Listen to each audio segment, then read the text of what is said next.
gas masks, and hand grenades.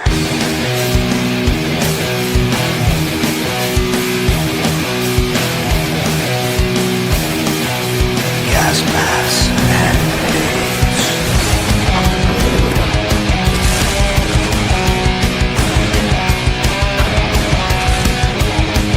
Gas masks and hand grenades.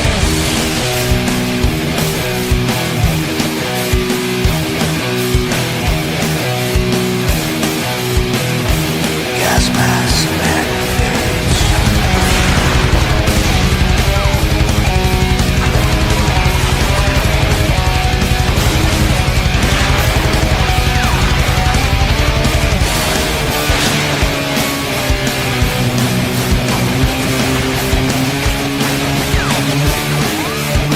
Gas masks and hand grenades.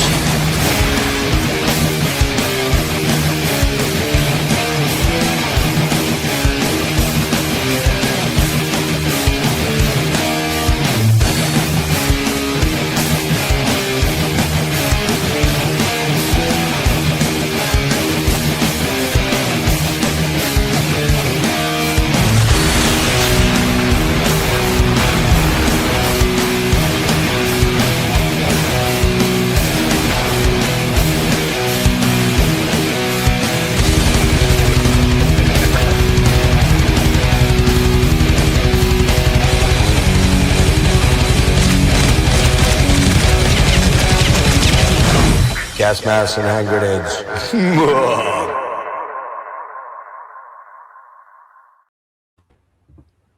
Well, kind of fucked up. I was going to say, that was the long version. I played the long version. I grabbed the wrong video. So there we go. You got the full minute and 52 version of the intro for gas masks and hand grenades. That normally is 33 seconds. So there you go. So we included foreplay this time. We did include, we included foreplay, absolutely. So, hey, I'm sorry we're running a little bit late. It's all because of him. This guy right here, co-host with the 2026 glasses on there. 46. Oh, is that 2026 or 2006? Oh, it's 26. Yeah. There we go, 26. What is happening, everybody? It is Gas Masks and Hand Grenades, the giant top 25 of 2025 album of the year, Banger Palooza, commences a little late, thanks to Rick. I'm just saying, it's cause of Rick, okay? It's cause of Rick. We are waiting on Serge. You make me sound like the government. You blame everything on me. We're waiting on Serge, but we're going to get him in here shortly. And it's a two-phase project here. I'm not sure if Kellen's coming. I see him in the chat. Good to see you, Kellen. Marty. Everybody, thank you for being here.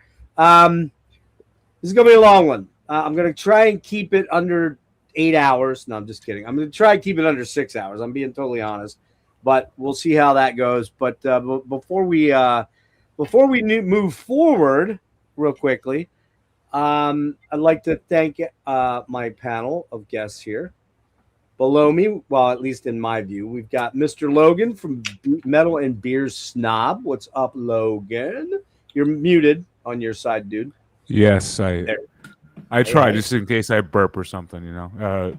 Cheers, man. Good to be here. Bad gas. What's up, man? Yeah. Good to thank you for being here. Appreciate it. See everybody. Next to me, the dreadful one. He's in the co-captain's chair tonight. Yeah, so we'll be helping out the comments. We're going to start out with a little bit of Jose Cuervo. A little devil with It begins. a little eggnog. I really hope there's fucking water in there, dude. I really do. I'm very concerned. You're the co-host tonight. You're in the co-captain's chair. I feel good. Look, as long as I have no THC tonight, I think I'll be. Please stay away from the THC until after 1 a.m. I'm actually out. He's not taking the steering wheel. Yeah. No. A lot of important duties you have to do, right? Well, I'm taking the That's right. story on the comments. Duty. He said duty. Yeah, so Rick is actually going to co-host a little bit to help me out because, hopefully it's going to get pretty wild and crazy. We have two shifts. This is the first shift with Serge popping in here shortly. What's up, Tim? Kellen said he might try to hop on in a bit. I think he gave up his house for his wife tonight for a ladies' night, and he wasn't sure he'd have a place to go. So, but hopefully, Kellen, you can swing in on the second shift. Below me, Jammin John. We see John sporadically. He lives at his job, which he loves. He loves that job a lot. I absolutely love it. It brings me such great joy to all the time skip everything I love doing and just go to work. and pay your bills just barely. Stay in school, kids. Yeah, stay in school, exactly. Next to Rick, we've got a guy I had to shoehorn in here because I couldn't really make sure I could find space for him because, you know, it was one of those things. I care about my own niches. That's okay. Yeah. So I do have my fans on. I apologize. You don't hear them, right? Nope. Okay. Actually, I just hear your voice. Okay. That's terrible. Which is bad enough. Yeah. And below Nick, we've got all the way from Norway at a very early hour in the morning, like 2 a.m. ish, somewhere in that 2:15. Mr. Roger Kjörvik. Hello, sir. I fucked it up, I'm sure. We might need a Norwegian translator anyway. Yeah. Yeah. I never claimed to be fucking Norwegian, okay? In the herb descriptive, whatever. That's sweet. That's a sweetie. Anyways, man, thanks for being here. Serge is, I hope, popping on. I don't know what happened to him here. What's he doing here? Okay, he says he's coming. And I think that's it in the first shift, although Peter may be popping in from Ireland in a bit. Hey, what's up, Tim? Everybody, Evan, Kendall. So we'll be kind of going from there. First-time caller from Brighton, England. Thank you, guys. Really appreciate you being here. And the theme of this is top 25 of 25. Most of us right here are going to do a top 25 with the exception of Logan. He's going to do 25 through 11 because he's actually already done his top 10 over at Heavy Metallurgy last Friday night, I believe, right? Was it last Friday night or this Friday night? Yes, last Friday. Last Friday night. Okay. So he's already revealed his top 10. And Tim, you know what to do. Watch that shit. You know what I'm talking about, Tim. And we've got Kellen might be popping on to do a similar thing. Jimmy, I hope, is going to be popping on. He's getting back from Taos, New Mexico. I believe that's New Mexico. And he's going to do his, 10 up to 25 or 10 to 20. Yeah, so there we go. That's and then we've got Erik Berg is going to pop on, and we may have some special guests pop in tonight. I can't guarantee it, but that's the plan. So I think we should probably commence with this silliness. However, before we do that, I do want to say that I'm kind of pissed because I just bought my Maduro for president re-election shirt. And it looks like I'm fucking shit out of luck. Thanks to our new acquisition, the Venezuelan country, thanks to Donald Trump. So, hey, Trump, fuck you. Fuck you and fuck you and fuck you again. That's all I'm going to say. I'm done. I do not speak for my co-panelists. I speak for me. Okay? I mean, you can always just change the print on the shirt for Maduro for abduction or hostage. For hostage sounds about right. Yeah. Yeah, that's so. Yeah. All right, so let's get rocking with this. Let's talk a little bit about this year. A quick review. I don't know about the rest of you guys, but my credit card is begging me to stop. It's just saying, please just fucking give us a break. Give me a break. I don't listen to mine. Oh my God, dude! It ain't Halloween, man. You got the wrong screen. This is how you roll into the new year. Like this is how you roll into the new year. That's like right. a boss right here. I have no more fucks to give. So there you go. I there for a second I thought it was fucking Phantom Slaughter jumped in. For a minute. What Serge said, that's what 2025 did to us, and that's how we roll into 26. Yeah, looking at Serge, this has been kind of his year, and kind of mine more on the health side of things, but Serge is in a nutshell, so we won't get super into that. But yeah, so here's the deal. That's all I'm going to say on the political front. But good thing I missed whatever that happened. It was quick. It went a little something like this: "Fuck you, Trump," pretty much. So Anybody got some thoughts on 26 and how it affected their financial status? Has anyone had to move into a much smaller place? Yeah, No, not yet. No. Okay. Has Space anyone shrinking on shelves though? is anyone getting constant collection calls? not Okay, constant. never mind. Not constant. Wait, in order to get them, you have to answer them, right? Well, that's true. That would be Oh, scammer! Oh, no, the fucking AI call. Oops. Yeah, it was a very, very expensive year. My New Year's resolution was I'm not gonna buy a bunch of albums. And then yesterday I bought all the Havakunu albums. And then Rick hits me up late last night and goes, bro, new Lichgate's up on Amazon on vinyl, dude. Only $33. I'm like, you fucking asshole. Like, why? If they're on CD, I might order that. I already have the CD. $33. It's like the price of two Big Macs. Yeah, it's like, yeah, right. It is. So I don't know. Rick, thoughts on 26? Quick thoughts, okay? Because we got to move. Going into 26? No, I'm sorry. Thoughts on 25. My bad. On musically. Oh, musically. My Music, bad. for music, it was great, man. It's and you don't know this until you have to put together an actual list that's very, very limited. Yeah. Fuck, man. Okay, this guy can't go in. It's like you're up in the mountains and there might be some cannibalization happening, and you got your troop, and you're like, who am I going to eat here? Because it's like we got to settle this before. This is what's going on with me sacrificing some of these albums, like because that's how good of a year it was. Yeah, it was insane. I mean, Nick, you did how many? Top 40? I mean, I always do a top 40, and this one was tough. Like I had close to 70. I think I had about 60 in my rough draft. I could have done about 50 that I bought. It wasn't just like one specific genre that I think was absolutely killing it. It was kind of across the board. There was just a lot of good stuff. Of course, death metal, black metal. There's some south thrash releases, hardcore. Like there was just good music, kind of fucking everywhere. Yeah. Yep.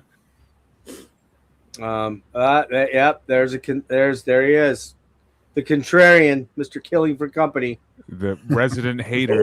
the resident hater. That's right. Yeah. I thought 2023 was a good year too. Just kidding. We Kellen, love you, man. Cal. This year was Just really good kidding. for comeback albums too. Cal, I don't even remember when 2019 was. How long ago was that? Like, I don't know, like 25 That was in the years before ago? times. We don't 8 talk years about ago. That was like back. Did they have like horse-drawn carriages and shit back in 2019? It was before the glitch. Nick, your thoughts, quick. I mean, again, overall, I thought it was like really good for music, kind of across the board in terms of like different genres. I think I bought less, but I think what I bought was a little bit better. Like I was just more discerning about stuff. Yeah, I mean, outside of that, 2025 was like kind of a fucking psychotic fever dream. But the soundtrack was cool. Yeah, been pretty fucking. Yeah, 25's been fucking rough in a lot of ways. Unless you're rich. If you're rich, it's been golden, man. Roger, what about you? Any thoughts on 25 as far as the music? Yeah, well, for me, it started really slowly. I think I only bought like 30 albums up till July, and then the floodgates opened. So it was kind of man. September, October were fucking insane, man. Like always is. So there was a lot of many stuff. killer albums popping. And I still have like 20 albums I want to pick up from last year. So it's kind of I'm not I done don't have yet. a lot from last year, maybe a few, maybe a half dozen, but this I have year a bunch of thrash albums that I didn't pick up because I was I slept on the I'm not going to say that, but I'm wait till later. But slept on a couple of albums and listen to them now, and like, of course, I need to. Do you only buy vinyl or do you buy the CD as well? No, I buy CDs, but it depends. I don't like double vinyl, so then I like double albums. I often get into CD, and some of the most scruffy black metal, I don't need that on vinyl because it doesn't bring anything to the sound, really. So, yeah. John, how about you? I mean, I agree. It was a great year for music, and I too could have had, I don't know, I too probably could have easily gotten away with a top 50, if not a little closer. It sucked to leave so much off. And, I know. Like I look back over our reviews and stuff, and like we didn't rate a whole lot of albums low. Like there was a handful. There was definitely a handful, and Nick did a worst of tribute. So yeah, But I mean, like overall, we didn't rate a whole lot really low. A lot of things got 4s and 4.5s, and so there was a lot of good 3.5s and 4s. But yeah, it was kind of solid across the board. Like when it came down to the stinkers, they were far separated from ones that were like just good. Yeah. And yeah, I didn't get a whole lot of physical media, but I again have a roof over my head.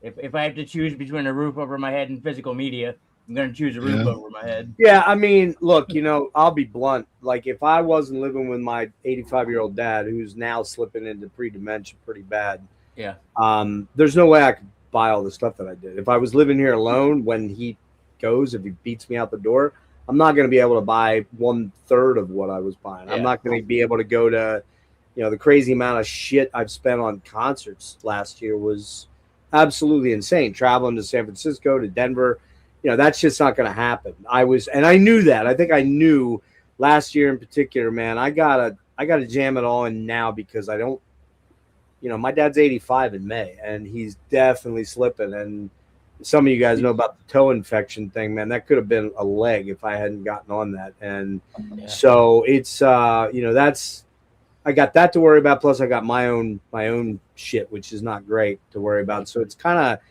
it's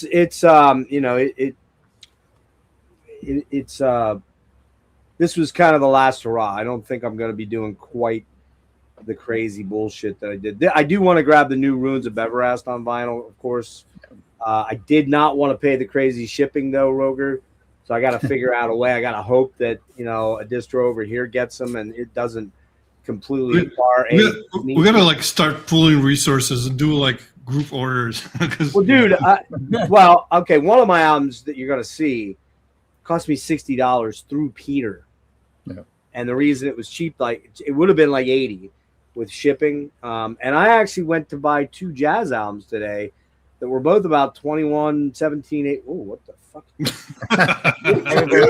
They're like, you're buying jazz, not metal. Yeah. We love you. Is it a gesture thing? I don't know. I guess it was a gesture thing. I think that it is the gesture thing because if you do this, it usually gives you the. Well, I can't do it because I got this fucked up finger. It was Trump who gave you a. It was Trump. He's giving me a big attaboy. That's right. No, where was I going with that shit? Totally lost. Talk about jazz albums. Oh, I was buy jazz albums, and the albums were $41, and the fucking shipping was $22. I'm like, I'm not doing that. I'm just not gonna do it. So, it's getting scary out there, man. There is going to be a bubble, and I just heard. I think Rick, you told me 7% increase at the post office in 26, which is fucked up, man. It's like great. So, it's so, bunch, so Logan, how about you, real quick? Yeah, I mean, really just echoing the thoughts of kind of everyone here. To me, musically, phenomenal year. I might have been more active this year than most of my previous years, probably since the glory days of being in college and just getting obsessed with music and blowing all your money on whatever money I did. Cocaine, living at home and cocaine, strippers, CDs. Wow, the average college student. You know me. We went to the same university. No, be that high. I commuted in from home. Oh, okay, all right. Well, that helped. Had to afford the cocaine, yeah. But this year, I had 60 albums to narrow down to a 25 or whatever. I'm probably going to do a top 40 or 50 on my channel at some point. Just because there's still so much. Jesus, there's still so much I want to talk about. But the fact that price went up in the way that it did, kind of helped narrow it down for me because I could not afford all 60 albums. So I ended up buying about 27 for my 2025 purchases. So. And I don't know if anyone else, I think we, as all of us as connoisseurs and buyers, we're well aware that in 2019, I remember buying the second Blood Incantation album for $19. On record, right? Yeah. Yeah. And now, gatefold with the poster and all the cool stuff. And now, almost every single vinyl album is 26.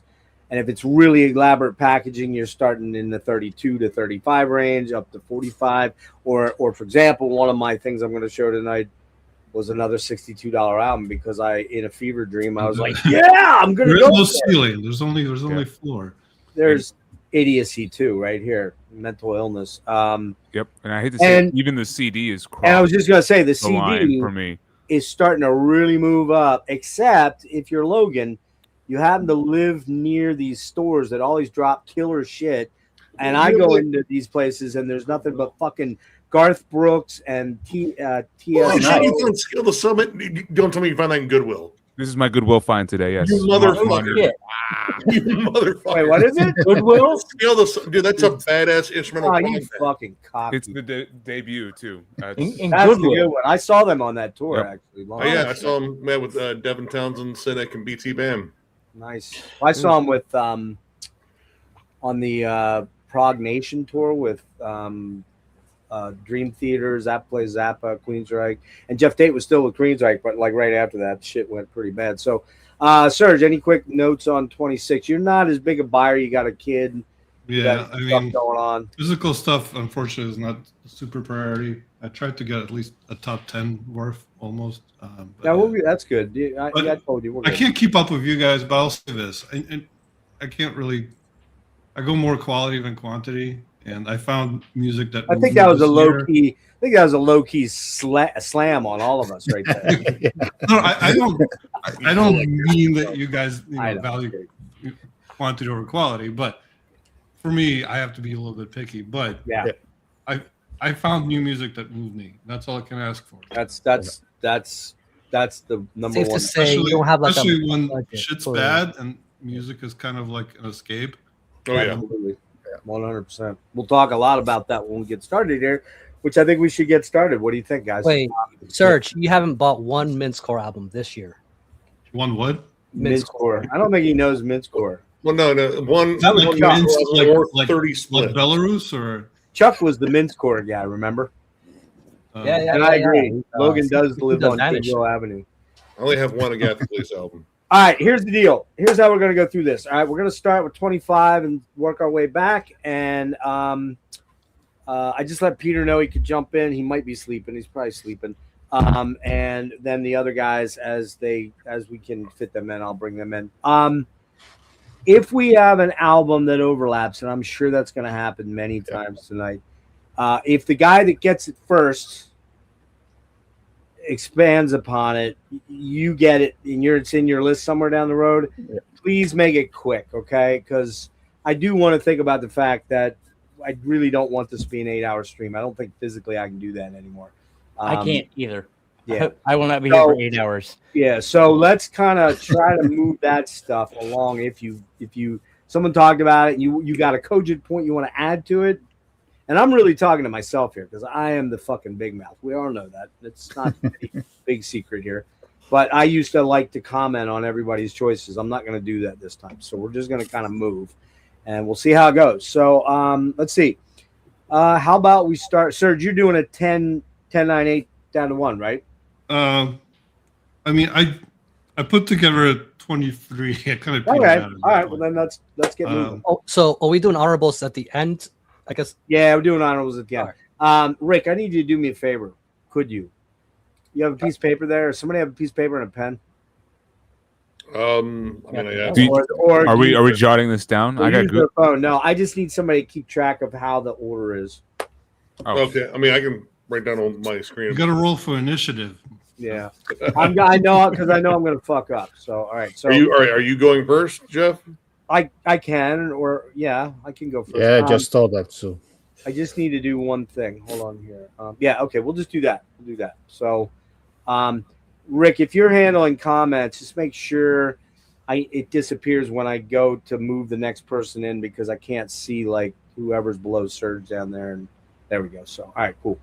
All right, so number 25 for me was a very late remembrance. I didn't remember this album. It's probably not a good, which you might say, well, then why is it in your 25? You don't remember it. The reason is because it came out in January, and the January albums are hard to remember sometimes unless they, they blow your fucking mind. And this one came out, I think, the end of January.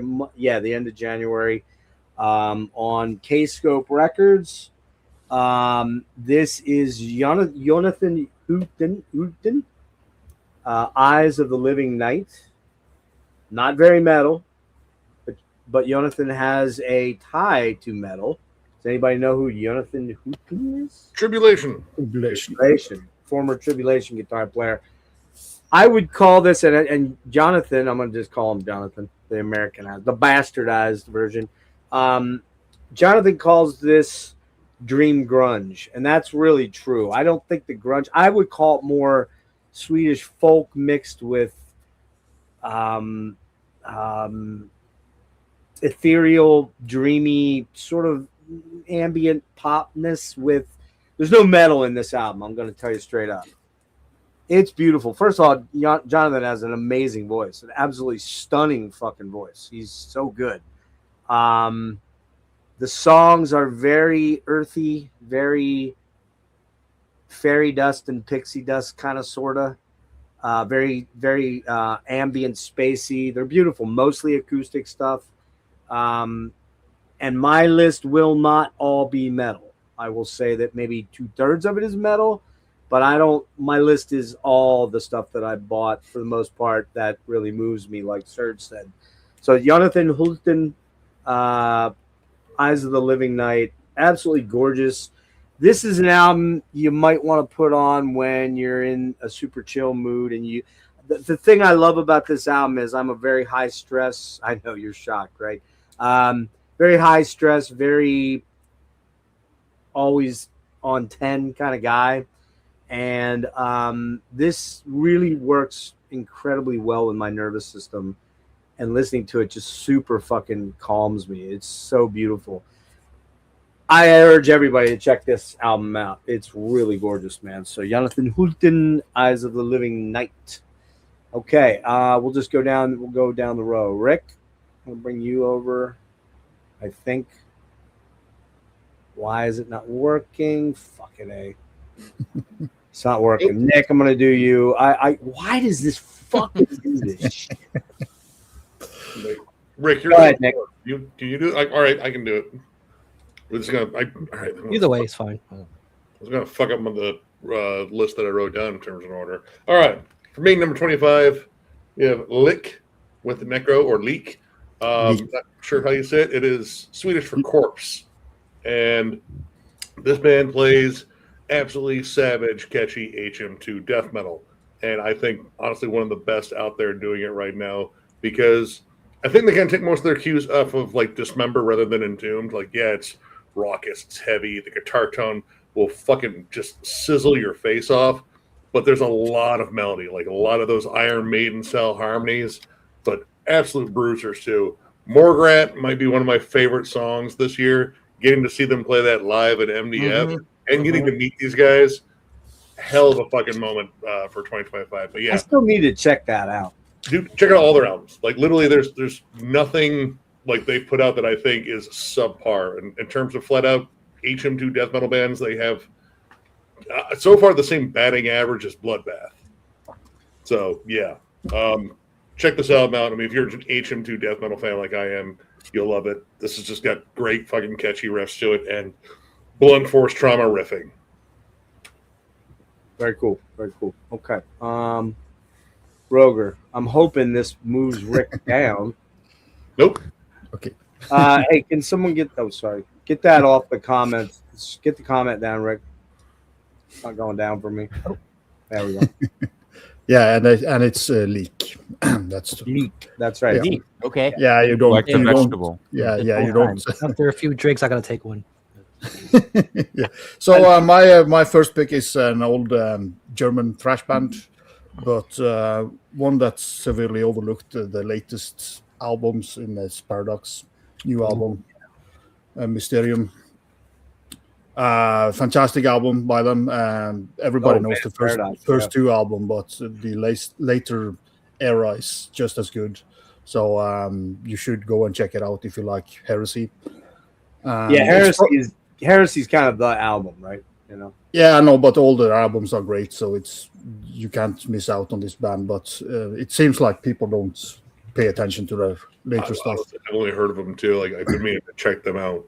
Yeah, it's very good, very energetic. He's got a cleaner voice, but The only reason why this is so low is it's programmed drums. They're not bad at all, but I hate programmed drums, so it kind of takes a little bit. But they are well done and stuff like that. But the main reason is that the drummer passed away at the beginning of this project, and he didn't want to do it with another drummer, so he just kept the kind of drums that he had already programmed. So, but also awesome thrash album. All righty. John? Well, I'm going to pretend I'm holding up physical media. Nick has your shit. Nick is holding it up for me. You can't really see it, but that's okay. Okay, go ahead. Cryptopsy with Insatiable Violence. There we go. I don't know. I mean, it still sounds like Cryptopsy, but it sounds focused again. Like the last record, As Gomorrah Burns, I didn't think was... I thought it was too groove-oriented. I thought it sounded too much like Cattle Decap, which isn't a bad thing, but it didn't sound like Cryptopsy to me. And this time through, I don't know, it's absolutely savage again. Matt's vocals sound completely unhinged. Back is the elements of Cryptopsy that I love, the insanity and groove together. Like they didn't skimp on anything, and it just sounded like they were more focused and more put together, and sounded like they were kind of invigorated again as a band. Songs like Dead Eyes Replete, The Art of Emptiness, that last track with the doom elements, Malicious Needs, I thought was really awesome. But yeah, I mean, overall, solid fucking record. Cool. All right. I'm sure we'll see that again somewhere. It was my 26th, so it was close to being a repeat. Hang on. This is really pissing me off. Yeah, poor Rick is stuck up there. He's just... Yeah, well, I'm going to try and get him over here, but I can't. I'm grabbing and pulling people over, and it's not fucking working. I don't understand what the fuck. Thanks, technology. Maybe if you just toggle like the view. I think I can toggle myself. Yeah, now just give me. Yeah, you can. I got Logan. All right. All right. Just let me know. I'll let you go last, Rick, this round, and then you and I'll switch. We'll switch off. I'm used to it. Someone's got to do it. Thanks, right. Rick. For me, kind of what you said earlier, Jeff, where it's like the albums that came out earlier in the year, they somehow ended up at the back end of my list.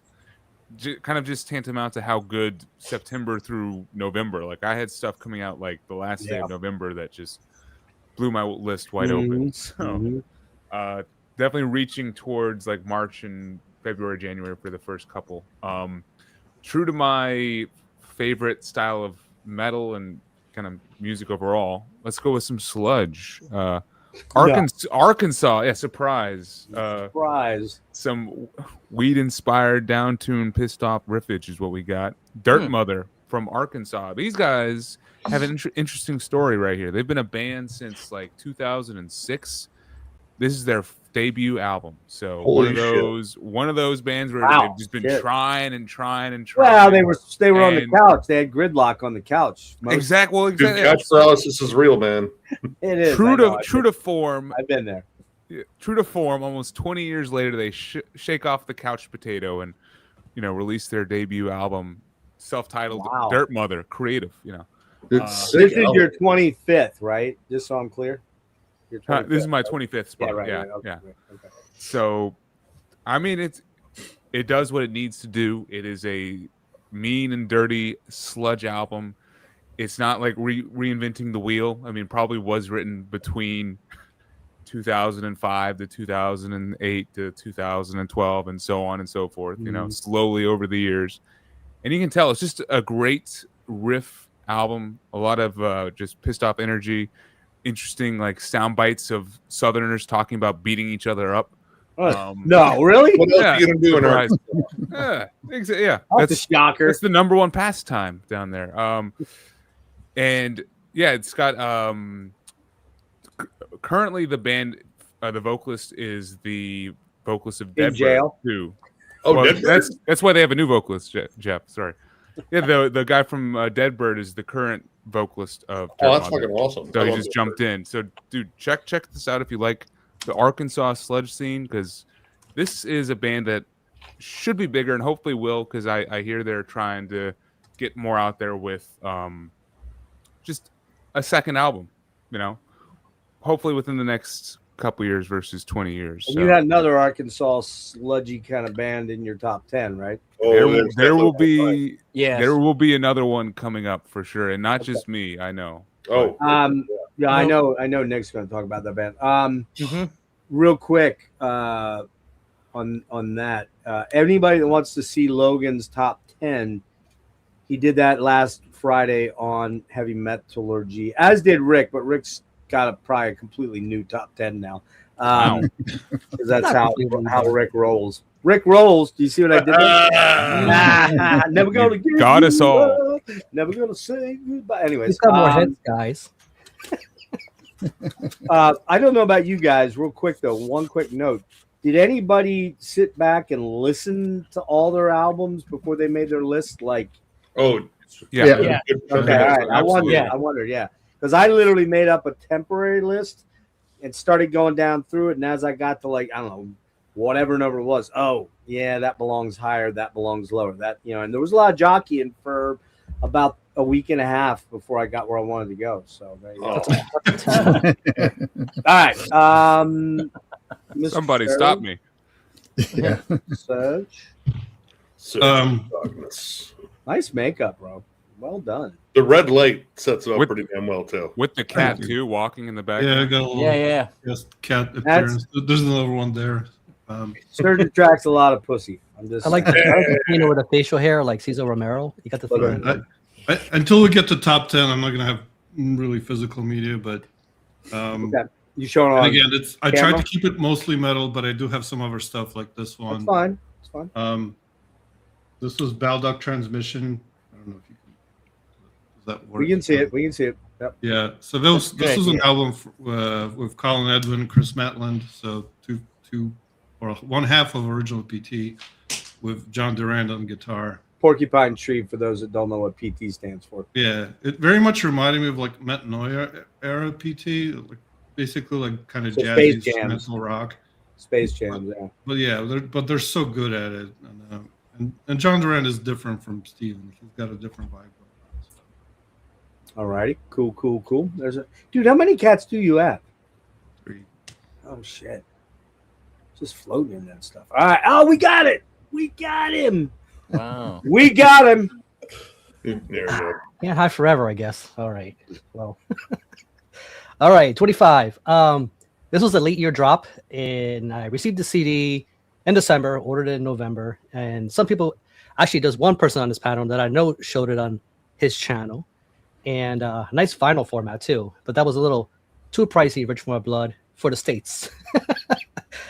This would be for a debut album. This is very impressive. This is Farouk, and it's just self-titled, and this is a band out of Italy, and I don't want to say Italian black metal because it sounds, there's a lot of Norwegian influences here in this. So you can tell there's a lot of that, those tropes kind of thrown in here. This is a really good listen for somebody who always says, my black metal has to be very riffy and doesn't like the stuff that's very 90% tremolo. This is a nice balance for those who look at kind of a bit of a gateway to go for something that's very, what I call super digestible black metal, to something that's a little more still scathing, still dark, but still able to have some really nice melodic, because there's some pagan-y stuff kind of happening here. Not overly folksy like some other albums like that I might have on the list further up. It still has like, if you like I don't know, like what's that one band Tolkien, you know, I don't know how you say it. Roger can correct me. Tolkien. Okay. I hear a lot of that kind of stuff in here. This is great.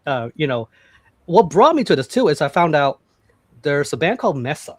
You guys know that band. Nothing to do with black metal, but yeah. Rocco, who is the drummer, this is one of his side projects. Oh. Here, I don't know if it's side project or what, because this is only a first album, so I don't know if they're going to do more.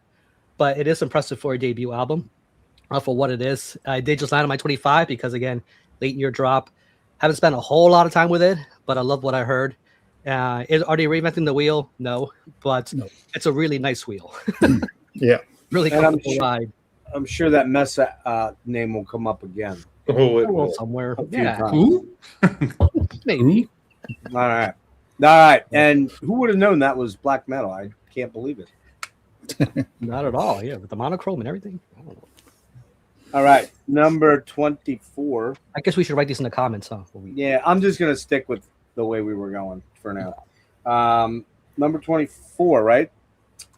Again, this is another one of those casualties of being an early album. Now, this was one that I knew about in like November of 24, thanks to Will over at Season of Mist. And he kind of clued me in, and I actually had a promo of it probably 6 or 7 weeks before it came out.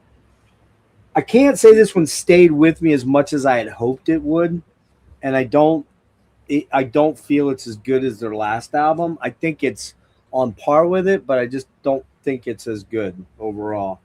And that would be the Great Old Ones, Kadath.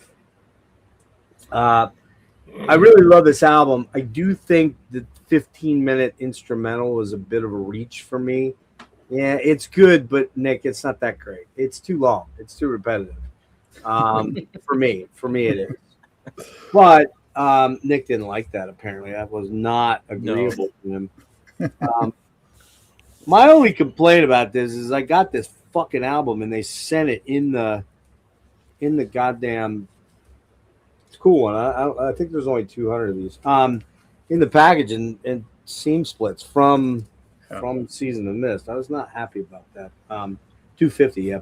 I think it's on par with Cosmicism, but Cosmicism is just a really special album. Again, it was the first one I found out about him. I love Benjamin Giri's vocal style. Everything's Cthulian. Obviously, this is Kadath, so it's very much that storyline is in there, and they do it very well. They also do. I don't know if it's on this. Mountains of Madness. Huh? Yeah, that's my favorite song on the album. Yeah. Oh yeah, that's my favorite song on there too. Very Catatonia-ish, very early Catatonia vibes. I don't think this has the cover of the Jar song, does it? That's on the CD, I think. It wasn't on my CD, I don't think. Yeah, there's a cover version, or maybe it's on the special edition. But they did a cover of Jean-Michel Jarre, who's a synth guy, cover, and it's really cool. I would have really wished they would have put that on there. Maybe it is on here, and I don't even know about it because I can't remember. They hit it in the instrumental track, maybe. Oh, it's on here. second rendezvous. Yeah, it is on here. Maybe it was only on this, on the vinyl, and not the whatever. So yeah, great album. There were better things that I liked a bit more. So, I am surprised it's low for you, Jeff. It being in the thumbnail, I was like, that's that. Well, Rick did the thumbnail, and by the way, Rick did a fucking monster job with that. I'm pretty good with my thumbnail game, but I ain't no fucking king like that guy. That guy's the king right there. Shit. Yeah, that was one that unfortunately, when I went back to, I was like, I don't think this belongs in the top 10 or 15. It just didn't.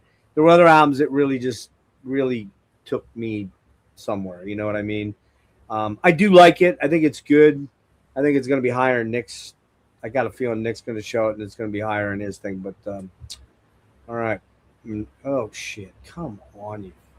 What is going on with this thing? What the fuck is going on? Sorry. I don't know what is happening. I'm grabbing the window and it's not moving. So, all right, number 24 for me. Probably one of the most savage releases I listened to this year. Titan Blood with From the Visceral Abyss. I don't know. Is this war metal? I'm not sure because anytime I bring up war metal, someone fucking corrects me and say, no, that's not war metal. Yeah, I think it's on war. It's like, oh, you're holding a war metal album. You're not even going to talk about it. Like, listen, fuck all of you. I have been a fan of this band for a number of years, and I think this is oddly one of their most like polished, more straightforward albums. Like it's still visceral, it's still just disgusting, it's fast, it's raw. The guitars sound like chainsaws and static. The vocals sound desperate and anguished at all fucking times.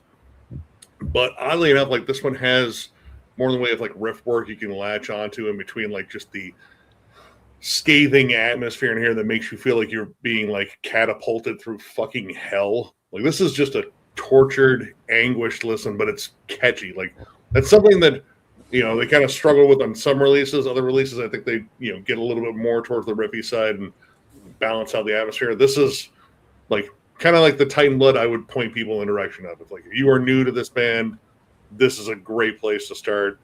It's a little bit more crisp sounding. It's not like the wall of noise production so much, even though it is pretty fucking noisy.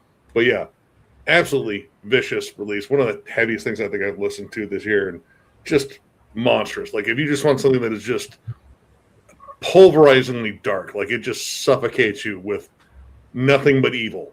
This right here. Nice. Out evil that out. Go for it. Let's see if you guys got it. I gotta poop. Jesus Christ.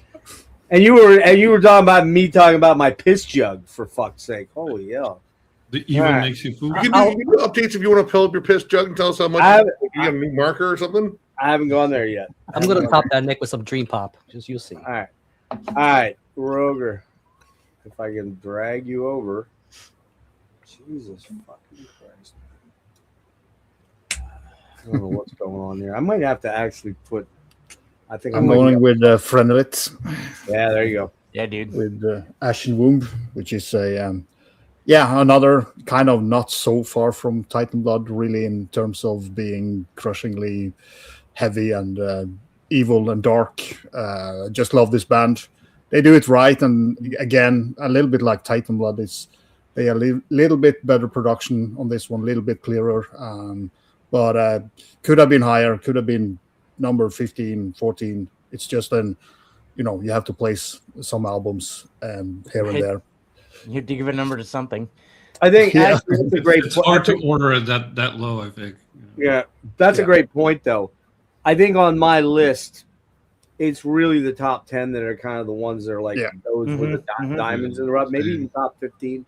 The bottom stuff doesn't make them any less good albums. It's just they're maybe not as clear and presently things I want to listen to repeatedly all the over and over. Yep, that's how I feel too. And it's very hard once you get into that zone of that one better than this. It's all listen. Let's be honest. Even with your top 10, or even maybe your top 5 is pretty cemented. But even your top 10, you could still any day go, man, why did I make this number 9? This should be number 2. It's just a reality. Yep. Yeah. So it's kind of like, as I said, but one of the reasons why it could be higher, but I haven't played this as much as most of the other ones. So I was gonna say, Roger, like if you want like some nightmare fuel before you go to bed, like watch videos of Yellowstone exploding. That's like the soundtrack to that. Yeah. Well, you're at a safe distance. If it explodes, I think you'll be okay. We will feel the kind of the down. That's one I missed. The ash will arrive. The ash will arrive. That's one I missed. I gotta go check that one out. So okay, John. Oh, well, I'm gonna use. Nick's not here, so what is it? No, I'm gonna use your phone. Yeah, there you go. Yep, I'm gonna use that tactic. You can do that. Acacia Strain, you are safe from God here. I'm not a real big deathcore fan anymore, but there are some things I hold on to, and I've been a Acacia Strain fan for a lot of years because it's just fucking heavy. It's just like stupidly heavy, and that's really the only point of it. Like, and I think this record is no slouch in that category. The guitars fucking snarl. It's a shorter album with shorter songs, but everything hits. Sometimes when I'm in a really pissed off mood at work, I'll go out to my car and go burn one and go throw this CD on and then go back into work. Like, all right, I'm cool. They've also, over the last couple of years, the Acacia Strain has been experimenting with like stoner doom or like death doom almost. And the last couple of records they've done it. And on this album, they did it again. The song Eucharist, what is it? Eucharist Blood Loss. It's like a 10 or 12 minute track, and it's just fucking gnarly sounding. Reminds me a lot of like Godflesh or LLN. So I mean, yeah, it's an Acacia Strain record, but fuck, is it heavy? And I listened to it quite a bunch. So sweet. Yeah, that deathcore is not my thing. I would. It's not. It really isn't my jam either. But there's a couple of bands that I've held on to over the years. Yeah, that are still pretty. And you're fucking younger. solid. You're a good bit younger than me. So I mean, it's kind of I miss that jam. You know what I mean? Yeah. And I've tried it. It just doesn't work for me. So now talking about deathcore, this guy right here, holy fuck! Yeah, man. Meet me in the pit if you want to, tattooed on his forehead. want to scare me off. Yeah. I think he's got a tattoo of it right here. Deathcore on his ear. That's Well, L for Logan, right? That's what it is. Yeah, of course. You're not quite deathcore, but I think I'll need Roger's help with this. From Sweden, Ereb Altor. Ooh, cool looking art. Ereb Altor. Ereb Altor. Damn. So close. Here we go. This is gonna be good. Housing Morker. So this is their let me see, like 10th album. It's amazing how big of a discography these guys have. They've been going since only 2008, but it's like like 8 or 9 for their albums. And this is actually my first time really getting into them, and it kind of clicked me with just the unique sound that they have. They're like the perfect blend between pagan metal, a bit of black metal atmosphere and growls and just intensity, and then doom. Like, I think the backbone is just traditional doom metal, 80s Candlemass style, like slow plodding, just anthemic marching songs, but they go in so many different directions with the pagan influence and the black metal influence that I definitely couldn't help but get into this. And I'm hoping to dive deeper into Ereb Altor in the future too. I don't know if my camera does it justice, but the inner artwork is awesome on this one. Like, cool. I like the outer, but the inner one is the coolest. Very creepy. This is one of those albums where it opens strong, and then it kind of starts to lull a little bit in the middle, and then it closes like even stronger. So that's why I kind of ended up making the cut, because there are some tracks in the middle I kind of forget. I'm like, where am I? What year is it? But when we get to track 5, Traldom, and track 6, the waves, the sky, and the pyre, and the final track, the last step, I am once again on board for this album. But yeah, cool first foray into this band, and hoping to get some more. Definitely the debut that Kellen just mentioned in the chat, By Honor, and some other stuff. So got a little bit of a Iwata look in the artwork. Yeah, I know. Not quite Iwata in the sound though. Definitely a lot more doomy. It's one I got to check out with the doom stuff. So that's cool. All right, Serge. All right, let's see. Sort of metal-looking album, but not really. This is Assemblage 23. New album's called Null. So it's throwing in a couple of my goth adjacent albums. This is really EBM. Assemblage 23 has been around for a while, but he's one of my favorite in that genre. Program is really good, and he tends to write like really lyrics that you can connect with, and this new album touches on a bunch of things that are pretty heavy stuff. So it's techno industrial. EBM. Okay. Yeah, electro industrial, but yeah, EBM. I'd say the main. Assemblage 23. Assemblage. Yeah, and what we'll do is I'm going to ask everybody to put their list in a comment then tomorrow or later tonight, probably tomorrow, because let's be honest, we're going to be here a while. But if you could do that, then that way I don't have to watch back and figure out what everybody's doing. And so okay, Rick's got the goggles on again, man. I gotta remind everybody what year it is. That's right. So, in case you forget. So the last album by this band I'm going to show was back in 2017. So it's been a little due, and the last album was called Harvester of Bong Loads. To kind of clue you in. Harvester of Bong Loads. Yeah, not a parody or anything. So yeah, I really enjoyed this Goya. Harvester of Bong Loads. In the dawn of November. Came out was it summer, something like that. And I gotta say, about four. I think this is the fourth album in. You know, out of Phoenix. Great artwork too, man. I This thing goes enjoy their really- food. Yeah. I don't know if I actually don't know if anybody in this band is actually Hispanic. But Blues Funeral put this out, so if you guys know, that is a stack casket is a seal of quality. So when I bring up this stoner doom kind of thing, I almost feel like when you hear deathcore, you know if you like it or not. Like if this is a genre you sway to or don't sway to. And I would say this has elements of typically this genre has stuff that's very meandering at times. This is why I can tell a lot of people can't always get into it or get that dive or too reminiscent of the Sabbathisms, you know, a lot of these bands tend to have. And you know, you got bands like Acid King, for example, Sleep and whatnot. I can see that criticism. And this album has had that kind of history. You know, the last three albums have had a lot of those psychedelic elements and all that stuff. So when I bring up a name, Jack Endino, very well known producer, worked with a lot of big bands, and so he took on this task to work with his band. He was able to take their sound, throw out a lot of the meanderings, and really make it focused, more digestible, frankly, for people who want something that's a little more, I guess, songs. You know, that's more digestible, like an edible. I'm like an edible. Oh, don't try me. Don't try me. Don't do it. Don't. Is it time? Can he do it yet? Oh no, it's not. It's 1 a.m. Rick. It is not time at all. Not time no. yet. All right. So we gotta move a little quicker. But good stuff. Very good. Kind of a not stoner, you know, kind of doom, but heavy, punchy, very catchy, very earwormy kind of stuff. Logan can attest. Would have Excellent never song. believed that was a stoner. I will be attesting. Yes. The Cemetery Blues, probably one of my favorites. It was a fun one. Sick of Your Shit.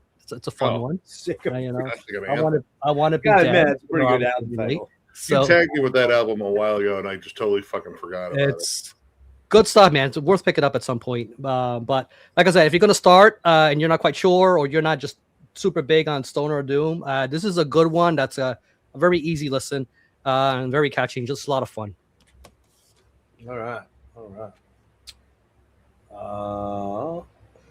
Come on, there we go. All right, jumping over to CD, as I did not get, and this is in the car right now. I was listening to it yesterday.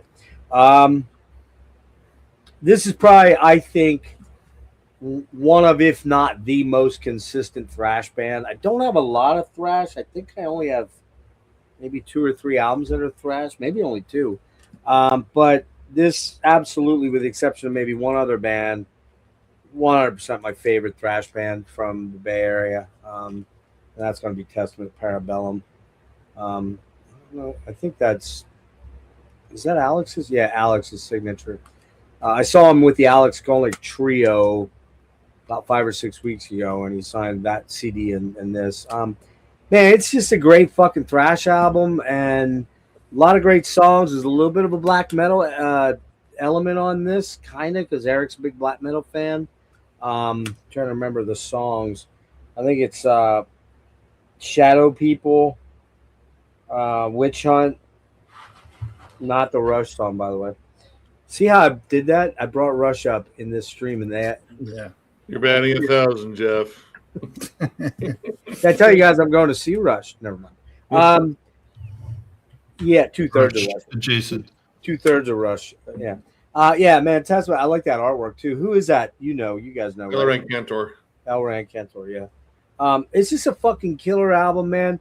Chuck, I think pound for pound, Chuck's the best thrash vocalist out there.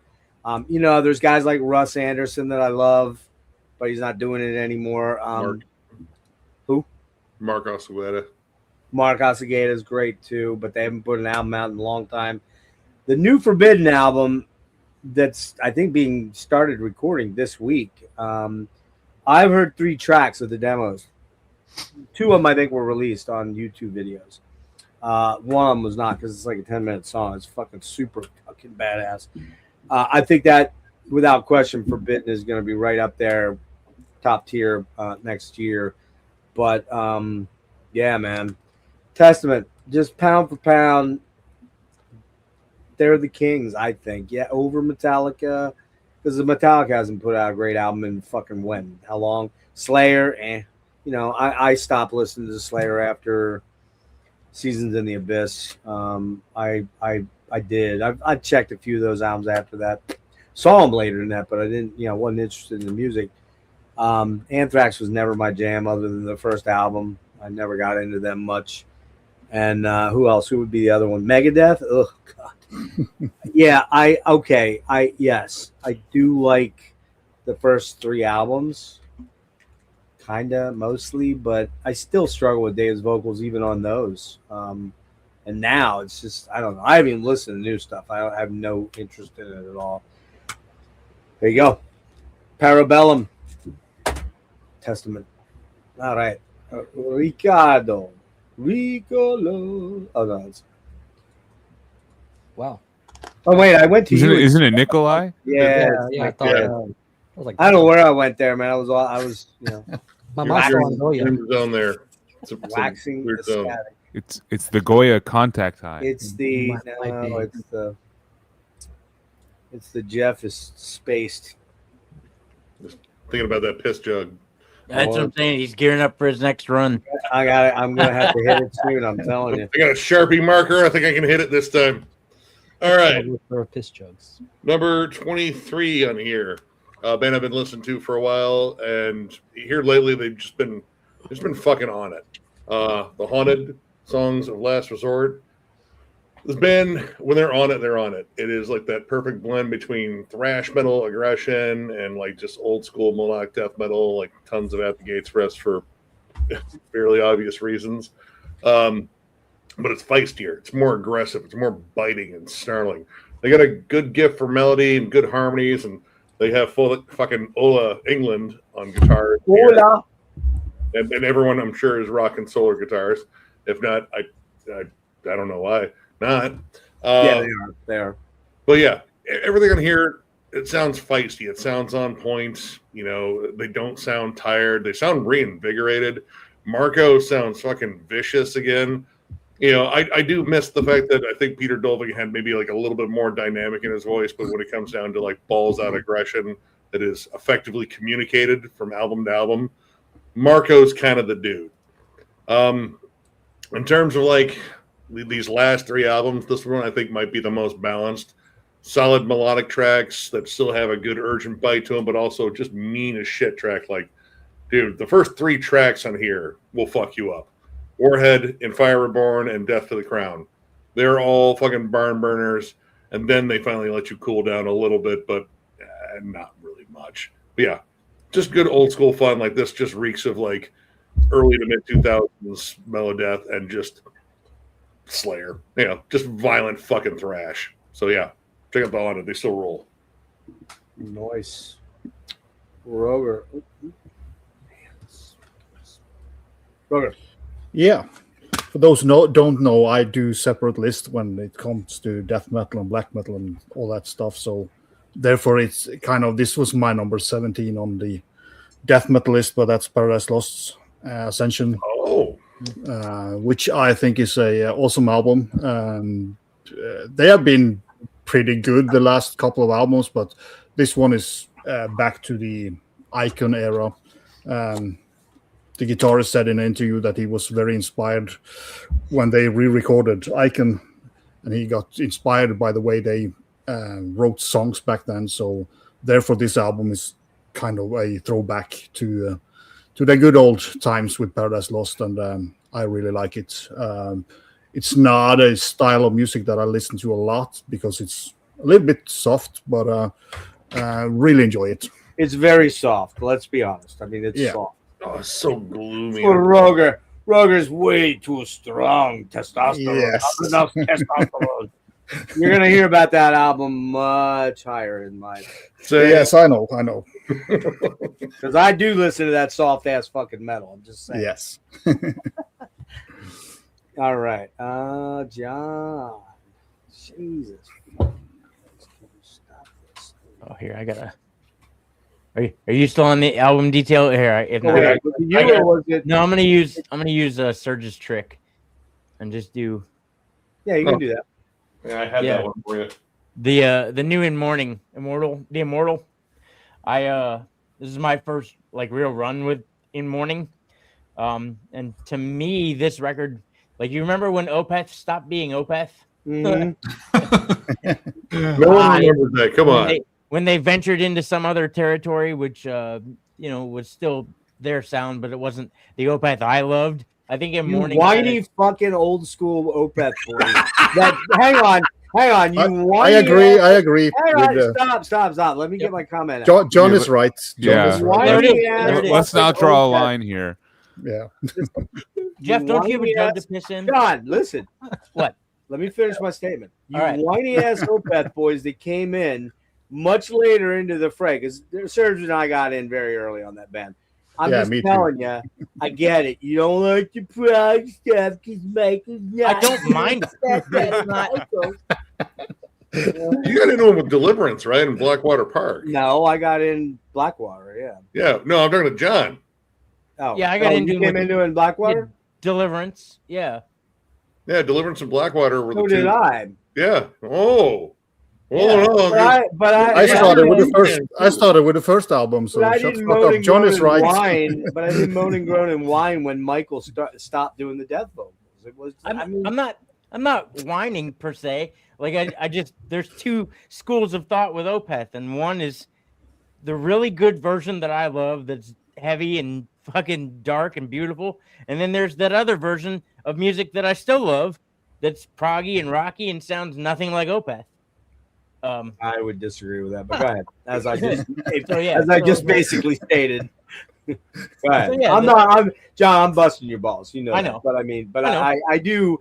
The whininess about Michael not doing death vocals is just so I don't think John picked the best score miss for it. Corrosion. I It's just so. fucking miss it. No, He- it's. he's got such a But he fucking did voice it this for that. year. But he did it this last year on the new He album. did, but I Also, mean, only he after. kind of had to step back from them. It was also a physical thing.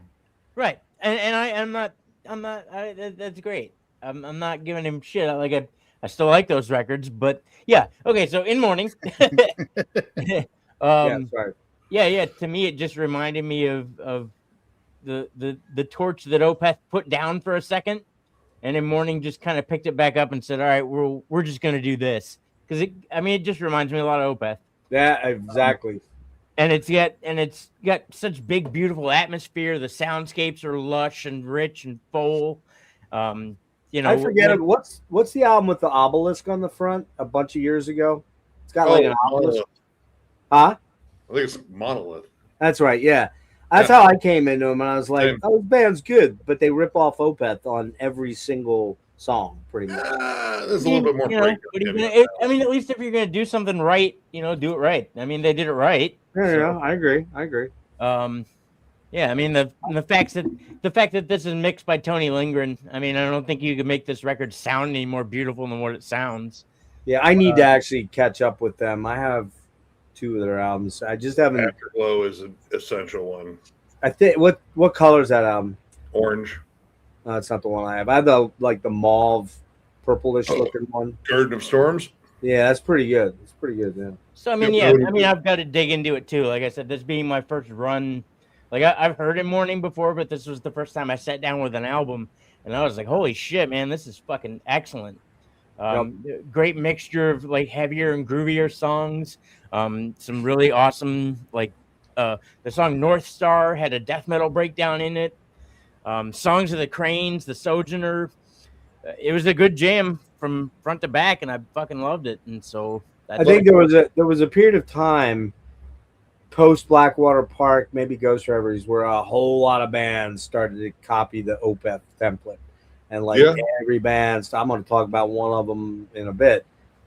And I kind of got more turned off to it. It was like after Dream Theater came up with their thing, like all these bands started sounding like Dream Theater. You're like, God, dude, like everybody. But that's what happens. People are influenced by a thing. They start a band by one of the originators, and that's kind of where they go. I mean, it's a natural process. So. Yep. And John, I was just busting. I know, dude. You're fine. All right. Now we get to Serge. I was just enjoying John's cat there. Oh yeah, here, come here. There's one over here. Mine was in here. You guys, listen. You guys can show your pussies later. Can we get on with this? Alpha, huge. I will get to medals. For all the ladies in the The chat, misogyny probably here is none. crazy. Yeah. For all the ladies in the chat, which is probably 0. My apologies for being gross. It probably is 0. I wish I could flip the video. Anyway, this is health. Oh, are you backwards? Conflict DLC. Yeah. No, it's no, showing it's right to us. Way. Looks All fine. right. That's right to us. Yeah, that's right to us. Oh, that's weird. It's on your end, not mine. All right. Well, anyway, I don't know how many of you are familiar with health, but it's like electro-industrial noise. I really like their combination of kind of really heavy instrumentation, including some riffy parts. So there's a metal adjacent kind of stuff, and like almost dream pop vocals. And to me, that combination kind of works personally for me. And this pretty much is in the vein of their previous album, Rats, but I think even better. So, You said they're kind of like Health. no, the name is Health. Oh, it is Health. I'm sorry. I Yeah. thought it was something code. What? Put it up again. You can tell by the artwork. Oh, which is not Conflict. very- Oh, that's very- the name of the album, Conflict DLC. Yeah, Conflict DLC. is Yeah, I think Rick, you're a Health guy, right? I know Jake is. Jake's really into that, man. Yeah, that just came out like last month. Like it's it was in the fall. I don't remember exactly when, but yeah, maybe the not- physicals came out. Not too long ago. I need to listen to more by that band. I've heard some stuff that I've liked, and I've heard some stuff that was just. I'd like to see them live. I feel like that would be fun. All right. Rick was caught drinking piss again. I just saying. God, It's not yours, thankfully. Jeff, this is in public, right? You can drink it up to 7 times before it's toxic. That's what I heard. So, What? yeah, one of two what I consider quote atmospheric death metal. What made the top 25 for me, and this one you guys might be surprised. Maybe for some of you this is low quote on the list, but it's just this one other album that I like quite a bit more. But not to take away from this, because ever since that Sacred Vessel EP, I've been a Garroted fan. Before these guys even were what the entity that became known as Asian Death. That's a good record. Yeah. Ego Dissolution, lots of atmosphere. It's weird in a good way. It gives me these vibes, kind of what the Chasm did all those years ago.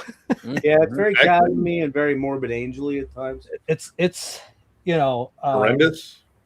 yeah. They're not as progressive. They're not as Yeah, I overt think they're a about little it. more. They're a little more morbid angel-y, skull pound. Yeah. Maybe good riffs. I think the production, and you hear from the EP compared to this, like they really Great. stepped it up Yeah. on this. Gary's vocals are fantastic. Well, I'm going to talk about that album. Quick. Good stuff. Profound Lore. You might see their name a few times on a few things on the And we list. should mention Jasmine, right? Is that her name, Jasmine? Right? I think Yeah, the clean vocals you did, the bass work. the female bassist, Jasmine, I believe. Yeah. Am I Big right? Deftones fans. Yeah, very Deftones. He's Tony in those softer passes. It really brings a lot. I was just talking to Jerry yesterday, and he's like, "Hey, man, we're working on new stuff. Thanks for." I told him where he put. Do you think it's too many eyes though? Like, it's anybody like, There's not enough. The fact that the color scheme I know is how to great. make this more horrific though. So if anybody wants to- Captain. It makes me think of the balance arc of the Adventure Zone D&D podcast, which probably No, don't nobody do that. here listens Don't do to, that, but- Rick. If Obituary's Cause of Death was a progressive death metal album, Yeah, there you go. That's Yeah. it. Yeah. it has this otherworldly feel. Like Cause of Really Death, does. a little bit of that in there. It Yeah. really does. They really captured that well. I think the cover is trying to just bring that spirit a little bit of that. Great Cause of Death. solos on it. Really Oh, fantastic. Yeah. Oh yeah. Souls on it. And Really I gotta good. say, knowing Jerry as well as I do, Nick and I did a Deftones deep dive with him, and I know him from all the atheist stuff that I do. He's such a fucking amazingly lovely kid. He is a kid because he's younger. He's my daughter's age. his list was the same as mine. Just saying, we were right. What's that? His Deftones list was the same as mine. Yeah. You guys were wrong. No, right. No. No. But yeah, that's a great album. I'm going to talk very briefly about it.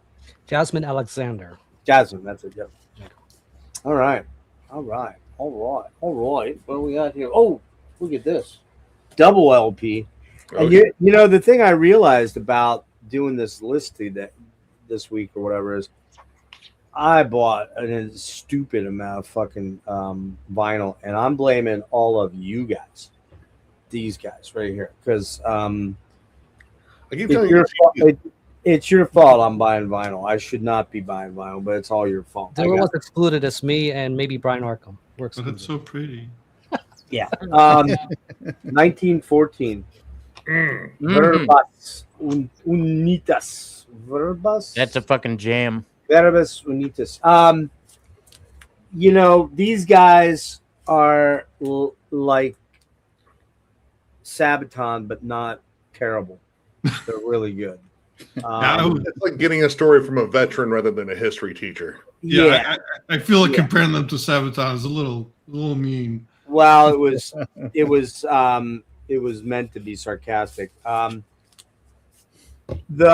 of all, they're Ukrainian band. Second of all, they're fucking epically big, huge sounding. A lot of killer riffs, great vocals, even the clean vocals I don't mind at all, which are, you know, they're a little affected by the dialect and the you know, the accent. Yeah, the interludes, the period sounding stuff with the interludes it's just super cool. Are they the only people to do this? The only band to do this? No, I said Sabaton, but there's also what's that other band? Committed to a bit, you know. Yeah, Cannon Farber. Where Cannon Farber is cool. The problem I have with them is kind of every song sort of sounds the same from them. You don't have that with this band. There's a lot of variation in what they do. The narrative. The narrative. I do like the little sound bits they pulled that are, you know, the historical sound bits. Yeah, it is really cool on Napalm, obviously. And after grabbing this one, I was like, well, better get them all, Jeff. I mean, why not? You know? So I did pick up the one before it. What's it called? Fear is a Weapon, or no? Or Fear and Weapons Meet. Did you get Blind leading the Blind yet? I did not. Yeah. Oh, that was so good. I'll be checking. I'm sure I'll be getting into it. But yeah, very cool stuff. Really good stuff. Dig this band a lot. Roger, what's your thought on these, real quick? I haven't got my copy yet, so I can't speak of that album. But I really like the one before. Ones, so, okay, yeah. There you go. I was curious. I didn't know if that was your jam or not. So. Oh yeah, no, they're great. I'm going to see them in at Inferno in. Fuck yeah. That's awesome. All right, Nick, you're up. I do want to try to keep things hopping just because we got other people coming. So, God damn it, if I could fucking grip the box and move it, you son of a... Phrasing. Do it, Jeff. Way to grip the box. No, I haven't been around a box in a while. I'm just saying. So, I mean, you know, it's... All right. For number 22, I'm just going to say the name of the band because I can't say the name of the fucking album because I don't know how to. Rapadas, it's their newest one. Todd us for certain. Who the fuck cares? It's Hungarian death doom, and honestly, one of the best death doom albums I heard this year. Yep. Rick, I gotta step out for a moment. I'll be back. Okay. Amazing riff work, bigger production than the last one. I've been a fan of this band since their first demo or EP, and with each release, they keep getting better. It's more punishing. The atmosphere is on point. I believe all the vocals were done by the frontman of Cryptworm, which he's got some great, awesome, gurgly, just evil-sounding vocals. God, everything about this is just suffocating. Like, this is how Death Doom should be done. I'm always down for this. Good breaks from the monotony, too. Like, it's not all just lumbering. You get occasional spots where it's a little bit more up-tempo. Solid fucking death metal riffs and just sick tremolos. I really wish I could tell you my favorite tracks, but I don't know how to say. I can't read them either. I know one of them says Lucifer in it. If you've been listening to it for so long, how do you not get more? How are you not proficient at this point? Because I don't like it's Hungarian. Like I struggle with like Finnish and fucking Danish and all that we shit. struggle with English. Dude, that's because like I become like a big fan of like what's that one man Hungarian act that's fucking awesome. Shit. Kellen learned how to say it. That's all I'm saying. Oh my god. Well, Kellen would. He would totally do that just to show us all up. But yeah, this album is absolutely fantastic. Like, honestly, some of this is kind of what I wanted more from Hooded Menace, but I still like the new Hooded Menace. But I want that return to just squash me, just destroy me. I want to be destroyed by heavy miserableness. That lets you have your cake and eat it too. Yeah, but you have to cry at it.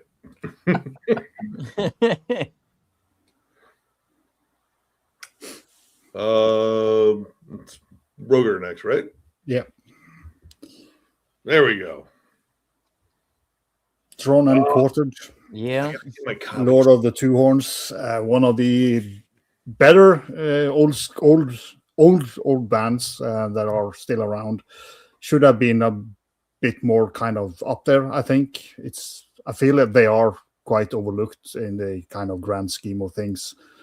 Yet another killer album. Again, could have been higher. The only kind of thing I have to point out with this album is when they blast the kick drums, it's just turning into one note, so you can't hear the beats of the kick drum, and that is slightly annoying. But apart from that, this is just a fantastic US slightly brutal death metal album. Yeah. Insanely fast. Yeah, but I mean, these guys are fucking nailing it each album. I mean, they haven't done a good album. All is great and beyond, in my opinion. Big fan of this band in general. So cool. All right. Sorry about that. I just drank a whole lot of piss. It was really yummy. Oh, good. Well, don't hurt your back lifting it. Is it on a higher shelf in the fridge? It was lower, so I had to actually. You're gonna hurt your back, man. Pretty much. So, got a weird taste in my mouth though. It was very strange. Weird explaining that to the hospital in there. So how did you hurt your back? Like, listen, all right, don't you fucking judge me. Yeah, I am tangy and delicious. If Bear Grylls can do it, I can do it. Dude, did you ever see the episode where he squeezed it? Yes. Absolutely. He squeezes the moisture out of the fucking elephant dung. That's pretty good. Oh, man. So hard to follow any of this. All right. What a segue, huh? Yeah, right? Come on, John. Give me a band I can attack you on again. Come on, man. It'll happen. I'm sure it'll happen. Might not be this one. Throne. With that who sat upon him was death. Yeah, I'm sorry, I fucked it up. Yeah, there we go. Me and my lack of physical media. Yeah, our neighbors to the north. What? Poser. Thank you. No physical media. You're a physical media poser, bitch. I am. All this is fake. Yeah. I have the same cardboard cutout. It's those cardboard fronts they have at IKEA to fill up the shelves. I keep waiting for that the one that covers the whole wall. They haven't sent it. I ordered it twice now. Yeah, it's a lifesaver, man. Oh yeah, man. Absolutely savage, fucking gnarly black and death metal. Loads of chromatic chugs, loads of nasty tremolos. The record moves at 1,000 miles an hour. The transitions are solid. It's a suffocation worship in a nutshell, and done pretty goddamn well. Just fucking groovy and brutal and nasty, dude. I absolutely love the record. Actually, I first got into these guys not with a record, but we saw them live. I don't remember. Nick, do you remember who we saw these guys with? We saw them at the Sanctuary. And I ended up getting their first EP there, and they to me they sounded like a blackened version of At the Gates with like blast beats, like a lot of melodeath riffs. That new album sounds nothing like their early stuff. No, it does not.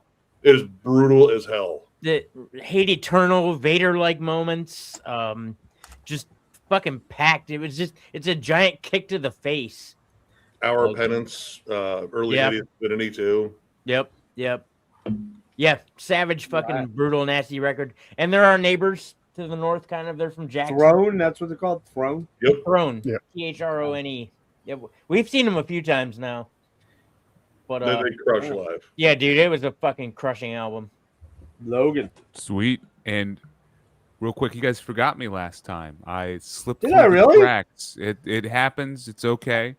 I figured I would just bitch and moan about it the next time. Well, you gotta Give us two. And now I'm Give going to us two. sneak in two real Give us quick. two. And it works out because one of them has already been talked about. So Okay, cool. Yeah. The first one, it's hard not to be biased about this a little bit. It's kind of a special album, or it's actually an EP for me this year. Apart from doing Metallurgy, doing the album club, which has been really cool. I've started kind of helping out Jim a little bit. Jim has a record label called Iowa's Recordings, and I was able to help find and put out, well, really just promote. Jim like kind of runs everything. I'm just kind of there to send an email every now You're and the then. pretty but- fucking face. Let's be yeah, honest. Come on. exactly. I'm the face young and blood. the thumbnail. But the first Iowa's recording release in a couple of years. This is Burial Gift's debut EP, MMXXV. So out of New Orleans, when you think of New Orleans metal, of course, we're thinking a certain, down-tuned, sludgy, kind of hardcore tinted variety. But Somebody talks like this. this is some like Cascadian black metal. They're giving that's Panopticon, Falls of Aros a run good for their stuff, man. money. Yeah, they kind of belong on Bind Rune recordings a little bit. Like we'll see where they end up going, but it was very cool to be a part of this release. This is a EP that I think sounds like it came from a lot more of a storied and just experienced band than their debut release. Melodic, the guitar soloing is impressive. The riff writing is impressive. The drum performance, just all top notch musicians. The members of this band. So Did you know about him Burial before- Gift. Yeah, Did you know about him before Jim got involved? Did you put him in touch with Jim? I did. Okay. I helped kind of set that up. I saw these guys open up for Ulcerate actually back in November. Oh, yeah, So yeah. I Yeah. saw they were on that bill, checked them out, and was like, man, there's no physical release for this EP, and it's sick. Let's see what we can do. And Jim, being just the killer dude that he is, he kind of basically, set it up. And the review is in from Decibel Magazine, by the way, 8 out of 10 in Decibel. Nice. So That sounds about right. check this out, guys. Go to Iowa's Recordings. Purchase this if you want. I did the $8 for the Friday. cassette. Yep. For that. I enjoyed the Walkman walk with this, but I would like a CD copy. We'll Before we see what move we on- can do. We'll see what we can do. Here, 22. Oh shit! God Just real quick. This is damn it! Rick already talked about this, so I'll be quick. But All right, okay. Keep disrespecting him. yeah, He's sick exactly. of your I feel shit, right? What are the Yeah. that's what the song's about. sick. Well, Rick already summed it up pretty well. But if you ever want to listen to Depressive Suicidal Stoner Doom, this is your album. Which everybody does. I mean, come on. Exactly. Of course, yeah. why wouldn't you? Yeah. To tie into, not to minimize those, but Rick did go pretty deep on that. Yeah. To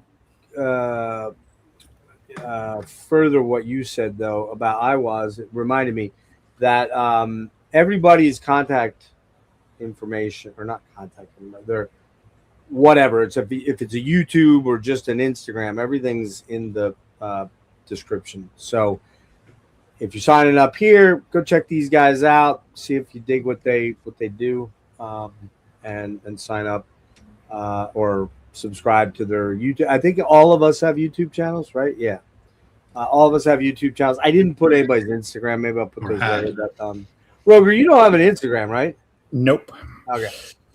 He's only YouTube social media. Yes, So, yes, my yes. friend. No Fuck Facebook that or over. anything shit. Yeah, fuck that Fuck shit. that Zuckerberg shit, man.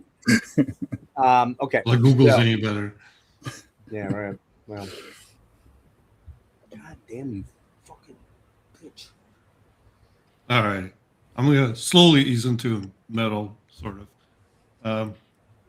This is going to be matching my Oh There you yeah. go. There you go. matching my color scheme today. So this is Frail, Heretics, and Lullabies. I am a sucker for Doomgaze. I love their previous album, Skin and Sorrow. This, I thought this was not quite on the level of that one, but still very enjoyable to me. I thought they did a very fun cover of Summertime Madness. Where are they from? Interesting. It's like from Ohio, I think, or something like that. They're from Cleveland. Yeah. That's right. I just missed them in an Ohio. I know they're like, I've been waiting for them to play East Coast, and they haven't. They just did a tour opening for Dogma, and they got fucked because Dogma is a piece of shit. So hopefully, I don't know. Hopefully they'll play here at some point. But they're, I don't know. It's like they're like a husband and wife duo too. Right?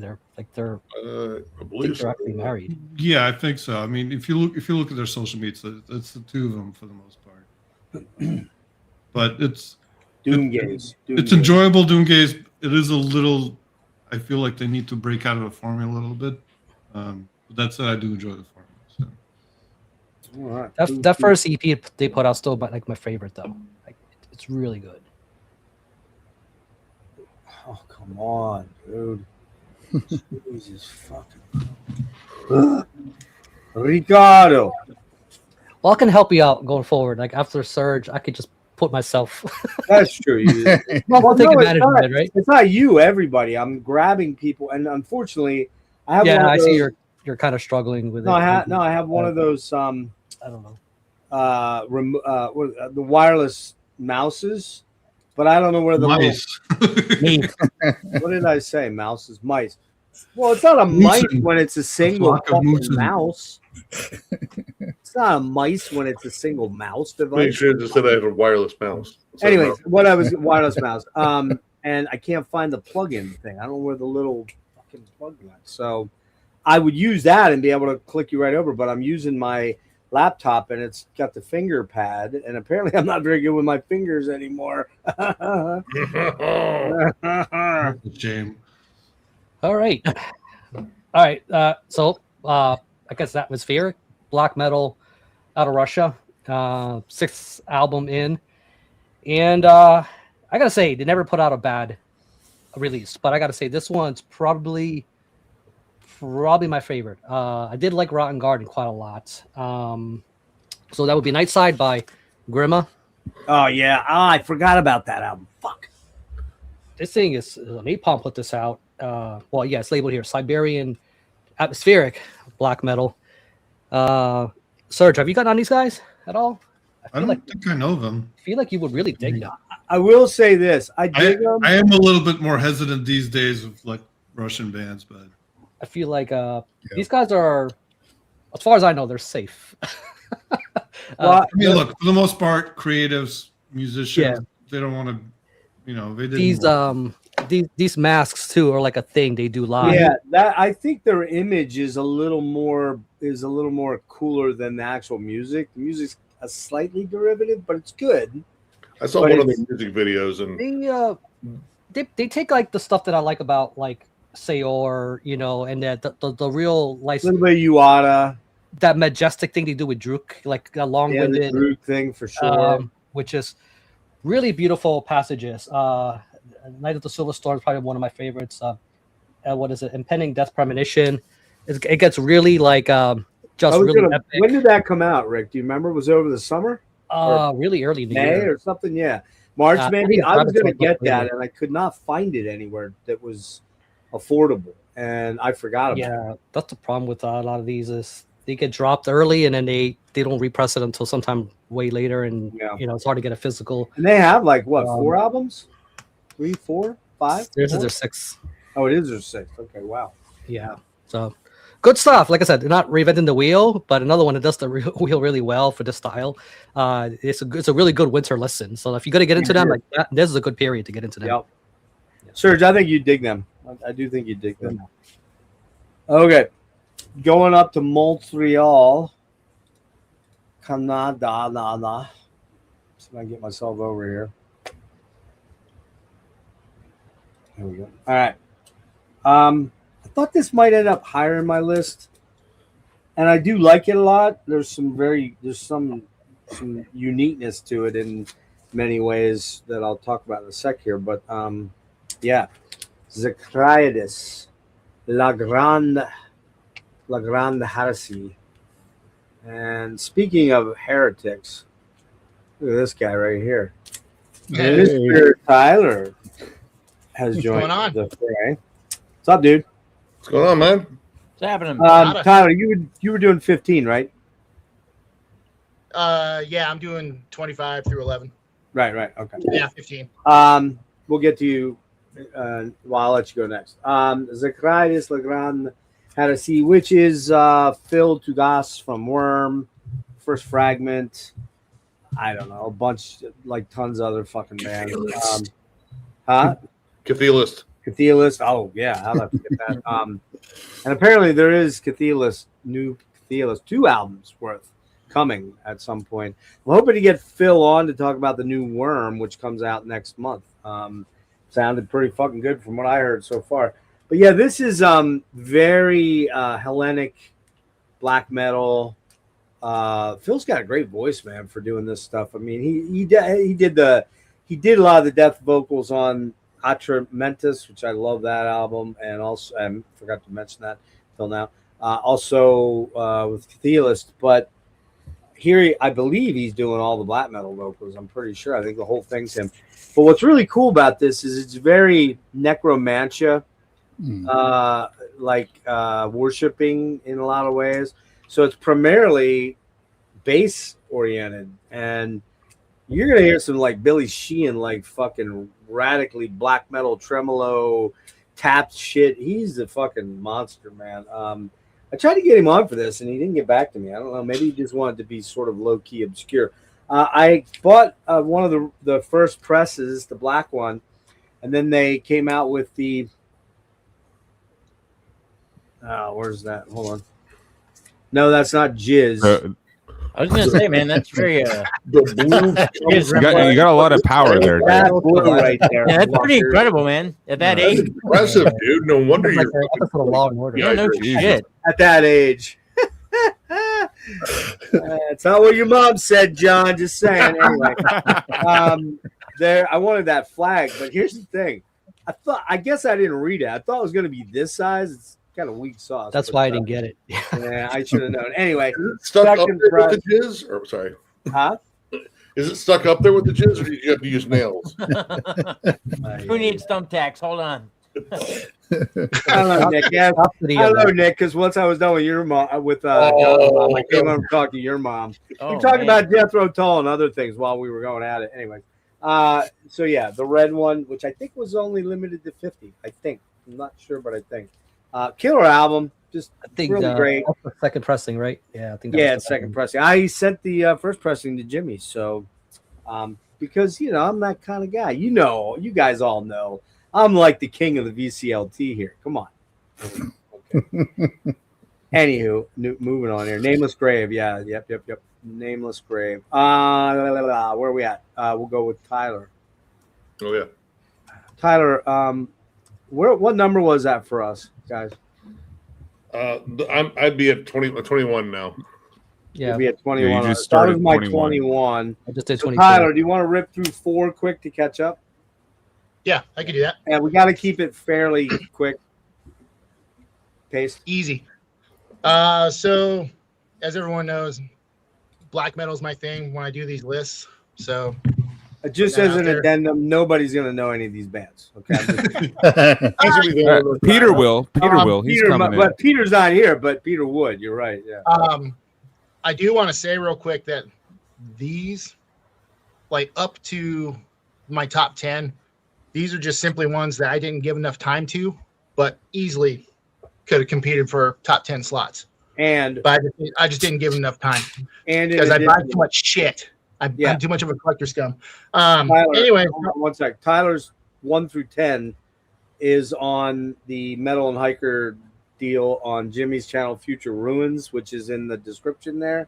So go over to Future Ruins and check that out. There's 4. How many was there? 5 of you? 5 of us, and then we all put our top 10s in the comments too. There you if go. don't want to see Cool. the video. Yep. Go ahead, man. So anyway, I'm starting off with a Acathris, new UK black metal band released on Cult Never Dies. It was supposed to be like one of those anonymous projects, but I figured out the producer of this band is the drummer because they recorded in his studio, and you know, you see the person like right there. So I matched the hair to the photo, and I was like, oh, well, I know who the drummer is. And he plays for a band called Arcane North and a bunch of other bands, and he works with other prominent UK black metal musicians. So this is pro level stuff. Anyway, it's 1990s, like kind of second wave, very melodic, nice symphonic flourishes, done in that UK style. Really good stuff. Again, Cult Never Dies.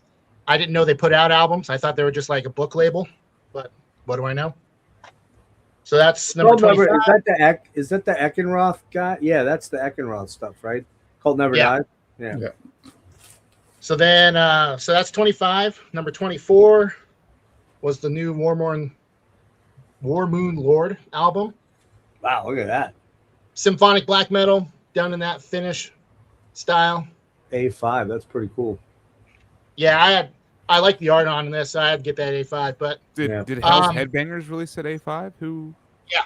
Oh, cool. Was it Paulo Girardi artwork? That looks like it. I think so. Sure does. Look like it, yeah. So I was a big fan of the first album by these guys. I liked the middle albums were okay. This is a return to form. Really aggressive, really melodic, evil sounding, with big bombastic symphonic flourishes. Excellent stuff. Then speaking of Finland, next one was the new Havakruunu. Of course, everyone knows this one. I feel like with each passing album, they're becoming more and more of a heavy metal band and getting further and further away from being a black metal band. But that's not necessarily a bad thing. And it's not a bad thing at all. It's not a bad thing at all. Everybody in this band absolutely fucking shreds. It still has enough of that black metal element, you know, to keep it in the black metal realm. But yeah, just another excellent album. This is one of those bands where even their mid albums are still better than most other bands. Real quick, Tyler, interjection here. That's an honorable mention for me for one reason. You said everyone knows about this band. Well, I've known about them for like 7 or 8 months. I forget when that came out, like May, April. Yeah, it was kind of early-ish in the year. And Jimmy was like, dude, you got to check it out. Got to check it out. Got to check it out. And I just kept fucking around on it. I checked it out 3 days ago. I'm like, oh, yeah, I kind of fucked up here. And well, all their albums 2 days ago, vinyls. Like, fuck it, I'm buying them all. Yeah. Oh, you got all the, was it Svart records? Yeah, all the Svart reissues, yeah. Nice. And then, so then my, what was that, 23? Yeah. Mm-hmm. So then my next one is going to be the new Droog album. That was close for me. Yeah, the Shadow Play. Yeah. Excellent album. Great album. I know a lot of people didn't really like the direction that they've been going on these last couple albums. I actually prefer the direction they've been going on these last couple albums. And I noticed Roman's been kind of, at least for a stretch there, he was kind of homogenizing all of his different projects. Like, this is like far more aggressive than early Droog albums, but it still retains that atmosphere that they're known for. But yeah, Shadow Play, another excellent album.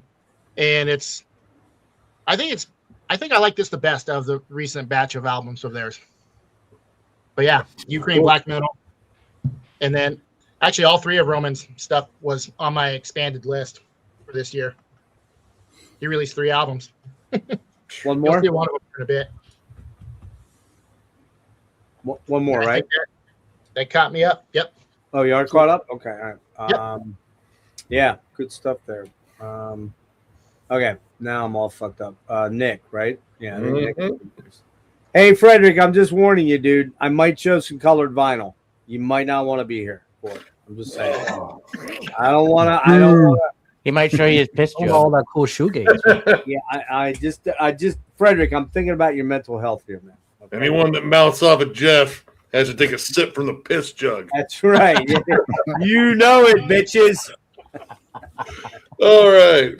At number 21, We got Gordon Brace with In the Presence of a Malevolent Soul. We actually kind of know this band. I've met these guys before. They've played here in Toledo. We ran into them and God, idea of 2022. Really enjoyed their first demo, and when I saw they were coming out with a full length, I was really excited to check it out. And this blows away anything that was on the demo. Much tighter. This is almost like a blend of like Pierce from Within, like Suffocation, and like Monstrosities. Like, oh god, first 3 albums. It's technical but riff technical. It's got good brutal kind of punch to it, but it's just like constantly riffy, constantly churning. Actually, it was a stream a while ago that actually Rick and I were talking about this album, and he actually described it as home. And it was like, yeah, honestly, that's kind of it. Like if you were a kid getting into like death metal in the 90s and like hearing all those like, the main bands, Yep, this would have lined up right with it. Right down the production. The production kind of has that Scott Burns kind of vibe to it. It's crisp, but it sounds organic. These guys just write catchy, tight, brutal tunes. And yeah, I loved every track on here. Lamentations of a Fractured Future in particular, like that one, not only because the lyrics are particularly haunting, especially given the first couple of days here of the new year, but I don't know, it's just got a good 90s vibe to it, and it doesn't sound like it's just rehashing a lot of stuff. It sounds fresh and vibrant. The songs are just punchy as hell. So yeah, if you like 90s death metal, Floridian stuff, and a little bit of Suffocation, right here. Great fucking album. Yeah. All right. Help me out. Where am I at? Oh, Roger.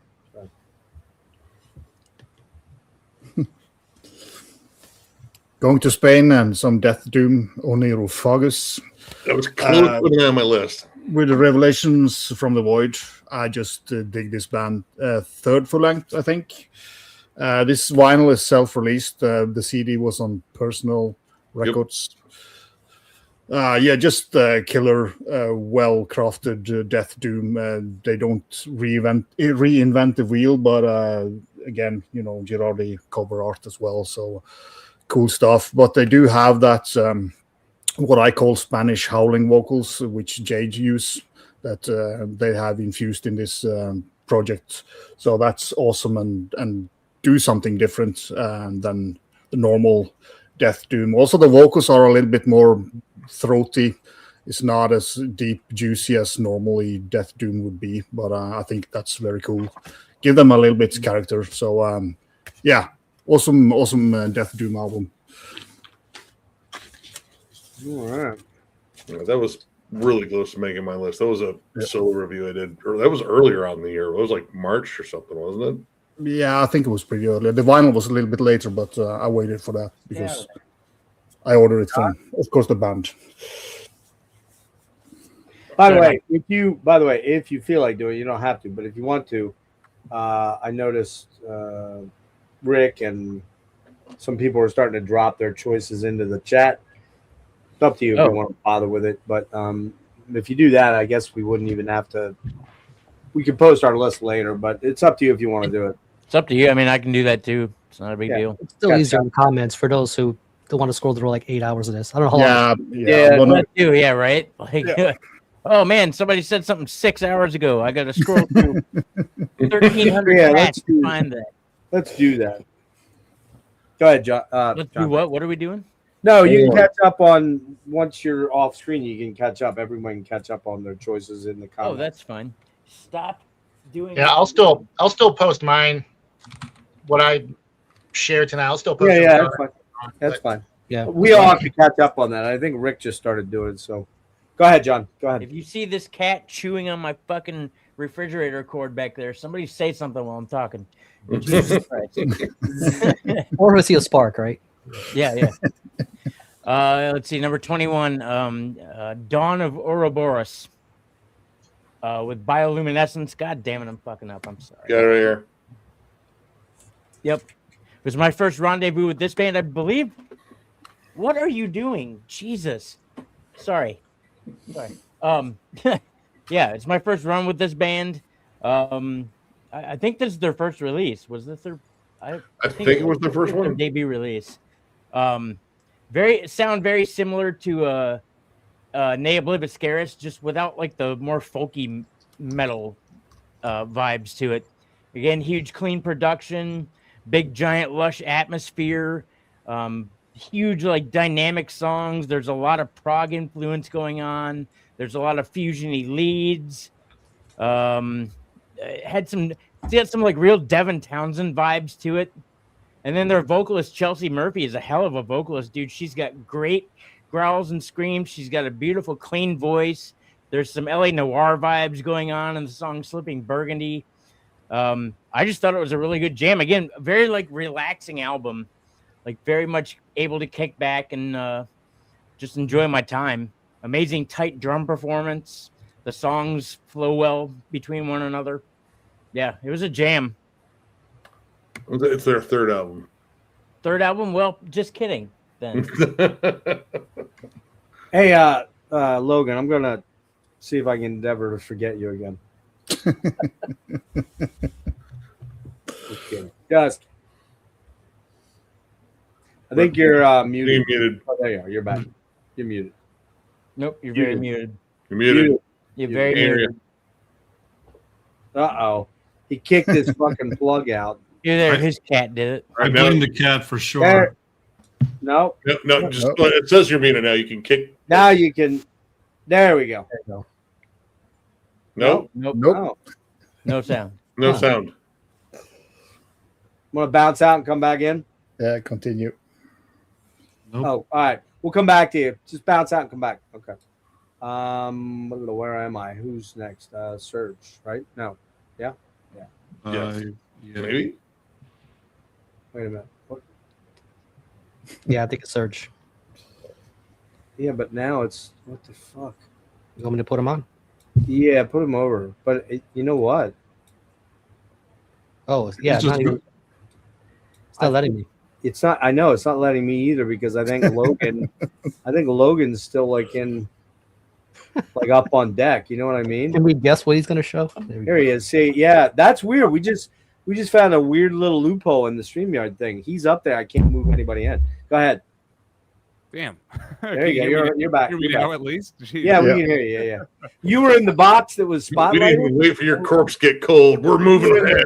You were in the box that was spotlighted, and we couldn't move anybody in there. So Hey, I was man. waiting for you to come back. We got a deadline. I'm promising I'm trying not to hold you guys up. All right, go ahead. Speaking of corpses, and we got a death metal band here from Finland, but somehow I can pronounce this band, even though they're from Finland. Probably because it's called Guts, Ooh. and that's kind of easy to pronounce. So, Cold guts. But can you pronounce the album name? Damn. Nightmare Fuel, nailed it. Okay. Oh, so it Yeah. just You did really well, dude. Yeah, I know. I think I'm ready to move on to the next level of the Finnish language. Right. Yeah. But, dude, this is just perfect old school, like kind of melodic, chunky death metal. It's immediately hooky. Immediately, the songs are recognizable, and I can get into them. There's a lot about insects and pests and stuff. We got Devoured by Insects, Vessel for Parasites, a track called Viper. Good subject material all round.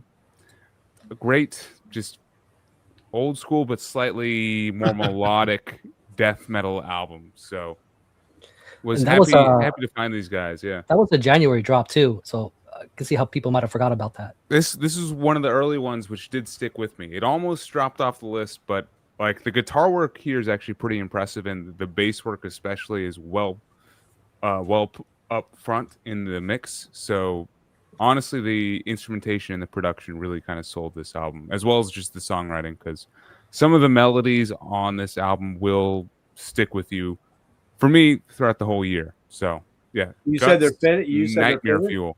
You Yes, said they're Finnish. Finnish. This is They their. sound very Salvo weird. is Finnish, and he says that was excellent pronunciation. There you go. Thank you. Look at that. Getting worldwide appreciation. For Now your- pronounce their name. I'm ready for the next step. Oh, look at you! Look at you. That Guts album kind of it has a very American sound. Like it sounds like there's bits of groove metal and like death and roll in there. It does. It's kind of like that 92, 93 death metal, like Florida sound. Yeah. Very, very lush and swampy, but it's from Finland. It kind of boggles the mind. Cool album for sure. Trying to move in on our territory now. What you doing, Finns? All right, Serge. All right. This one is. You can't really see. Yeah, we're not seeing that one so good. Pretty The bright. Omega Code. The album name is Alpha State. This is my one like true industrial album on the list. Jeff, I think you might enjoy this because there's definitely hints of like Frontline and even Skinny on here, but not like in a copycat kind of way. And it's also more like sci-fi oriented. I thought it's been a while since I found a cool new industrial band that I enjoyed, and this was it. Give us the name again. Something. I'll put it in the chat. Omega Code. Yeah, it's Omen Code. Sorry, Omen Code. Okay. And the album is Alpha State. Uh-oh, what's going on? What's going on where? I just heard somebody like yelling. I thought John was yelling at his cat. Never mind. No, that's probably my cat. Oh, okay. That's what I thought too. Is that those are cat noises for So sure. Omen Code is kind of in that industrial vein of Skinny and Frontline and that the numb type stuff. That kind of but like more updated. And again, there's kind of a bit more of a spacey vibe or a sci-fi vibe. Yeah, I might like that then. I'll definitely check that one out for sure. All right. I'm going to go to Rick, and then I'll go to you, Tyler.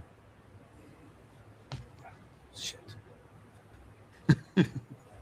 That's going to be going on all night. All right. This is like the one Logan showed. Guts came out January 31st. This also came out January 31st. So same week drop. Let me describe it first. Dan Swano, mixed and mastered. And it has influences of, if you like Sacramento, a Dissection. Do you like Dawn? But from the U.S. So it's got this sound. I first got into this band back in 2020. Skies of Our Errors. Not the best year to put out stuff because things that were going on. So I can see how that overlooks. So being an American band, I found this to be very, very, very juicy with the riffing. And again, like the aforementioned bands. And so they made a drop this year. And another one with pretty good Adam Berg artwork. So that's Skaldr. Skaldr. And the album's called Samsr. Samsr. Funny enough. So for those who don't know, another one where they're not reinventing the wheel, but it's a yummy wheel. If you miss Dissection and that kind of stuff, and you feel like a lot of the modern bands aren't quite hitting it at home, and you want that nice, comfortable pair of jeans, with that riffy black metal. These guys, you can't go wrong. I just scratching my head about why they're not mentioned more. Where are they from? Well, Avant-Garde put this out, so from Virginia. Virginia, okay. Yeah, that's good stuff. I like that one. I loved it, man. I just, it's a little derivative for me. It's probably why it's not higher on the list. But you put this on, man, you're like, yeah, like this is. It takes me back, man, to that shit and like Dawn and all those other bands, just with that American flair. So, Skaldr. Cool artwork. I think we're going to pull Imperialist because I think they also had Dan Swado do their album, their last one. Who? Okay, I didn't know that. Yeah, another American black metal band that sounds a lot like Dissection. Not a complaint, really. All right, Tyler. All right, so we're all caught up now. So, we got another one for Savo here, another Finnish band. And this was the new Kira album. And Saviden Ila, I think is how that's pronounced. But anyway, these guys been around for a little while, not a ton of albums. They're very deep into like ritual stuff like rune magic that kind of aspect of heathenry. Matter of fact, the main guy, he's got a side project. It's all like, it's like ritual ambient stuff. That's pretty killer. I'd pull it out, but we're going to keep things moving. But anyway, this is what I would consider like classic sounding Finnish black metal. It's not overtly aggressive. It's not the fastest thing out there, but it's got that real foggy atmosphere. It's melodic. There's kind of a mournful tone to this, but there's kind of an ominous tone to this as well. And it's just an excellent listen. I mean, if you like your old school, like your first couple Baptism albums, like the oldest Starguy stuff, and like maybe like I think there's a little Horna that you can hear in this as well. Like the earlier stuff, especially like when in the more mid-tempo passages. But yeah, this one just flew under the radar. I happened to be following these guys and I saw this was coming out and I was like, oh shit. Because they don't release that stuff very often. I think this is only their third album. But yeah, Kira, very, very good stuff. Yeah, lots of Finnish stuff. Yes. We like the Finns. We like the music of the Finns. Logan in particular loves the language. So words like guts are just beautiful to say. Yeah. It flows off the tongue. How'd you ever get past that wall of umlauts? Just keep trying. Got one coming up. Just wait. Oh shit. Okay, we had 20. We're 20. Damn, Jesus fuck. All right, ain't moving as quick as I was hoping, but anyway.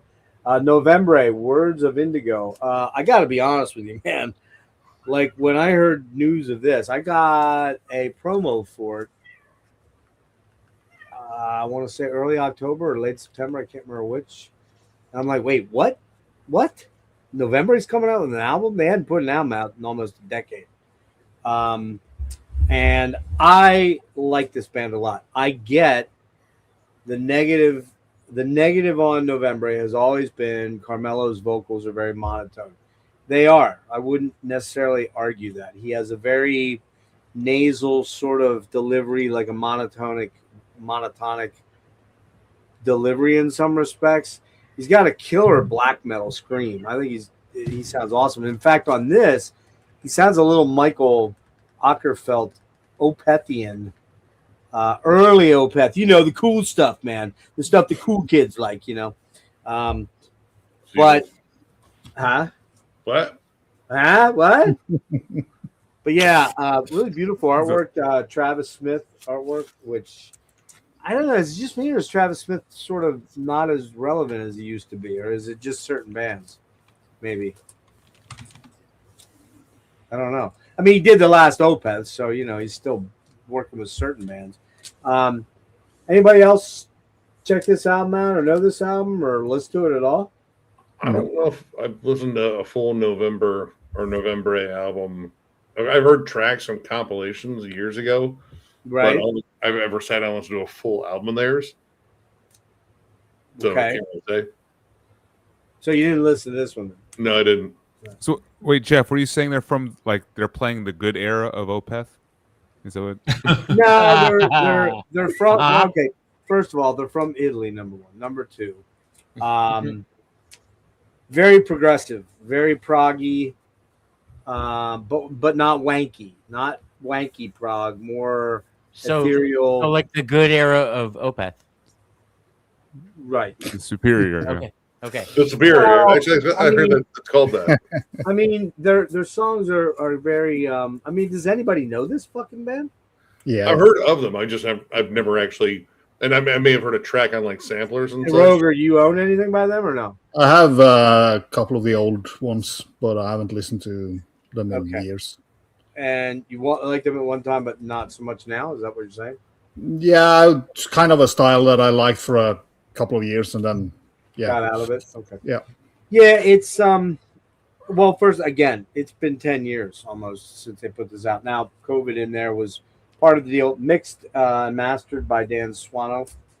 I don't know, man. It's just got a real beauty to it. It's washy. It very much sounds like the color scheme on the album, if that makes any sense. It's very lot of synesthesia. If that, if you connect to that, I'm just using some big ass fucking words here, man. You mean the Yeah. Frontline side project? No, it's okay, but only you and I probably know that, so I doubt anybody else knows that. Maybe Rick, maybe not the synesthesia, that kind of synesthesia, the color, I know. music with colors and words. Yeah, it's killer. I really like it. I just couldn't quite put it way up the list because, again, Carmelo's voice is a bit of an acquired taste, and you have to kind of work your way into it. As an aside, Alan, from your boss there, a couple of your bosses. Yeah. Let's Talk Metal, Alan. That's Let's Talk Metal, Alan. He did a deep dive on them. Weirdly, I guess when he found out this album was coming out, he did a deep dive on them, which was something I had been planning for a long time. The motherfucker shot right in there and stole it away from me. Thanks a lot, Alan. Damn it.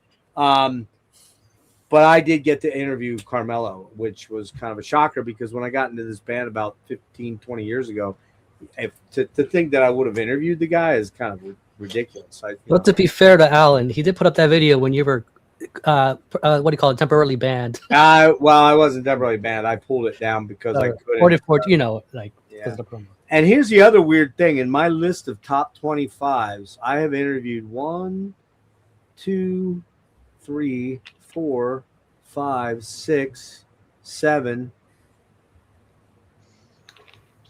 8, 9,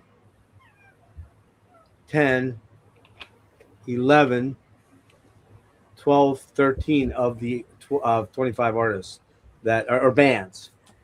That's weird. I couldn't even believe that. Like when I was like, wow, how'd that work out? Just has. So kind of wild. Okay. So moving on here to Nick. All right. Well, reasonably sure this one's going to be on someone's list. More than likely Jeff's. Night, Cult of the Serpent Sun. Man. I'm still not sure if this is better than Voice of the Cronian Moon because I love that fucking album to death. Every song, every riff, every harmony. What's up, Ben? Yeah, this is kind of just like the perfect companion piece to it. Like they really didn't change much that they did. They just brought the riffs, they brought the hooks. Every song has ferociously melodic touches to it that just draw you in. Like you can just say these guys just play the right riff. They play the right riff every time. The only thing I would say that might be holding them back, and I still like it, are the vocals. The vocals are still very ghoulish. I still describe them as like the ghost of Lemmy, groaning through an air conditioning vent. Yeah, it's effective though. But they don't carry enough of a tune, and I think there's room to be even more melodic. Yes, it's like the last step. Yeah. That we are going to talk about that with me and with Rick, I think, if I'm guessing. But you're very right. He has a monotone too, like it's a Lemmy Black and Thrash thing. But the problem with it is it's very straight line. It is, and it's more spoken word. Like it's not almost. It's not necessarily singing, but at the same time, the vocals are almost just like the atmosphere. The vocals are the most blackened thing about it. Yeah, the music is. Straight up 80s heavy metal. It's straight up. Every great Scorpion song. Yeah. Every great Angel Witch song. There's even fucking Dokken in there. There's just great guitar work throughout. There's nothing on here that isn't catchy as hell. It's got hooks aplenty, man. Yeah. I'm a sucker for that shit. Yep. And they crushed it once again. We won't have much to say on it because you said most of it, but yes, you'll see that again at some point there. Roger, where are you? Fuck, where'd you go? You way up. I'm here. Nope, yeah, can you move him over, Rick? Can you see if you can move him over? Roger? Yeah. I can't get at the person up top in that corner as easily because there you go. Thank you. It's like the timeout square up there. Yeah. It is. Oh yeah, look at that. Nice. I heard of that. I would not have pegged you to like that one for a weird reason. I don't know why not? It's kind of soft. Yeah, it's kind of soft, but I need some like calmer music sometimes, you know. I love how that's calmer music too. That's beautiful, man. You're gonna make me Oh start yeah, crying, I'm not going to talk much about this, but I will. The only thing I have to say about this album that I feel the songs on side A could have been longer. They are a little bit kind of shortened. There or are some rushed. short ones on there, yeah. Yeah, but it's the potential for longer songs have not been fulfilled, in my opinion. Side B, the songs are more kind of in their right length, but I just feel that. I think the whole album's only about 35 minutes, right? Yeah, they could have done more with the IDs on side A. I feel, and that might have been easy top 10 for me if they had done that. So, if I recall correctly, I had Jerry and Derek, the drummer, and Jerry's the singer and guitar player, had them on, and I said, I think the only thing that my negative about this album is that it could have been a little bit longer. It could have been 6 minutes the riffs are there on side A. It's just that they haven't kind of utilized them enough. They kind of just play them, and they next song so. Yep. So Totally they have some potential for growth there, in my opinion, going on with the next album. You'll see that again, probably by a multitude of people. Okay, fuck me, damn it. Oh man, I'm having trouble here. Not it. Okay. Well, I know you're not into me. You know what? You keep saying that, but I think they're just a little. No, I just want to make sure the boundaries like completely. You kept talking about the jizz on my ceiling a lot, so that's more just there was a lot of it. Especially at your age, you're almost 60. You're not supposed to freeze that much. The fact hey, that you have that arch. You know what my nickname is, right? Magic Man. Just saying. Right. Comes quartz. Gotcha. I'm still a fan of Gandork. I like Gandork, though. That's my favorite. Hey, fuck you guys. And on that note, I'm going to go get my piss jug. I'll be right back. Take your time. All right. Let's see. Number 20, Despised Icon, Shadow Work. I'm pretty sure. I'm pretty sure this is the last deathcore pick on my list. I wasn't expecting to have any deathcore on my list, but I've been a fan of these guys, I don't know, since 2004, 2005. And then after their 2008 release, Day of Mourning, they just kind of disappeared. And by that time, I was already pretty much out of deathcore anyway. And then they showed up, a couple years ago with another release, and it was not great. It was okay. Yeah, it just wasn't great. But then they showed up here with Shadow Work, and this reminds me of old Despised Icon. It's heavy again. It's fast again. It's more like close to death metal now again. There's some black metal elements at times. Their drummer's still a beast. It was a good fucking record. I mean, to me, it just felt like a piece of my younger years when I really enjoyed this band, and it sounds like that again. So I was just a fan. Just remember, good deathcore does exist, but also remember that it was never ever composed by Slaughter to Prevail. Correct. Yep. There's great. right. There are pieces of good deathcore out there. Despised Icon's one of them. There's not much. Slaughter to Prevail can eat grizzly turds in their fucking forest. I just want to know about the banana. This came with the apartment. It was crazy. Was that mentioned on the listing? I'm just curious. I opened up the door to this room, and there was a banana, and I was like, all right, cool. You can't show the banana any fear, otherwise it'll kill you in your sleep. Yeah, you see him? He's look at him. He's judging. That's a side-eye fucking banana right there. No, my ex-girlfriend gave me this thing, so it was just something I liked and kept. We on Logan, right? Yeah. Are you up next? I think. Yeah, that's right. I believe so. I just don't want Jeff to accuse me of skipping you. It's all good. I think it would be me because Jeff skipped me before, so it's better skip him. You're doing fine, Rick. You're doing fine. All right. No, I think I'm the first one to mention this. Happy to finally bring up this album right here. Innumerable Forms. Oh yeah, dude, that was a banger.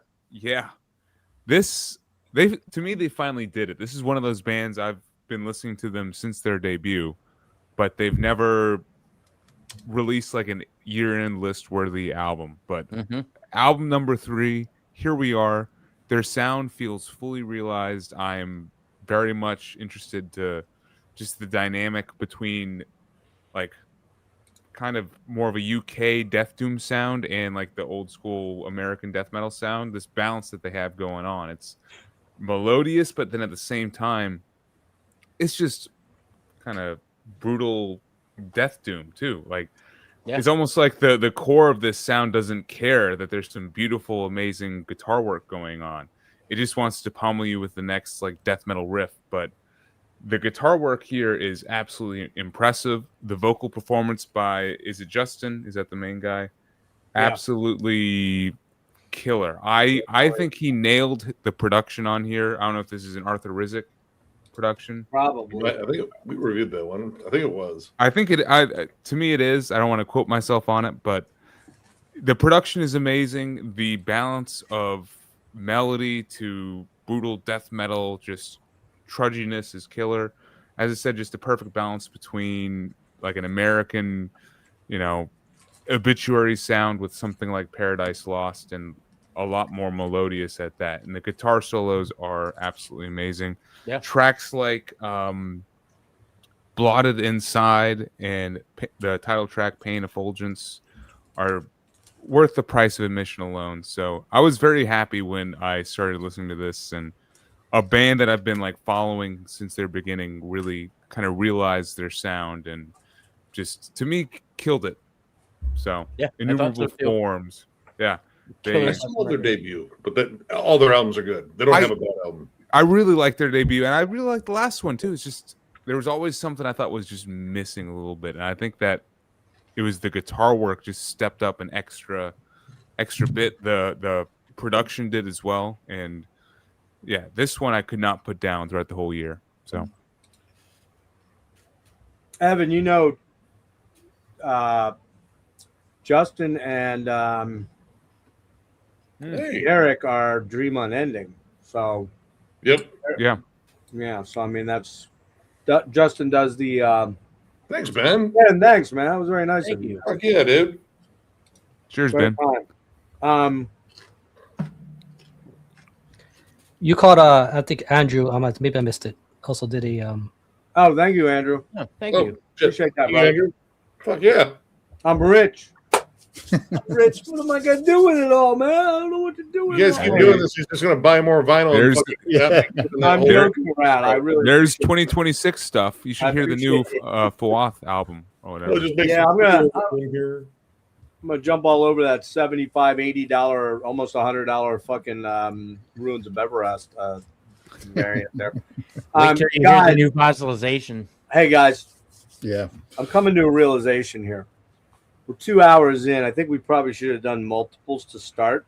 you want to double up or something? Or? Well, I don't know. I'm going to put it to the group. I don't Not care. a bad idea, probably. What do you think? Double up. Let's Yeah, do I it. don't know if it speeds up. Well, things. double up from now. We're at 20, right? Is that we just Yeah. did 20? Yeah. Yeah. Why don't we double up from 20 to 10? I know, Logan, you're doing 10 more, right? Yeah, I'm doing Yeah. 10 more. Let's double up in this coming up round. We'll finish off this round, but going 19 down, let's double up because otherwise I can't really get anybody else in here. I mean, my friend Tom's going to jump in shortly, and I think Peter's going to jump in, but then I have no room to get anybody else in. So let's move a little bit quicker. I don't want to keep everybody here until 5 a.m. It's just not mostly me because I'm not. Some of us literally can't do that. No, but I was gonna say I'm not sleeping very good lately, and so it's weird. I'm having a lot of brain stuff that's going on. So, all right. 2026? Huh? Logan's Exorcist. Is that a 2026 release? That is But I hate to say it, guys in the chat. number 18. You got to do a timer, like. No, I don't want to necessarily do that, but I will. If somebody's going on and on, I will. But I think we should probably double up from here. I'll down. tone it down. I got No, you, it's Jeff. not you. It's not you. It's anybody. It's probably me again. But I didn't really think I've been too crazy here. But I think we didn't really get started till almost half hour in, and then I really should have thought. I thought we were going to move a little quicker, but I'm stupid. What can I say? Don't say anything. I feel like we're not doing too bad. I mean, No, we are actually arguing with you, Jeff. We actually are doing good, but I'm thinking about the other people I've invited in, how I'm going to arrange this, and it's going to get weird. So let's go doubles here after this round. So where am I at? Logan was. I think it's me. I think it's you, Serge. Right. God damn. Plus, it's only taking me like 16 hours to move people over. All right, I'll try to make this quick. This is Unrequited. Unrequited, Pathway to the Moon. What's the name of the band? Unrequited. Unrequited. Yeah. Okay. There you go. Yeah, with the cool V instead of the. Yeah, I think you just brought them up to me yesterday, didn't you, Rick? Yeah, I tried to check out a song because it's emotive man as fuck. It's a cool mix. It's like a spacey, doomy, post-black kind of thing. Lots of atmosphere. So a lot of things I like.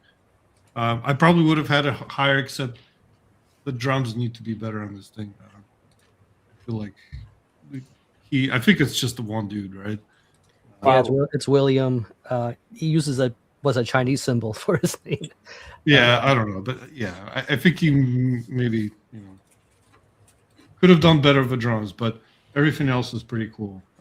He's trying to clean singing approach in this one, which is interesting. He didn't quite do it like this with the previous. There's a mix. There's clean singing. There's I like the variety in this album. It's engaging. All right. There's a Hans Zimmer cover too for any Hans Zimmer fans. Oh, really? The orchestra guy or the it's like doctor? I think it's like the last track. That's kind of weird. John, did I hit you or did I miss you? You did. You hit me. I hit you. Okay. Hit me hard as fuck. Not as hard as I want to, big fella. Anyway, Give it time. where are we at? Rick. We're at 20. There we go. Sorry, Rick. Well, fortunately, this will be really quick because Nick already covered this. But I will add one thing. So this is that Rothadus, Hungarian death with a lot of doom, very crushing. Death Doom. I mean, just look at that back. You kind of know what you're getting into. Hair draped over faces. Fucking sick album. You know, Yeah, right. it's just like I feel like if I try to do this shot in a cemetery, like instead of me crushing, I'll get crushed by something along the way. But the consensus was the translation. So for those who didn't get the translation the first time around, it means the internal feeling of temptation. So I had to Google Translate. Ghostly harangue, which I guess means to berate or something like that. What was the first part? The internal feeling of temptation. That's Nick, how he feels about me. That's we'll go back to that Diz thing with it. The cover starts to make more sense now once you start to translate. It's like you kind of want something that's kind of like you really stank face and really, but then you can still got to put on reading glasses. Oh boy, the stank face. Translate, like. But I've seen that stank face on John and Nick at MDF. I'm telling you. Oh, dude, when a riff hits right, you should be stankified. Before or after the beer. Ugh. Yeah, that means they're doing it right. Yep. Right. I'm probably not in that group. Oh, dude, if you heard the riffs on that album, your face would get stankified. Yeah, permanent stank Ooh. face. Yep. Okay. Tyler. Damn it. Fucking cunt. Fucking bastard. So do you need me to rip through two of them then? Now just do one here, and then the next round we'll start kicking down. Okay. All right. So next up, we're going down to Australia. I actually don't even recall how I came across this. It's probably one of the YouTube channels that I follow. But Akoth of Might and Hierarchy. Best way to describe. Uh-oh. Cat doing cat things. I get it. Anyway, We got a lot of Australia- naughty pussies in here tonight, man. What's going on? Huh? Don't so you yeah, have so one these yourself? guys do that US style medieval black metal, and really was just very fast paced, very melodic, and there's kind of a punk and like early thrash undertones mixed in. But these guys do it better than most any of the US bands that released stuff this year, including like Eisenblut, any of the stuff that was on the Blood and Crescent label. Like these guys crushed them, and they're all teenagers. I think the oldest guy in the band's 18 years old. Wow. So, but yeah, these guys hit me up on Instagram because I shared their album, and they were just like, "Oh my god, thanks so much!" And that's so great. Like, seem like pretty cool kids, and they're off to a very fast-paced, rip-roaring start to hopefully somewhat of a lengthy career. That's cool. Yeah, this shreds. Like, it's good stuff. Well, yeah, because we all know that playing death metal makes you lots of money career-wise. Right. I just mean for collectors come up like myself, like they can just keep releasing stuff and I'll just keep buying it. I know. It's just funny when I watching that stream of all the death metal legend guys there. You know, I'm sure David. Goddamn, forgot his fucking last name. Vincent. Thank you. I'm sure David Vincent's done pretty well. And Kelly, you know, I mean, Kelly's right there. You know, and Murphy's right there. These aren't. Trevor Perez has done well because Obituary is probably the second biggest band out of behind maybe Cannibal, or I mean, they tour relentlessly. Their merch sales are. Oh yeah. Broad. I got, you know, Morbid's probably right there, but you know, whatever. Who knows what the legal arrangement is there? But I'm just kind of laughing a little bit because it's like, you know, if people really knew, you know what I mean, the realities of making money in death metal is pretty trippy. So, all good, Tyler? Yeah. All right. Now we'll do two. I didn't want to do it this way, but I feel like I got to do it this way because unfortunately I always overshoot the mark and over invite, and it's just, you know, because I'm like a touchy-feely guy. I just want all my buddies to hang out with me, man. You know, because so you're a friendly guy. Don't offer to touch your buddies. I didn't offer, John, but how much you paying? You just said touchy-feely. Well, I mean, I feel like I don't want you to touchy or feely me. it was implied, Jeff. It's implied. All right, so number 19. Shut the fuck up. All right, Wait, number 19 and 18, right? 19 and 18, yeah. But number 19 first. Okay. Number 19 is November's Doom, Major Arcana. It was a good record, too. First album in 6 years, I believe. Full disclosure, I've had Larry and Vito on just recently, and I had Paul on a couple months ago. And yeah, man, I tell you, so many memorable songs on here. Which one of the things we mentioned earlier about Opeth is they spawned a lot of copycats. Now, November Doom was not a copycat of Opeth early on. Their first two albums don't sound anything like what they morphed into with the Knowing and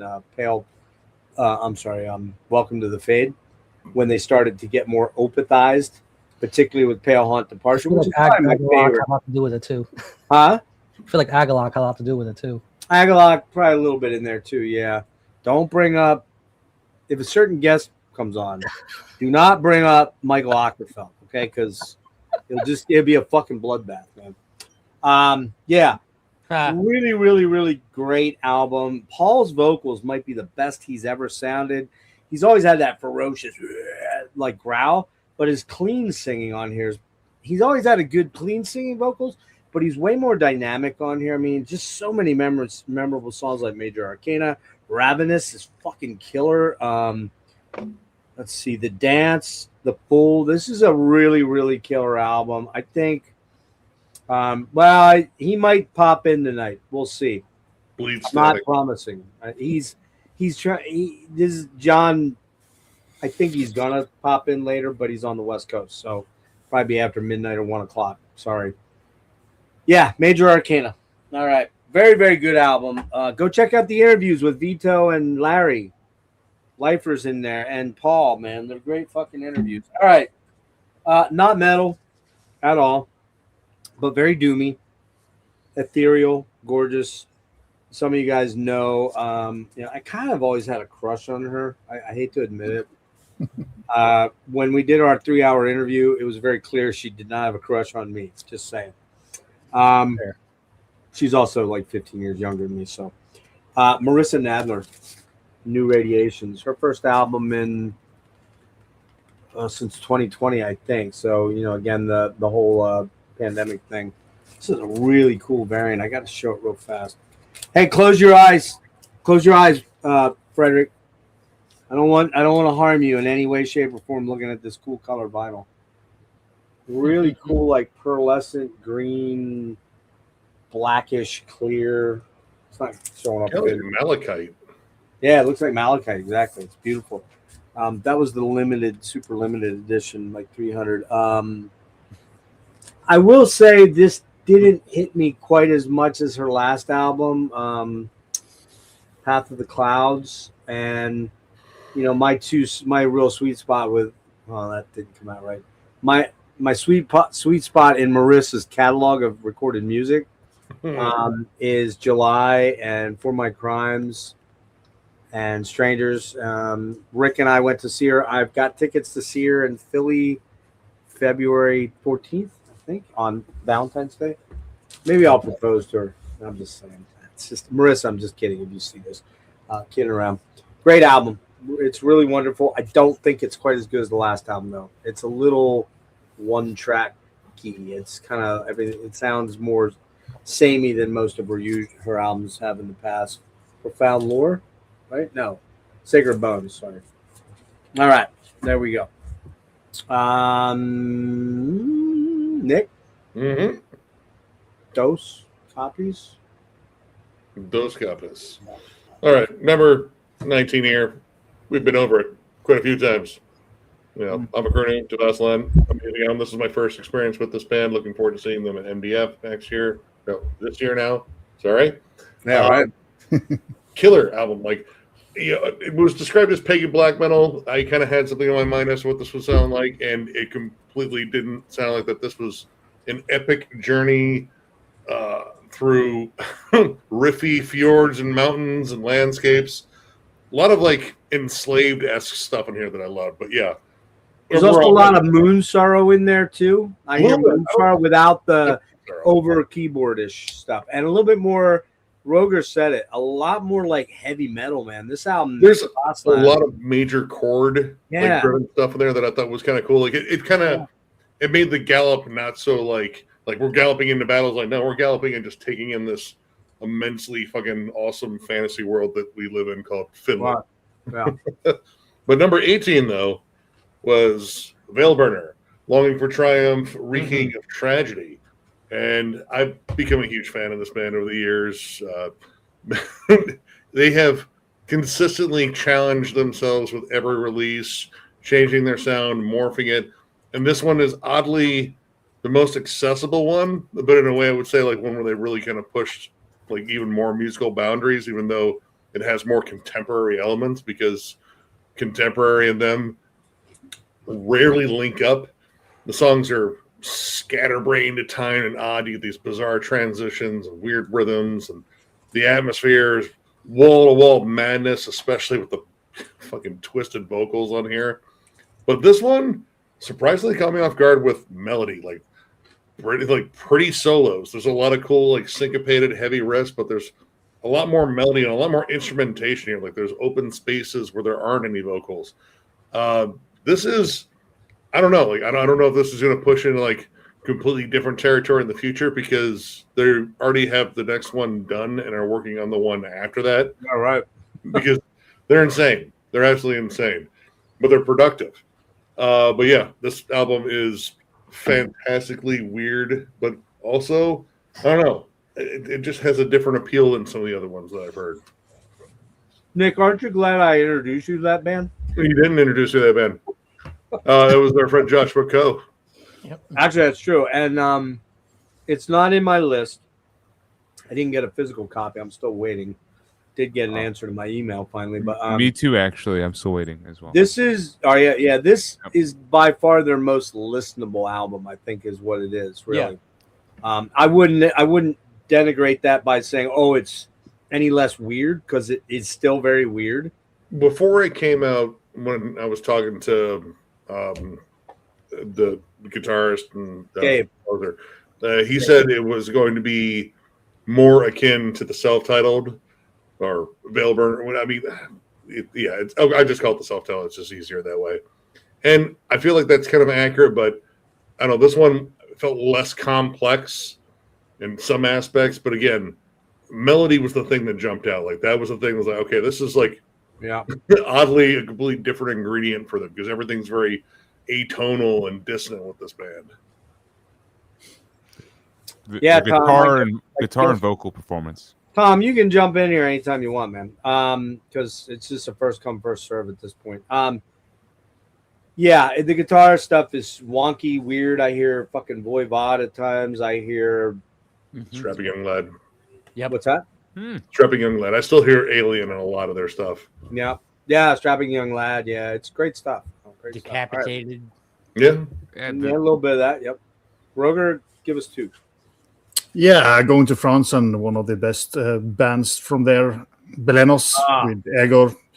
Dude, that album, fuck, I completely forgot about it. You talked about that. That album is amazing, and I fucked up, man. I forgot to order it. Damn it. Turned a little bit kind of harsher on his older days, a little bit rawer, more energy in the music, a little bit less of that choir thing as well, which is kind of been a trademark. But overall, it's one of the best in a long, long time for me. Didn't care much for the previous one, but very astral sounding. It is very kind of atmospheric, like in the ground. But this time it's kind of it's toughened it up a little bit compared to the previous. Just cost me some money, bro. Thanks a lot. My pleasure, Jeff. And then of course Titan Blood. Crushing album once again. The last track on this, if you want to check out this album, go and listen to the last track. That is just a phenomenal ending of a really good album. So it's already been spoken about, so I'm not gonna. We gotta speed up. Come on. All right. What are we on? 19. Evoking. Yeah. With what is it? Mendicium? Is that? Yep, Mendicium, I think. Mendicium. Yep. Yeah, saw these guys at MDF last year, and they were fucking crushing. Amazing. My first run around with this band too. A lot of firsts for me this year, and it just this album is so fucking dark and dense and suffocating, and I like the kind of like the contrast between how dark and suffocating it is with the fucking like almost pretty melodies that are on top of everything. 100%, dude. Nailed it. Yep. And that was really fucking cool. I love the lead work, dude. The track Sext, even though it takes that song a good 4 minutes to get going. By the time it does get going, not only are the melodies great on that song, but the crushing Morbid Angel tremolos that are all over that thing are awesome. And like parts of this record are funeral doomy, I think. But even though sometimes funeral doom puts me to sleep, I thought that this album flowed very well in spite of that. So, yeah, I was a big fucking fan of that. And then 18, Abigail Williams with A Void Within Existence. I admittedly had never sat down and listened to Abigail Williams before this record because black metal and I didn't always get along. And I was really, really disgustingly impressed with how good this record sounded, how awesome all the songs flowed together, the amazing fucking riff work in these songs.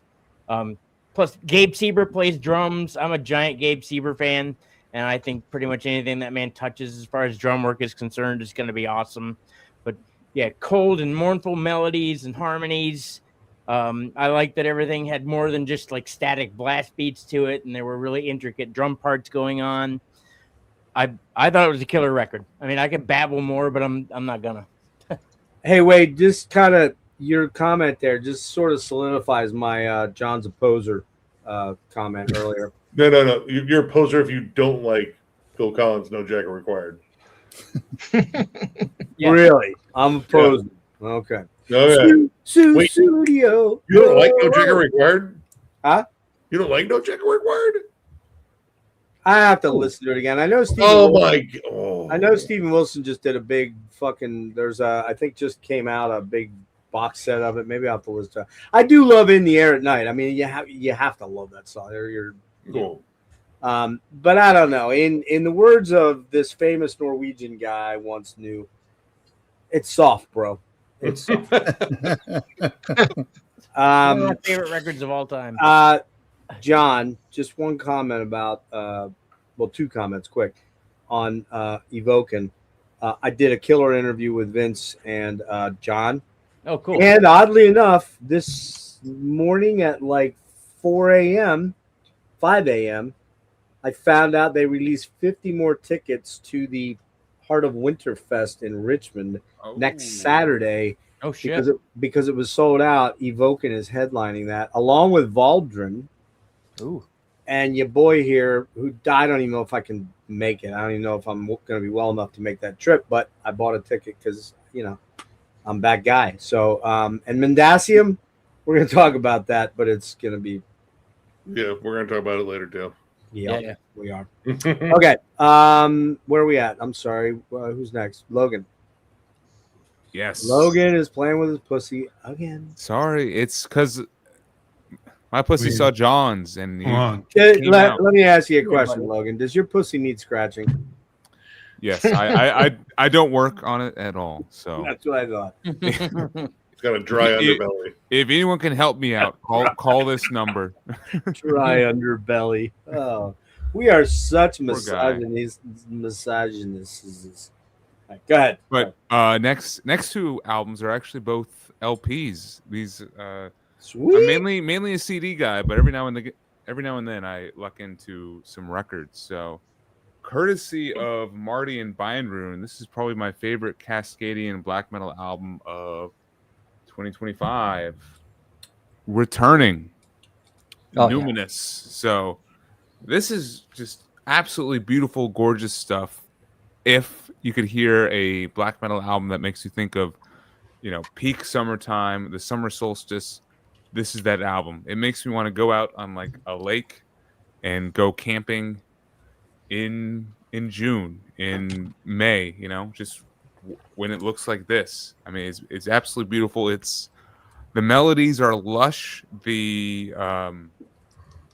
atmosphere is perfect. Like the production is really just well done. Like it's definitely Cascadian. We're not talking like very harsh black metal here. It feels very warm in sound.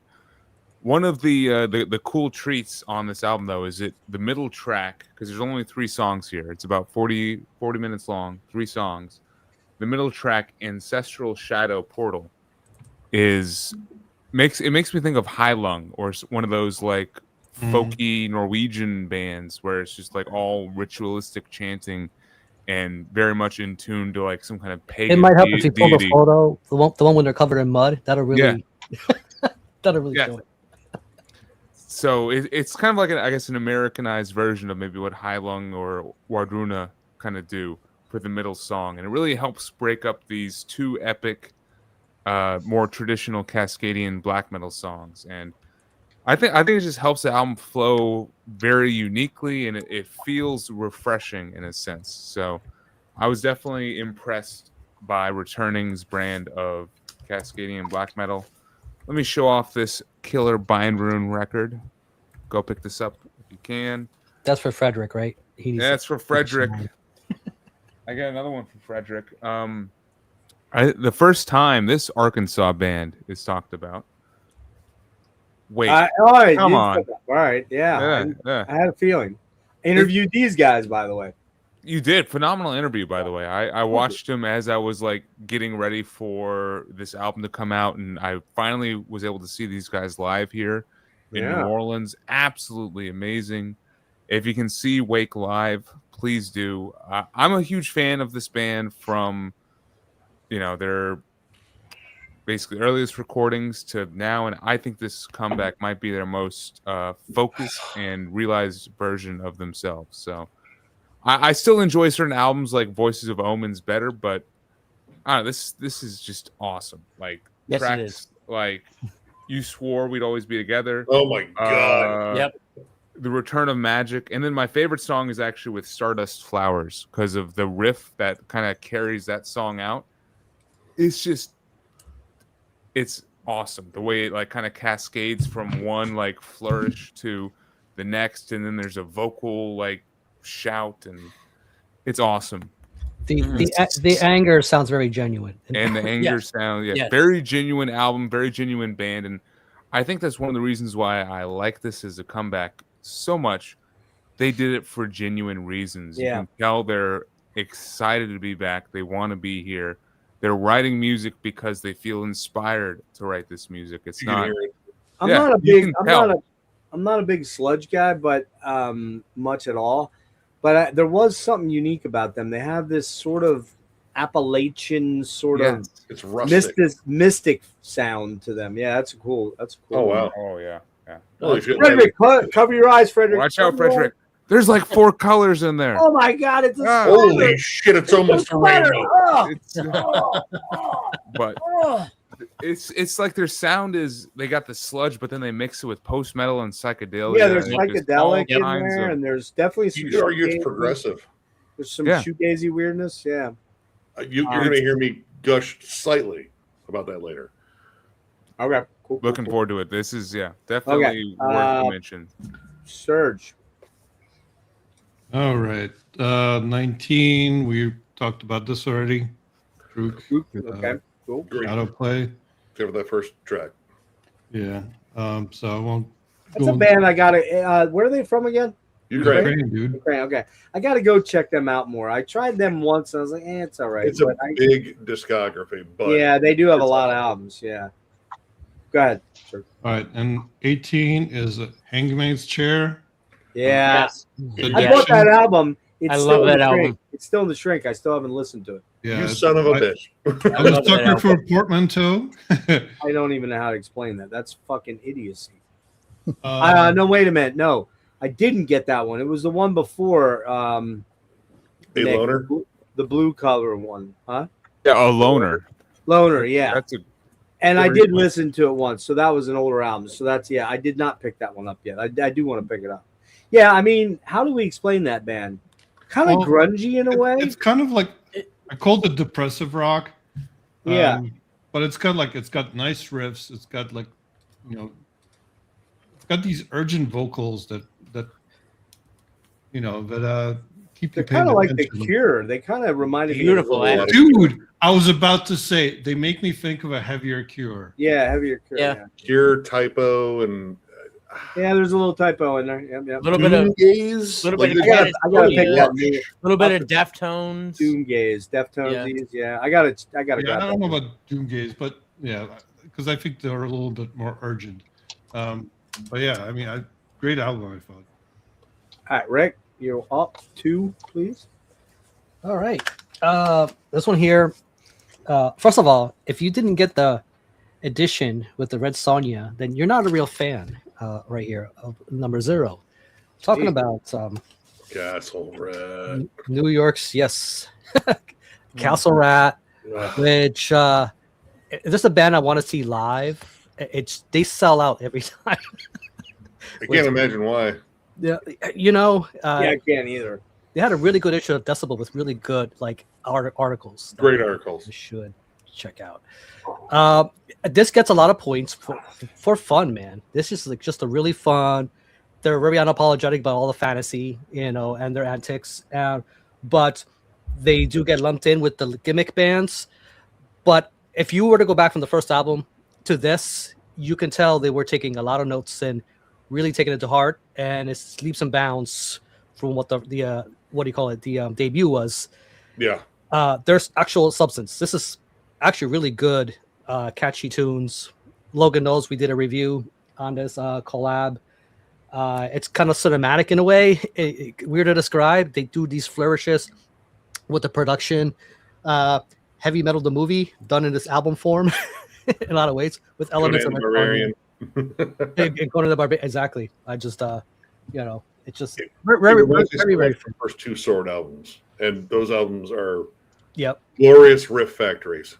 The old sort of we all loved, Age of Winters and whatnot. I love Warp Raiders too. But. So the other one is just gonna hate me because it's low on the list considering for what it is, and you know what I'm talking about here. So this Harmonium series was the thing I love the most. Me too. I like this, but I was not expecting this shift in direction already. But it's great. But I feel like I got to put myself in the headspace to enjoy this the way I want to. This is the Palooza Nord. It's going to be lower on my list than you guys probably assume. To be honest with you, not as this low, but you know, there's no bad Palooza Nord albums. To be clear, well, there's a, but I love the way Vince Vaughn does these. That Codex one is kind of fucking weird, man. It's weird. Weird is the word for this. I think here it's probably the least weird. It's almost the most directly listenable Palooza Nord maybe. You're going to introduce somebody to this. Yeah. It's even more listenable than Hallucinogen, which was their most listenable. It doesn't. It's more expansive. It's not as suffocating as some of the releases. No way. Very astral. It's got these sort of really soft, synthy kind of guitars at times. It gets a little open, it's a little gazy. There were these elements. Super melodic. Very melodic at times. I'm sure you'll have a lot more to add to this once, because I'm sure it'll appear again. I'll have a few things to say, but you hit on most of them. I mean, that's Logan's number one, if I remember right. Right, Logan? You would be correct. Yeah. I was going to give it a shout out at some point in the evening, but yeah, that's. Yeah, I mean, when you near the end of your thing, Logan, you can kind of rip through your 10, just throw them out there. You know what I mean? Hey, all right, cool. Even though I'll link Marty's thing somewhere at some time. But yeah, the Double Boom Morty got my money this year, and they will again. But we'll explore that later. Why? Did you you didn't do the stupid shit I did though, right? I think I know what you might be talking about. The $50 deluxe exclusive, blah blah blah, the one that gives you a blowjob. I couldn't even if I wanted to. What? That thing was Oh, you didn't know that? It's like an alien For blowjob. $50, that doesn't sound like it's terrible, dude. I guess I shouldn't have said that out loud, should I? But yeah, so those are my two. Great release, different. Awesome artwork. I just got to settle into the sound, Yeah, I got you. Yep, it's gonna be lower in my list than you think, but not crazy lower. Come on, man. I've seen the special you did with Kellen. We got into it deep. I think Kellen, Jimmy. Well, yeah, that's right, everybody.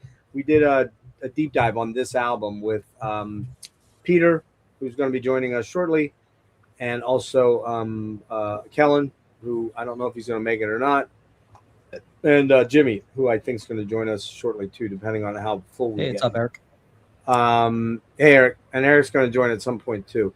Yeah, where am I at? Who's next? Tyler, 2. Speaking. All right.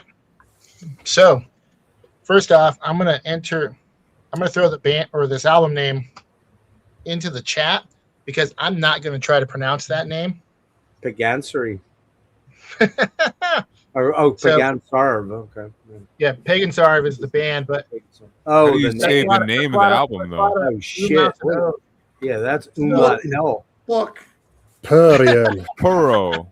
Purian. Freckles, man. So these guys are an Estonian band, and come to find out, their language is very, very related to Finnish. It's part of the Finnic tree of languages. You could just look at the map. yeah.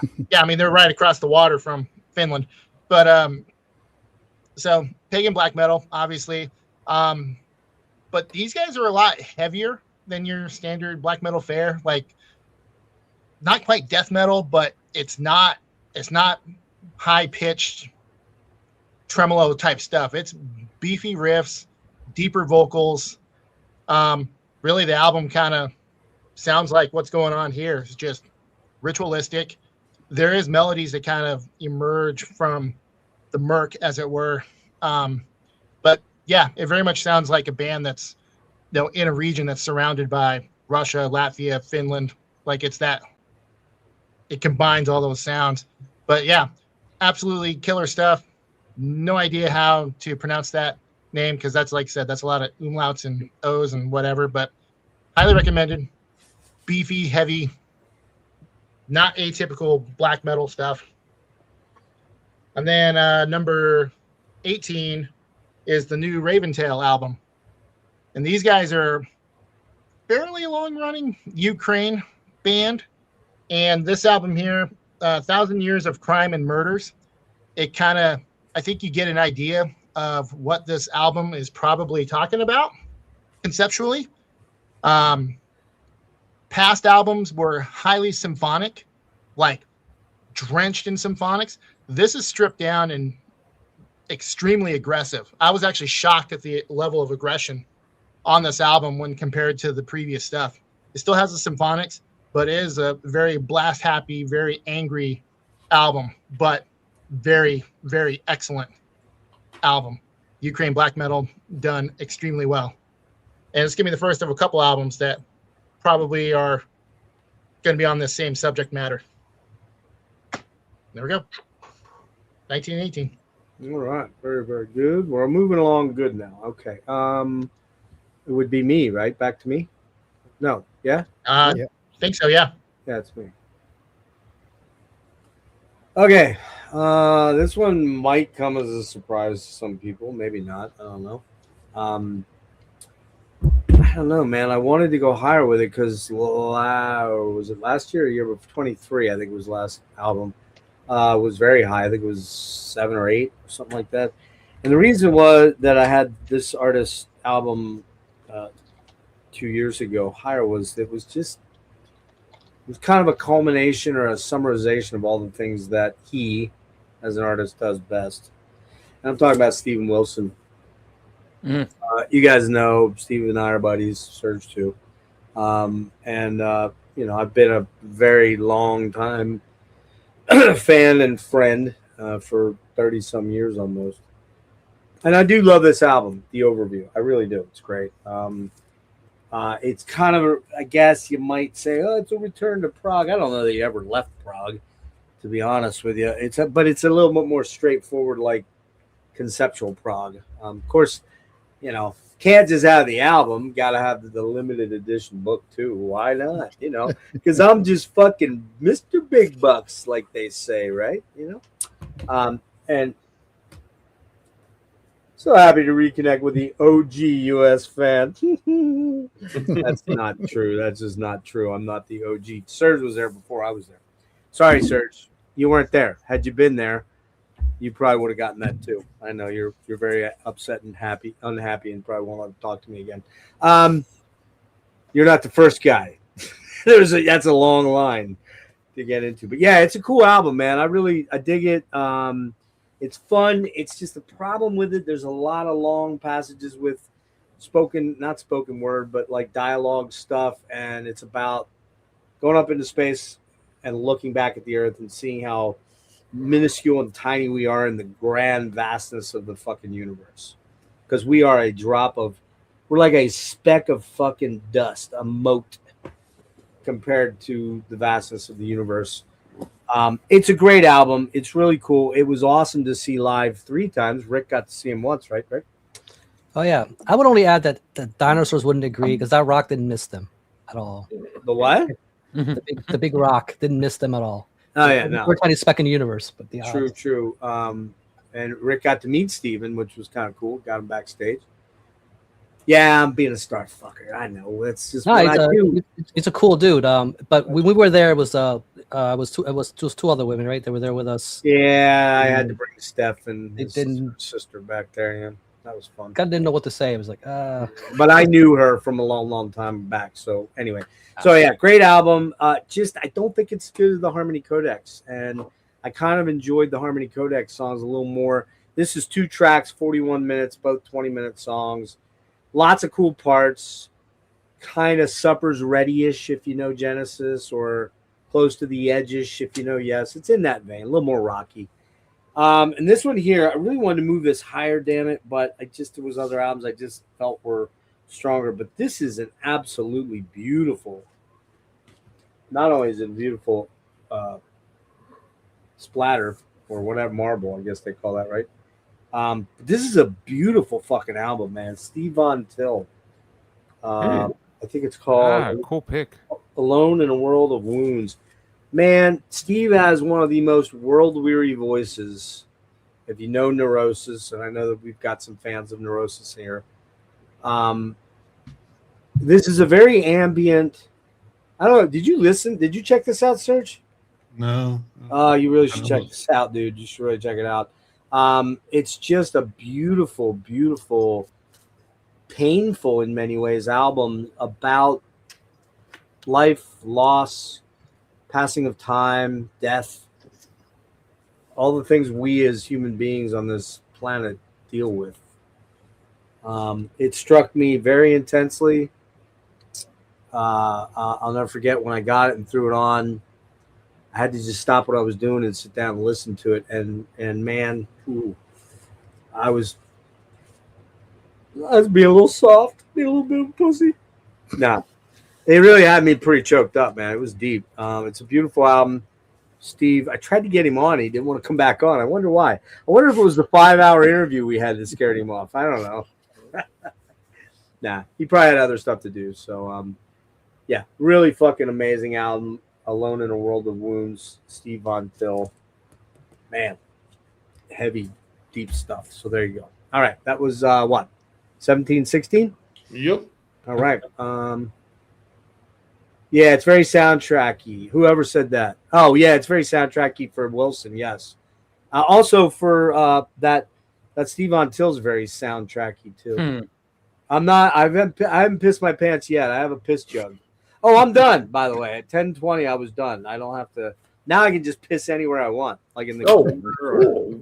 Mark up the house. Yeah. It's a party, my man. blanket, my bed, my pants, whatever I want to do. I can just. A thing called the pens. Your least favorite vinyl? My least favorite vinyl. That's a separate stream. Whoa, stream, you said stream. Serge, you're such You get it. such a witty bastard. All right, Nick. All right. Number 17, Black Braid 3. Become a big fan of this band. And here lately, I've been hearing them called as, starter black metal, which honestly, I total don't have bullshit. That's an total issue with bullshit. that.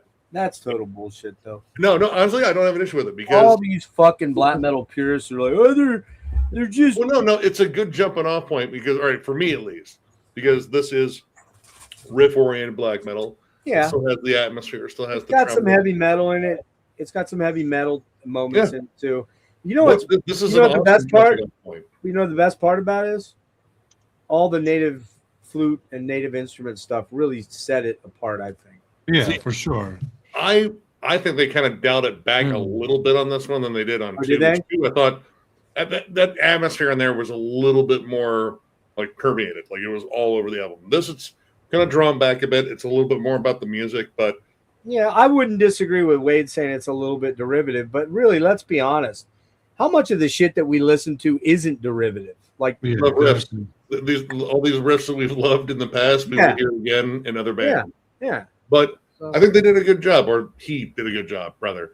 I mean, the only thing I could maybe knock it on is the artwork does kind of look like that truck stop shirt that you look at it like, man, it's pretty cool. If we get a couple of wolves in there, like a bald eagle, and it's eating a bowl of chili in front of the American flag, I'm almost weeping right now.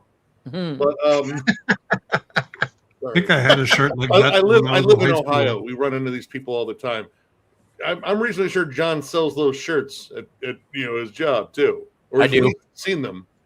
I'll send you one, Jeff. Huh? We have shirts like that here in Alaska. For the tourists. Okay. One man wolf pack shirts. Yeah, it's there's some Agalloch thievery going on there. Which I get a lot of Immortal and I get a lot of Dissection. Two bands that I absolutely love in terms of. I mean, not nearly on the same level as far as complexity as those two bands. I don't think guitar work wise. I mean, a lot of it. Start of the Lights band. Yeah, a lot of his guitar work is fairly simplistic. Not like easy, but fairly simplistic. But I mean, that's probably where the derivative thing comes from. Yeah. But for me, black metal's not a thing where complexity is like a thing that they're always going after. It's about the feel, the vibe, and of course, like a good hook to it. And I think this entire album does that really well. Beautiful artwork, man. That's some of the coolest artwork ever, man. Again, I've seen it in some truck stops. And I gotta say, live, I just saw them back in September. They were fucking awesome live, man. It was them, Lamp of Murmur, Dodesrit fucking won the day for me, but Lamp was great, and they were fucking killer live. We saw them with Wolves in the Throne Room and Gary. Wow. Yeah. Yep. Speaking of Agalloch, Well, oh, go ahead. is he almost here? No, not yet. Not yet. Oh, and well, this one we've already talked about many times. Look at all the eyeballs in the sky. Mhm. Great album, like one of my favorite death metal albums this year. Nice, fun riff structures and just like kind of classic, almost progressive death metal vibes. I don't know. I dig this. It's reminded me a lot of Horrendous, though not as complex.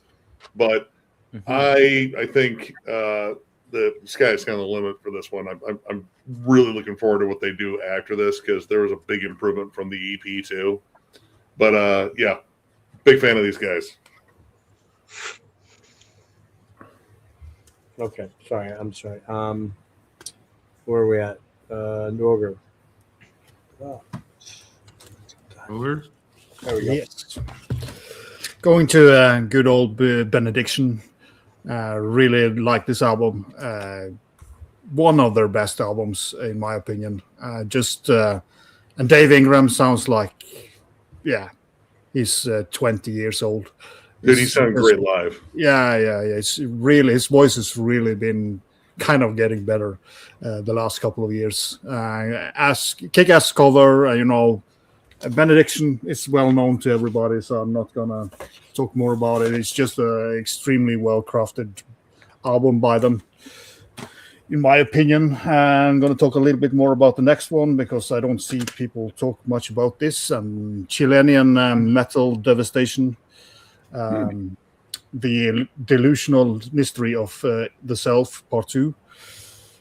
Callan would have known this album. But this is technical and a bit progressive thrash metal. Really well done. These guys know how to play. The vocal style is more a little bit like that song from... it's kind of a little bit more not rappy, but a little bit like he has kind of a rhythm in his voice that are not the same as the music, which is cool. So really, really good band, and you should all check them out. Highly skilled guys. Bass playing, as always, in Chilean metal is top notch. So if you want to have a quality thrash metal album, go and check out Mental Devastation. Yeah, that Chilean thrash. Yeah. Some of the best. Yep. Yep. That it? That was a heavy Okay, metal. sorry, I'm album trying to club coordinate episode other right people jumping in. That's why I'm trying to not focused 100%. Sorry, I apologize, Rover. We are with Logan. Yeah. Let's see. Real quick, let's get some just brutal death metal in here, brah. Come on, Devils. Yeah, brah. Come on, Come man. on. You bunch of fucking twinks. Come on, guys. Let's talk about Mephitic Corpse for a second here. Sickness attracts sickness. This is the metal album we've been waiting for. All this pussy shit we've been talking about. Come on, let's talk about just whatever the hell this is. It's like a cross between just old school death metal with gore grind, I think. Like the production is overblown, it's blown out, it's messy, it's all over the place, indecipherable. The riffs kind of careen at you from out of nowhere, but in this groovy old school death metal kind of style. But then it'll go right back into this almost grindcore level intensity. And it's just one of the most disgusting albums I've heard of 2025. Absolutely caught my attention, and I think I did catch an infection from this album. There's certainly some song titles on here worth mentioning. Absolute poetry. We got tracks like Screwgun My Spleen. That's a request. That was a family favorite. That was a family favorite. Rectal Bugs. That's my Rectal Bugs. Rectal Yep, Bugs. been there. Yeah. That was last month. I got rit of those. We're good. Dewormed? Did your wife deworm you? I got dewormed. Get a case of the chunky farts. Ivermectin, maybe. Gut puked maggot treatment. There you go. I've had that happen. That's treatment for what? What's worse than that? Puking your guts and maggots? That's probably treatment for the spins when you get too drunk. Okay, all right. Maggots Yeah. are treatment for for the the maggots. blood clots. Makes sense. Whatever Come the on. hell it was. I still think you should go to your doctor after that, honestly. Intrusive thoughts lead to impatient butchering. There we go. Which is, I like the fact that the artwork looks like it's drawn on a bloody napkin. yeah, I think it was actually. It was at Wendy's, I'm pretty sure. It's cool. And then, real quick, oh yeah, the opposite of that is this album cover. Look at that. We're all sophisticated now. We're a lady in waiting in a castle. This time. Yes, Weld and Woe, Far from the Light of Heaven. This is just castle metal. I enjoyed a couple castle metal albums this year. Mork, To Carry On, I think was the name of that one. Was very good, but this one beat it out just by a little bit. The guitar melodies are amazing. The guitar tone here is just so lush, beautiful. It hooks me every time. Tracks like War Child, Radiant One, Stars That Guide the Slain, absolutely perfect. The guy's vocals, they range from being like the very high pitch, almost kind of metalcore style scream, but then he can still bring it low, and he's got a little bit of variety here. So from I want to say Idaho currently, but Weld and Woe, Far from the Light of Heaven. Definitely. I also have to ask. He's not talking about Castle Rat, right? Castle Metal. I was No, going to say, is Castle Metal. Rat Castle Metal? So, hey, Castle Rat would be like your stoner castle metal. This is like the black metal version, right? Where you're like the melodies are supposed to be more medieval sounding. You want to go frolic. It's like bands like Obsequia and stuff like that. It instantly makes you smell flowers. Whatever Tyler says. Quick question, Logan. Where are you at in your list? That was number 16, I believe, right? Or Yeah, is that where we're at? but you weren't on. 16. Oh, and you're going to 11, so you got 6 more to go. Yeah. 5. Okay. Okay. I'm trying to arrange things. I might boot you for a little bit, but you can come back in a little bit. I just got to figure this out because 1 or 2 people are going to pop on. Hold on. 1 or 2 guys are going to pop on for a very short length of time. The rock star dudes, they're not going to hang out. Whatever you got to do. I'll figure it out. I understand where the totem pole is. It's okay. No, it's not that. It's not that. It's just I overshot the mark like I always do. Hey, man, you're good. Like a dumb fuck. But we'll figure it out. So just chill. I just wanted to know where you're at in your list. So, all right. We are at John. All right. Try to make this really quick. Paradise Lost, The Ascension. Yes. Just a great catchy album, man. Just fucking riffs for days. All the songs were catchy. I don't think there's a bad song on the record. From the heavier stuff like Sirens and The Precipice to the doom and gloom tracks like Salvation and Somber Days. Serpent. Yeah. Tyrant's Woe. Yep. Lay the Wreath, dude. I mean, they were all good. Just fucking super catchy. Nick Holmes sounds fucking fantastic. We saw them, we all saw him at MDF, those of us that went. And it was a good time, man. Fucking great record. I'll tell you what I came away from that show, and I've seen PL at least 3 other times, I think, maybe 4. So many of their songs are just so goddamn catchy. I know the words to them. Like they start playing, I'm like, and the whole crowd was shouting the lyrics, but they're still balls heavy, super fucking melodic, but yet balls heavy. So it was a great listen. I had a great time with it. Yeah. Number 16 was 1914. Yeah, that record was killer. I know it's already been talked about, but the whole 3-track run, all the 1918 songs, dude. The first and second movement of that 1918 are fucking perfection. But yeah, man, the fucking killer album, heavy as balls. I wouldn't kick that record out of bed. MDF 2026, not missing. Yeah, no shit. Yep, absolutely not missing it. That record might kick you out of bed, though. I'm just saying. You might not be good enough for it. It's not going to kick me out. I'm fine. No, you're good. He's going to whine it and I mean, John, did I ever show you my ceiling? You did. I saw it. Yeah.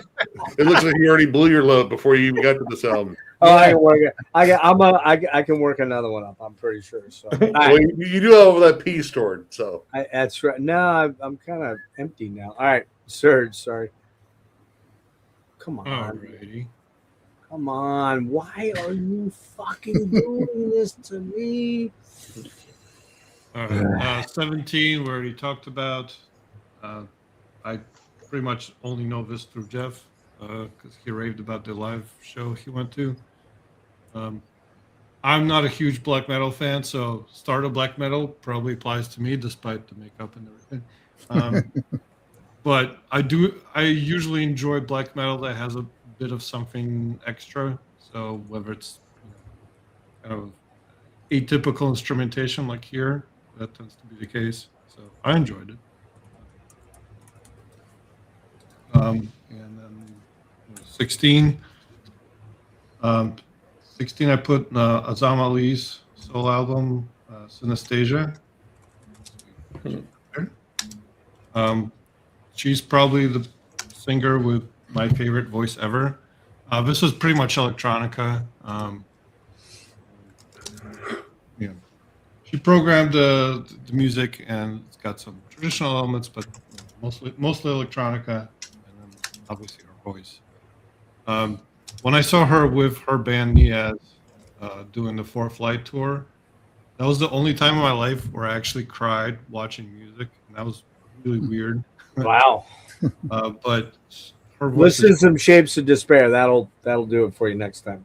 yeah. But it wasn't because it was sad. It was just it was Intense. otherworldly. You know what I mean? Like her voice is That's insane. awesome. It's kind of toned down here because this is a little bit more. I cry whenever I hear Chris Barnes singing with whatever that band is he's in. What are they called now? What the fuck's that band that he has? 12 feet 6 under. feet I under. think. 12 feet under. And Mark. Not deep enough is what they should be called. Yeah, but definitely recommend anybody checking out her or her band Niaz, and she's doing some collaboration with Buckethead. Oh wow, that's Supposed to be Whoa. coming out at some point. That'd be interesting. that it. That'd be pretty cool to hear. Yeah. All right, Buckethead. Ricala. All right. First one. Been too long. I think Jeff, you showed this. 1914, of course. Yes. Rubus Unitas. This I got into this band with Blinding the Blind. Yep. I still say my favorite one. Maybe. This dropped in late. Was it late October, November? Yeah, I think it was November, was late. it? I think it was. No, I think it was. Something like that. Yeah, it might have been early November, like 5th. Doing what they do, man. Like this is they're not reinventing what they already do. They have a formula, they're sticking with it. They got a cool theme going on that not so many other bands are doing, and especially this particular kind of way. To me, they're a little more death metal adjacent. So I've seen this band on black metal lists at the same time. So, to me, they're more death metal with doomy elements with a black metal sort of essence. I just wish I put even more time into this, but by the time this dropped, I was already feeling the fatigue with the end of year stuff and everything coming out around when this was hitting. So I do want to just really kind of dive in, and it just might climb up even higher within their discography for me. But another 1914 album, it's great. I love the one that doesn't bother me with the little sound samples and interludes. It actually makes sense in the context of how the productions work and the flow of how everything is. So definitely know what they're doing. Another hit with Napalm. The other one here, I guess I'm the first one showing this tonight. So thrashing wasn't the most prevalent thing on my list this year. Although I guess this is the first mention of thrash, and this was very high in a lot of people's lists. No, I mentioned Testament, bro. Yeah, you weren't on my list. paying But, attention. No. you weren't paying attention because I'm talking on my list. Anyway, anywho, So talk about Coroner. That's going to be mentioned again. I know it will. That'll be mentioned again here in a little bit. I know it will. Yeah, glad they're back. We saw them last year, right, Jeff? I think it was last year. Yeah, twice. Before I did twice. Before they announced the album, or right before we were getting hints. I mean, obviously they were back. No, out. we knew they were working on something, but yeah, no, that was like March. That was March. So it was They several didn't months. they didn't formally announce like this No, is the no, album. That's what I'm trying to say. No, I talked to Ron after the show, and he said, "Yeah, there's an album coming, but later in the year." So. But yeah, it's kind of a, I guess, a divide of kind of returning back to some of their old roots, but not too much. There's still a lot of the modernisms with the production and everything else. I mean, this is a band that wants to evolve. We saw them do that with their last album way long ago, to a point where I guess it might have turned off some people with that certain direction. They didn't expand from that one. Talk about Grid, of course. But another one I'm gonna dive into more. Tommy's guitar playing, man. It's just there's so good, man. Dude, his leads are fucking crushing. Yeah, he's insane. Everybody on here, and I think you didn't use the P word yet. I'll use it because it's a pretty progressive sounding album. There's a lot of really like like prog metal chordal things. It's pretty melodic. I think it's a fucking killer album. The production's amazing on it. It's really cool. Sacrificial Lamb, the Law. And there's an organ solo, for God's sake. Come on, man. Like the Law. How soft can you get? Really? But yeah. It's killer. We'll talk about that more soon. I think I'll save the words so you guys will have a lot more. Yeah, well, I'm not going to add much more. You nailed most of it, but that's killer. Fucking Christ, why is my brain just not working here, Tyler? All right. So my number 17, another random YouTube discovery. And I was drawn to the fact that they come from the country of Georgia, and It's a band called Art of Oz. And the album's called Leshkari Satanas. And it is, first off, I'm pissed that this got released in a fucking super jewel case. Yeah. Like, something happens to this, I'm fucked, right? But anyway, so these guys are very much rooted in the kind of that mid-90s melodic black metal. Sounds very Swedish at times, a little bit of Norwegian elements at times. And quite honestly, this just hit a lot of nostalgia buttons for me listening to this. Production and everything sounds like it was just lifted right out of the mid-90s. But honestly, if it was released in the mid-90s, it would be more, this would be like a B-tier band amongst those bands of that time. But they hit that, like I said, they hit the nostalgia button. The riffs are on point, and it's chock full of riffs and atmosphere. And again, it's not often I talk about bands from the country of Georgia. Like, that's kind of a unique thing, right? But it's good stuff. And then this one, everyone should know who this is. The new Hate Force, Against All Odds. And holy crap, man. The last two albums had a lot more atmospheric stuff going on. Even the EPs had a little bit element of atmosphere. This is just straight throat-crushing blast beat brutality from beginning to end. This is literally Sorrow 2.0. This is the second coming of the Sorrow album, but it's the first full Hate Forest album with a real drummer, and it's the drummer from Drook playing the drums on this. And all the songs actually have a proper ending. They don't cut off at weird times like on Sorrow. But yeah, this is just an absolute punishing blast fest, and barely over 30 minutes. Wow. Right to the point.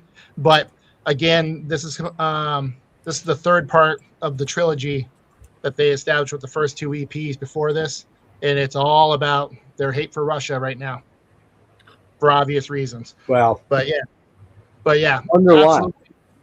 Yeah, I don't know. It's kind of weird. But no, this was a shocking return to form. I was really surprised when I first heard this album. Just the intensity actually surprised me, even being a big Hate Forest fan. But yeah, that's my 17 and 16. Huh. I've seen that on a lot of people's lists, honestly. It's good. Honestly, it would have been a lot higher, but I didn't give it the time that I should have. There's other albums that kind of took precedent, so to speak. Where are they from, Hate Forest? Ukraine. Ukraine, they are Ukrainian. That's what I thought. And in fact, the lineup on this album is Are the same as they kind of sketch as fuck though, aren't they? Am I wrong about that? No? It's like Ukrainian nationalism. the way early. I mean, Well, this no, is the that's same lineup. not. That's not. This is the same sketchy, lineup but- as Druk. It's the same Okay, guys as all right, Druk. okay. And it's also the same guys as Windswept. Yeah, I thought there was more Nazi sort of implications there. Their very first album, the most ancient ones, Right. made one reference about Aryans. Okay. All right. That's Maybe it. that's And that what was it was back, all about. that's like back in the early '90s. Yeah, I do know they're pretty savage though. I do know that. I mean, like Dark Tones did dumb stuff too. Like it's like bands move on and grow from that. And Yeah, that's I true. still need to check out more by him. I went hard into the Drew stuff though. I got almost all of it. All right, Roger's gonna have to help me with this because I'm just not entirely sure how to say the band. But, I think it's Haymad or Haymad. What is that? I don't know this album. You don't know him? No. When the Night Rode Across the North? What? I stumped Roger. This Very, is very, killer. very long debut. Killer Rolling cinematic black metal, man. Amazing shit. Kind of a little Demu-esque, but not cheesy. And I say Demu-esque because when everybody talks about symphonic black metal, usually everybody goes to like Death Cult Armageddon or something like that. I'm not very familiar with this genre much, and to be honest with you, I don't typically like symphonic black metal in and of itself. The reason this one really works and kicks ass, and by far I think this is the most beautiful vinyl I own now. This thing is so wickedly badass. Frederick, sorry, man. It's colored vinyl porn, bro. This is the one that Peter helped me get. Peter's going to be on shortly, but I told him to hold off a little bit. So I'm trying to keep some room open for two VIPs, shall we say. I think this is 114 copies. Mine was numbered to 95. You don't know this band, Roger? No. Swedish band. I don't know, man. It sounds like John. What's his name? What's the dude that does all the big Hollywood movies with the orchestras? John Williams. John Williams. Yeah. he did like Sounds everything. like John Williams type real orchestras with really cool black metal, a la maybe a little bit of summoning, a little bit the Caladan Brutish sort of vibe, a little bit, but very clean and very scathing black metal vocals, really epic choruses, very, look at it. It's got fucking killer flying dragons on it and bridges and shit. I mean, how can this not rule? I ran into this just on probably Black Metal Productions, I think, or something. And I started playing it thinking, I'm not going to dig this because, I'm a very soft black metal lover. Kind of, I think the other word for me would be pussy when it comes to black metal. You didn't have to say yeah, Roger. You didn't have to say yeah, okay. No, I mean, I do like a lot of black metal, but I'm very, very picky, and particularly with symphonic, that's never been my thing. But that album fucking rules. So it's Haymad, I think, or Haymad. I'm not entirely sure. Yeah, there you go. Peter knows because he got a copy too. Well, it's been a long, long time, man. They were broken up for a long time. Exactly. Yeah. Number, where are we at? 13? 14? 12? No, you're at that would be 15. So you're at 14 now. I'm 14. Yeah. Okay.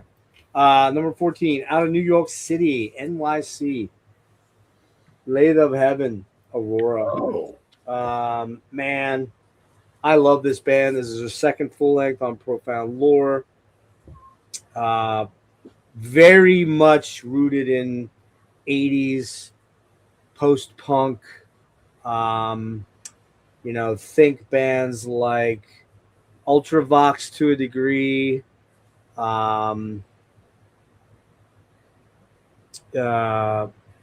Things like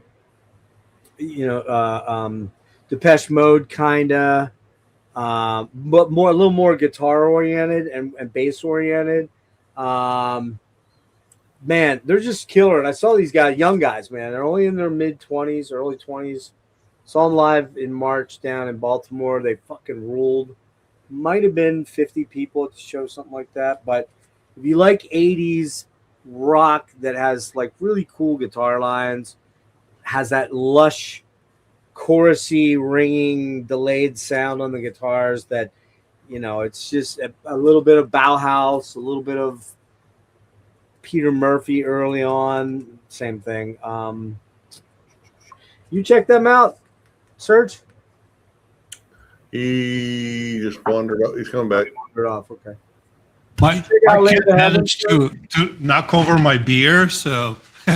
Oh no, you knocked your beer over. Do you remember these guys? Did you I did check them out a little bit. Yeah, pretty cool. A little bit of Joy Division. There's Joy Division in there to a large extent. Oh, the Chameleons. A lot of the Chameleons in there. If you know any of these bands. So as a child of, you know, as a dude that was growing up in the early '80s, that shit speaks to me all the time. So I think that's it for me. Nick, you're up. All right. Where are you? I'm top. Right here. Red Blue Surge. Nope. That's Sir Rick. Okay. It's a good try. Oh, the right Blue Surge. I'm drunk, man. I'm drunk on power. That's what it is. God damn it, you fucking bitch. Sorry. I was doing my best to help you. I really was. I know. I can tell. Valiant effort. I'm actually exhausted now. I'm taking a nap after that one. All right. Number 50. You need some fucking Taco Bell is what you need, bro. Oh, dude, they got the quesadillas back. I know I saw that. Oh, dude, I kind of want to part blood. I want to fart blood. But this one's already been brought up and a bit higher on my list again. I think this is their best album. I love Cosmicism. I got into them with EOD or whatever that was, EOD, EOD. Yeah, that was the one before. Yeah, I like that album a lot. Or the one before Cosmicism. I thought was even better. Oh yeah. This expands everything. Like the scope of the project feels bigger. It's more akin like to Sulfurion, but not like. Yeah, you're right. It's definitely in that vein. Yeah. But they also included a lot more in the way of melody too. Like this has some absolutely amazing songs. Like In the Mouth of Madness, possibly a new favorite of mine from this band. Yeah, it's killer. And I love. It's very Brave Murder Day-ish. Yeah, and I mean, in Slade, it kind of has like the big epic. These songs feel like they kind of take you on a journey through the stories now too. That's something I really appreciate because I'm a big fan of Lovecraft stories, and Dreams of Unknown Kadath is one of my favorites, as well as In the Mountains of Madness. That's probably my personal favorite Lovecraft story, but they immerse you in it more. And I think that bigger atmosphere, the bigger, bolder production on it, and just like a touch more in the way of like melody and just dynamics in general. I don't know. I feel like it just hits harder with this one. So this is my new favorite from this band now. And this album absolutely whoops ass. And this one is going to come up later. I know it. And Rick and I are going to talk about a certain someone's sultry, amazing. Oh, God, man. Oh, yeah. Talking about jizzing on the ceiling. Oh, my God. Jizzing in the ceiling. You know what? You know what? That is a proper tribute to the vocal performance on here. The song Immolation. My God, that's like a combo of like Natalie Merchant and Black Sabbath. Natalie Merchant. God damn. That's an oldie. Piano beginning and her like breathy. What's the matter here? Oh, ASMR kind of like vocals. And then it builds into this gigantic, gloomy doom song. The dress, the dress might be with that song. It rules, man. But Fire on the Roof. Oh, God, when that chorus comes in, it just hits so hard. But I love this. I love the kind of LA noirish, seedy dive bar, fucking bluesy. Yeah. Yeah. I feel like that music's too cool for me. Like I feel out of place at times. I do. Like they wouldn't even let me in this bar to witness. No, they would definitely not. Sing into a canister microphone. It's like hazy in there. There's just tons of fucking secondhand smoke for me to breathe in. And like fucking lights that are yellow, but not because they're perfectly Nick, yellow. Nick, Nick, they'd let you in, but they'd say you're relegated to the shitter for the whole night. No, I'd probably start smoking again if I did. She smokes too. I saw it in the music video. But yeah, this is one of my surprises of the year. I didn't know anything about this other than Rick telling me, "Hey, you need to check out this band Mesa." Like, okay, and I watched one music video. Like, yeah, this is cool. Man, she's hot. What? I might have said it a few times. I got this, and I got Closer as well not too long after. So, yeah, this is a fantastic release. It's hard to really just call it like doom metal or stoner doom. It's bigger. That there's elements of like post rock and shit in here too. The atmosphere is immersive.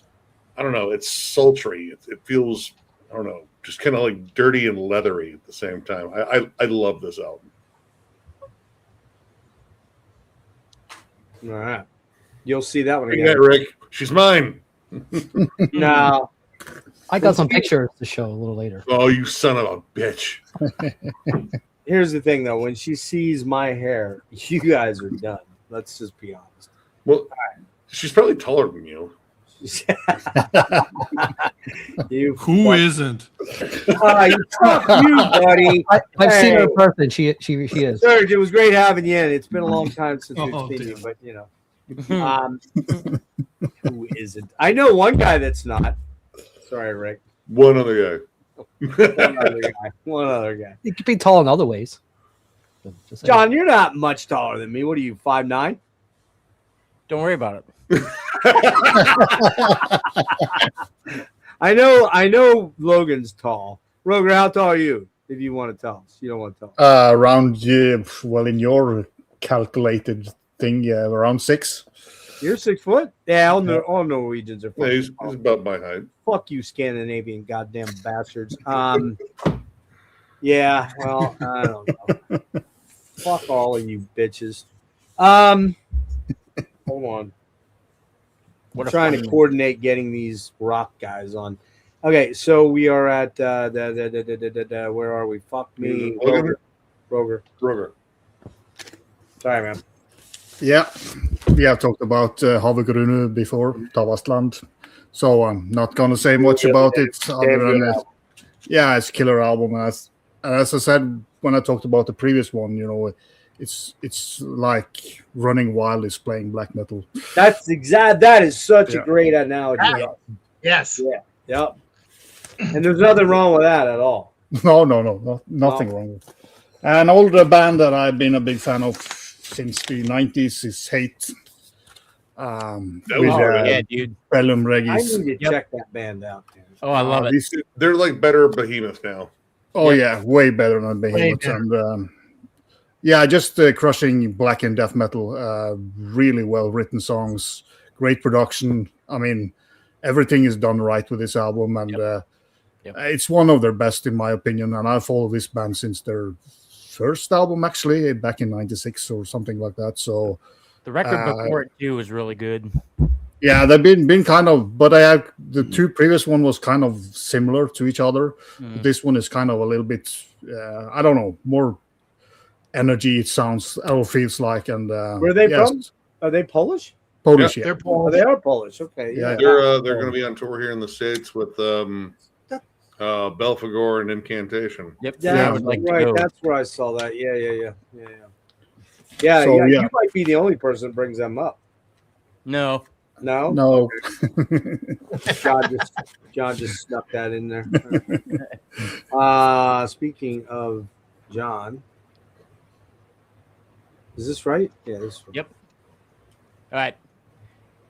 Drain is your friend. Can't hardly see it. That's okay. Yeah. Got into these guys with their last record. It's like thrash and groove and punk and hardcore, but all the fun parts of all of that. First of all, I don't know who else is into this band, but have you ever watched a video of these guys? Their front man is the smiliest man on the face of the planet. He's having the best goddamn time ever. But yeah, Rick, I'll be right back. The whole vibe of all of these albums, of all of Drain's shit, just makes me feel like I'm on a beach in California somewhere, hanging out on a boardwalk. Makes me want to spike my hair and grab my Jinko jeans. It reminds me a lot of like old Pantera, Anthrax, Exodus, stuff like that. XL. Pretty fucking killer record, man. All the way through, just great energy. The songs are well put together. They all stand out from each other. Really goddamn good time. I've really become a big fan of Drain, and our buddy James did the artwork for the album too. So yeah, they need to make that thing like a plush toy. A plush toy or a fucking shirt. I want a shirt. They'll probably have shirts. Well, yeah, dude, I love the fuck out of Drain. Every song on the record, their last 2 albums, all of them. All of them. The first one's incredible too. Great shit. Number 14. Do you have my album art, Nick? I can pull it up. What do you got? Here it is. I'll just do it. Rune Magic. Oh yes. Yep. Yeah. Cycle of the Dying Sun, Cycle of the Dying Sun, Dawn of Ashen Realms. Again, another first go for me for this band. So goddamn catchy and everything. The whole record is full of these big, beautiful, rich, meaty tones, evil, dreary, cold, and dark. Tons of low tremolos, tons of descending harmonies. I think the vocalist sounds like a mixture between Nick Holmes and Tom G. Warrior of Celtic Frost. Yeah, good flow to the songs, lots of sinister, dark melodies. Again, I enjoyed the record quite a bit. You said it was your first? Yeah, it was my first Rune Magic record. Whoa, you've got a long discography to catch up on. Oh, yeah. I know. I've got a lot of things to catch up on. That's what Nick said too. I don't have that much. Dude, Darkness, Death, Doom. Like that's that's kind of the one. But I mean, On Funeral Wings also in the mix there. Just a lot of killer stuff. And this one's kind of a divorce album too, because I guess he split with everyone. Like this was all the main dude behind Rune Magic playing everything. I mean, what better way to get that out than with a fucking Dark Doom record? Yeah, I mean, the really. title's very fitting too. Yeah. Yep. It's a good balance there. You have the happy, fun one. It's like, oh yeah, by the way, this is a depressing divorce album. I fucking love it though. Skateboarding instead. Yeah, I know I got to dive more into it, but I got to check that band out. I missed the boat on them. So. Oh, dude, right. Darkness, Death, Doom. Just jam that fucking album. I tell you what, man. Thralls of Metal for me has done what it's done for a lot of people that follow us. I've gotten into so much shit because of this channel. Oh my god. Man, that tends to happen around these parts. Yeah. YouTube sphere. Yeah, man. I'm writing down band names right now. Spend your goddamn money. Oh yeah, definitely helps with that. I need more to spend. Yeah, me too. I'm a little low on that part. Back to my sludgy ways. Let's see. This is another American sludge band from Colorado. I'm happy that Colorado with Denver is very much into the sludge scene. In the Company of Serpents is this band with a crack in everything. Oh, there's the back. There's the front. There we go. Nice. Yeah. I've heard of these guys. Dude, check them out, man. Very just cool sound, a good balance between just what you would think of like American sludge would sound like, but then there's definitely a Americana kind of swagger to it. Like think of how Colorado has produced bands like Wayfarer, and just add that to sludge. And there you go. There's this kind of like Western like balance.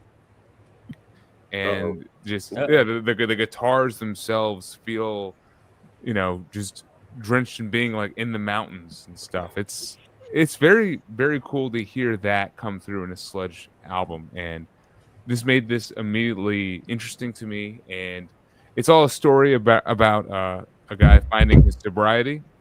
Cheers to that. Good to him. Way to go. I know. Good for you, buddy. You quitter.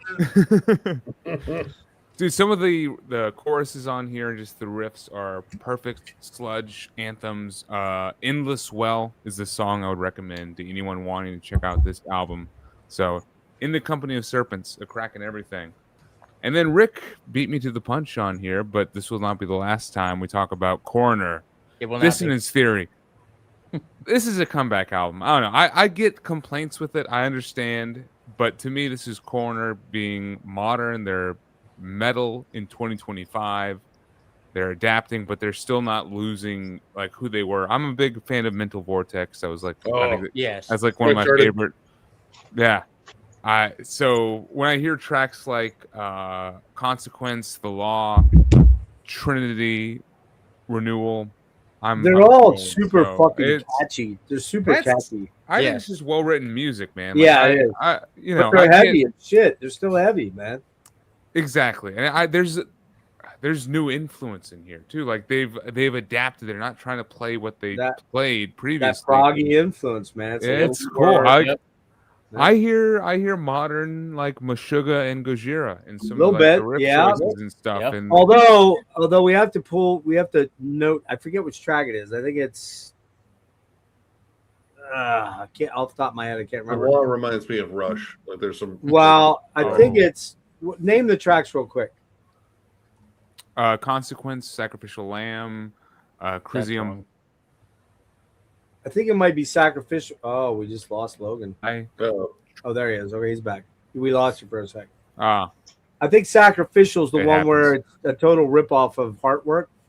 Wow, wow, wow, wow, wow. no. That's Transparent Eye.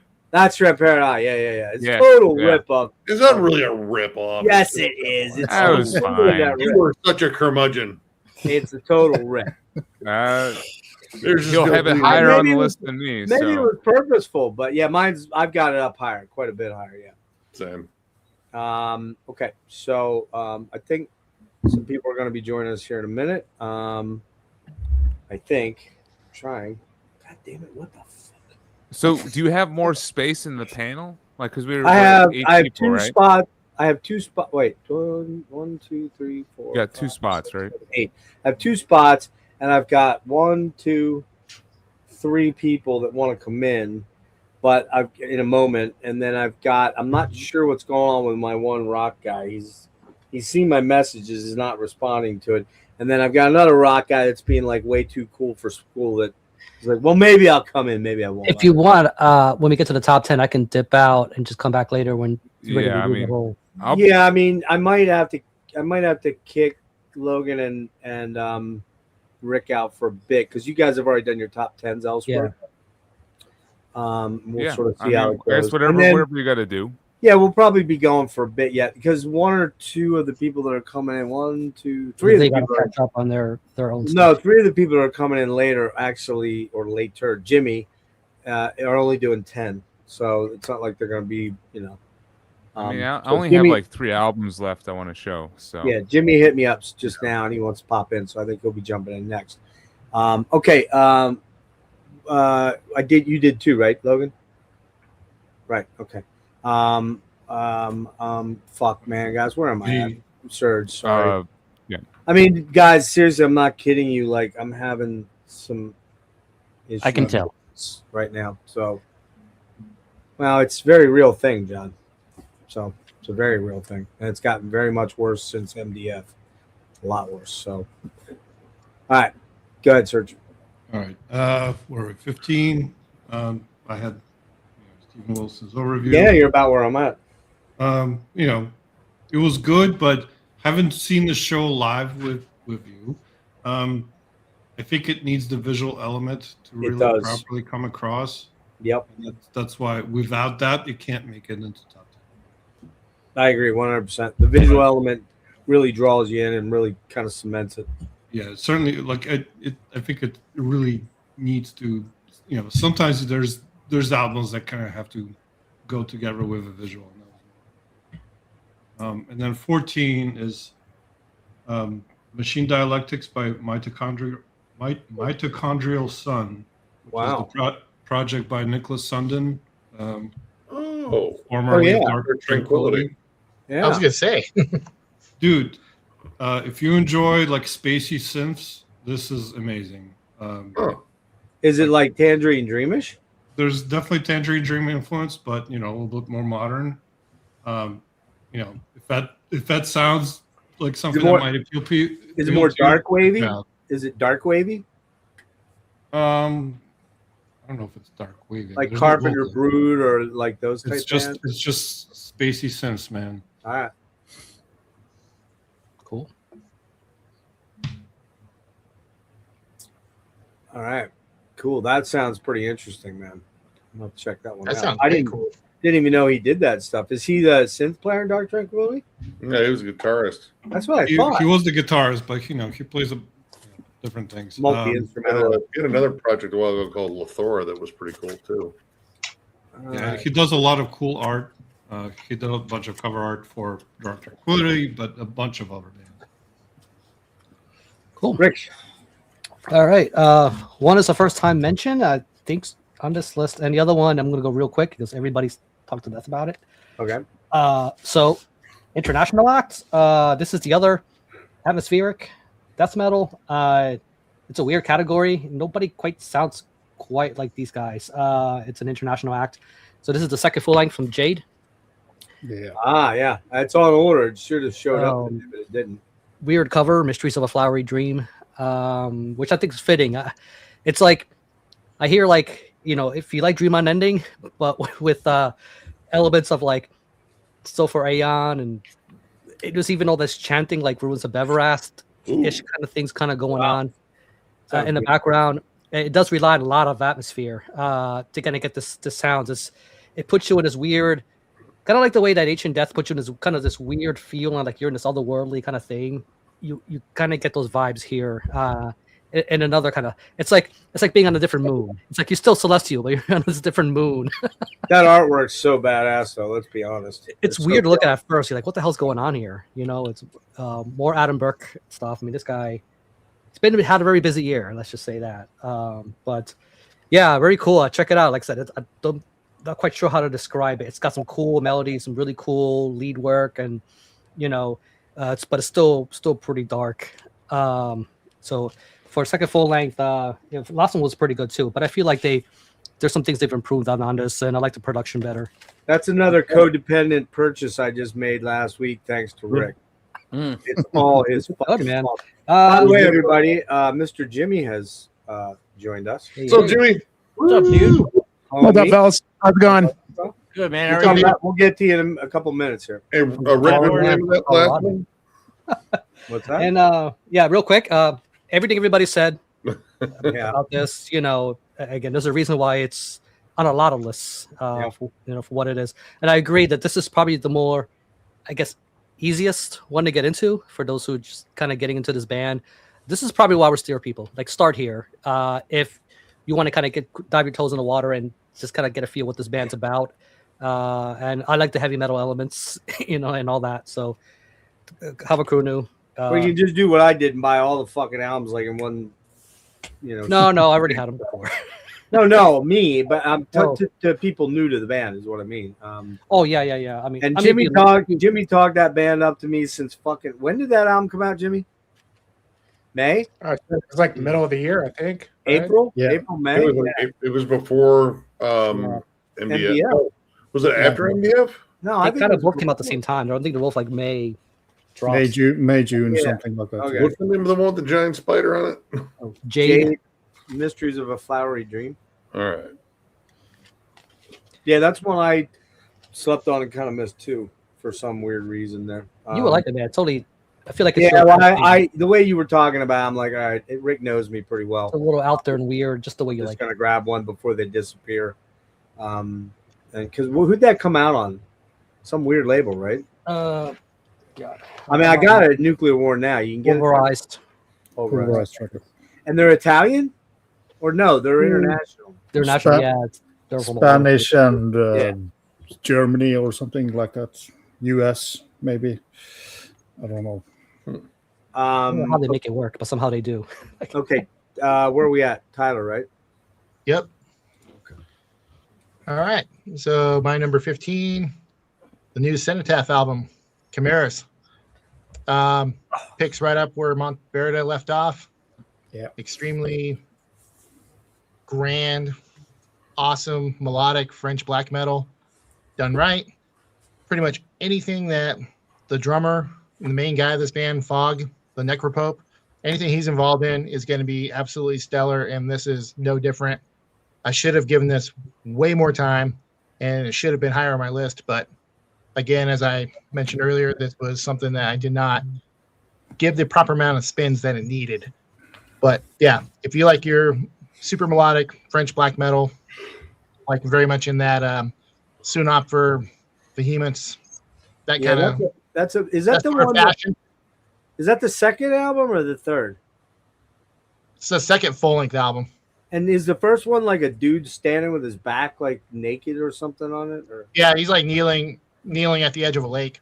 Easy there, easy, Nick. I know when I said naked man, you got a little excited. Hey, whose favorite of the Rush album is Hemispheres? Yeah. Oh, wait, what was that? Going for the One. Is that one of your favorite Yes albums? It is, yeah. Yeah, a lot of man butt.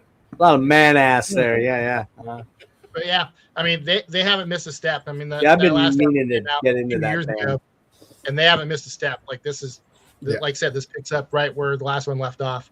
And then my number 14, again, I shamefully did not give this the proper amount of attention I needed to.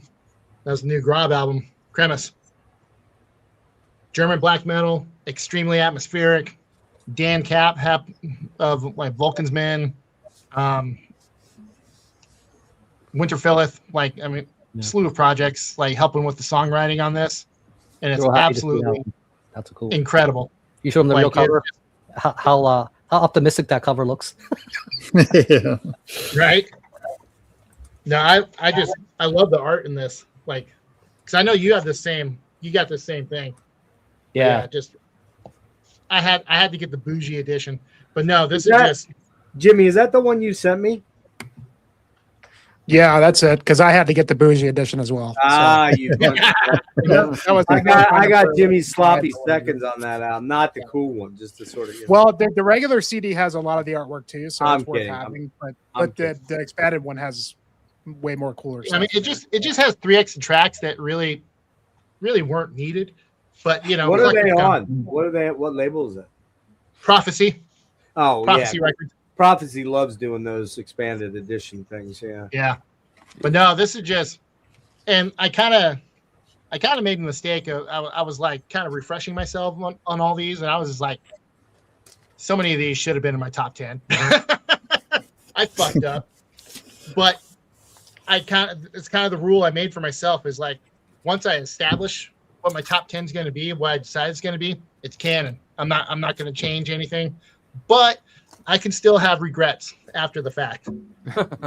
You kind of have to, otherwise it's just too much work, I think. Yeah.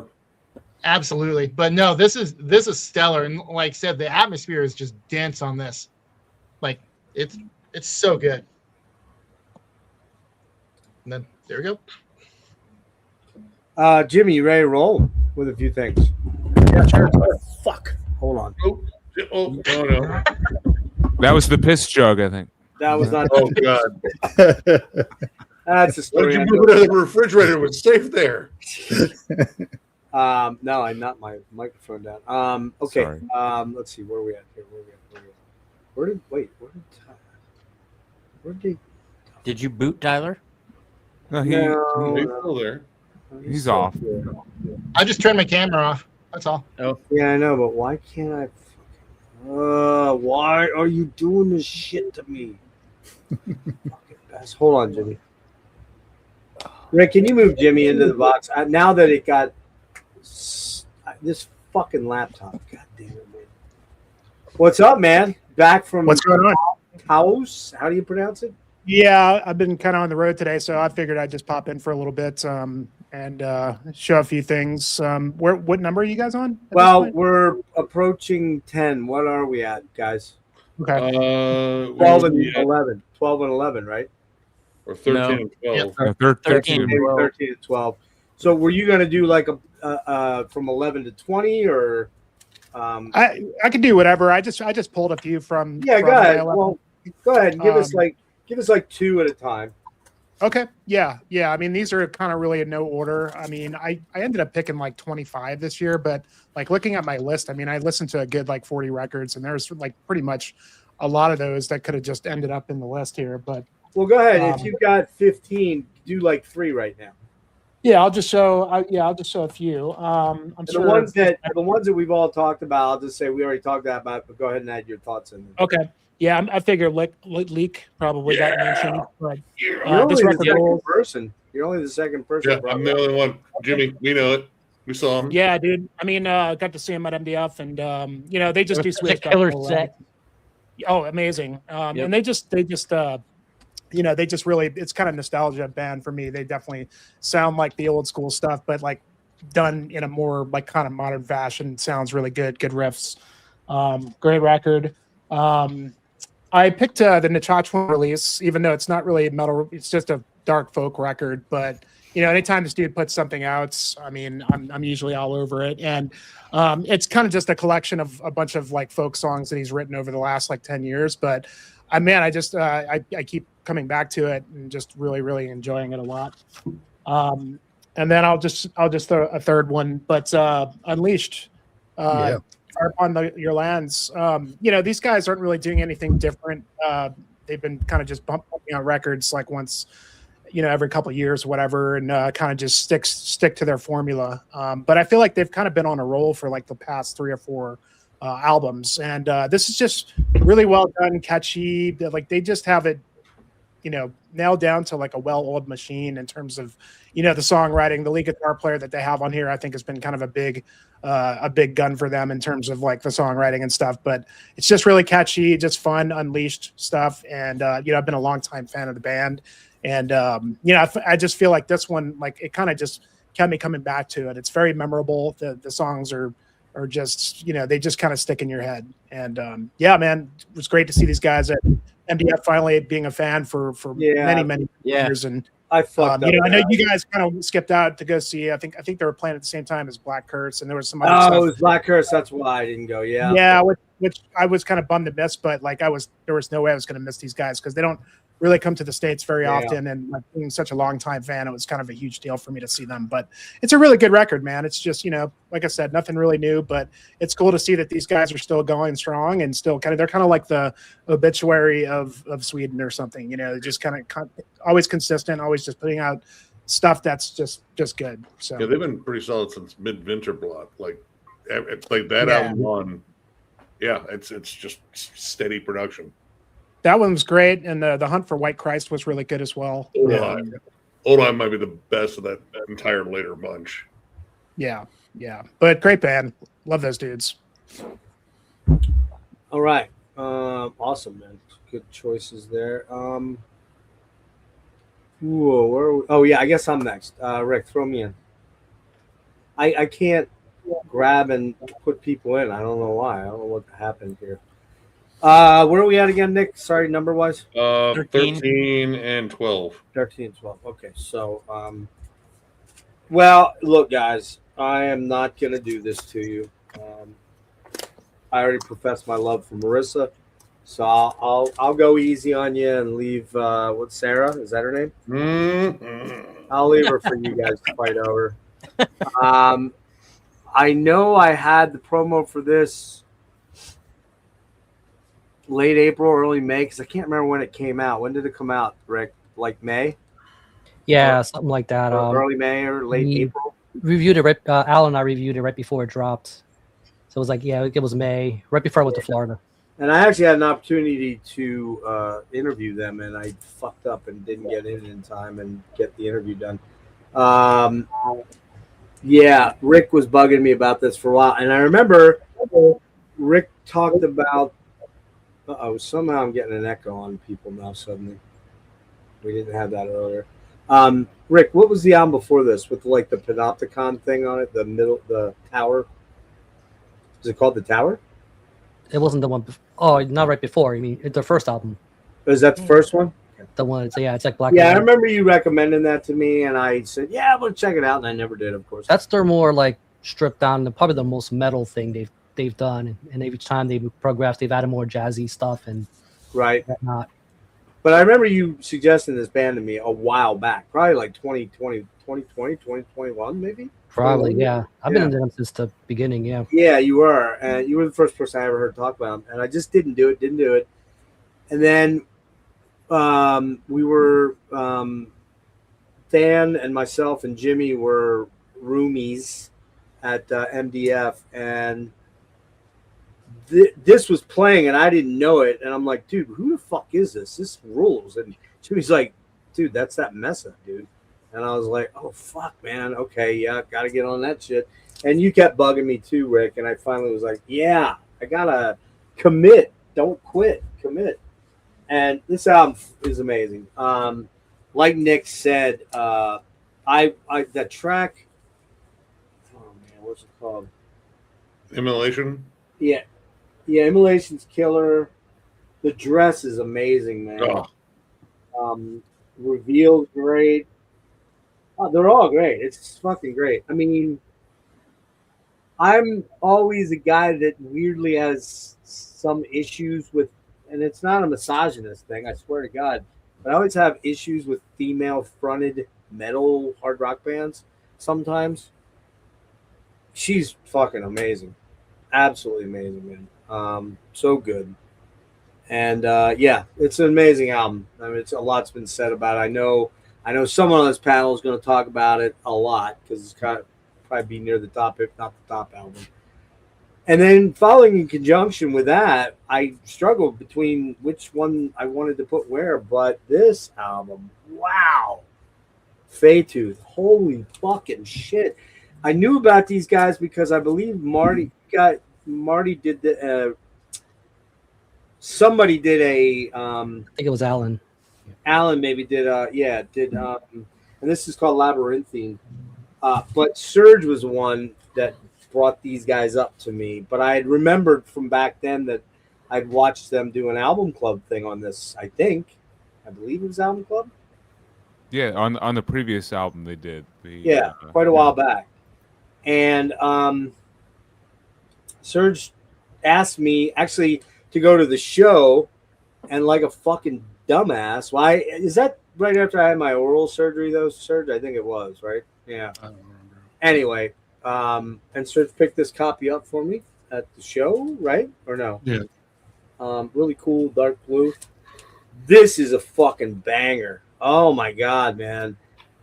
Ethereal doom gaze, heavy as fuck. The combo of the two girls singing, oh, chef's kiss, man. I mean, the screams are just epic as hell, and then the more ethereal gazy stuff, absolutely beautiful. This probably should have been higher in my list. They've had a little bit more time with it. It would have been. Serge gave this to me in early October. I didn't actually sit and listen to it until about 3 weeks later.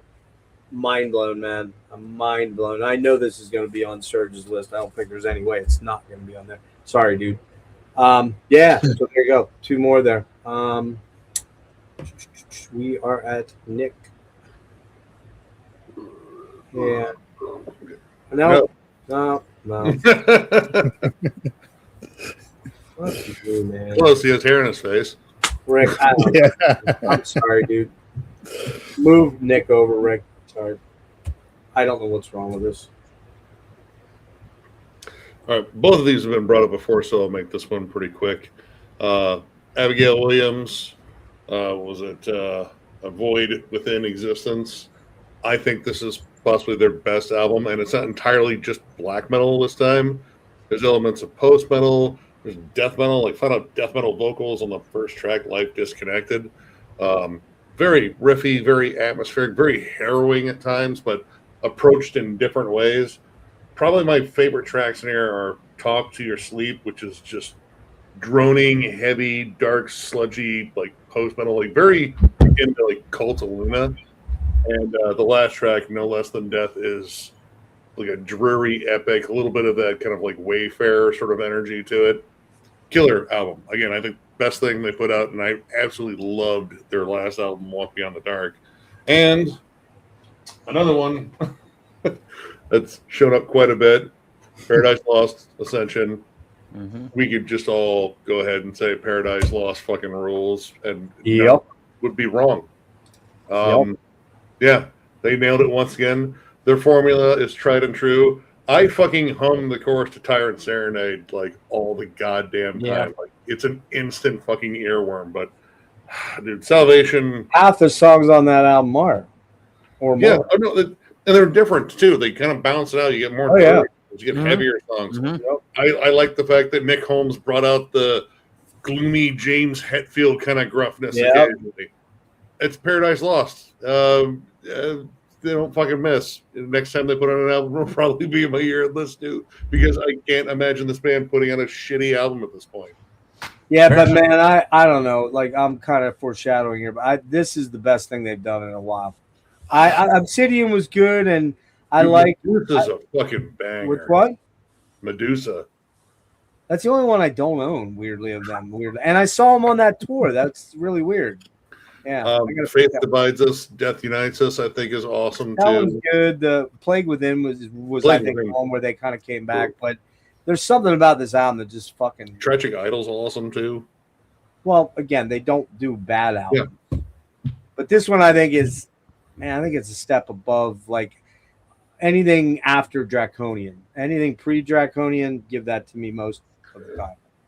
I mean, they're at that point where you can argue the back half of their catalog might be better than a lot of the classic stuff. No, I can't go there. But this one here is right there with those, I think. So, yeah. Now I don't have to talk about it when I get up there. All right, Roger. Yeah, we're going to show some Norwegian quality black metal. This is Kjörvik, as you probably can see. Oh, shit. It's I'm going to write it down below. It's a kind of a supergroup. The guy in that is Manewon from Kolbrand, who's doing the vocals. One of my favorite black metal vocalists. He has that really intense, harsh vocals, but you can hear every word he say, even live. It's very kind of clear in what he's singing. The lyrics, of course, in Norwegian. So, but if you like Kolbrand, I'll show you like this. This is a little bit shorter songs and a little bit more kind of have a little bit of a punky edge in or attitude towards the whole album. So it's just like a fucking energetic black metal album.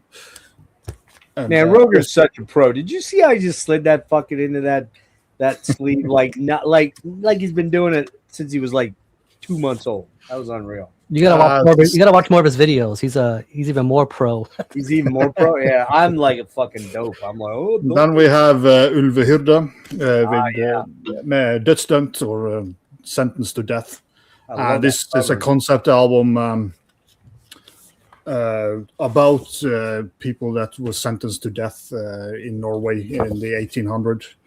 And again, the lyrics are in Norwegian, but there is a write-up below every song in English explaining the story behind every lyric. So I think you can get something out of that. It's just like also vocal styles. It's more like a mix of vocals because it's a little bit like narrative, telling a story, and a person come in and tell us another bit of that story. Also, one track has a female talking over it. So really good conceptual album, and it's kind of the stories drag you in, and it's well kind of told, or yeah, it's kind of a storytelling album. Say the name again. Say the name again. Ulvehyrde, but I'll write them down. What's that mean? It's kind of when you have sheep, you have a shepherd. This is for wolf. Wolf herd, maybe. Wolf herd. Wow. Yeah. So would that come out on? What label's that on? This one is on Solistitium, which is a small label. Cool. So I might check that one out. yeah, and the music is more of a mid-paced. You can get some like maybe the more mid-paced stuff is a little bit similar to like Toulouse and Cold in that regard of the music, but fucking killer album. So yeah. Hey, real quick here, we got 51 people watching, but we have had 64, which is I think that might be the most people I've ever had watching one of my streams, which is super cool. And those of you that are watching, please leave a comment, even if it's, I don't know, that old guy with the long blonde hair is a dick. That's cool. You can do that. You wouldn't be wrong. We're a very mature crowd. Can you write? We wish we had 69 viewers. Right, Jeff's a stinky butt poo poo head. Hey, bring back the piss jug, something like that. But Jeff, piss jug. The reason I say Jeff. the reason I say that is I really don't have people don't comment on my fucking videos hardly at all. I get 2-3 bit comments, and some of them have thousands, some have thousands of views. I just don't get a lot of comments. That really does actually help actuate the thingamajig, the algorithm thing, which would be helpful. So, did somebody just drop out? No. What happened there? Did you do that, Rick? I took Logan out of full screen because it might be awkward. Oh, okay. Yeah, we were talking about piss jugs and shit. But anyway, so yeah, leave a comment. That would be cool. Guys that are in here tomorrow, over the next day or so, if you could put your list in. We were listing them in the comments and stuff. I'm going to keep doing that, but by the same token, it's I think it's kind of helpful. People, I'm not gonna. There's no fucking way in hell I'm gonna go album by album and segment it. You'll have to go. We do it in the comments. We just write the list in the comments. Yeah. So very much worth. If you see stuff in there you want, and somebody that you identify with in the panel, you want to hear them talk about, go find it. Watch the whole thing. All right. I know it's long, but it's worth watching. Okay. Sorry. Hang on, Jimmy. Not you yet. Where was I at? I was at. I just did Roger, right? Probably me. Yeah, it's John.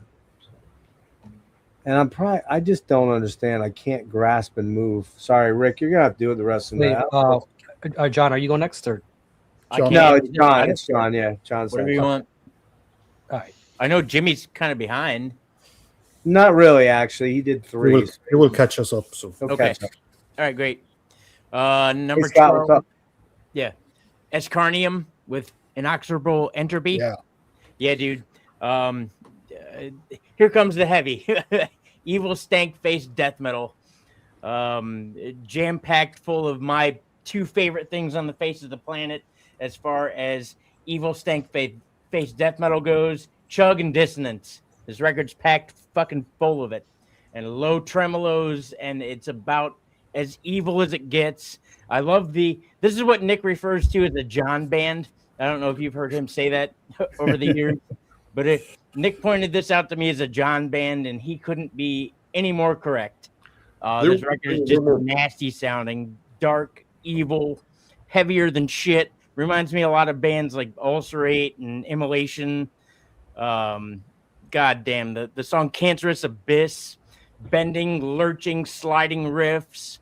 The title track has some nasty warbled harmonies in it, but as far as like gross ass death metal is concerned, I loved the shit out of this band.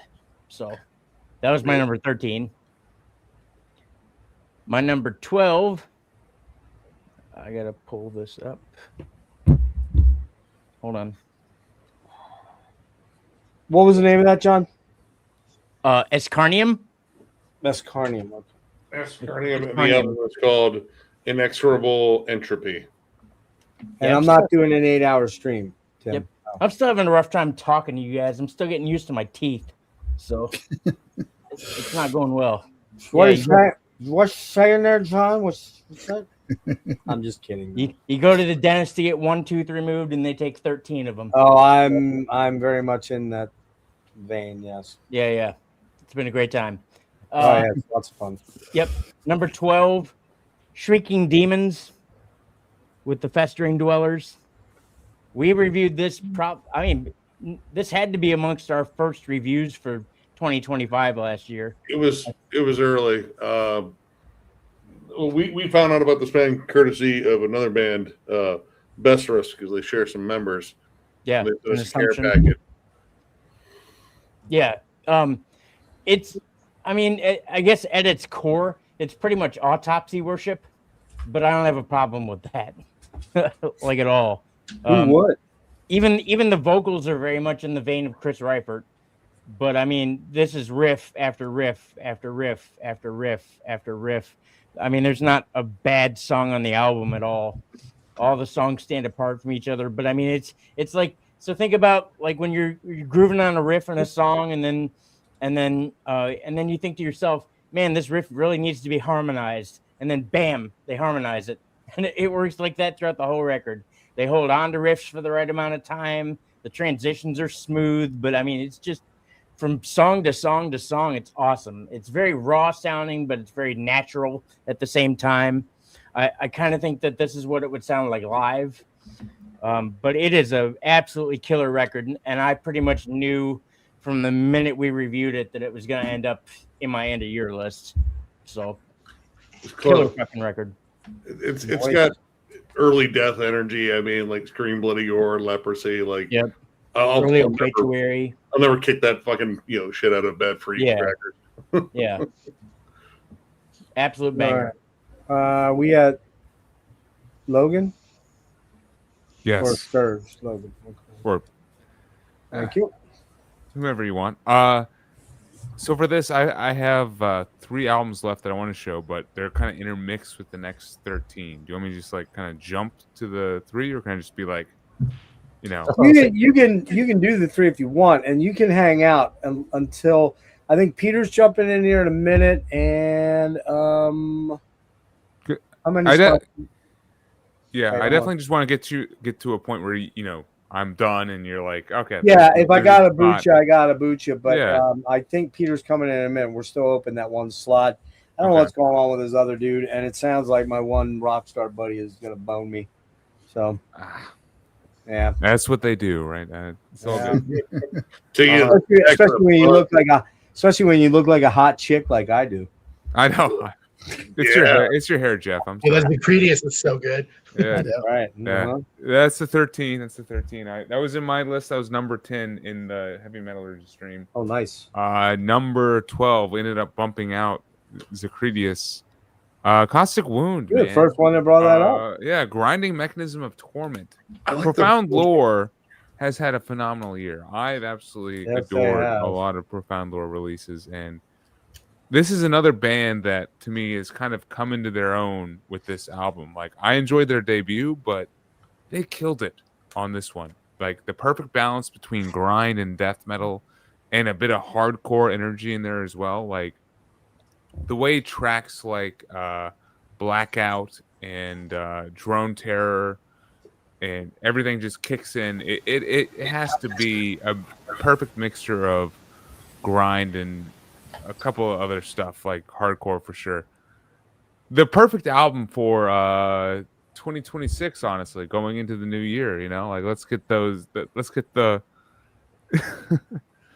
Venezuela, right? This is the anthem. You had to bring it up. I did. You had to go there. I was thinking about it. You realize I've been a good boy since the very beginning of the stream when I went off for a minute and a half. Yeah, way to go, Logan. Sorry, I'm just doing it for you real quick. So there you go. This is the anthem for whatever the current year is and what we're dealing with. Fucking Caustic Wound, and we'll play it by ear with. Yeah, just that's it. That's all yours. That's all yours. Do you want me to keep going? Well, no. Here's what I was going to say. Do you want to? We're almost at 10.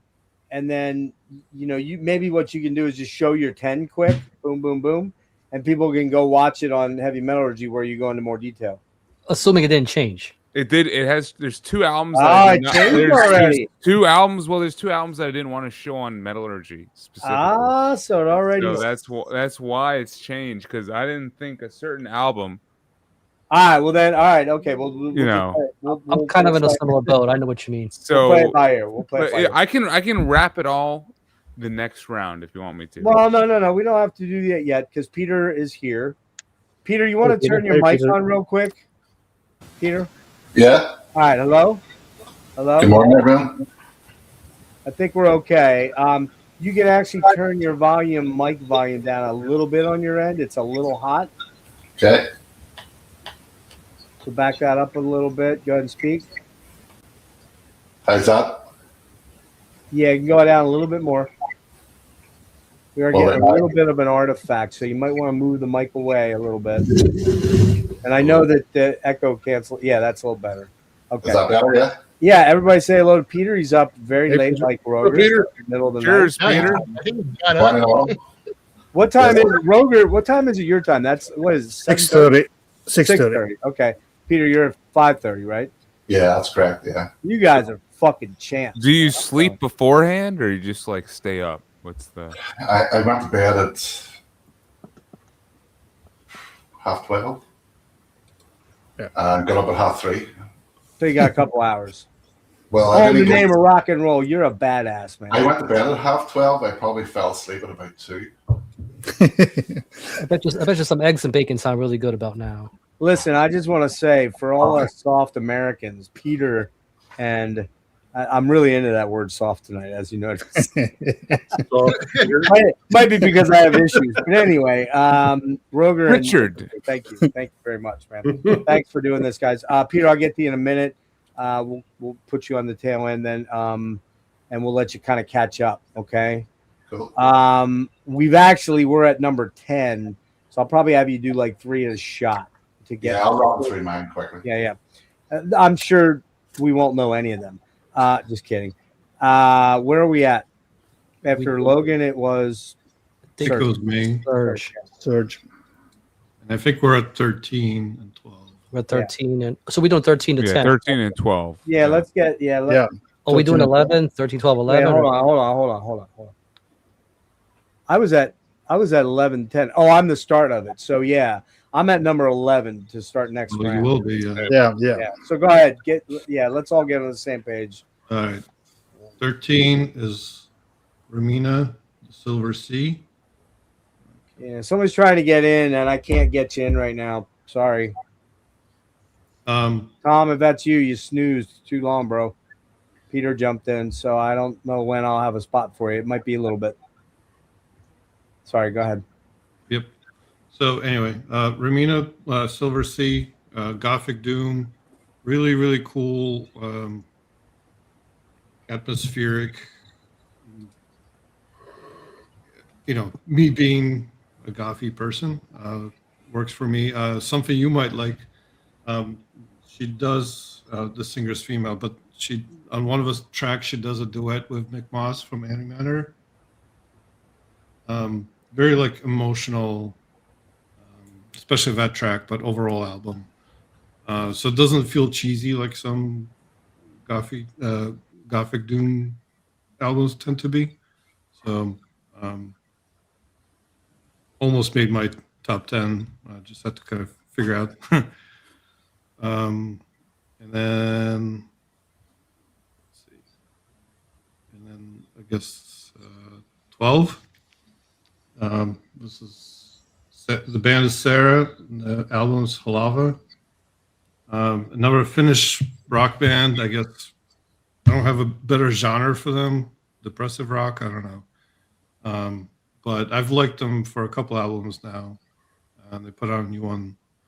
It's very much it has that Finnish quality to it, which I don't know how to describe it, but I'm sure you know if you've listened to Finnish bands. Piss pants? What? Piss pants? The band's called Sarah. No. Somebody said, who said piss pants? I didn't hear anyone say. Am I hearing shit? I must be hearing shit. Sorry about that. Sorry, Serge. Very hard to Google band because it's just Sarah, Sara. Also, very difficult to find their physical format because I think the only place that sells them is this one Finnish shop called Backstage Rock Shop, I think, something like that. So yeah, very annoying. John Haugham's backstage. That's who I'm trying to get in. So one of you guys, if you want to dip out for a little bit, that's cool. And then I know, Serge, you're not sticking around much past the next 20 minutes or so. So you said you wanted out by 1, right? I mean, I don't have a hard stop, but okay. I can't go. I can see you're kind of fading a little bit, though. I can see it in your darkened black mascara. I'm up early, dude. Around your eyes, I know how that works. Yeah, you were up early with a kid. Yeah, exactly. So I slept until fucking 1 o'clock today. So, all right. Yeah, hang in there a sec. Okay, Rick. Who's next? Would be Tyler. Me. Oh, you. Right, you. Did Tyler go? If Tyler didn't go, he can go. No, you're next, and then Tyler, and then Jimmy. Yeah, it's Rick's turn. All right. Because I'm at 13, I'll do the 13, 12, 11, and then I'll dip out and come back for the top 10. You can let John. Yeah, since you did your 10, then yeah, you can go back. Yeah. All right. So this one, I know you weren't too hot on this one, Jeff. But this is one. Imagine a black flower that grows in a region where they don't typically grow. And you pull the petals, and oh man, here we the go. Fruit beneath that. I think it's worth exploring. Here we go. The analogies. Yeah, you're right. I was not crazy about that one. Yeah, you're right. I thought you were kidding. Second album in. Impossible to try to pronounce any of this. Just out of Slovakia. No, here. this is Seaman. Oh no, it doesn't. Yeah. So it's a rough one. Medieval Prophecy put this out. Like I said, 2 full lengths, 1 EP. Doing what they do. Malacarpitan, connections with this. This is one that I wasn't sure what to think in the beginning, especially with the first album. I think it's still probably like a little more at this current point that I do this one. Still a very, very good album. It's it's run. The reason I think you weren't too hot for it, Jeff, is because it's got that side of that pagan-y side that you're not too hot on with when it comes to black metal. But then you like Moon Sorrow. That's even though they're Finnish. But it's got the atmosphere, it's got the riffs, it's got some very it kind of gives me this I don't know, this triumphant vibe, kind of like Havakruunu, but in a different kind of way. Very good production. Just really good stuff, man. I was expecting it to see it on more lists, but it didn't turn out as much as I thought it would. And I feel like Havakruunu has stolen the thunder quite a lot from this band this year. Right. It became very apparent once those lists started dropping. I obviously I've put this a little higher than the Havakruunu.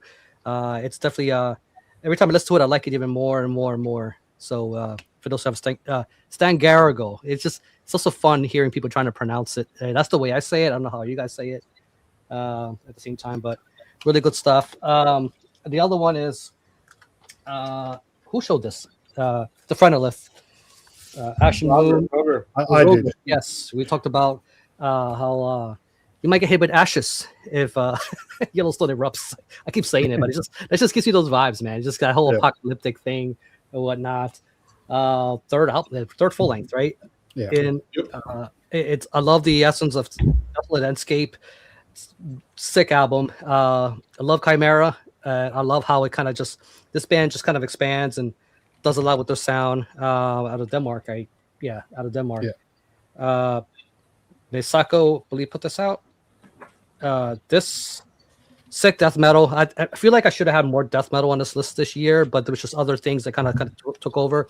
But this is the one I found myself returning to. I think it came out back in March. That's probably why.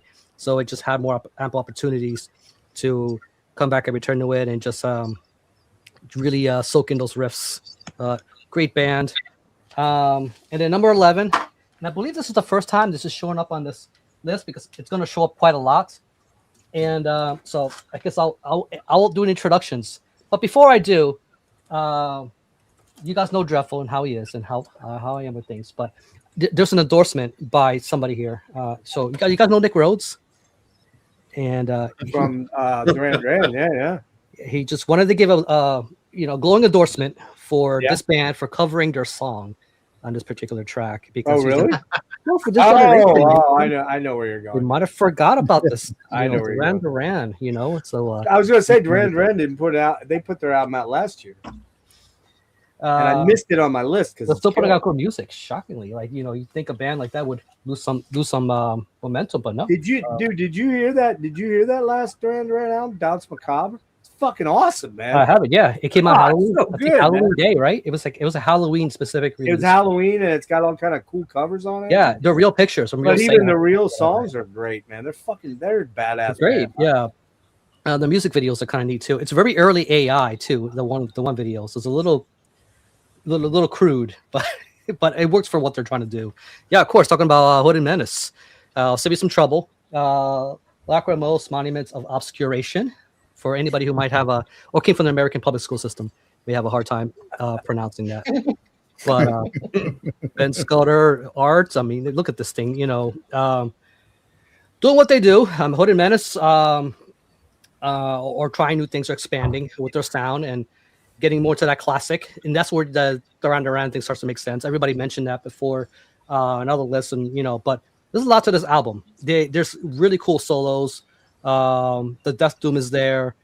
And another one that Hooded Menace albums are albums I want to put a lot of time into, and it's between the last one and this one, I can see the biggest jump in progression, and kind of makes me curious where we're going to go from here and out. Where they're going to go? Are these going to be a full blown, album with dancey synths and shit? Yeah. So maybe the next cover will be shout. Let it all out. You know what's going to happen now, right? Temple of Void is going to put out an album. They're probably going to do like a Police cover or something. It's just Woman in Chains or something like that from Tears. They're all going to hop on that trend. Police Driven to Tears. Yeah. Could happen. But yeah, so like I said, I know you guys got words with this and whatever, but it's dark. It's still there. Really good production. Just great Death Doom. It's like, again, I feel like the Finns have got this night. There's a lot of Finnish albums we've been kind of polling. Havakruner probably got the most mention, but yeah, Hooded Menace. So I'm gonna dip out. You can let John in. All right, yeah, that's cool. If you want to let him in, I'll keep your 2 requirements. 1, check your Instagram in a bit, okay, so I can get you back in. And 2, because you're probably gonna watch the stream. Do not fucking touch THC drinks. I'm all out. I can't. All right, you're not allowed to have a THC drink until after. I'm changing from 1 a.m. to 2 a.m. now. I got to make a little drive tomorrow. So, but, I appreciate you dipping out so John can jump in real quick. Yeah, man, no problem at all. All right, later, guys. I'll be back. Later, buddy. All right. I'm gonna have to do something though. I fear because let me try something here. Wow, he did it again. There we go. Let me try this. Hold on. I just want to check something. There we go. Who was next? Do we know where we were at? We were done with Rick. That was Rick. So it would be yes. Tyler. Tyler. That is not Tyler. That's John. I know him. Yeah, hold on. Well, it's apparent that my finger pad does not work for some reason. So we're gonna go to this look for a little bit, and I can blow you up. That's what I can do. Dude, when I went to the bathroom a minute ago, you brought up fucking jizz again. I mean, you've got the issue here, not me, not you. Sorry. Yeah, Tyler, what the fuck's up with all this jizz? Blow me up and then accuse me of talking about jizz. I'm sorry. Put me on blast. What the fuck is going on here? Okay, hold on here. Here we go. Hold on. All right, go ahead, Tyler. Sorry, man. So for my number 13, I actually shot a link into the private chat. This is one of those albums that, well, this one, the CD was never going to arrive, and I actually just recently got confirmation of a refund on it because the antique label can't get his shit together and can't ship shit out in an orderly fashion. So I'll put it in the chat. But anyway, it's the newest Round Knocked album, Zweichen Welten, and it's I don't have a copy to show, but basically pagan black metal from Austria. I think the best way to describe it would be a more simplified Ungfell as far as the approach to the riffs, the folky elements, and just the overall atmosphere. He's from Austria, and then he resides near the Austrian Alps, so it's very much similar inspiration. And then my number 12 is also something that I waited way too long for announcement of the CD, but luckily I got one of the tape copies. That's the new Scar album. Something in Swedish.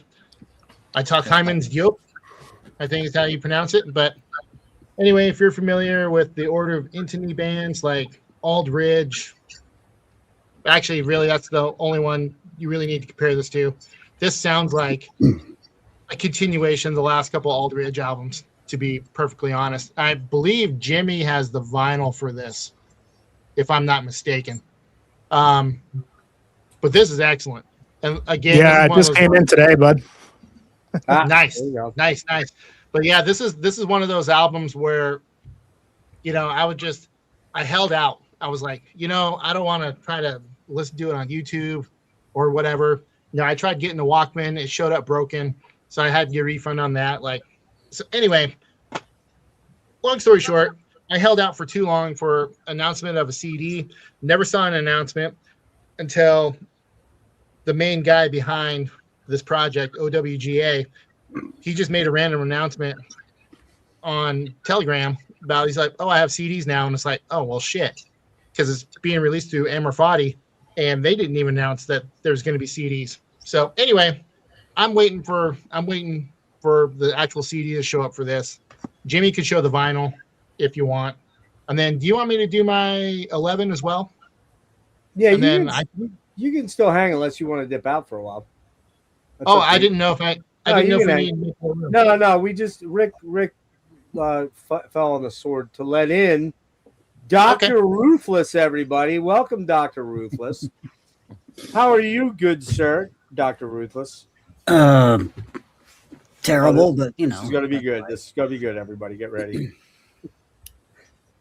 What? Terrible? Yeah. Terrible? Now?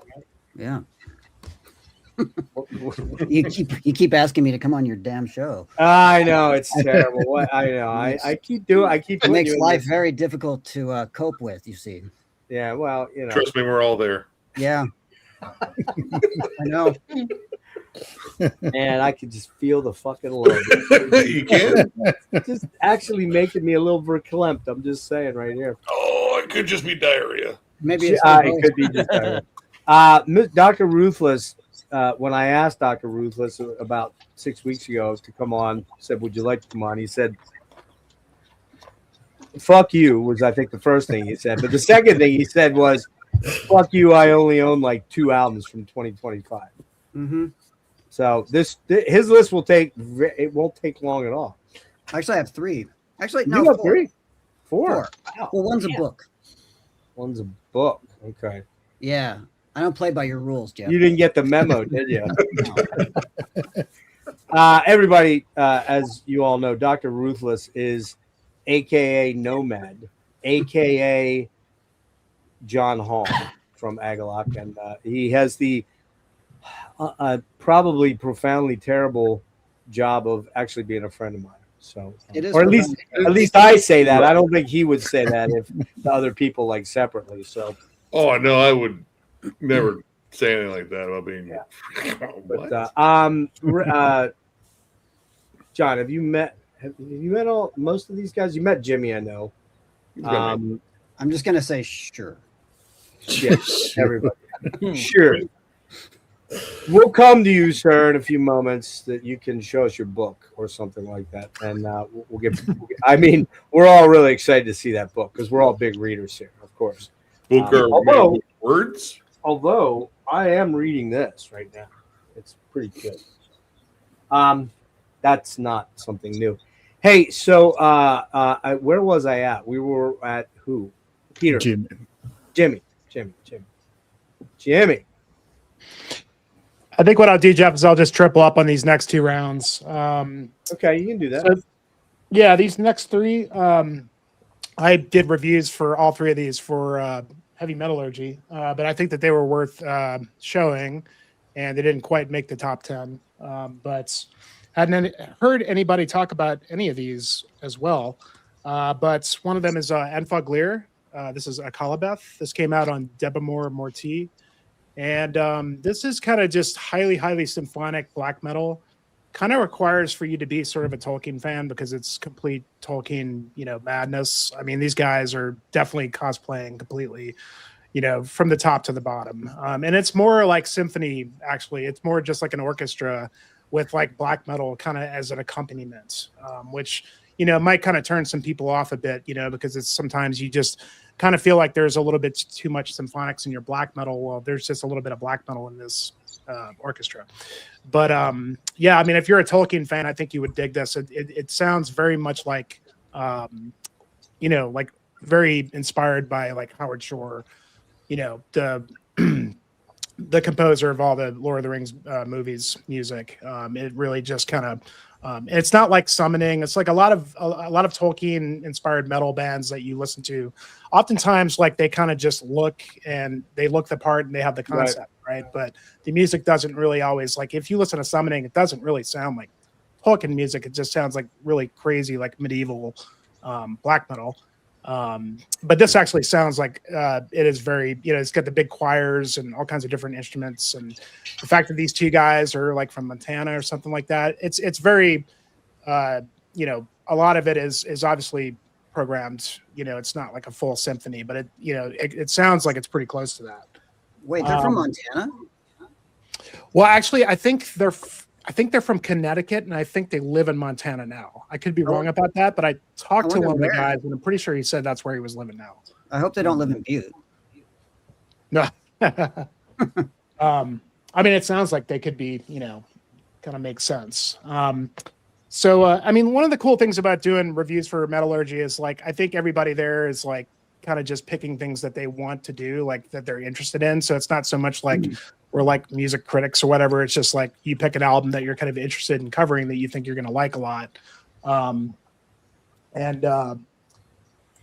So this band, I feel like this is one that I just like kind of, a lot of people have not really said anything about, but Obsidian Tongue, Eclipse the Worlds of Yeah. I covered that. That's a damn good came album. out on Profound Lore Records. They're good friends of yours, right, John? Well, yeah, that was one of my picks. Oh, cool. Well, there you go. Sorry. I designed that. You can. Oh, you designed the artwork? I did the layout. You also did some opening shows for them out west. Yeah, right? yeah, I did. It's really cool. They're from Maine too, if I'm not mistaken. Yep, Portland, Maine. It's a really good album.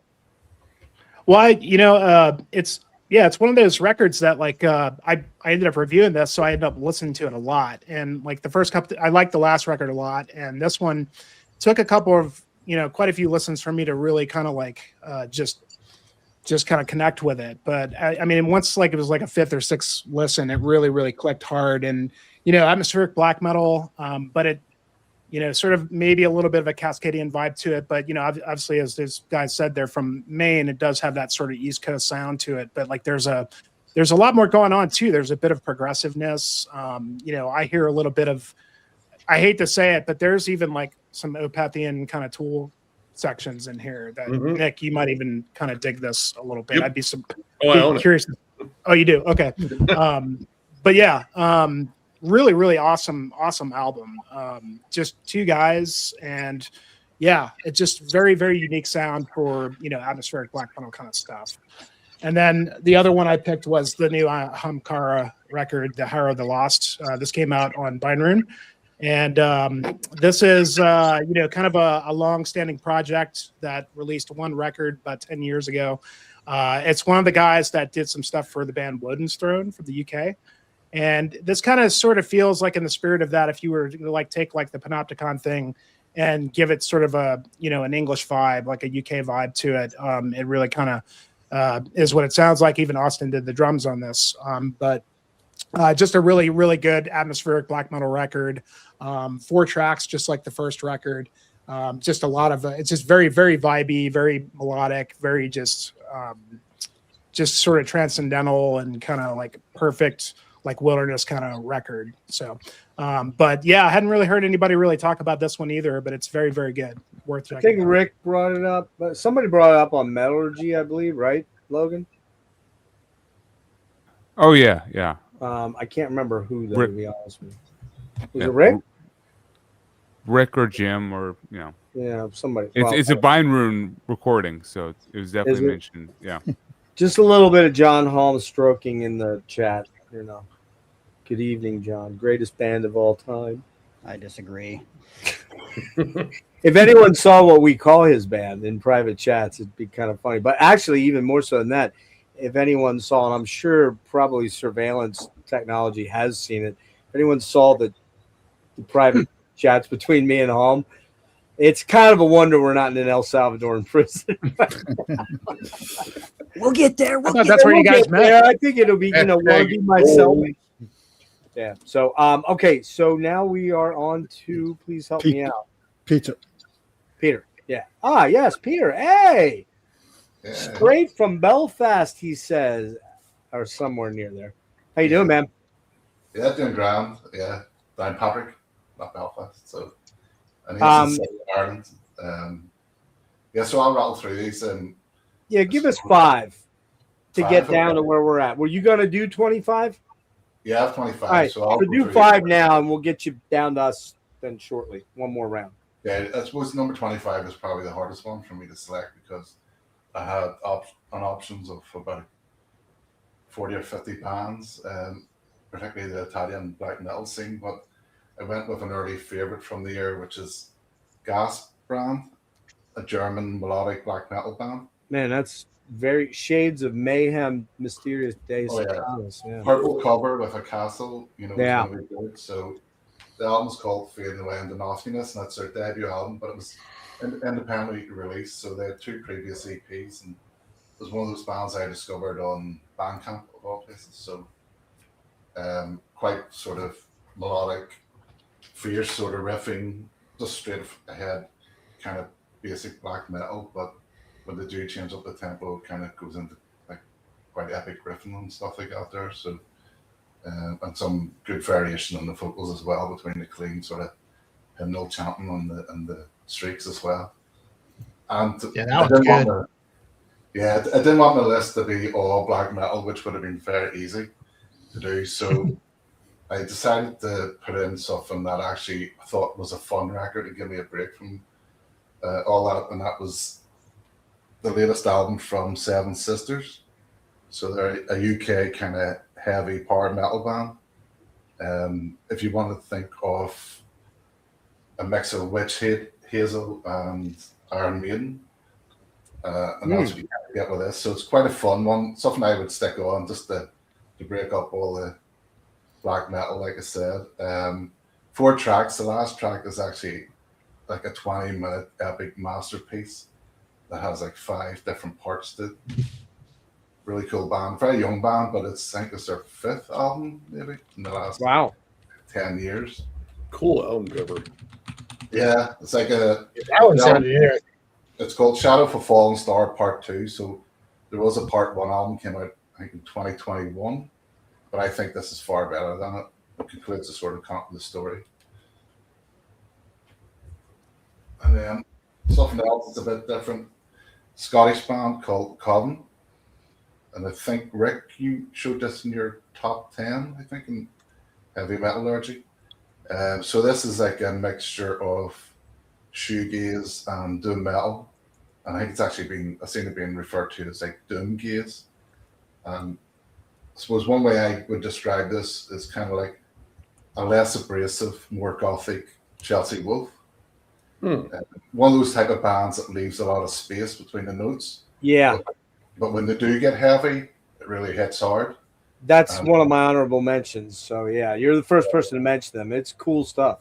Yeah, really good stuff. That was another early album. It's got kind of a typo vibe in a weird way, only not the keyboardy, like spooky Halloween keyboards, but it's got that vibe to it a little bit, I think. Yeah. But easy listening for me this year. These next 2 will be pretty quick. You've shown them already. New album, Shadow Play. For me, their last 2 or 3 albums is an upward trajectory. They kind of dipped for me for a while there, but you can obviously hear the emotion and the vocals, obviously, with what's going on in Ukraine at the minute. There's a lot of anger, there's a lot of despair, hopelessness. Quite a good album, too. And then Tyler mentioned the new Cenotaph album. My man. Yeah, had to be in the list, so it did. If you know the band and Tyler explained it really well. Melodic French black metal. There you go. All right, cool. Dr. Ruthless, what say thee? Wait, there we go. What's got going on? You don't have to show us a bunch. You can go. I'm just going to show you what I have because it's Okay. like very little. Okay. Did anybody already talk about this? Yeah. Oh yeah. We're going to be talking about it more too. Yeah. This Go ahead. This is the best metal album that come out this year. Period. The only thing. Hey, My favorite comeback. Nice. This year. I mean, that's like these guys did it right. Yep. Like most bands come back and they suck ass, like we did. But these guys, But you haven't put an album out when you came back, though. exactly, and that's what sucks ass. I agree with that actually. Yeah. You know what? Oh, I can guarantee you that if we did, it would probably be terrible. It'll suck. Yeah. It won't be this quality. I kid. I don't know. Oh, wait, hold on. Did Serge split? He did. Okay. Yeah, Serge had to go. All right. Okay. Fell asleep.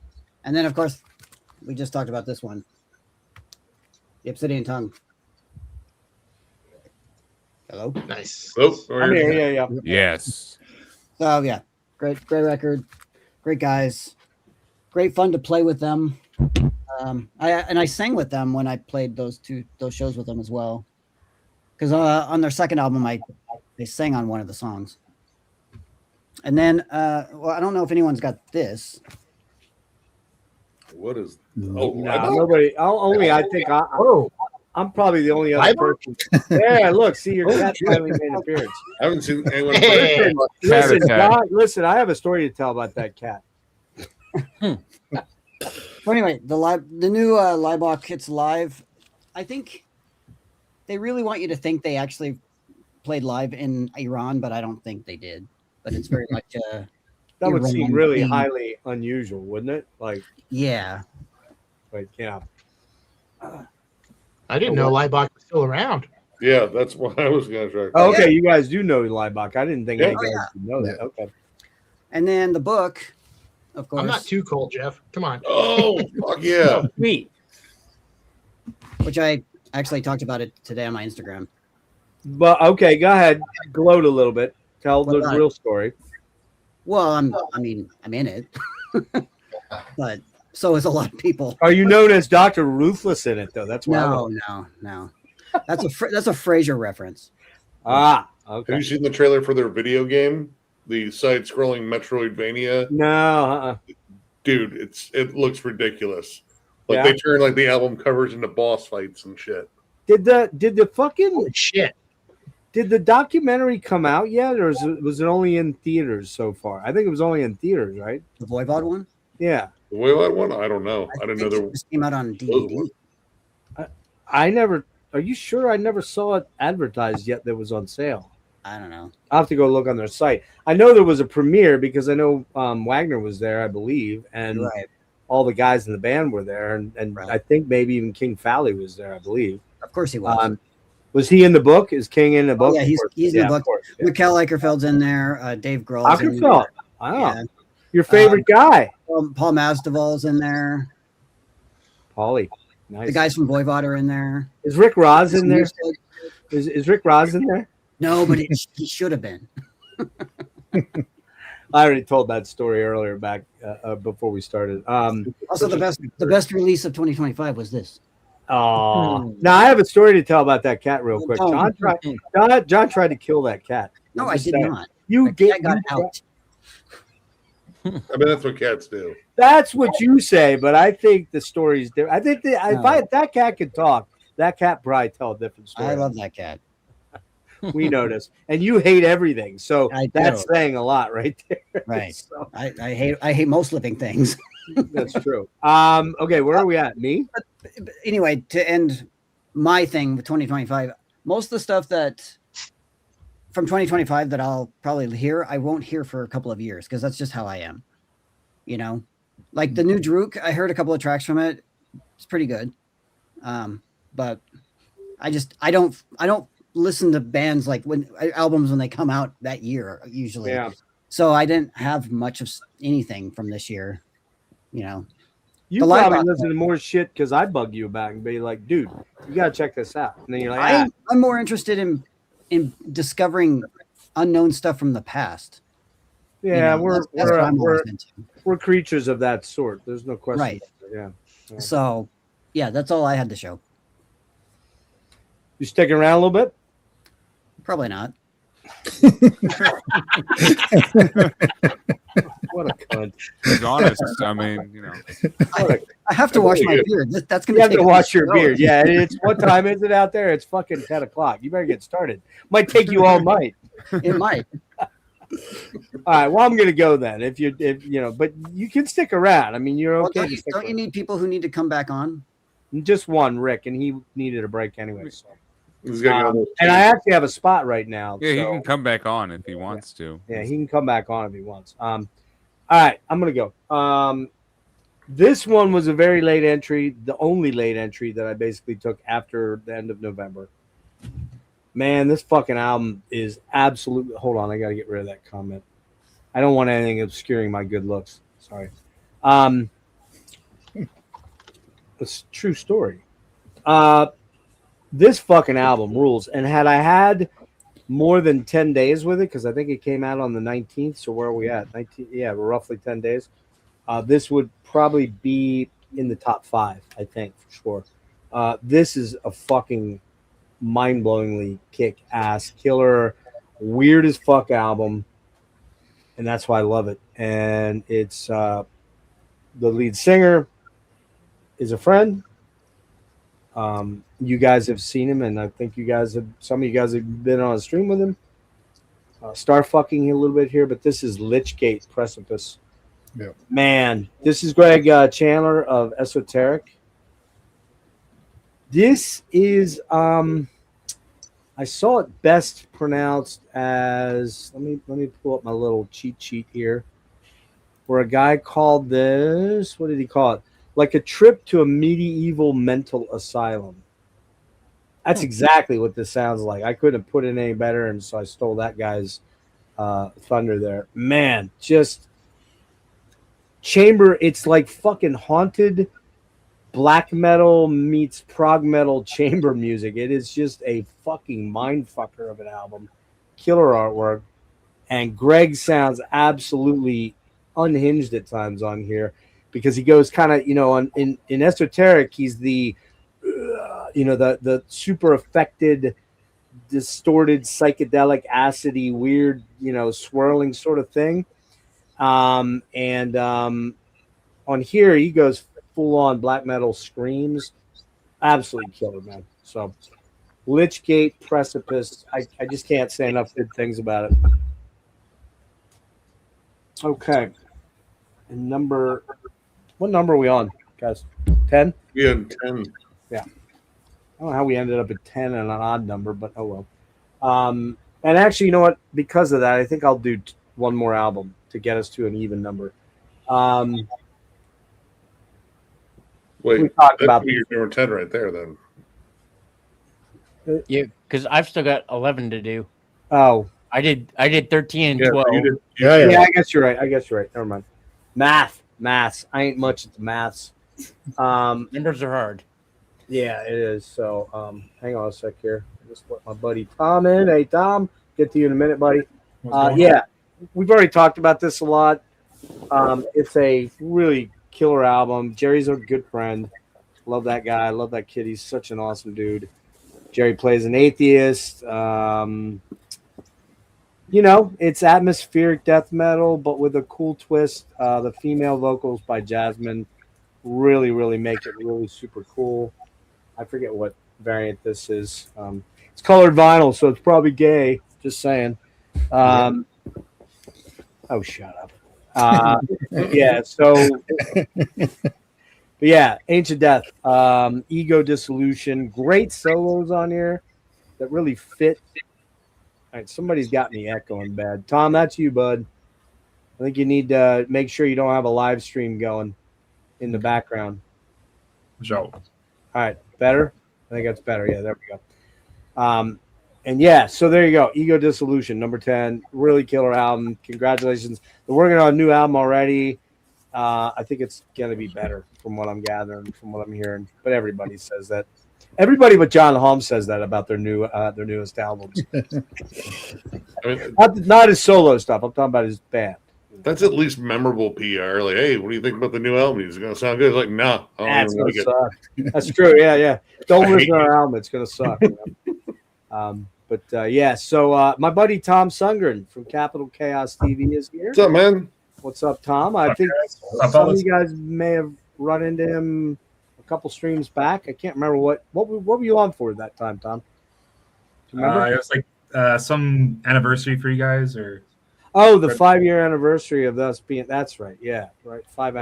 5 years doing this shit, and I think it's taken me like 2 years to get like 500 subs the last year or so. I mean, other than Nick, I think we all can identify with that. Jimmy's been working on trying to get to 1,000. By the way, everybody that's watching here, go to Jimmy's Future Ruins channel and sub the fuck up, because he's the actual guy here that does real content that is fucking way more than just fucking showing shit on, going, oh, look, I don't know about that, but thank you. I got a new album, Wait a minute. Did I fuck up here? Oh, Jesus. Ruined the joke now, too. Wait a minute. Hold on. No, I had another one to show. That's why. I did have another one to show. Because these were my next two. What? Wait. What is going on here? Oh, never mind. I don't know what's going on. I guess that's the next set. Never mind. That's the next set. I'm not even drinking and I'm fucked up here. What the hell is going on? But yeah, Jimmy does beautiful videos, hiking videos, where he puts really killer music to them. He tells tales, and he puts a lot of time and effort into it. So please go check out Future Ruins. What's that? Tall Tales. Tall tales, some of them, yeah, but they're cool. Yeah, so go check out Future Ruins and sign up, because he only needs how many subs? 8? It's like 20 or something. Oh, is it that many? Okay. Yeah, getting close. We'll get out there and sign up for it. So, Tom, do you want to run through? How about you run through 2 of your 10 and? Well, wait, where are we at, guys? We're at 10 or not? We should be at 11 and 10. 11 and 10. How did we end up at 11? Because we started at 25. Because I can't fucking count. Yeah. No, but dude, the reason. All right, so wait, we are at. I just showed 10. You should have your last one. You should have shown 11 and 10. 11 and 10. Last one should have been 10. So the next 2 will be 10. Okay, all right, yeah. So the next 2 will be 9 and 8. Right. Okay, we're gonna switch it up a little bit, just simply because I'm going in order of people here. John, you're next. I don't give a fuck if you don't like it. You're next. You're muted. You're also muted. You're muted. You're muted. You're muted. All right, great. Amateur hour. Now I'm unmuted. Yeah, let me pull up the artwork here. I didn't know I was next. Oh, goodness. All right, number 11. This has already been discussed. New Veil Burner. It's weird, but it's cool. Oh, I fucking love it. I love. I think I'm most in love with the vocals for this band. And although he didn't rant as much as he did on the last record, fuck, man, the vocals are insane. Yeah, he does some crazy shit. Like it's so weird, man. And I thought this record was darker, which is crazy because they're all pretty dark, but it just had more of a kind of like a dark, sinister vibe to it. I don't know. But it's more melodic at the same time. It's more melodic too. It is definitely more melodic. Way more melodic. Yeah, it's a beautiful dude. Pestilent Niche. Reminded me a ton of Cynic. Which very cynic-y. Yes, very cynic. Yeah. But yeah, man. And Voivodian at times. There's a lot of Voivodian. And then sometimes it sounded like Decapitated and Fear Factory. I don't know. I thought the record flowed a whole lot better. I kind of knew I was gonna like it because I liked the last one so much. But yeah, that's my number 11. All right. What the hell is my number 10? Corner. I won't even bring up the artwork. Corner's Dissonance Theory. That was my number 10. Yeah, I think it's mentioned earlier. I think that was a perfect way to come back. I think the album itself is perfection. I'm really, really glad we got to see him live right before this record came out. Because, I mean, that was pretty sick. But yeah, just what a hell of a fucking comeback. And yeah, love it. Very, very cool. Cool. Yeah, that Jeff guy, man. Woo-hoo, what an interview. Fucking killer. Who's Dude. Geoff? I don't know. Some weirdo. Okay, we'll go to Peter next. Peter, you can zip through 5 for us quick. That'll get you down to 10. Okay. Or 15. Next one's it's a new band, so another debut album from a Czech band, one-man band called Isen. And I'm not even trying to pronounce it in Czech, but it means something the last winter. So as you can see there's like an outstretched arm holding an axe in the snow, and the music sounds just like that, kind of icy cold black metal riffing. But it's the guy's vocals are a particular highlight for me because they're completely tortured, and it's like complete desperation that he's probably collapsed while he's trying to reach his destination. But at times throughout the songs, you can hear him laughing like a maniac, which is a really nice touch. So good. Yeah, very good. Next one is another debut album. Yep. Psychritis. So we all talked about that one quite a bit. Yeah. So doing obviously the Hellenic sound. The reason this wasn't higher for me is because when I listen to it, I just want to go back and listen to the original bands like Necromantia. Yeah, it's very Necromantia influence for sure. Little bit of Varathron, a little bit of rotting. So from going from somebody who wants to sound Greek to somebody who is Greek, the Necromaniac debut album. It's called Sciomancy, Malediction, and Rites Abominable. So if you know Al or Alexandros from Macabre Omen, so he's in this band. It's a kind of mix of, well, they call their music morbid metal, but it's like a mix of death, thrash, and black. Quite occult sounding. It has guests from Alan from Primordial, Nameless Void from Egg of Flame, and Mark of the Devil from Cult Day Stay Ghouls. Oh, so yeah. Like those bands, it's that type of music. So it was released on Invictus, so it's a typical type of Invictus sort of band. Card from Nightbringer is also in the band as well. There's a couple other guys, but it's like a UK based, but it's an international affair because if you know Al's based in London, actually is. Kyle, is that the Achilles guy? Carr from Nightbringer. Oh, okay. Different. Never mind. Okay, another debut album. Oh, no, sorry. No, this is not debut. This is the second album from Winterstorm from Ecuador. It's so Australes Bosques Misantropicos, which means Southern Misanthropic Forests. So if you look at that cover there, it sounds just like it looks. It's kind of. Oh, you can't see it. It looks black. It's like it's like a trees. It's like a forest. It's picture taken at night. Yeah, it's hard to see. Yeah. So it's basically like old 90s Norwegian black metal. Just really sort of, blasting sort of drums, scathing fierce riffs. Right up Roger and Tyler's alley. Oh yeah. True cult.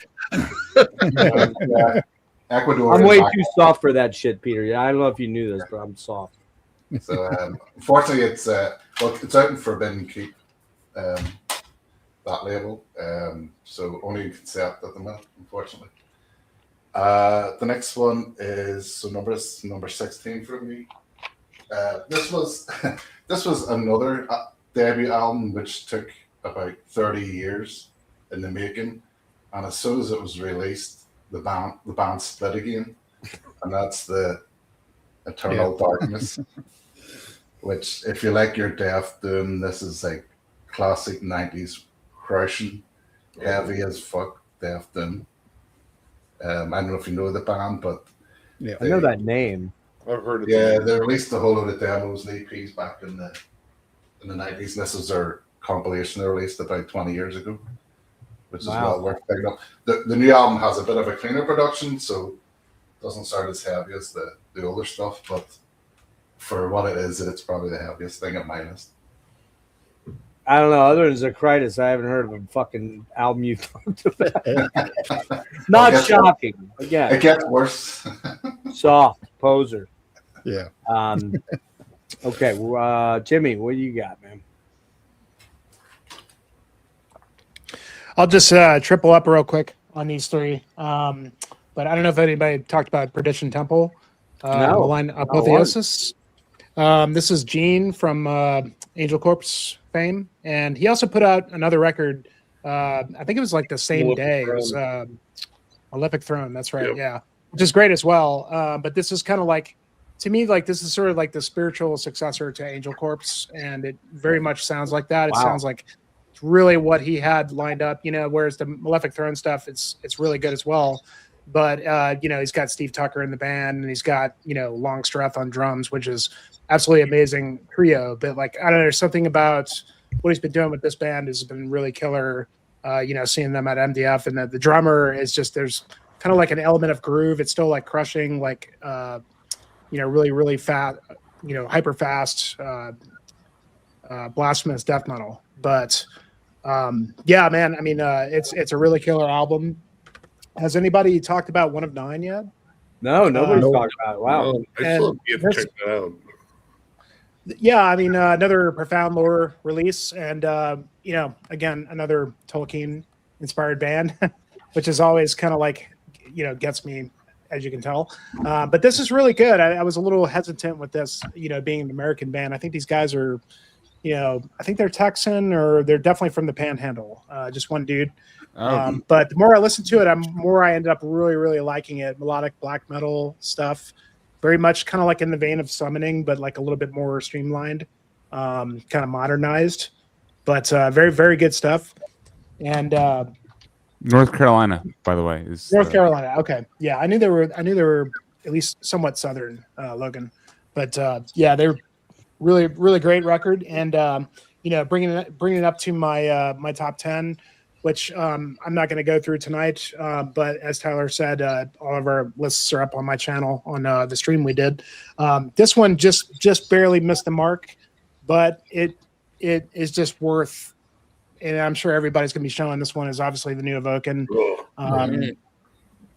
I had one other Death Doom record that kind of beat this for me, which was that Oramet album, because like that album like has a little bit more like melodic kind of atmosphere kind of thing. But as far as like Evoken goes, this is really kind of the best they've done in years, and I've been a long time fan.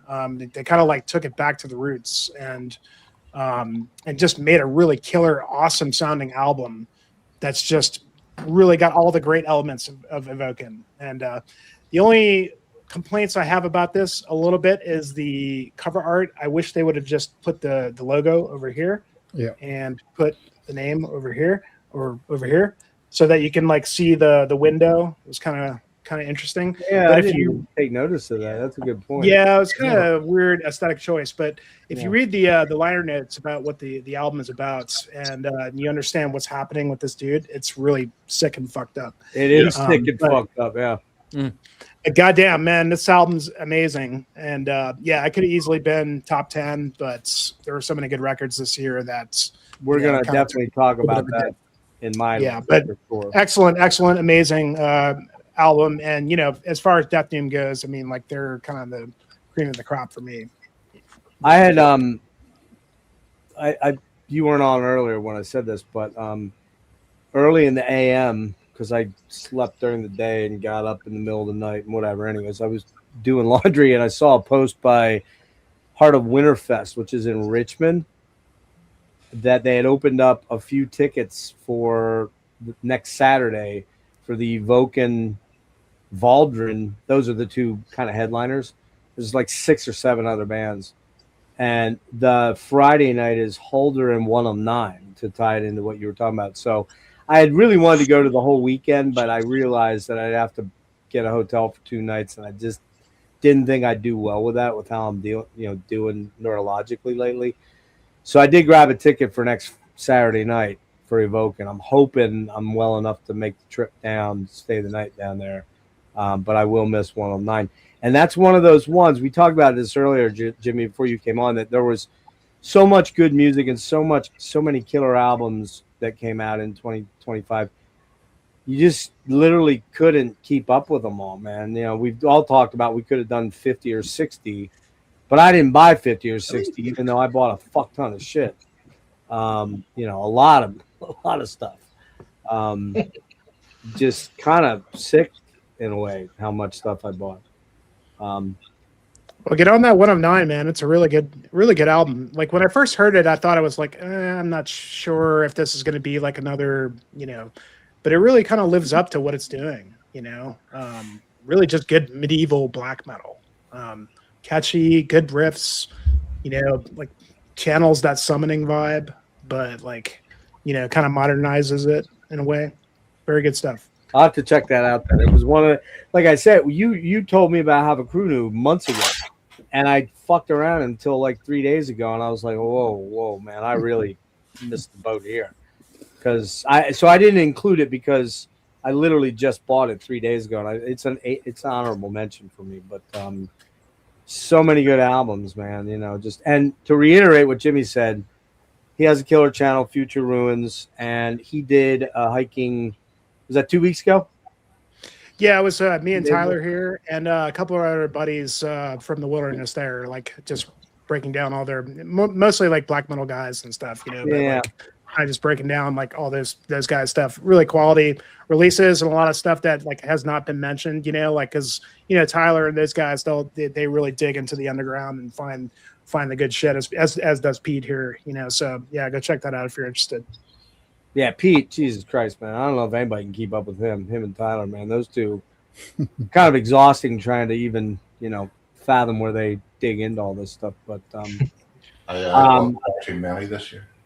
We egg each other on. Yeah, I bought close to 300, but not as much. What? Whoa. I did more than You bought double what I got. Well, Nick, we know you always buy more than everyone else on the planet. So, I mean, there's... I listened to about 300. I didn't buy 300. I bought... Oh, you didn't buy 300. God, actually, let me see. John Haughm bought 3. Man. Well, technically, I got one for free. You got one for free. I designed it. You know what? Actually, that's kind of the best option, to be honest with you. I got a couple freebies from John Haughm, too, by the way. One of which... Did they make your list? One made my honorable mention list, yes. Oh. I know. Does that count? Well, it was one song, dude. I mean, come on. It wasn't like the... Well, he's charging you next time now. I think he should. Oh, he's definitely going to charge me. Trust me. It's listen, I got to say something in all seriousness. John has been very generous to me. He's sent me a lot of cool stuff. He just sent me an Oath of the Black Blood. I said art. Art of the Black Blood. I always say that. Is it art or oath? Art. Art. I always want to call it oath. What the fuck? Because of the Beharit title. That's the Beharit record. I didn't come up with it, but it's more of like of the Black Blood, like he art of the Black Blood. I don't know. It's weird, but that was their intention for the name. Yeah, but you sent me a track, and then you sent me another track recently because you're talking to the guy about maybe doing something again. Well, right? they want me to do more for this next album that they're working on. And that track you sent me, it was like 2 parts of other songs. Man, it was fucking, dude, it was good. It was really good, man. Maybe you'll talk about it whenever it comes out on one of these things. Right. I'll be dead by then, but just saying. Yeah, I'll definitely be dead before the next Agalloch album comes out. Oh, we all will be. That's true. Okay, that's the spirit. So we got that going for us, which is nice. Yeah. So at least it won't get any bad reviews. Okay, so we're at Logan, right? Sure, yeah. You're just going to zip down through, right? Can I just run it? Yeah. Run it. I mean, because there's only 2 albums here that I have not already talked about. On Okay, go for it. Heavy Metallurgy. So go for it. And I mean, right now I have a spot. I don't know where Rick probably went and hit THC because he's not responding to me. So. Oh shit! It made the cut. It made the cut. Nice. Man. This is 11. Pissgrave. Come on. Dude, reeking carcass. Man, dude, they have the nastiest fucking album covers. I'm sorry. Man. Come on, man. You don't want a piece of that ham. It's a steak. It's a steak with rice, and there's an egg. Yeah, I think that looks like pork belly. Looks like chunky jizz. Probably what fucking Nick shoots at. It's chunky something. Number 10, Vulture's Vengeance. I gotta check this out. Didn't Kellen talk about this? Yes, this was Kellen's number 1. I gotta check that out. I'm representing Kellen. If Kellen was here, this would be his number 1 album. You all need to check out Vulture's Vengeance, Dust Age. Check it out. Did Jimmy dip? I guess Jimmy dipped. Ooh, where am I at? Pissgrave is before Pestifear from Minneapolis. There Was Never Light. Melodic US black metal. Check this out. If you like riffs that are repetitious but very catchy, Pestifear. Already been talked about tons of times. Yeah. Number 8, Havoc Krunu. Surprise, this is the first time this is brought up. Well, no, hold on. I was gonna say you could have stopped there because now we're back to like all being even. But okay. Well, I thought I was running out and I was leaving. Well, yeah, you only have to leave if you want to leave, because Jimmy split. There's 2 openings here, and if Erik wants to jump in, he can jump in now. Dennis, I don't know if Dennis is watching. I haven't heard from him, so you can jump in too. Dennis, your buddy there, John Haughm. Mr. Hey, Dennis is cool. I agree. Dennis is very cool. I just don't know if he's going to show up. Cool. He actually has only a few things to show too, but he's always cool to hang out with. Do you want to leave, Logan? Do you want to leave or what? Yeah, let me jump out real quick because just I got to wake up slightly early tomorrow. All right. Okay. So you're the first person who brought that up, but I know you're not going to be the last. Oh, you won't be. No, you won't be. A long-time Deftones fan, just to be able to pick this up and anticipate it. It felt like the first time I bought like Diamond Eyes or something like that. Yeah. This is a very cool album, and the fact that it hit the way that it did, I think it's a great balance of the last couple. Like, to me, it's like Alms but more refined. I love the way the tracks are a little bit, you can separate them out a bit better from like Alms. I think blended together, it feels entirely different from track to track. I absolutely enjoy, Souvenir, CXZ, Metal Dream, Departing the Body. Man. It's a great album. It's a great album. It didn't make my top 25, but it's a great album. Yeah. The Stygian Bow, Bellwitch, and check this one out. Aerial Ruin. This is the second one. Have you heard the first one, Jeff? No, I got to be honest with you. I've kind of snoozed, and I do like what's the I missed it. The first band you said. Bellwitch. Bellwitch, yeah, Bellwitch, yeah. It's I like Bellwitch a lot. Mirror Reaper's killer, and the one after it's killer. I have both those. But I didn't. Yeah. Lewandowski, right? Yeah. Yep. I don't know. This is my favorite thing Bellwitch has done since Mirror Reaper. So the introduction of Aerial Ruin on guitar, it's phenomenal. Yep. There's some beautiful guitar. You know those guys, right, John? Yeah, I've played with both of them. That's what I thought. Yeah. I'm not trying to step on anyone's ground. It's obvious that this is Rick's territory. Yeah, Rick and Nick. And I will leave it, but there's a competition here. Yeah. You guys, I wish you the best of luck, but both of them are going to go home. Both of them are going to go home empty on that whole thing. Just saying. I'm already home and I'm already empty. So you're right, fool. Don't give me that bullshit. Mazel tov to the winner. Mazel tov. Cosmic Reaper, Bleed the Wicked, Drown the Damned, Stoner Doom from Charlotte, North Carolina. If you like sleep, but you want it brought up to like 2025 standards, check this out, please. Awesome Stoner Doom. Dax Riggs, 7 Songs for Spiders. Everyone's talking about Acid Bath. Acid Bath is the big comeback of the year for like live shows and stuff, but I'm all about Agents of Oblivion. If you enjoyed Agents of Oblivion and just Dax Riggs' like solo projects and stuff, check out this album. It's only 28 minutes, 7 songs. Awesome, like swamp rock with a bit of like sludge tone. This is the closest he's come to Agents of Oblivion and really Acid Bath since the project folded back in the 90s. So Dax Riggs, do not neglect that guy. That's a fucking weird name for a band. Come on. That's yeah. Do you know Dax Riggs, Jeff? Fuck no. Dude, he's an odd bird, but he is an odd bird. He's a hell of a singer. I did get to see Acid Bath. I've never even heard of that guy before. Sorry. From Acid Bath? Do you know Acid Bath? Oh yeah, I do, but I didn't know any of the. Is that the singer? Yeah, from Acid Oh, Bath. all right, yeah, okay. I didn't realize that's who it was. I thought it was the name of a band. I do have the Kite String Pops, but I that album's I don't know. majestic. I love it. Didn't you just go see them? Nick? Yep, so I'm in Chicago with High on Fire and Weed Eater. Oh, Weed Eater. Oh. Hooded Menace. Come on, number 2. Lachrymose Monuments of Obscuration. I finally clicked with Hooded Menace thanks to that one. Like, I've always had issues with them in the past, but that one, even the Duran Duran cover, I thought was awesome. I think it's great. Yeah. Your Number 1. Numero uno. Numero uno. uno. Blue House Nord, Ethereal Horizons.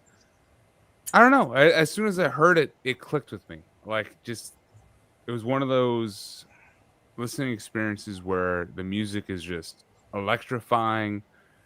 You're immediately grounded where you're at, and just there's 4 perfect songs on here. Shadows Breathe First, The Ordeal, the Fall Opens the Sky, and the final track, The End Becomes Grace. That's the song I think that it's the only negative thing. If you watched our BAN thing, it's a minor thing. How is that a negative though to me? It's not negative. It just it kind of drifts a little when that 3-minute ambient part kicks in. I'm not as it kind of a little bit, but we're going to be talking about that in my next round here. So, which is probably a shock because most people I thought I was going to have it number 1 or 2. I kind of thought you were as well. I thought not. it was gonna be over. Yeah. It's not, but it's in the top 10, obviously. Well, dude, thanks for coming by. No, Jeff, thanks for hosting, man. You are the most ambitious host of these kind of streams. Well, always. And you know what's killer? Listen, man, we're at 5 hours 30 minutes, and we've cycled through about 16 people. Now, granted, I didn't start it out right. I should have done what I thought I was going to do last year, which is do them in 2s so that it kind of moves a little quicker. I guess I always overshoot the mark on guests sometimes, and then I feel I got to get this guy in. All my rock star buddies drop by. Okay, all one of them, but yeah, Kelly didn't show up. Nah, I don't think he's gonna, man. He's on looking at. He saw, but whatever. I was going to do my Thralls impression. Yeah, that would have been fun. Oh, do you have the knit cap and everything? Yeah. We just so anybody, in case anybody doesn't know, Altars of Metal, I think is the channel, the YouTube channel. Yeah. We talked about it a little bit earlier, but for those that didn't you got to go check out the round table of Kelly Schaefer from Atheist, David Vincent from all kind of stuff, Morbid Angel, Ultimus, Trevor Perez from Obituary, James Murphy from Death and Discarnate and all that stuff. Discarnate. And who's the other person? Oh, yeah, Rick Ross, that guy. From Death, Leprosy, and what? 1 or 2 Massacre albums? 2, 3. 2? Yeah. 3 Massacre albums. Only 1 good Massacre album. Yeah, and it was very uncool what he did. Very uncool. And he came back at me in some of the comments, but he was very non-comfort. I still didn't see it. You didn't watch it? Did they timestamp the cringe mark? Well, okay. I mean, it was. I told you, it was about 20 minutes in, and I know. Okay. I looked at it. I watched it for about 5 minutes, and I was like, "Fuck this." Listen, You look like a troll. The whole listen, hang on a sec, John. I think you need to start a new business. This is a good business model for you. 1-800 call John Haughm for Buzzkill. Okay, dude, you will make so much fucking money. I can ruin your party in 5 minutes. Sir John Buzz Killington. Just III. show up and people leave. John Buzz Killington III. Eric, if you want to jump in, there's room now. So, Eric, Mr. Eric Berg. You're all awesome. Cheers, man. See you all. Hey, Logan. Good seeing you, Logan, man. thank you so much for giving up a big portion of your night. I really appreciate it, brother. Hey, man. It's a good time. Later, See you all. Logan. Okay, where was I at? I was with no, Tyler, you did go, right? No? No. Not yet. Oh, I just went, so it's John's turn. Sorry. Oh, no, wait. No. You fucked up. All right, where am I at? I don't know where the fuck. Well, you just finished with Logan. Logan went through all of his. I was going to say I could do a batch. Like, where is everyone when it comes? Well, I don't know if Dennis is showing. It doesn't appear Kelly's going to show. He was. I thought he was. Then I don't know where Rick went. I got a sneaking suspicion. I have 11 left, so Yeah, I have 9 left. I have 9 9 left. I have 9. John has none. I have none, so I probably should just leave. Well, it's up to you. I'm not going to keep you here. I have nothing to contribute. I mean, we can talk about my no, mouse Witty pad. banter. What do you want to talk about? Your what? Your mouse My pad? mouse pad. Yeah, let's Talk see it. about my beard. Hey, listen, John Haughm. Do Well, you have anything to your contribute? mouse pad as cool as this? I don't. That's cool. That's pretty a good. mouse pad? That's a fucking mouse pad That's a brilliant mouse Yeah. pad. for fucking glory. That's where my John mouse Haughm, pad. do you have any beard washing tips you would like to impart on us? No. No. Do you have anything you'd like to say about jizz? Because that's been the topic. I don't. You show him It's the all over photo? Jeff's ceiling. Oh yeah, you want to see? Like he Look spackles the fucking posters on. Look at that, dude. at that black light shit That's on my crazy. ceiling. You should be Can dead. you imagine a almost 60-year-old guy being able to? Really? God. Yeah, That's a death nut, dude. I never clean up after myself. Come on, man. All right. I would have been more impressed if you said that was one shot. Come on, man. It's a fucking thing. It's one of those whatever those Nut finders. what do you call Nut those things? The finders. fucking aurora or galaxy things or whatever. But anyway, Eric, are you gonna pop in or no? Because if you're gonna pop in, you should probably pop in now so we can kind of run through a couple things. Well, John, I don't want to keep you honestly if you don't want to stick around, but No, you're I have welcome. nothing to add. Well, you might want to listen to some of the suggestions we have and comment on some of those things. I'm probably going to go for a walk. At fucking At 11 at night? At Yes, 11 I'm at gonna night? walk in. How many people are you planning on abducting? All of them. And furthermore, when you abduct them, how many of them are you going to kill? Like I tell you. Hey, he's not going to admit that. Christy Gnome. I have Speak I have, dial. I have neighborhoods to case. Would you like to say anything about the invasion and removal of Maduro from the Venezuelan presidency? I haven't caught up. No, I don't have anything to say No, about okay. that. I think it's bullshit. That's all.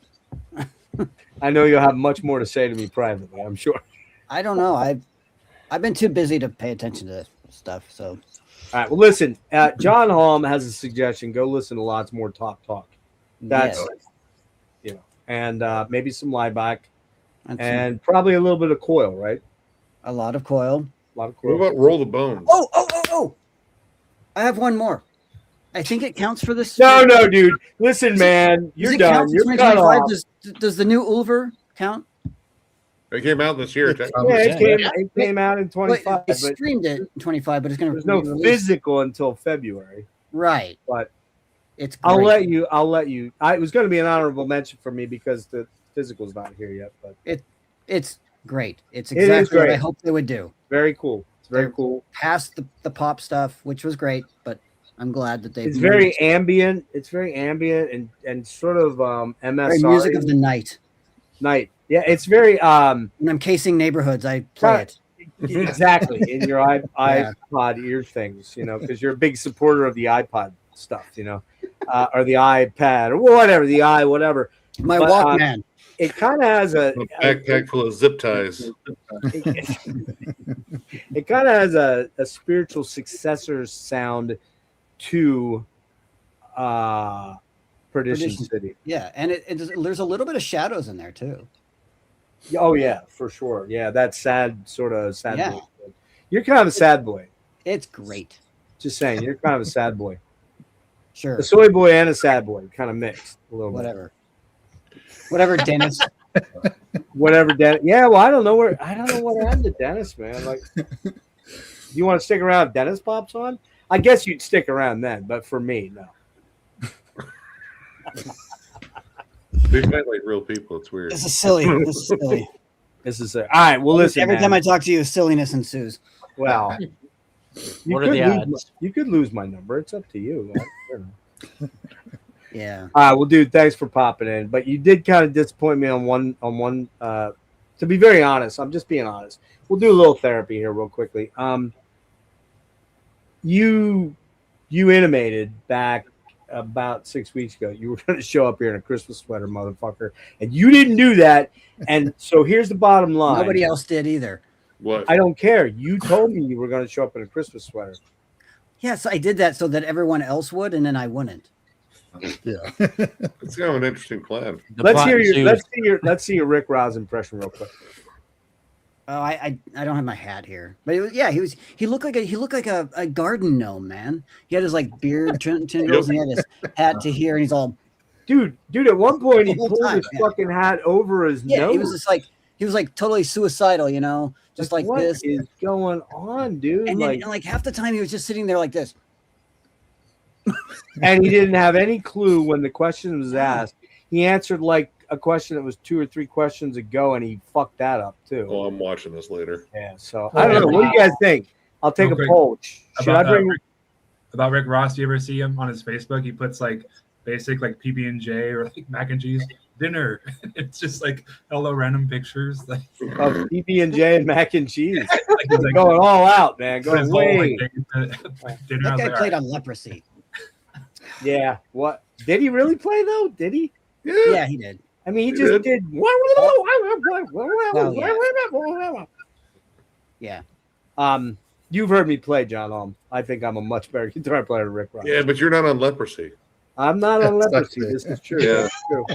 You like As I said to Kelly, that guy was by far the most irrelevant guy, or the least relevant guy on that stream. So I'm sure he's probably watching this now, being like, "Fuck you, asshole." But, all right, John, thanks for popping in. Just say hi to Erik over here. Say hi to my buddy Erik. Oh, Erik. Hello. You know Erik, How's it right? going? Oh, Eric. Hello, I must be leaving. Hello, hello. Peter I Jackson don't right know there. why you say goodbye. I say hello. All right, thanks, bud. Well, All right. Later, man. See ya. All right. Look what you did, Erik. Thanks a lot. well, I mean, the only time I've talked to John before was Kate Bush, and Kate Bush didn't put out That's an right. He album. was on for that whole thing. That's right. Yeah, yeah. So I knew that you guys had hung out a little bit, but unfortunately, we lost Serge. I don't know if he was. I'm gonna do this real quick. Hold on, I'm gonna do this real quick before I forget. Let me see. Rick is coming back. Okay. Serge's top. I'm gonna just read it off while I have it here, if you guys don't mind. His number 10 was Loe Chiroscuro. 9 was Helmbestormer, Tinia. Number 8 was Popomus Abur. I don't know who these people are. He's messing with you. You're making up these words. I'm not. 7 was Sour. First person I ever mentioned Sour here, which was Amidst the Ruins. 6 was Psychonaut Band, World Maker. 5 was Ethereal Horizons by Blue Dust Nord. 4 was Opia Band, I Welcome Thee, Eternal Sleep. Number 3 was Mesa, The Spin. And 2 was Mary Mortem, Phantoms of the Fall. And number 1, Feytooth, Labyrinthine. And he's the guy who got me into Feytooth, so that's not a shocker. And real quick before I forget, because Ryan was going to be joining us, and then it got a little weird. This is Ryan. Ryan, we know Ryan, right? He's Damage. But what's the name of his channel, for fuck's sake? Damage Incorporated. Well, it's not Damage Incorporated anymore. It is Damage Incorporated Network. Sorry. His number 10 is Palooza Xenotaph. Number 9, Sabotage. I shouldn't even read this anymore of it now. No. You started this. Sabaton Legends. Come on, Ryan. Number 8, November, Words of Indigo. 7, Rivers of Nile, self-titled 5th album. 6, All That Remains, Anti-Fragile. 5, yeah. 5, Majestica, Powertrain. Are we ready for number 4, guys? Are you ready for this? I mean, number 4, Sleep Ghost Skeleton. I like that Ghost album. I don't care. Yeah. Okay, number 3, Between the Buried and Me, The Blue Nowhere. I know you like them. I can't get into them. Yeah. 2, Dream Theater Parasomnia. And number 1, Where's Jake When You Really Need Him? Coheed and Cambria, Vaxis Act 3, The Father of Make Believe. So there you go. I know a bunch of those bands, but I wouldn't ever have them in my top 25. New BT band's better than New Dream Theater by a lot. Yeah, but I don't like that singer. And I don't really like Dream Theater's singer. But anyway, they were great live. John Petrucci rules. All right, so where are we at now? We're at Roger. No, where are we at? Help me out, Tyler. How much are you? I have 10 left. All right. Well, we're at. Okay, Rogan, I technically have one more to show. Unless you want me to stick around, I'll rehash my top 10. No, dude, you can stick around. But start with Tyler and go. Okay, all right. I'll go across them. Tyler, give me 2. Well, one of them I'm not gonna have a physical copy of. So I thought you just talked about that though, didn't you? No. Nope. Well, if I'm dipping in my top 10, then we're. Oh, I got it. Okay, go ahead. Whatever. If you don't have a physical, that's how it goes. Yeah. Here, I'll put it in the private chat, and then if you want to pull it up and share it, because I can't pronounce any of the shit because it's Polish. But my number 11 was the new Malachim album. What was it called? And In Our Hearts, the Devil Sing. So I look at that logo. I look at the cover art. I was expecting some extremely dissonant, black and death metal or whatever. But no, it's very much No Fashion Records worthy melodic black metal. And one of the guitarists just happens to be Andreas Nilsson of Naglfar. And this is exactly the kind of shit Naglfar should have been releasing for the last. German Naglfar? No, Swedish Naglfar. Oh, Swedish. Yeah, Andreas Nilsson, the founder of Naglfar. This is the shit that Naglfar should have been playing for the last decade plus. This blows away anything Naglfar has put out in a long time. And so if you like the Swedish Naglfar, this is better than anything they've put out in the last number of years. So very good stuff. Iron Bonehead release. Killer. I sent a link in the private chat, but I'm still waiting for a physical copy to show up in the mail. And it's the new Stores album. Okay. Stores being the Polish pagan black metal band. The main guys. I can't pronounce the name of his other fucking band, but Wadrusi Wieter. Yeah. Whatever, the super atmospheric Polish band, but it's I don't know if you can share it or not, but yeah, I can. Hold on one sec. I'm trying to get there. Is this it right here? Hang on. Oh, I was like, what the fuck just happened? Yeah, I'm waiting on that. Hang on. I keep hitting stop screen, not share screen. Whoa, fucking idiot. Well, I mean, I only have a brain injury. All right. Except for I don't have a brain. Figure that one out. Yeah. Wait a minute. It's not allowing me to share it. What the fuck? You're not seeing it, right? No. Oh, here it is. No, I got it. It's just my beautiful mug here. There it is. Yep. Yes. That album, however you want to pronounce that, the name of that album. I do believe it's kind of a concept album.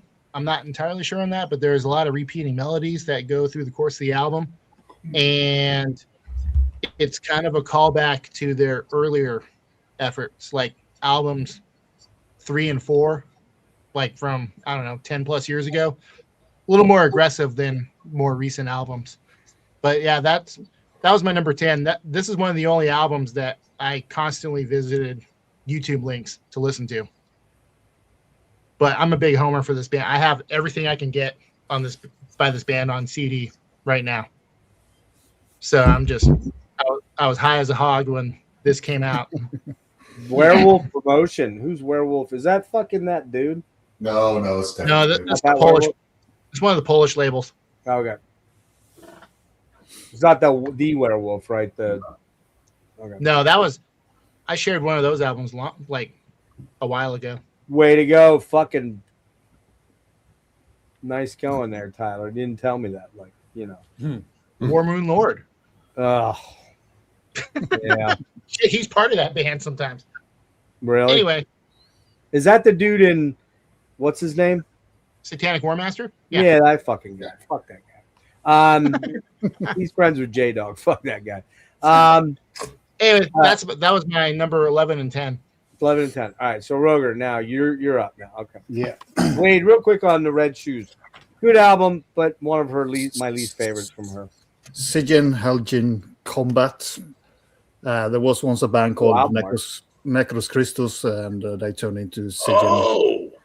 And this is their new album, but this is way more thrashy than the first album. And I didn't like this the first couple of spins because it didn't sound like I expected it to do. But this turned into one of my favorites, like thrashier albums this year. It's also recorded live in studio, like song for song, as a band. So it's kind of a different sound in regards of just being one guitar. Hey, Jeff. Hang on. I'm trying to get back to this now. I can. Yeah. It looks like because when I had 10 people in here, the boxes to grab get too small for my little grabber thing to move it over. So now I can do that. Sorry, go ahead. So it could have done with two guitars, would have been a little bit better, but great, thrashy death metal. Just an album you have to kind of adjust your expectation to compared to the previous works. I like that artwork. Yeah, really cool. And then the best thrash album this year for me is Species with the Changelings. Record's amazing. Yeah, I just think this is a masterpiece of technical progressive thrash metal. Dude, I love the songwriting on that album. Like it's legit Rush if they were a fucking metal band. Yeah, and they look like Rush as well. So. Yeah, they kind of do, don't they? The vocals. I'm having a little hard time. I've only just started trying to listen to it. On the first song, the vocals are a little bit too harsh, but he sings better throughout the album as it goes on. Okay. The first song is kind of a little bit was for me as well. Like, damn, this can be tough, but the rest of the songs is a little bit more variated and not as kind of harsh. Shrieky. It's kind of shrieky on that first. Yeah, and a lot of these bands that play this type of progressive, you have like Vector and stuff like that. Vector. All this band has these Stargazer. Yeah, this type of vocals, and it's kind of. But what else could they do? Because there wouldn't be any other vocals fitting for that type of music. Yeah. It's kind of difficult to find a perfect vocal style for that type of technical progressive thrash. But fantastic album. Nick, did you go or no? No, I haven't. Am I just doing two or? Yeah, just I gotta do two. Okay. Well, I mean, both of these have been brought up already. Rivers of Now, self-titled, fine piece of work. But the work itself, the one before it, was, I don't know, it's kind of an odd album. Like, I liked it, but it felt very uneven. It felt like they were experimenting too much. This one kind of reins it in, introducing Andy Thomas from Black Crown Initiate into the fold on guitars. Backup vocals. He was kind of like the X Factor there, like something they were missing. They had more of a presence when it came down to those giant clean choruses they wanted to do. The music itself, I think, remained really progressive. It still packed a brutal punch on like American Death. Suborbital Blues is catchier than hell. Despair Church, wow. But man, the clean soaring choruses in like House of Light and Water and Time, infectious as hell. And then They're local to me. They're just up the road. they're great live. The Rivers and Neil. Yeah. And then we had gotta- Eggman's share with Sediction, and I gotta pick that up. dude, it's Okay. again, it's all that lush like Cure and like Sisters of Mercy energy. God, man, but like mixed in with. They called it quits though after this album, right? Well, they said they were on hold. I don't know. Did it say they There's no officially broke touring. up? Might But be just no touring. I'm not sure. I don't know. It did say something on the archives that they were on hiatus already. But I love this. Like this has that 80s like gloomy melodrama. Like this is like perfect rainy day music. Like even the guitar is gonna have like a rippling effect, like like water in a pond. Shimmery. They're very shimmery. Yeah. It's absolutely beautiful, dude. The Worst Is Yet to Come might be my favorite track in here, but dude, it's hard to pick because I jammed this thing through so many damn times, and with as much gray bullshit weather as we've had here, it's kind of perfect for it. I'm gonna snag a copy of that. You should. You should 100% should. Kev's asking you about where to start with Rivers of Nile. Quickly. Rivers of Nile. I mean, their first two albums are more straight up death metal, little like techie modern death metal. I still think Where the Owls Know Your Name is their best piece of work. That's the one that really started introducing the saxophone, and and oddly enough, still had Andy Thomas on part of it. Yeah, on part of it. Yep. But yeah, I'd still say Where the Owls Know My Name. That's still their best work, in my opinion. All right. This new one's no slouch, though.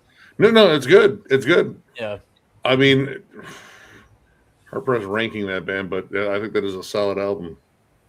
Pumping Vinyl, go away. Nobody wants you here. Nobody gives a shit about your stupid little attempts at humor. Go away. I'll fucking stream for 4 days in a row if I want to, and there ain't nothing you can do about it. He just left some dumbass comment. Okay, so we didn't get to Tom or I got to go back to this view because the other one's just not working. So Tom, what you wearing there? A little bit of wormishness, huh? You're a little worm guy, aren't you? Big worm, little worm, whatever you want. So yeah, I think it's like 11, 10 you guys are at.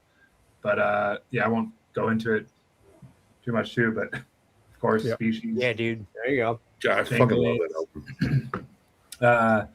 Yeah, I don't listen to much thrash these days, to be honest. But this isn't just basic thrash. This is prog tech, and they keep it interesting every like 40 seconds, 20 seconds, and like bands like Watchtower, for instance, like even though they're like pivotal, huge bands for early 90s tech death, Cynic and all that stuff. Sometimes it's too compressed for me. Like they're too sporadic for me, and they're all over the place. But Species, in my opinion, is like the perfect formula of like as far as the song structures and how quick the riffs change. It's not just random riff changes. It's still cohesive and it's still fast and it's going. And I think technical thrash is just really hard to play like myself as far as like coming up with those ideas. Like you know Zoth though, Tom? Do you know Zoth? Yeah. Those guys are fucking real. They're like the kings of that shit, right? Spastic Ink is also pretty good. Blotted Signs. Definitely. Yeah, Blotted Signs is sick. But yeah, I was just blown away. Guitar solos are amazing. They just open up, and I think these guys are like young cats, like 26 or some shit. They look pretty young, yeah. But yeah, I was just really blown away. Production, just cohesive songwriting in general for a genre that's sporadic. I mean, it just was really, really good, and just opened up on certain songs, on whether it be more jazzy or just like prog, mellow. It still kept the thrash energy, which is very hard to pull off, in my opinion. But yeah, Species, and then I won't go on for days because when I was jumping in and out earlier, you guys were already talking about this album, but of course, Coroner. Another thrasher. Yeah. Yep. basically similar subgenres in there. Obviously, you know, the OGs for specifically tech thrash, in my opinion. Of course, you know, Mental Vortex is classic, and I'm sure the OG fans love the very first album and whatnot. But to me, I get why if someone says like, "Oh, there's some like modern metal in this album," but I still think the integral, huge corner sound is so intact, and every song is so solid to me. And like, there's no filler riffs. Nope. It's heavy. It's such great solos still. I'm like, God damn, these guys are still ripping, and I don't know how old they are, but they're older than me by a year or two or three. Tommy, I think, is 60 or 61. I think Ron might be a little older, like 62. Oh, wow. The drummer's younger. He's like, He's a newer guy. Huh? He's a newer guy too, I believe. Newer. The drummer? I don't think it was the original drummer. No, it's not the original drummer, but He's a younger guy. I know. But he's been there a while. Yeah, he's been there a little while. Yeah. All right, man. Good choices. You got to be, you know, got to hear a lot of the same things now coming up, with the exception of Peter and Tyler, who will be fucking weird, of course. And Roger will be. Oh yeah, I will show something. Yeah, you're gonna be sort of weird. Yeah. You're gonna see my shit. It's gonna be like, oh, this guy's like an old man. Look at all the old man. Poser. Yeah. All the old man soft ass fucking pics this guy has here. All right, Eric, you got 10 and 9 for you, buddy. 10 and 9, okay. All right. This list was kind of hard for me to throw together because I just, like Peter mentioned in the chat a while ago, I mean, I kind of like, I've just been all over the place this year trying to like listen to as much stuff as I can, like kind of late in the year for me. I was slacking for a while, so I don't have as many listens on some of these albums as I would like to, because I'm, you know, always catching up on old stuff too. But all right, number 10, I'm gonna go with Night with Cult of the Serpent Sun. This one, just like, this is my first album from this band that I had heard. I've heard about them for years, but just like, man, just killer riffs on this whole thing. It's like very classic metal sound, almost like bordering on hard rock in a lot of spots, but with those kind of like raspy, not quite black metal vocals, but like kind of aggressive thrash style vocals, I guess you could say. And man, these songs are just so well written. The riffs are so catchy, melodic, but just heavy as hell. Killer solos all over it. Yeah, just awesome stuff. Number 9, I'm gonna go with Zeacridius, La Grande Heresy, right?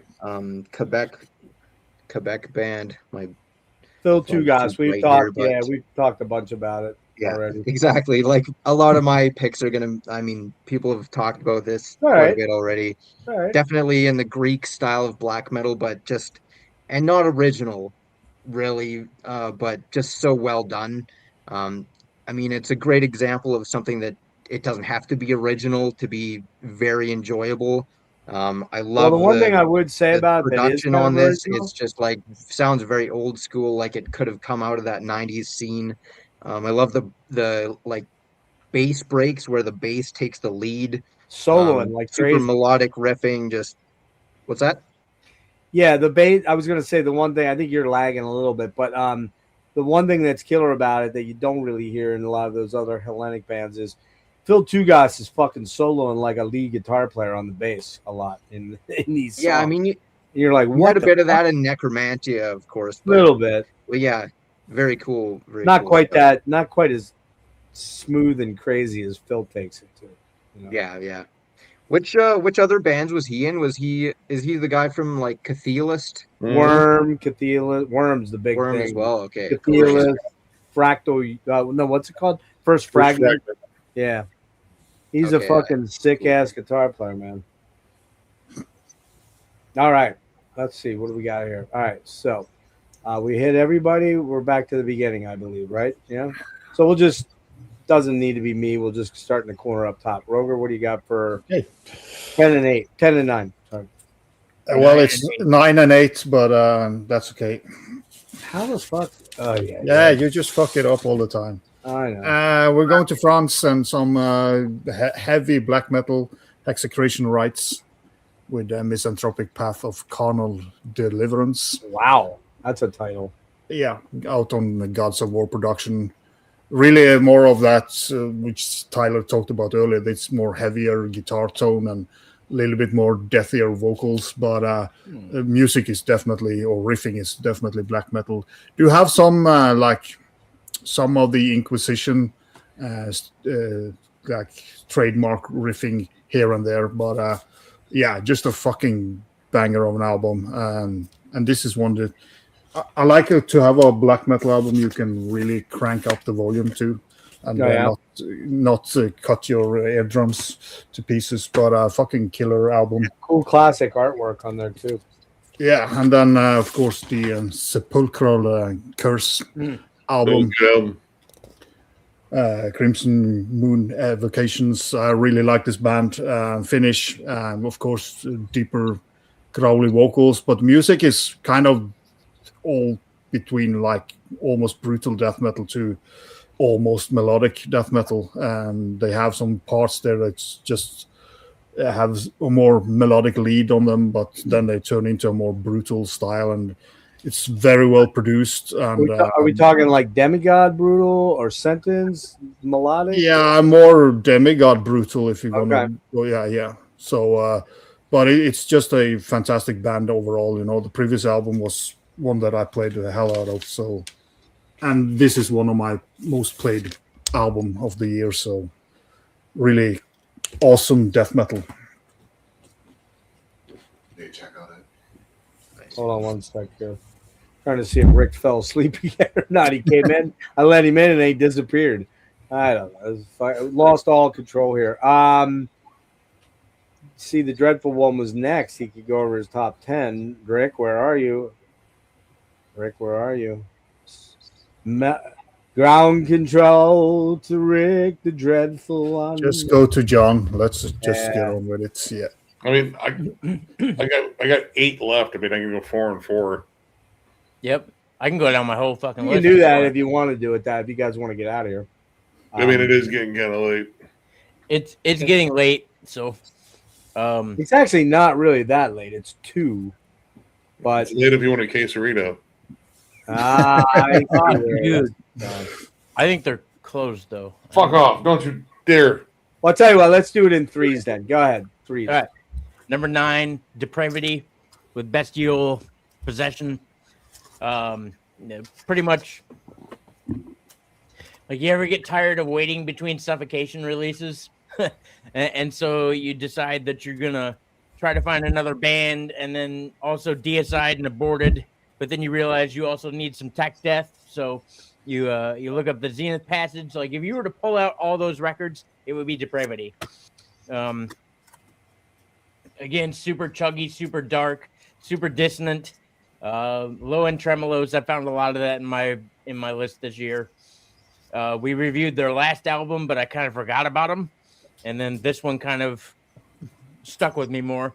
Not a lot of empty space, and whatever space that isn't full of beat down drum work and killer riffs is filled by dark tremolos, and I will always take that. So.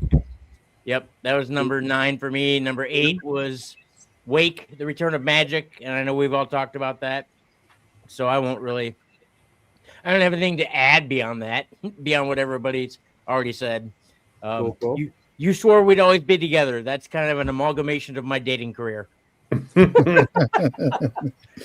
probably not the only one. Yep. This time. Number 7, Hangman's Chair, Addiction.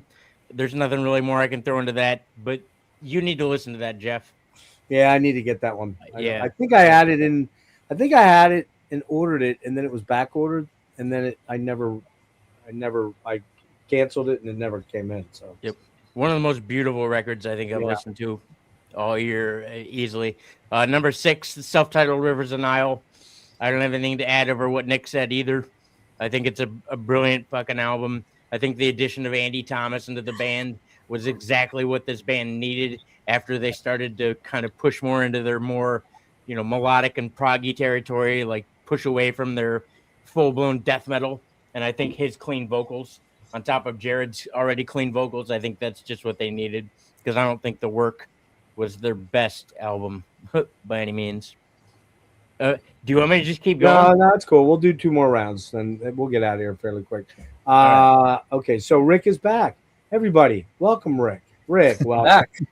It's a different crew. Are you back in the New York groove, Rick? Where's Serge? Where's Serge Logan? bailed at some point. He dipped, and Haughm was a fleeting glimpse. And I missed home. Sorry, man. I appreciate taking one for the team there. But okay, so you're at number 10? Yes. Or 11? Number 10. Are we doing the whole 10 run through? No, just do 3, and then we'll do 2 more rounds of 3. Oh. For the guys that came in late, Tom, Peter, I got to get Peter caught up, though. He's going to have to bounce a bunch out, 5 the next round.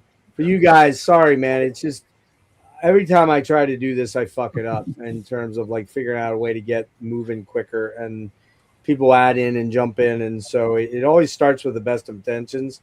But, we're already at this 6 hours, most of us. So I'm doing okay because I slept, but I know some other guys are probably starting to fade. So go ahead, Rick. 10, 9, 8.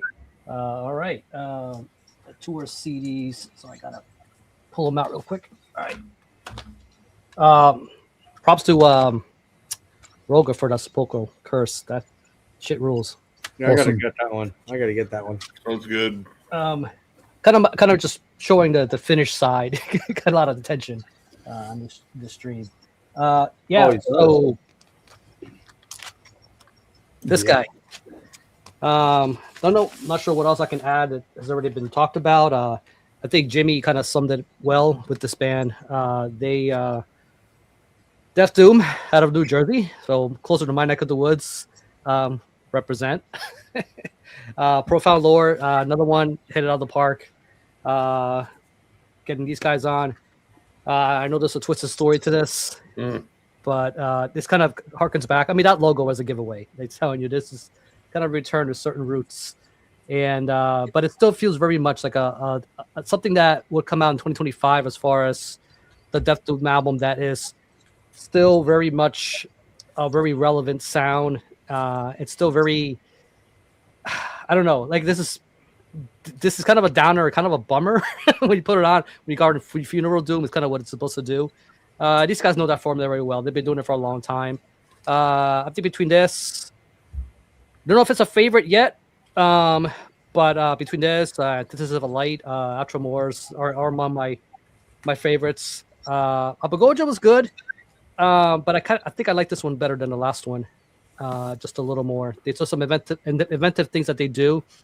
It's not as plotting and slow in a kind of way that kind of bores some people when it comes to Funeral Doom. This is when I feel like people trying to dip their toes in this water, I think would feel a little comfortable. I could feel comfortable pointing this direction if they're feeling that adventurous. This would be a good, I guess, starter album. It's not really a starter album, but gonna kind of point them there in this kind of direction. This is one of the better bands doing it. Next up, so has this been brought up at all tonight? No. You're the first guy. Lafayette, Louisiana, came out of nowhere for me. This is their second album, so I still need to go back and get into that first one because I love what I heard here. Like I was saying on the Heavy Metallurgy stream, it's kind of the same deal. Like we got these old bands still putting out albums, and that's cool. But I can understand why they want to kind of keep up with the newer bands and with the modern production and different things. Testament especially, and I showed the Corona earlier. But this right here, these guys do it backwards. It's a newer band, going back to the '80s. And Jeff, you would dig this if you haven't met. If you love that artwork rules. This alone, I gave it a very quick perusal. It's definitely on the list to get deeper into. Yeah. It's a very familiar sound. It's a very comfortable sound. I love '80s, man. Because I'm an '80s dude. It's got '80s all over it, and it's even got a little bit of that the horror thing going on, a little bit of that King Diamond-y kind of thing. Yeah, which is pretty cool. I'm getting comfortable with the vocalist, and I don't know him from anything else. He's just his band. It's just like I said, it seemed to come out of nowhere. It's just amazing. Where are they from? Lafayette, Louisiana. Okay, wow, nice. But cool, yeah, cool thrash. If you would ask me earlier in the year, something like this would have been on my list. I'd be like, I don't know, man. It did the trick. But and then this one here, Wait, Tyler showed it. 3. Oh, go ahead. Oh, I thought we were doing. No, we could stop there. Well, wait. So what number are you on here? You're at number 7 or 6? 10. That was 10, and then 9. So you're at 10, 9, 8. Yeah, we could. Doing 2, right? Okay. Now, this whole thing's fucking confusing now. I can't fucking. I just went to 5. I did 10, 9. I know. If we figured out anything, Jeff cannot fucking count at all. What number is everybody at now? Let Rick go down to 5 as well, since John has done it, and we all. I was going to get to 6 so that we all. Yeah, but just let's go. Let's everybody get down to 5, and then. About half. All right, get down to 5. Get down to 5. Along here. All right, sorry. All right. Yeah, this thing. Yeah, we've seen that. Rob, Cremis, 2 guys. Obviously, if Nancamp's on something, I'm gonna check it out. And cool. So I got the. How did you word it, Tyler? The bougie edition. Yeah, the bougie. This thing. Fucking awesome, man. Love the atmosphere. It's another one that's like, it's not quite DSBM. But it kind of gives you these vibes where like you feel just there's a certain but it's I love just how cold it is, and and just the sound, and again another one by Prophecy. Shit, like there's just another one. Grob Cremis, just I don't know, man. Just there's something about the allure of this album and the vibes that stays dark, depressing. Did you get that shipped in from Germany or no? No. Someone had it local or in States? No, Prophecy has a U.S. distro. Oh, they do? Oh, okay. I didn't realize that. Okay. My bad. But yeah, also I had the bonus items, so I thought I'd check it out. I will grab it at vinyl at some point, just like that Void. So, oh yeah. Right, you're at 5? No, that is almost. So there is this guy here. I think this came up earlier. Woo! Yep. This guy. Shit, man. I mean, the Brouhaha Witch Doctor thing, man. I didn't think I would get that side of of horror and just mystic and just Witch Doctor and all that stuff. It's all here. It's a surprising turn for this band. I mean, they haven't put out, the last album was more than a decade ago, easily. Yeah. And I love the fact that you can, because it's kind of annoying when bands disappear for that long of a time, and it doesn't sound like they progressed. It's just, this is not a sludge band I consider to be very formulaic. They're very progressive in their own way. It's cool that there's something coming out of Little Rock, like these guys. I mean, obviously, if you've been into Deadbird, you kind of have a bit of I don't know, just a direction of kind of where they were going to go. Which again, I hear Deadbirdisms in this, but it's still its own thing at the same time. There's a lot of levels to this. It's not just something you put on and for a quick spin and fold in your laundry to. This is something that requires repeat spins. Just a lot of layers to this that I really like, and I find new things all the time. I love the chanting, the behind, and all that stuff that's surrounding this album. Really cool, and I love the production.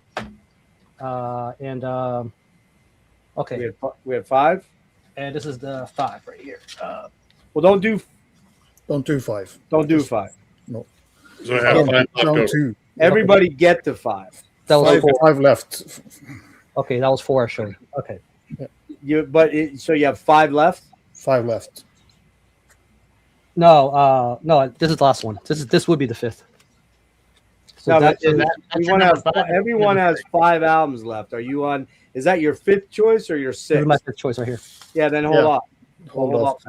We'll come back. Well, you already showed it now. So. We show top 5. We're all going to get to 5 left. Top 5 next round. Yeah. 5 is next round. This is my 5th, and so this would be number 6.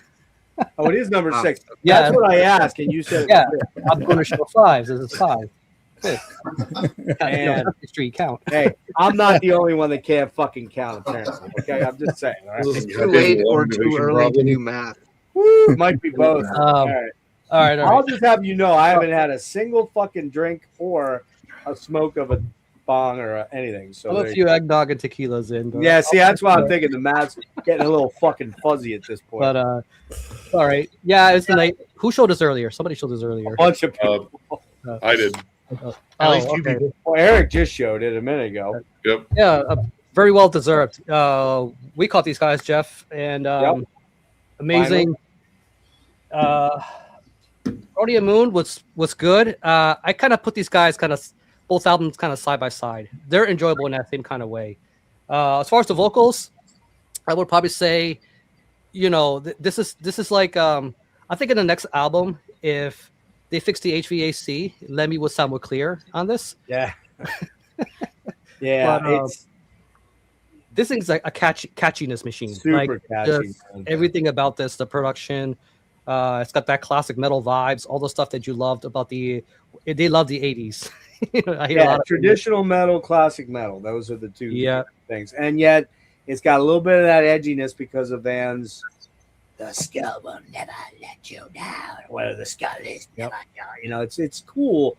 I agree with Nick though, and I'll get to that because that's going to be in my next. Are you guys Dawnbringer fans at all? Is that a band you guys? I don't know that. Their albums, they're pretty good. It's like I feel like it's a really good segue. If you're already into Dawnbringer, this would be an easy segue. Obviously, Scott being in the band, I think has a lot to do with it. Oh, that's right. He's in that band. I forgot. That's right. Yeah. Yeah, I don't know if he still is, or if Chris is still working together or whatnot. But I don't think they put out anything in a while. But yeah, but this either, probably because they were busy with this and high spirits and everything else. But yeah, good release.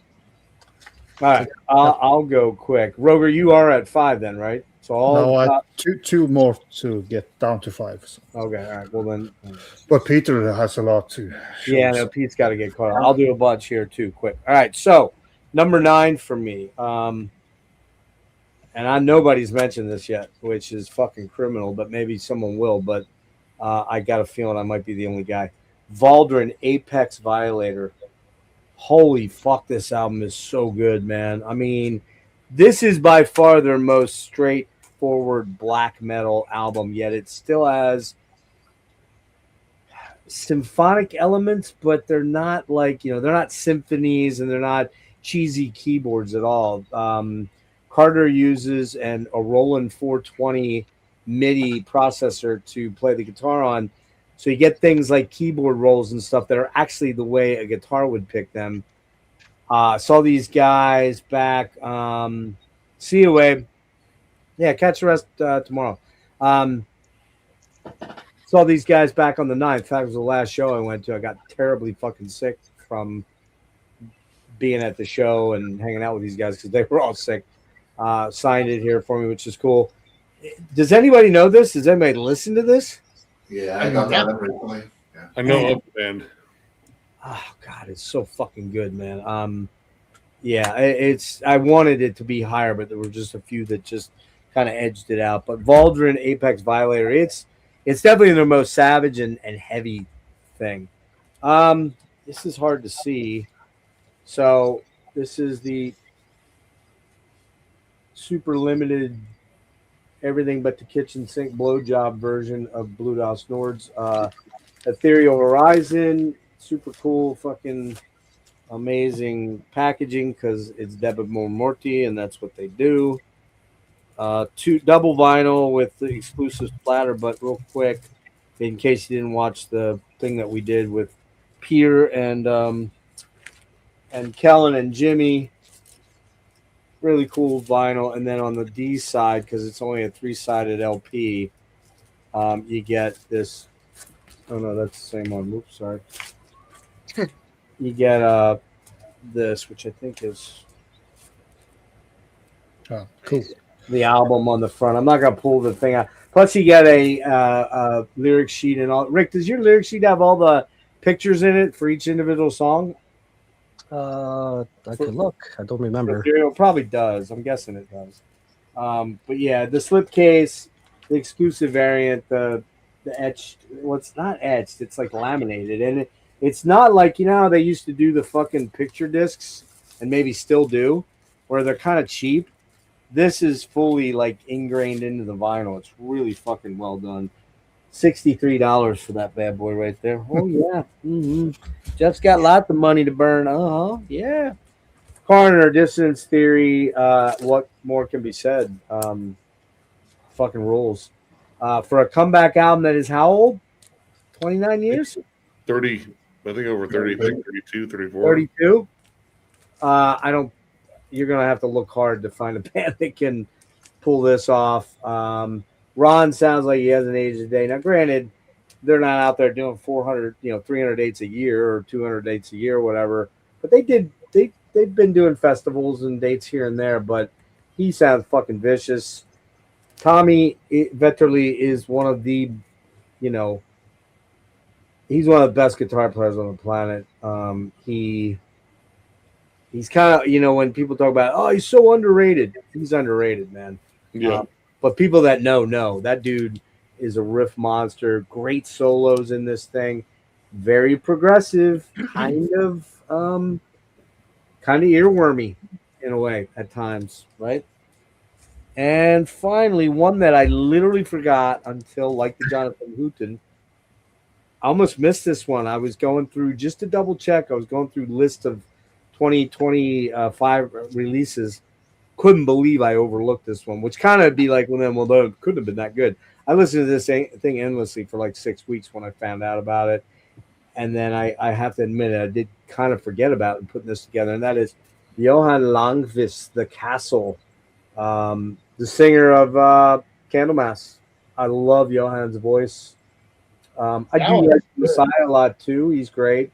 And this is a Hell's Headbangers purchase. I don't do that very often, but couldn't find it anywhere else. I think, Rick, you got one, right? Dude, you got the white vinyl, right? That's the one. Yeah. Wait, we didn't put Roger on mute because he doesn't like white vinyl. He doesn't like white vinyl. I don't like colored vinyl, period. Oh, Christ, here we go. Another fucking Frederick, for God's sake. Okay. I do. It's my collection, and I'll buy it if I want to. Yeah. But that album is if like you took prime era Dio, Holy Diver, the first 5 albums of Dio, you threw it in a blender with fucking Rising and the first 3, and maybe Long Live Rock and Roll Rainbow albums. Maybe a little bit of the Joe Lynn Turner stuff. That's like the closest you were going to get to that sound in 2025. And the biggest thing is Tony Martin fucking Sabbath. It's in the Headless Cross meets Eternal Idol mold perfectly. Fantastic songs, fantastically memorable songs, except for maybe the last song, Bird of Sadness, was kind of the one letdown on it. Man, dude, like, oh my God, it's just so good. The guitar work is fucking awesome. Did an interview with the whole band except for one guy. And The Castle by Johan Langvist gets me to 5. Nick. You're talking about the... Oh, sorry. What? No, you asked about the booklet earlier, about the pictures. Yeah. Oh, yeah, you do have it then. Okay. This thing. Yeah. Wow. It's beautiful, yeah. Why didn't I use some of that for the album cover? Nick, get to 5. I don't know. 5? All right. Well, Evoken Mendacium, which I think is Latin for I ate too much chocolate and I pooped all over the floor. No, it's not Latin for that. This album either is semen or shit, one or the other with this guy. it could be both. There's definitely blood in this stool. I'm talking about you. But no, I don't think I've eaten that much chocolate before. This was my Spectral Voice-esque listen for this year. Like, it definitely has elements of that and like disembowelment, but a little bit more melody, a little bit more flat out just like brooding death metal moments to mix in with all the just plotting funeral misery on here. Absolutely killer album. Like this is, I think, one of their strongest in years for damn sure. Yep. Let's see. Then we had like kind of my biggest surprise here, Death Heaven, Lonely People with Power. You're the first person to mention that. I know. This has been on a lot of year-end lists, and honestly, I'm not wouldn't even consider myself like a big fan of this band, but this album is legit awesome. Rick, I'll be right back. Watch me. Okay. Sorry, go ahead, Nick. It's dynamic. It's beautiful at points. Very haunting. There's a lot more going on in the music than I think has ever gone on in their music before. On this, like a lot of cool riff changes, a lot of like big standout songs. I saw this band live years ago. It was one of the most boring things I think I've ever seen. But this, I don't know. If they were playing all of this album, I would actually go to see them because it's that good. Also, fun little pop culture thing. The woman on the cover is Jenna Hayes. And if you know who that is, then again, your Google search history is about the same as mine.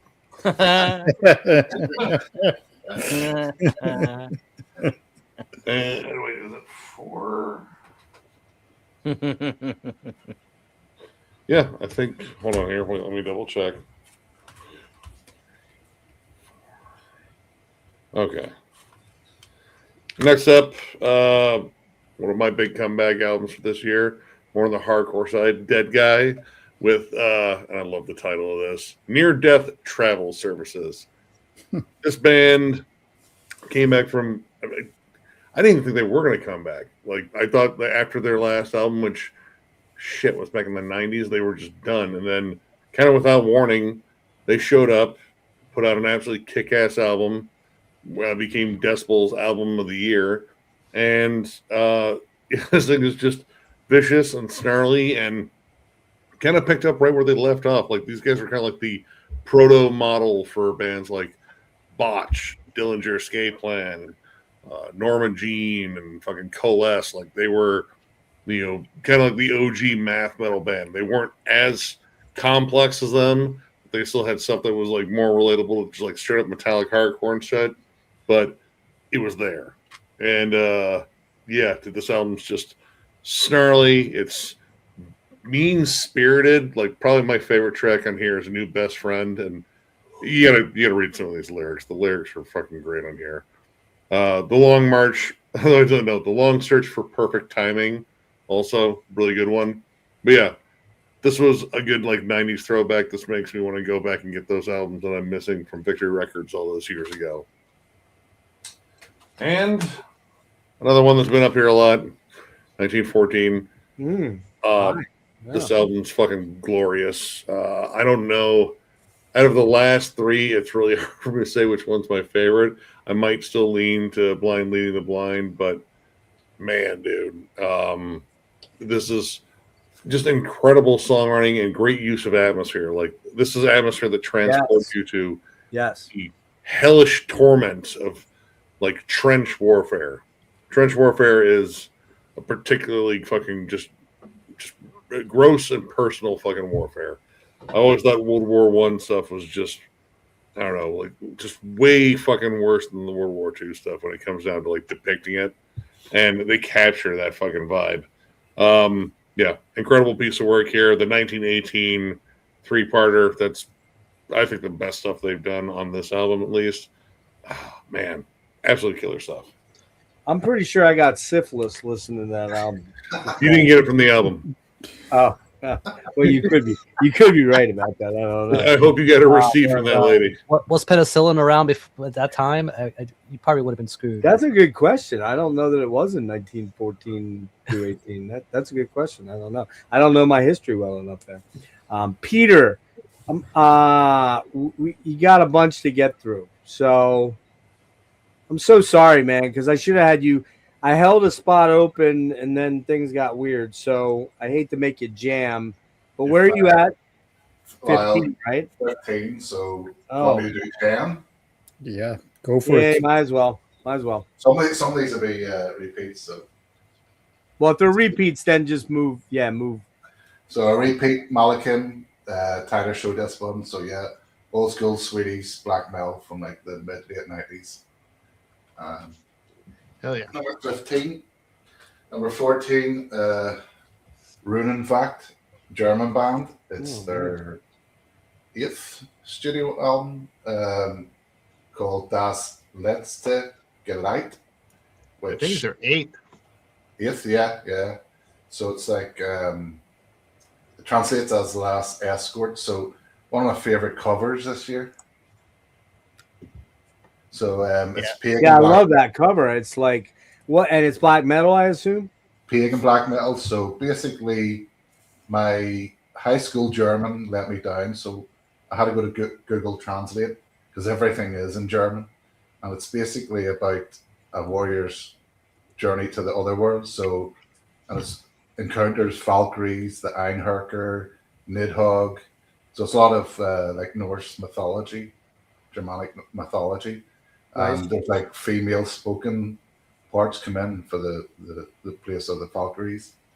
The main guy behind the band is called Rex, and he just spits out the lyrics. It's just absolutely fierce. Like, I mean, it is melodic and folky and quite upbeat most of the time, kind of up tempo as well. That artwork's killer, though. Yeah, I mean, it is a real painting. Yeah, I think they've gone from strength to strength. Of a few of their other albums, and this is probably their best one yet, from what I've heard. So cool, cool. That one will come up again here in a little while. 13 is another debut album from a band called, well, one-man band called Uripu. So it's a Finnish band. The album title is Korpi Kutsu, which means the Raven Calls. So yeah, it's kind of got a bit of a raw production. Has a lot of sort of melancholic and depressive sort of melodies that combine with a lot of really good sort of scathing riffs. One highlight on this is actually the guy's vocals, which are absolutely hysterical at sometimes, and you can really feel the pain and the despair in his voice. Sometimes the vocals actually remind me of Vila from Moonsorrow. Oh yeah, yeah. Mm-hmm. But this one was an early sort of favorite of mine. It's kind of hung around, you got that sort of drawing of the forest. Oh yeah, it's got that Philosophum vibe. Yeah, so you got like a earthy kind of feel to it. Yeah, really good stuff. Yeah, that one was good. Number 12, this was an early favorite and was quite high, but it's fallen down the ranking. I got it to see originally in Ambient Collector Scum. I had to get the vinyl. And that's Hesperia from Italy. Another pagan black metal project. Really cool photograph of him in his full gear there out in the forest in the snow. I think Marty. Because that's never been done before. That's pretty unique, right there. This guy has a lot of albums. It's like 76 minutes long, and there's a lot of interludes in it. There's a lot of folky, acoustic-y kind of orchestration comes in as well. And I think Marty Worm put it really well in that it's not that the album's too long, it's that they can kind of take you out of the immersion when you get into the black metal, which is very much in the vein of like early 90s, kind of like Satyricon. So it's a really good listen, but maybe if you toned down the interludes a wee bit, it would have probably stayed higher for me, but there were other albums that came out that were better. Number 11 then, another debut album on a French kind of band. I think Tyler would know these guys, or this guy. Weird, if that's how you pronounce it. I think it's Wyver. Wyver? Okay. I didn't like French at school, so I didn't. So yeah, kind of medieval, kind of melodic black metal, really good riff. And I think Tyler, I know this is going to come up for you, so I'll let you go into more depth about it. Number 10, another early favorite that stuck around, and that is Hirda and Hemlock, the collaboration. Oh yeah, Bioland.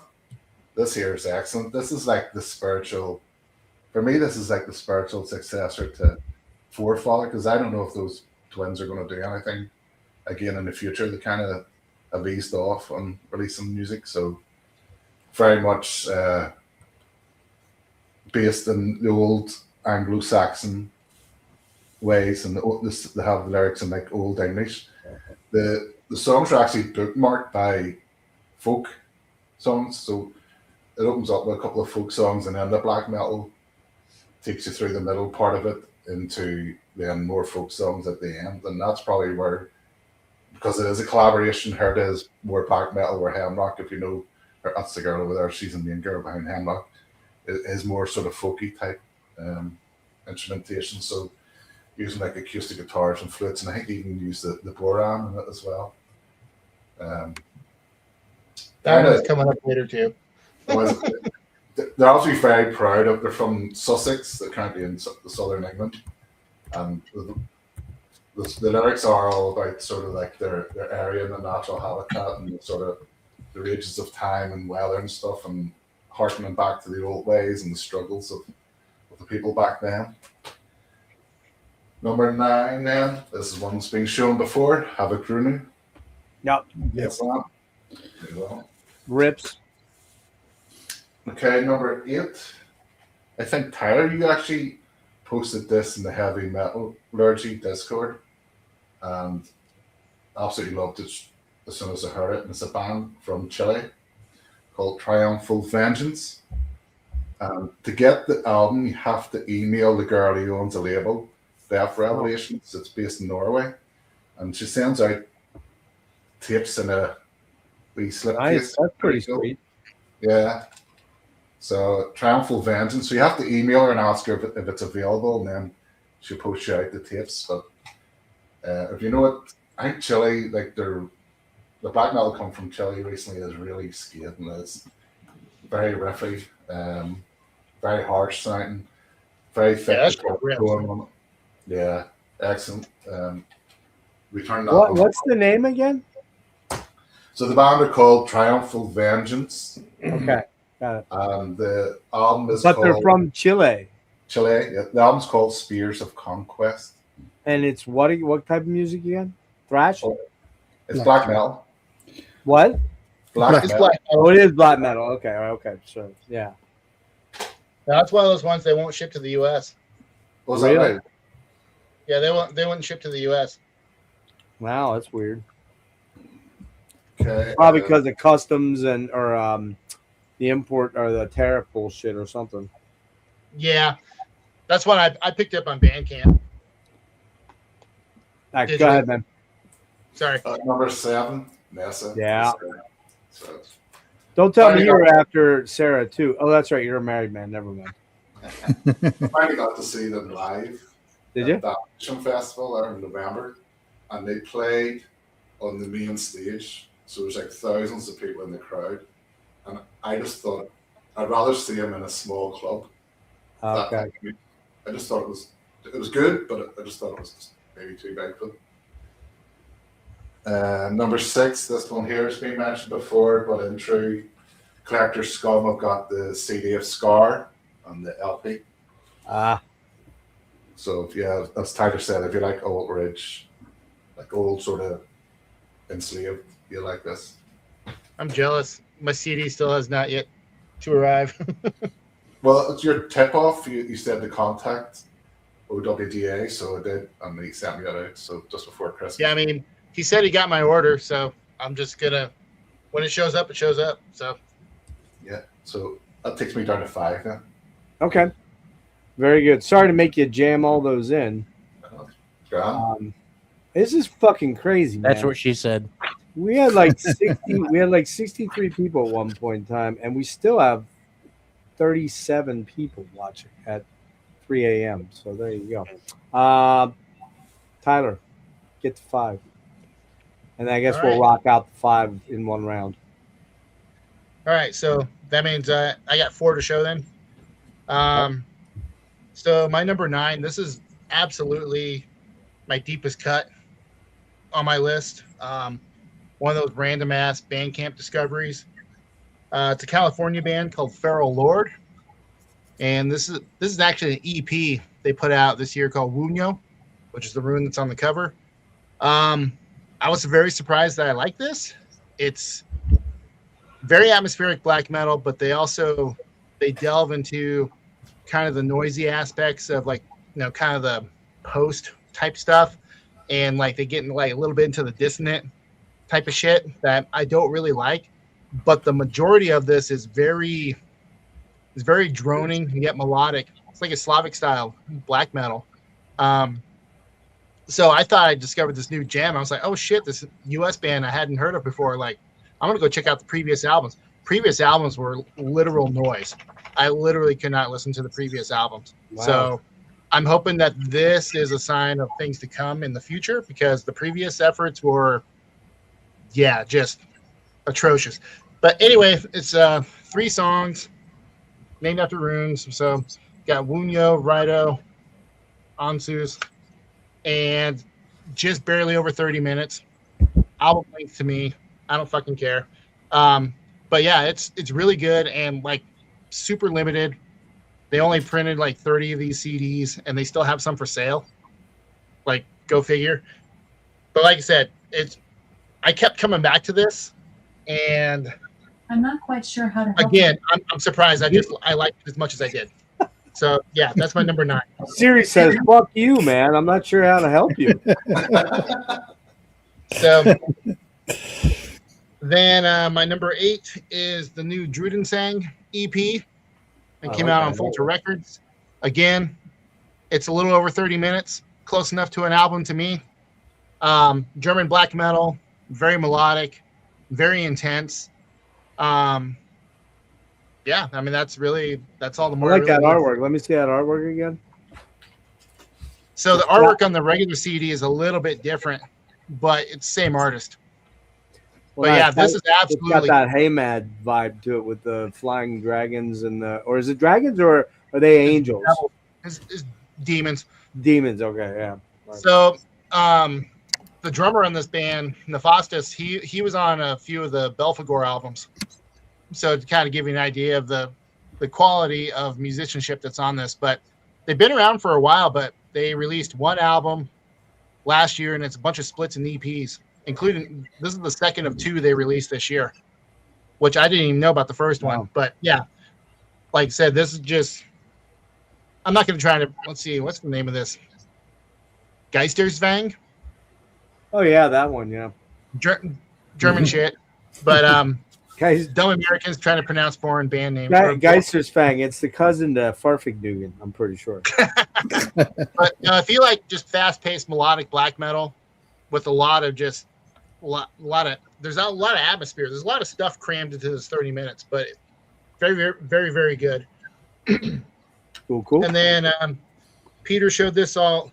Actually, these next couple Peter already showed, but Eisen debut album, Chechen black metal.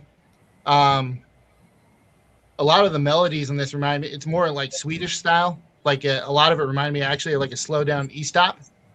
If you're familiar with those guys. And the thing I like that Northern Silence did for this is they have everything in the original tongue, but they also have the English translations, and they did that for the lyrics as well. So that's pretty cool. But yeah, debut album, and like shockingly great. Cool. And then Peter just showed this. This is my number 6, and it's the Hirda and Hemlock Bjoland. Yeah, he laid it out. It's a collaboration between the 2 artists, very Anglo-Saxon themed. And then I would counter with the fact that if you have this on Bandcamp, I would pair this in a playlist with Hirda's album that he released this year by himself called Brett Valda. You play those back to back, and they're kindred spirits, and it makes for a hell of a listening experience. So yeah, if you like the neo-folk and melodic UK black metal, then this is highly recommended. But House of Incantation, it's a bitch to get their stuff in the United States. Cool. You have to jump through hoops to get their shit. Did he mount his trusty steed to rescue the damsel on the cover? I don't know. Okay, just I checking. think You should look at the Here to cover art for Brett Valda. He's all geared up with like the sword and everything. It's awesome. Yeah, that would I come mean, I really appreciate the commitment, but I do have to laugh at that shit. It's just kind of silly to me. But Tom, how many you got to get you to 5? 3? 4. I think 4. Okay, rip I'll go through 4, and then we'll do one final round of our top 5, where we can kind of spend a little bit of time with each, and then whoever wants to roll can roll. If anyone wants to stick around a little longer, they can stick around, but whatever. So go ahead. I'll go quick on a few since they've been shown, but. Oh, okay. Yeah, Def Heaven. Yeah. What? But yeah, I like their last album better. It was more like whatever, Morrissey, shoegaze, all clean for the most part. There were some screams on the last album, but anyways, Lonely People with Power, I didn't really like it the first play, and second play I kind of came to it, but then once it was like the third play, like dynamics was the hugest thing to me, and the clean guitars stick out the most for me. Like, of course, there's like 80% blasting of the drums throughout, but yeah, I think it's a good diverse album, and it came around after a couple plays, and there's some cool unique sounding chords in there for the guitars, and then so that's number 9. Where'd it go? 1 second. So number 8, as far as metal like Facebook pages I follow and shit, like I don't see this talked about like anywhere online really. Like, not that I'm saying it's like hella underground, but like I don't know if you guys heard this, but kind of like Quad VM. Sorry, I know that name. Yeah, maybe you told me to check them out. Did you tell me to check them out? I think you did. Possibly, Yeah, but maybe not. so it's the premise of the band is it was hyped up for so long from Steve DiGiorgio, but it's that one. Yeah, the 2 bass players. yeah. So it's him and the original bassist Obscura, who was in Pestilence for some of the first couple albums. I want to say I could be wrong on that, but he was in Pestilence. I want to say, and then the girl guitarist from Myth of I or whatever, and she's in like other bands too. She fucking shreds. But anyways, when I first heard like the premise of the band, I was like, 2 basses together. Like, I don't know if this is going to be just wacky, weird prog, but I would say it's most related to like Exvius. If you guys are like, Cynic fans, mid-era Cynic, the Timon is the main guy of Exvius. Now they're in a rock band called Our Oceans. But anyways, it definitely gives like an Exvius vibe to me, and it's not too heady, weird, nerdy shred noodling to noodle. You know what I mean? It's not just random shit like that. There's definitely some cool layers, and yeah. So I'd say if you're just into prog metal in general, and there's no vocals, and usually I don't like instrumental bands too much, but like it's still some tasty stuff in there. So that's I gotta 8. check that one out. I do know once you brought up Steve DiGiorgio, I'm like, oh yeah, that's that project. Came out a couple months ago, like October maybe or September. Yeah, I want to say around there, but yeah, I think it went under the radar for people because I get it. Like a lot of people don't like some instrumental stuff these days, but it definitely was some cool stuff. And then number 7, I forgot the dude's name that mentioned it too, but that was Logan. This every track front to back was really good to me. Biggest things that stood out was the mix, production is just super huge, drums, very ethereal, chiller songs too, but still like huge, heavier songs as well. I kind of was like late to the game for Deftones years ago. Noiko Yokon, I'm totally butchering the name. No, that's it. No, Koi. What? No. What is it? I think Koi no Yokon. Koi no Yokon. Thank you. Like that's a tongue twister, man. Yeah, that's probably my favorite album from them. That is my favorite by far. Yeah. Nice. When I heard this though, I was like, wait, this damn near very close to that. And yeah, I just think there was no like filler songs on it. So that was 7. And then 6. One more. I'll just get it up really quick. Yeah, one more. Palooza. And Fallujah, Xenotaph. Oh, your second person brought that up. Yeah. I actually liked their last album before it more so. Same. But like, there's like nothing wrong with Xenotaph. It's just, I picture it as like a collection of bangers. Like, it's just like their own entity for each track. The last album, totally blank on the name because I'm like sleep deprived and buzzing right now. Right on. What was the last album? What was the last album, Nick? Oh, Imperium. There we go. Imperial. Thank you. Yeah, Empyrean, like that one seems more like cohesive front to back, front to end, as far as like compilation album in the sound, not like lyrics I'm talking about, but just like cohesive sound. The new album is still really killer. It's just like there's just so much going on for each song. But yeah, really good prog, tech death, blah blah. But yeah, that brings me to number 5. So we'll stop there. Yeah. Fallujah's that band that has killer artwork, and I just cannot get into the music at all.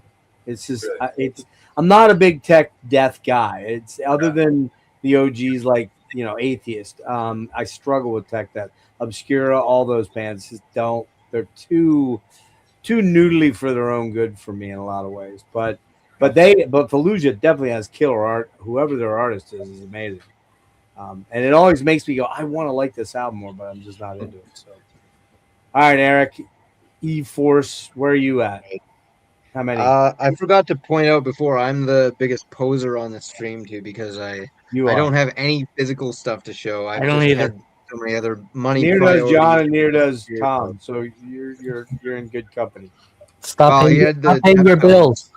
Paying your bills. The rest of us are just charging everything on credit cards like fucking madmen. I don't need a working car. Yeah, it's fine. Yeah, whatever. fuck Anyway, that. I also They're didn't overrated, need to buy man. 2000. Yeah. Anyway, so I'm going off of the metal spectrum here for number.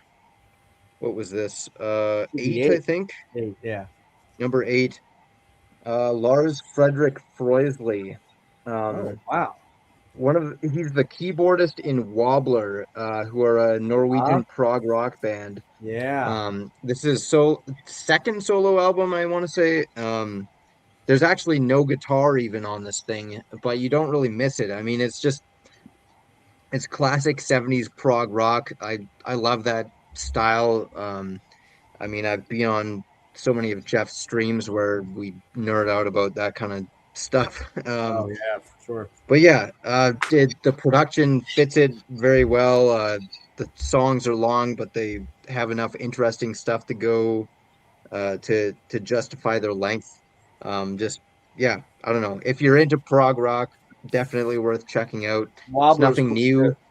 But yeah, if you like Wobbler or any of the newer kind of retro prog bands, I mean, I wouldn't rank it above any of the actual old school 70s stuff personally, but it's still great.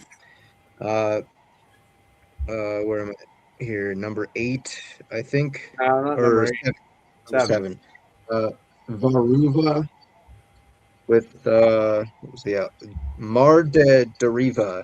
These guys are a Brazilian black metal band, but they're very atmospheric. They blend in a lot of folk elements, a lot of kind of prog and psychedelia. It's kind of very like a kind of dreamlike atmosphere going on this whole album. There's only 3 or 4 songs on this thing, but they really pulled me in and kind of just took me to another world, which is a really cool thing when I'm listening to an album. And the way they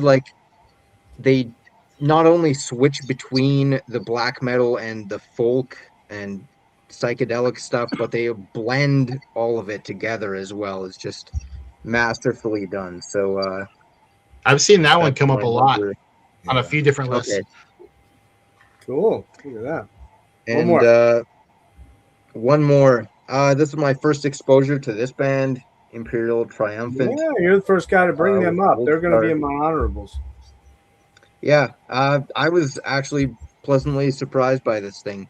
I think Dave Lombardo is on a track on here, isn't he, too? Yeah. But And just Thomas Hawk. Thomas Hawk from yeah. the I mean, Sugar. there's a lot of guest appearances, I think, which is cool. But they just overall, I mean, there's a lot of bands doing this kind of dissonant, almost kind of jazzy black metal, extreme metal, death metal kind of thing these days. But these guys, I don't know, they really pull it off on this album. Like I said, I haven't heard any of their other stuff, but it worked pretty well for me, and I love the whole like build up to one thing that was kind of weird.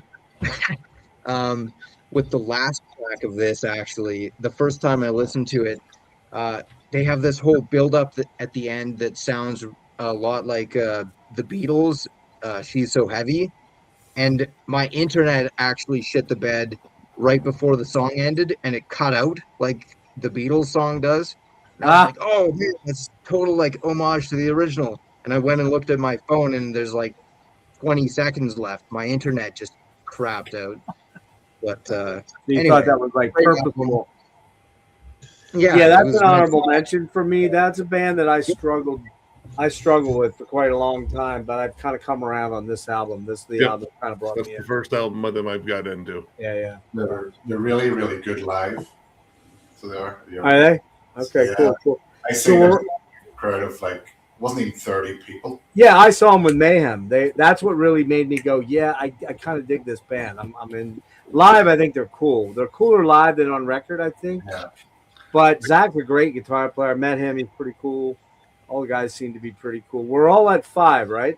Yep. I have two more. Oh, no, get Roger has 2. So, Roger, I guess we'll let you do all 7. I can do all 7, yeah. Yeah. Of course, Awoken, don't need to say much about it. It's their fastest album ever. It doesn't mean that it's a fast album, but yeah, it's their fastest, like pouring syrup and molasses on their rooftop. Yeah. So, and the next one is a band I don't understand why nobody else talks about, but only Alan over at Let's Talk Metal has shown this, and this is from Indonesia. This is Incinerated. There's the cover. The Epitome of Transgression is the album title. It is a death metal band with black metal. It's not black and death metal. It's kind of a unique sounding band in my opinion. There's only 3 long songs. The whole album is 35 minutes, but it's 3 long songs and 1 crappy intro on side B. But it's absolutely fantastic. The production is very balanced. The drumming is exceptionally well, and a lot of cool bass lines as well that pops up here and there. The first song, like midway into the song, they play a absolutely crushing riff, and they only play it twice, and they move on. You gotta like that. Yeah, and then they end the song with a very much a black metal riff that goes on for 3-4 minutes, the same riff, but has a very cool bass line on it. So a fucking awesome album. And where are they from? They're from Indonesia. Indonesia. Wow. Yeah. Interesting. Okay. So it's a brilliant album. That's the first time I've heard that at all. Yeah. Ever. So Incinerated is definitely something you should check out. I think they're awesome. Yeah. Another one that I haven't seen is Thanathorian from Poland, with Ecstasis of Subterranean Currents. It's kind of, this is a project between the guy from Ars Magna Umbra and the guy from Cultum Internitum, and this is a little bit more of the heavier guitars again, but totally black metal, really good. The second song here is just a crushing black metal song, if that's possible in terms of heaviness. Just a fantastic album. Play this a lot. Another band that I haven't seen anybody talk about, so they are on my black metal list as well, so you can there's links to the band there as well, so you can go and check it out. Yeah. Of course, Jade, atmospheric death metal. These songs have a very nice flow to them. I mean, the album kind of just flow in one nice session, I feel, and it's awesome. And as I said about the Unerfagus album, the Spanish howling vocals that these guys have a lot of has evolved from the previous album, so it's kind of more varied, and it's just make them sound there's nobody else sounding just like Jade, and awesome artwork and just a killer album.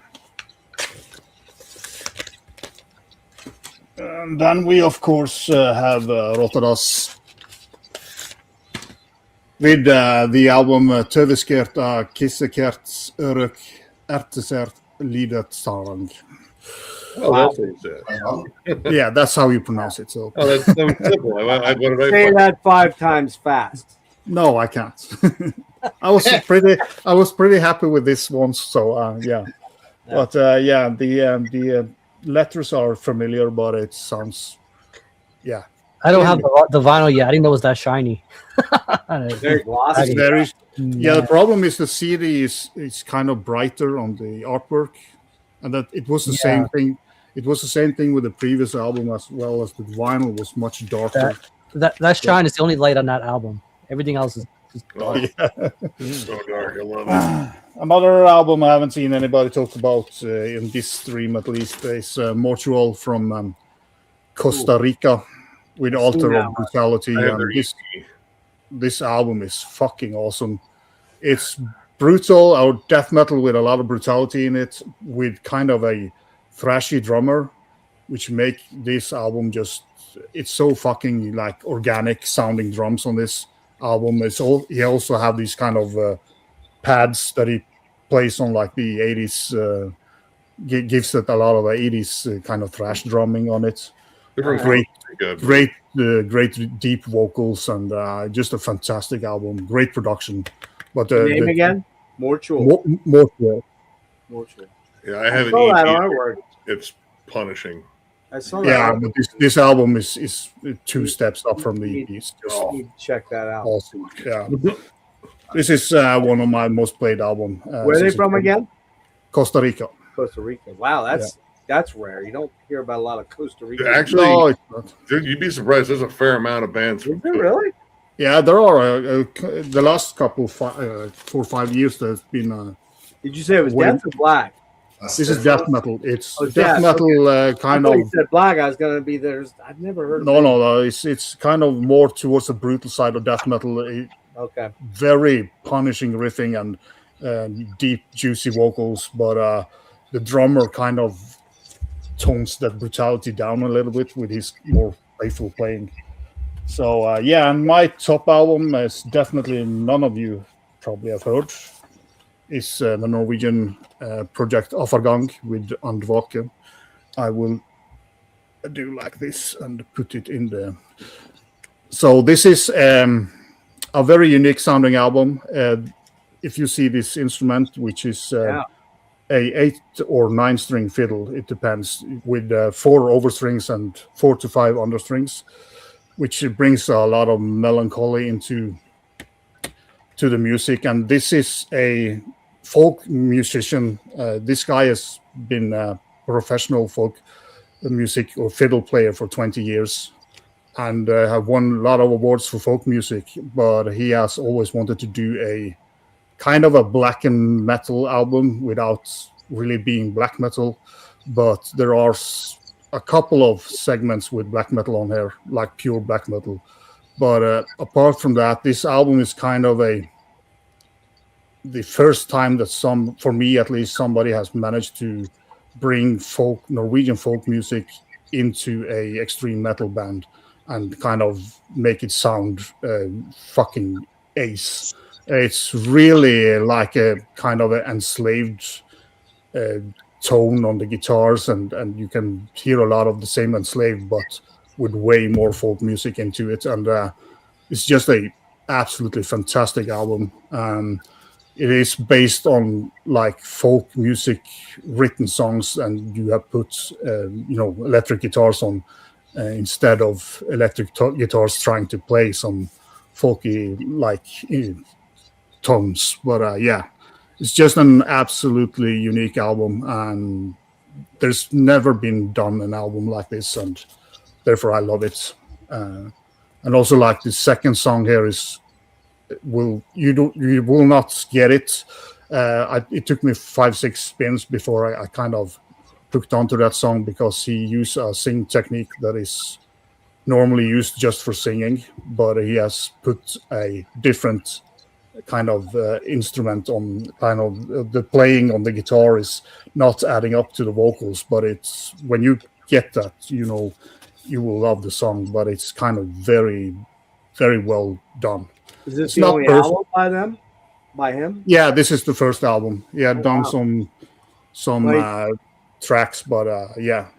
Definitely. He has played fiddle with like Skug Show, and been involved a little bit with Vadruna, and so you get a little bit of that Vadruna feeling as well, but in a kind of more of a black metal sense, guitar sound wise, yeah, at least.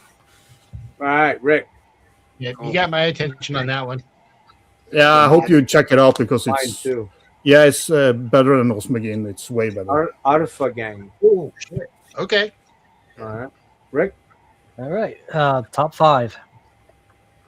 Yeah, I know Peter featured this, and wow, that high. Okay, cool. I've also featured that on Metallurgy, and I'm glad Peter's here today, because he's the one that told me about this. When was it? Quite a while ago, right? Oh yeah. It's I guess Doomgaze is probably the most appropriate thing to name it. Heavy, but still kind of in that realm of with the gothic sensibilities. Really catchy. They got music videos too. I would definitely encourage you guys to check it out if this is something that sounds appealing. I think that there's a lot of places for this band to go. I'm looking very forward to what they do after this, because this is a very strong release. So it's called Sorrows. It's something that I feel very comfortable recommending to people who are not normally into metal, kind of, but are into other things that are more metal adjacent, or can get into the more, I guess, the gothic side of things. I think this is a really good one. Give it a nice red. Sorry, Roger. that was the option. And this one, I've seen this. Eric, you showed this, right? The Cranius. Several people have this. I think Logan showed it too, right? So I showed it. Yep. Nameless Grave. Good job. This thing, Phil Tugas. I mean, this can't wait to see what he does with the worm coming out. It's just Greek black metal from Canada. Yeah. You know, to put it. Who knew? With the French title. Done very well. I mean, if you're walking along to a liquor store and this is just Franco-Canadian.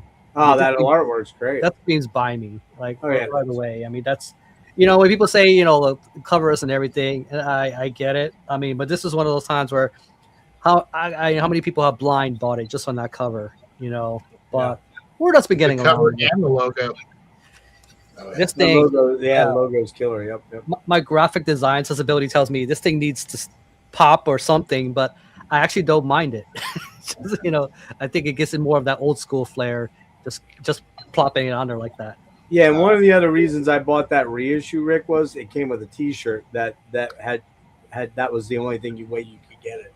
They had sold out of the early stuff, so I didn't see it anywhere else. Yeah. So real good. Just Greek black metal. I don't want to call it modern Greek black metal because it kind of just harkens back to the 90s in such a way. So if you missed that era and the newer bands are not doing it for you, and that kind of not scratching the itch in that kind of way, that's definitely Phil is nothing but if a student of the metal, man. He knows, dude's pretty encyclopedic about metal for a 20, 30-year-old or 28-year-old. This did to me what the Void did for thrash. It kind of took me back to a time. Cool. Number Next 3. up, number 3. This right here it was actually my number 1 at Metallurgy. This is how things change, you know. It's just another week or so, and just any given day. So Tyler knows what I'm talking about. You know, the Gen Dod. I don't know if this came up at all tonight. No, whatsoever. I don't think it has. No. Norwegian black metal, very Norwegian. Osmos put this out. What was the last one? Limp Scrumper, I think it was called. Yeah, that one was really good. But this one here, for some reason, just this one stuck. I kept coming back to it, and it's just. I think, how did I describe it? It was like it's got everything I like in black metal, kind of all thrown in here. It's got those fast moments. It's got those open moments. It's got this really scathing. It's got the blast beats. It's got just a really good performance. But I think what really leveled this up was how good the production was and how it balanced everything out. They're not reinventing anything, but it's performed so excellently. A really good, I think, essential example of, in the truest sense, of Norwegian black metal done right. And the bass on this is just fantastic, killer. Yeah. Sounds really, really good. It's and it's not brought up a whole much. Just I think with the way the mixing is done, it's not as pronounced. But here, even as the Grady as I showed earlier, it's just like it's one of the best things I like about that album. Oh yeah, it's in your face. It's this one's not so in your face, but it's even got cool like moments open where you can hear. I don't want to call it bass solos, but there's the bass leads in a way. Yeah. That's the way to phrase it. I struggle with trying to describe things. But yeah, the Gen Dog, really good release. One of my favorites comes to black metal this year. And it was a really good year for black metal. Clearly. Next one up, and I have to show this because I think Jeff, you missed the Metallurgy, and I want you to know, and I want everybody to know that something happens, and I actually added a couple new ones here. So Sarah and I from Mesa got married, and here I am. So I had to get the tied up in the basement there, or are you in the basement? No. This is the wedding. This is the wedding event. Look at that. Oh, that's the wedding. Okay. What? Yeah. Are you wearing lips in your shoes? Hey, hang on a sec. Hold on a sec. That can't be right because that guy's too tall. Hey, my platforms fit perfectly. Oh, okay. There we go. Yeah. We can't see below your knees. So these Polaroids, it could be standing on a stairs. Like in Italy, they demanded the Polaroids, be the way to do it. Here's me with the handcuffs. Oh, the handcuffs. Yeah. That's what we thought. This is dreadful. Here's me giving her some guitar lessons. Oh, look at you. Are you? Wait a minute. You know what? I'll bet you any money. You're singing something by the Beatles there, right? Yeah. What was the one song? And I Loved Her. I Love Her. Yeah. Yeah. There you go. And then that's her trying to show me what she learned. So what I taught her. You don't I think it was I used to love him, but I had to kill him. Well, unless I'm a clone. I'm here, at least for now. But Rick, yeah, we gotta get this Mesa out of the way because I know you could talk. The about reason I'm showing the pictures is because I don't know what else I can say because this has been brought up quite a number of times and rightly so. Great release. It's your number 2. My number 2. Yeah, can you believe it? This swapped places with the Gen Dog. And it is white vinyl. Sorry if anybody doesn't like white vinyl. I don't know. Mine too, yeah. But yeah, I mean, it always makes my list. The Mesa's not, it's not going to be left out. And then for my number 1, it have the last EP that was put out left me really hungry for more. I didn't realize it was going to take this long for another album. So, and then the last one was it also Sprock for Tour with this EP right here? Yeah. So you went with Lichgate at number 1. You may want to close your eyes for this one. Oh, you fucking got one. You're a cunt. No, mine actually shipped tonight. did it? Yeah. Is it black metal? Is it black metal or not? It's black. Splatter. It's not. It's not. Well, it looks black, but it's some kind of galaxy. Okay. Oh, it is. Okay. Yeah. Oh, yes. Killer. It was weird about this. Is side D doesn't have any. It's really just dead wax. I feel like dead wax. Yeah. They should have done something with Bro, that. I'm so glad you told me that is one of the exclusives. And they got those. Crazy.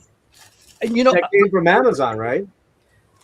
So Devin Morty had one more left. You motherfucker! All right, now get the hell off my stream.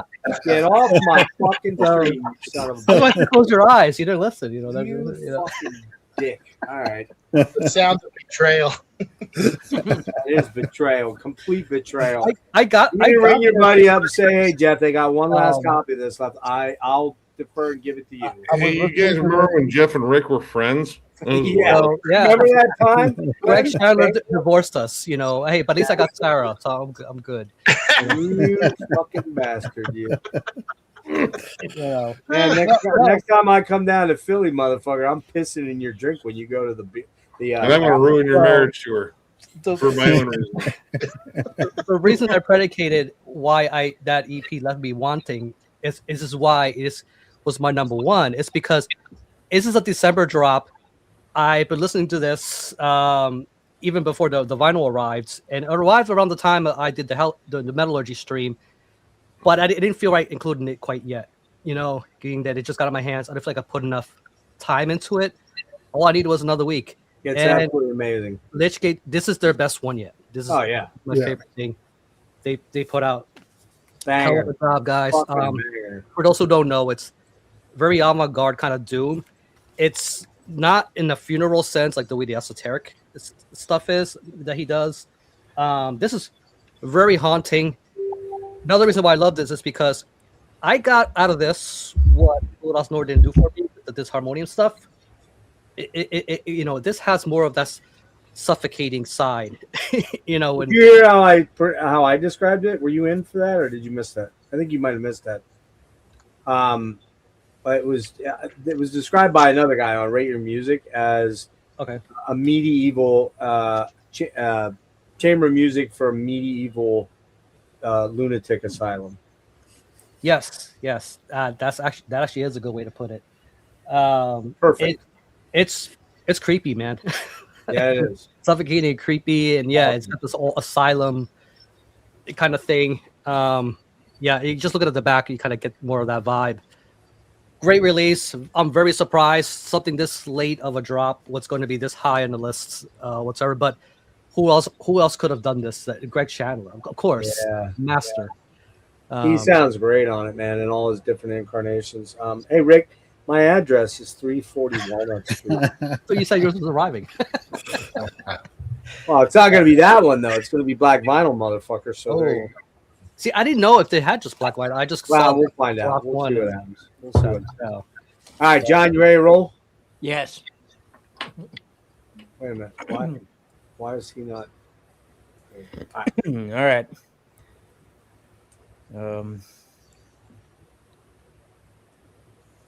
Almost. Sorry. John, you ready? Yes. But not really. Go for it. All right, number 5, The Ominous Circle, Cloven Tongues of Fire. I haven't seen anybody bring this up. I don't know what's wrong. Killer album. Today. Haven't received it yet. Yeah, their first release since 2017, I think. Yep. And that record was good too. But man, again, this is just another John band. Heavy, dark, dissonant, full of nasty tremolos, and it's for there's some blast beats in it, but for the most part, it's like a mid-tempo. It's kind of closer to all the nasty death doom parts of Fossilization, just up into one record. And I almost gave this 5 stars. It was that goddamn good. Heavy, dark. low-end tremolos, atonal harmonies, sweet haunting dissonance, all the wonderful things I like about death metal wrapped up into this record. Absolutely killer. I'll check that one out. Number 4 is kind of along the same lines. Ritual Mass with Cascading Misery. Another John band. Nick likes to call these John bands. And this was up my alley. First off, they're on $20 spin, and aside from one turd in $20 spin's punch bowl, I've come to really trust $20 spin as far as releasing bands. Everything on this record is unrelentingly heavy. It's like they sat down and they said, "What's the heaviest tone you can come up with? Cool. Now double that. All right, what's the heaviest riff you can come up with? Cool. Let's slow it down and make it even heavier. Let's tune our guitars to drop F. Let's drop F. Drop F. So yeah, I don't think that's possible, but go ahead. Drop all F. the breakdowns in this record are like getting beat over the head with a fucking concrete slab from a pool table. It's devastating. So yeah, for people like Mortiferum and Witch Vomit, it's right up that alley. I do like Mortiferum. Yep, that's my number 4. My number 3, Sanguisugabog with Hideous Aftermath. Been a big fan of these guys for a long time, and I think this record is probably in my opinion at least, probably one of the best things they put together. While it kind of lacks the goofiness of all their other albums, it just hits. Every song hits. It's brutal as shit. And yeah. And I could go through. Actually, the track I ended up liking the most out of this record, though, was the track Repulsive Demise, which sounds a lot like Mortician. And I didn't really like that track at first. I thought it was kind of goofy, but I ended up really liking it. But, I mean, the record's badass. It's absolutely badass. John, stop. Don't diss the Tish. Come on, man. I'm not.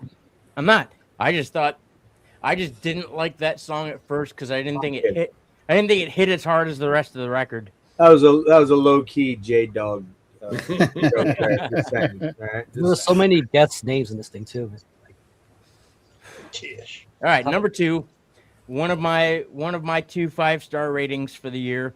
Number 2, Deftones with Private Music. Wow. Yeah. Oh, I loved it. I've been a Deftones fan since Adrenaline, and I don't know. It's been. I didn't know that was a band you were into. What's that? I didn't know that was a band you were into. Oh yeah, been in Deftones since. Nice. Yeah, since Adrenaline came out. So, sweet. I think it's the best Chino's ever sounded. I think it's the tightest the band has ever sounded. I think it's some of the heaviest riffs that Steven's ever written. Again, I love every song on the record. I think it flows wonderfully. I think they sound dialed in, and somehow they still sound like hungry and invigorated. But I love the shit out of it.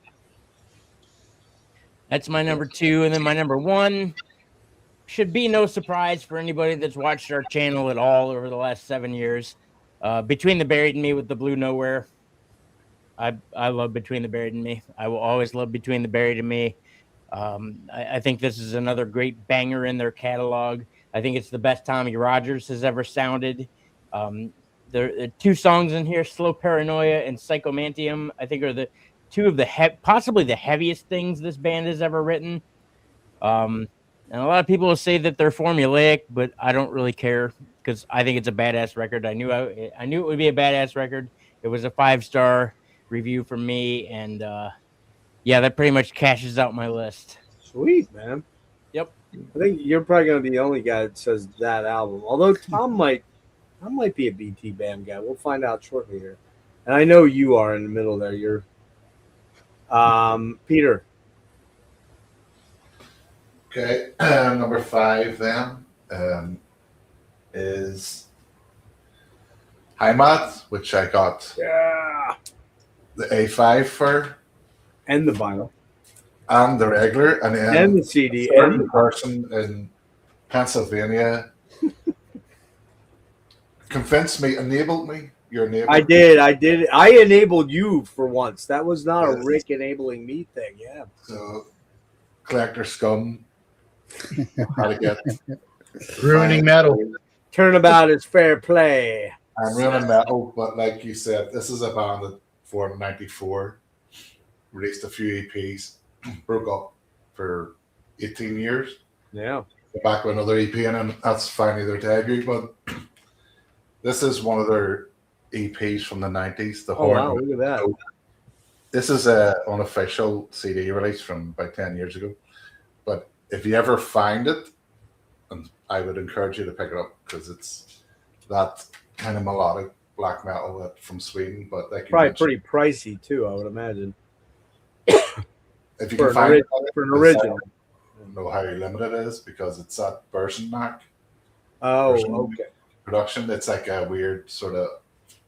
It does CD releases of like cassette only. Okay. From Norway in the '90s, so Norway and Sweden. So yeah, number 4. I haven't seen this one on any list.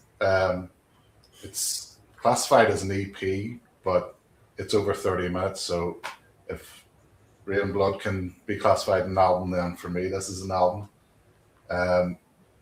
This is it's a band from the US, limited to 50 copies. So maybe that's why I probably haven't seen it around too much. And it's Nocturnal Adversary. And it's called Eclipse of the Week and Their Broken Blood. So this is probably the best pure black metal release I've heard this year. Just scathing riffs from start to finish, killer tremolos, pounding drums, a lot of variety in the tempos. Yeah, I just kept returning to this over and over and over. It's from that Mystic Glory Order label. Eisenblut are on it as well. But it's I've seen it classified as raw, but maybe my ears are just accustomed to it. But it's not that raw to me, but it probably would be for anyone who's not familiar with black metal. But yeah, probably one of the best, like I said, pure black metal releases this year. I actually picked that up myself. Well, have you picked it up? Have you? I don't have a way to play it right now, but I have it. Thankfully, I have a hi-fi that still has a cassette player. Number 3, Tyler, you mentioned this, and that's Hirde. So this is Brett Falde, which is obviously the guy who was in the collaboration with Hemlock I mentioned earlier. So yeah, this is like pagan metal, so Anglo-Saxon pagan metal. Yeah, that shit is so good.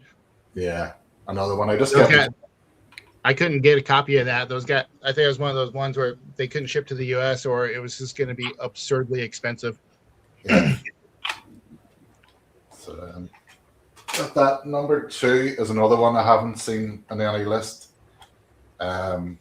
This at some stages this actually was fine for my number 1 spot, but my number 1 was kind of more or less set in stone from whenever I heard it.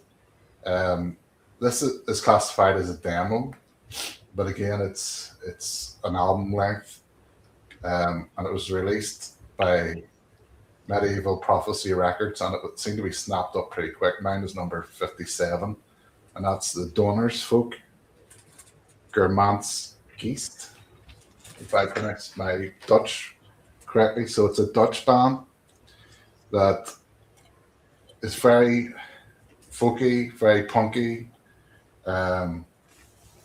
If you know the band Armageddon, yes, black metal band, right? And if you know their album On Spiritism, where they bring the bass really forward in the mix, it's very reminiscent of that. Very, very catchy, very up tempo. It's solid the whole way through. It never lags off. The actual first full track after the intro has a riff, a guitar riff that, if you're familiar with it, Sonic Youth, the Silver Rocket from Daydream Nation. No, I know Sonic Youth, but I'm not song specific. All right. Well, if you go back and listen to that from Daydream Nation, Yeah, they ripped it off. It's all for me. It sounds near enough a rip off, but it works so well with punky black metal. So that's my number 2. Okay. Yeah, that shit's cool. Number 1, again, Collector Scum kicked in. I got the CD and I bought the vinyl in black, and then they released a vinyl in blue, which I'm a bit like Roger. I just like black vinyl, but I couldn't resist. And that's Jesus Christ, Collector Scum to the max. Yeah. Multiple vinyl copies of the same album. So yeah, Stanger Regal, which I would chat to Adam quite a bit on Instagram. So let's just confirm how to actually pronounce it, and it's Stanger Regal. Yeah, this wasn't as immediate as the debut. I absolutely loved the debut. It was my album of the year back in 2022 was. This one here,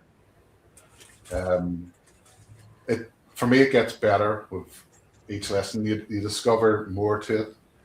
There's little bits where there's like the keyboard accents that he puts through it. It's kind of restrained, but it's really interesting. Adds a lot of sort of atmosphere. Subtle atmosphere. Where are they from again? Czech? Slovakia. Oh, Slovakia. Okay. So when it came out, when I was listening to it, I was chatting to Adam about it, and I was saying I was picking up what I thought were like sort of post-punk, 80s post-punk influences, and he said that wasn't necessarily an influence, but he was listening to a lot of Forgotten Woods. So if you know Forgotten Woods, they have that influence in their black metal. And he Forgotten Woods is great. Yeah, great band. So he said it was a mix of like mid to late 90s black metal, a lot of Forgotten Woods, a lot of Slovak folk music, and then a dash of classic heavy metal. And another thing on it, this one compared to the debut, I think the bass work in this is excellent. And again, that was something from chatting to him on Instagram. He says he's quite proud of his bass work in this one. But yeah, it's like I said, it was my most anticipated album coming out this year, and it didn't disappoint at all. Like I said, it just keeps getting better and better. I found myself in the same situation. The more I revisited, the more I started to like it. It's crazy because Rick talked that one up to me 6 weeks ago, I guess, at the Death Doll show, and I threw it on. I'm like, man, this ain't doing it for me at all. But I'm a very weird black metal listener, so I get. I'm into that soft black metal shit. Just as soft as like Charmin soft. You know what I mean? Like. All right, Nick. All right. After this, I am gonna jump off. Oh, you're gonna dip out before everyone finishes. Oh, dude, I'm too tired, man. I'm barely holding on. Like I don't know if I picked up on anything Peter said. I'm sorry. I was trying to fight to stay awake. Right. Anyway, all right, do this really quick because a lot of these are already brought up. Number 5, Wake, The Return of Magic, another favorite comeback album of mine. Love the rustic beauty and the haunting, almost progressive song structures. This band, I really don't even think you just call them sludge anymore. I don't know, they're just kind of something else within sludge. Like progressive sludge, atmospheric sludge. I don't know, but amazing. Number 4, Blue Nowhere. I love BT Bam. If there was a competition between BT Bam and Dream Theater right now, BT Bam would be smoking them on overall albums. Like, wouldn't even be fair. They're still rife with creativity. This one wasn't even a conceptual piece. The songs, I think, kind of flowed a little bit more naturally. You had blistering heavy songs like Snow Paranoia, but you also had like these fun poppy songs like the title track and the opening track, The Things We Tell Ourselves in the Dark, which is, I don't know, scattershot all over the place, but kind of whimsical and catchy, like a poppy Genesis song. Absolutely love this album. A lot of fun to listen to. That's enough reason for me to stay way far away from because I hate poppy Genesis. Oh, just because you suck. Fuck that shit. God damn. Better than Dream Theater anyway. You have even look for it. Fuck off, Phil Collins. Painful. Anyway, number 3, not really a metal release, but one of my favorites on the list, with Propaganda at Peace. This album is kind of how I felt 2025, like throughout the entire year. A lot of stuff about, socio-political situations and how we're dealing with them. The whole reference of being at peace is, essentially just saying I haven't lost my fucking mind completely. What was the line? Though presently convulsed with grief, I am at peace. But musically, this band, I feel like they're pushing more towards metal. It's kind of hard to just call them a punk band anymore. They're officially, too punk for metalheads, but also too metal for the punkers. So they found this sweet space in between with songs like Benito's earlier work and Prismatic Spray, The Tinder Date, which strongly recommend that song, especially if you love Thin Lizzy, and I know some of you fuckers do. Oh yeah. Yeah. Just a great fucking listen. It's dark, but it kind of, I don't know, makes up with that with like some clever wit and some cynicism to remind you that things hopefully will be okay. Number 2, pretty sure we've talked about this one a lot. Didn't talk about this edition that came with the Death Cults demo. So this is the special edition. Got a whole bunch of extra stuff in here. You want the bougie. Oh, I want bougie. I bought it twice, actually, because I have a regular edition, too. Collector scum. Yeah, this was incredible. This was everything I would wanted it to be. I got into Corner with Mental Vortex. That album became like kind of the gold standard. I mean, I love all their albums. Even, Grin has its, moments that they are really solid. This one brought back the groove of Grin, but they did it kind of their own way. It wasn't, to essentially fit in with the groove metal thing. It was because they wrote music that would really work with it. It's proggy. The riff work is amazing. Tommy, God, dude, that dude is like legit the perfect guy to pick. Did you get the media book? Did you get the media book? Oh yeah.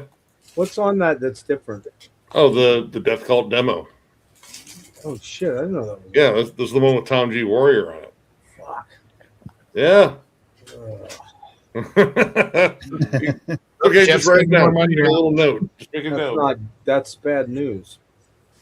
But yeah, great stuff. We already know that. My number 1, no shocker, Deftones, Private Music. Kind of had to go by what I played the most this year, and as much as I wanted to get more listens on other stuff, this album would be so intrusive in the fact that I feel like it just called to me all the time. I think this is their strongest album possibly since Diamond Eyes. I mean, parts may even think this is kind of up there with White Pony as far as they made a dynamic album where all the songs stand out. Beautiful melodies. I do think this is one of Chino's stronger albums when it comes down to vocals. Also, songwriting too, because Steph is doing a lot of the guitars. Chino's doing a fair amount too. Frank's lush atmosphere is so well placed on here. This, it kind of does everything that I think Deftones do well. It's more artistic moments where it's a little bit more about, the atmosphere and the kind of a vibe, and some that are just about a solid fucking hook, like Ecdysis or Milk of the Madonna. Souvenirs, big fucking favorite of mine on here. This whole album is amazing. There's a song I would cut, and I even decided to go with a purple version of it because it was so good. I like that album a lot. It's an honorable, which means it didn't cut into my top 25. I don't think it touches Saturday Night Wrist or No Koyukan or White Pony. Just for me, it would probably be at least 4th or 5th down the road. I don't know if I'd have it. I don't know, because Saturday Night Wrist is a really good one. Koi's good. I like Koi. Yeah, I like all their albums. You got the Purple Rain edition, right? I think Logan had the green. That's right. I got the green. Yeah. They just had this as an option. I was like, well, fuck it, why not? You know, I mean, and I think the snake looks cool over the purple. Plus, the booklet still green. All right, so you dipping out. You're gonna come Yeah. back and watch everybody's final five, though, right? Of course. Yeah. I mean, I'm going to come back and put my list in the comments. Yeah, you do have to do that. Yeah. I'm dipping Yeah. too, man. I got to be up for work at 9 a.m. So. All right, guys. Thank you for sticking Right. with me Yeah, for for sure. 7 Thank and you, 8. guys. Take care. All right, guys. Peace Yeah, out. Hi, guys. See you all. Tyler. All right. So anybody who watched the Future Rune stream will have seen these. And a couple of these Peter already pulled out. But anyway, so my number 5 was another Iron Bonehead CD release. That is Storming, Celestial Clear Moonlit, U.S. black metal band. Very much doing the old Blazebirth Hall style Russian black metal to a T.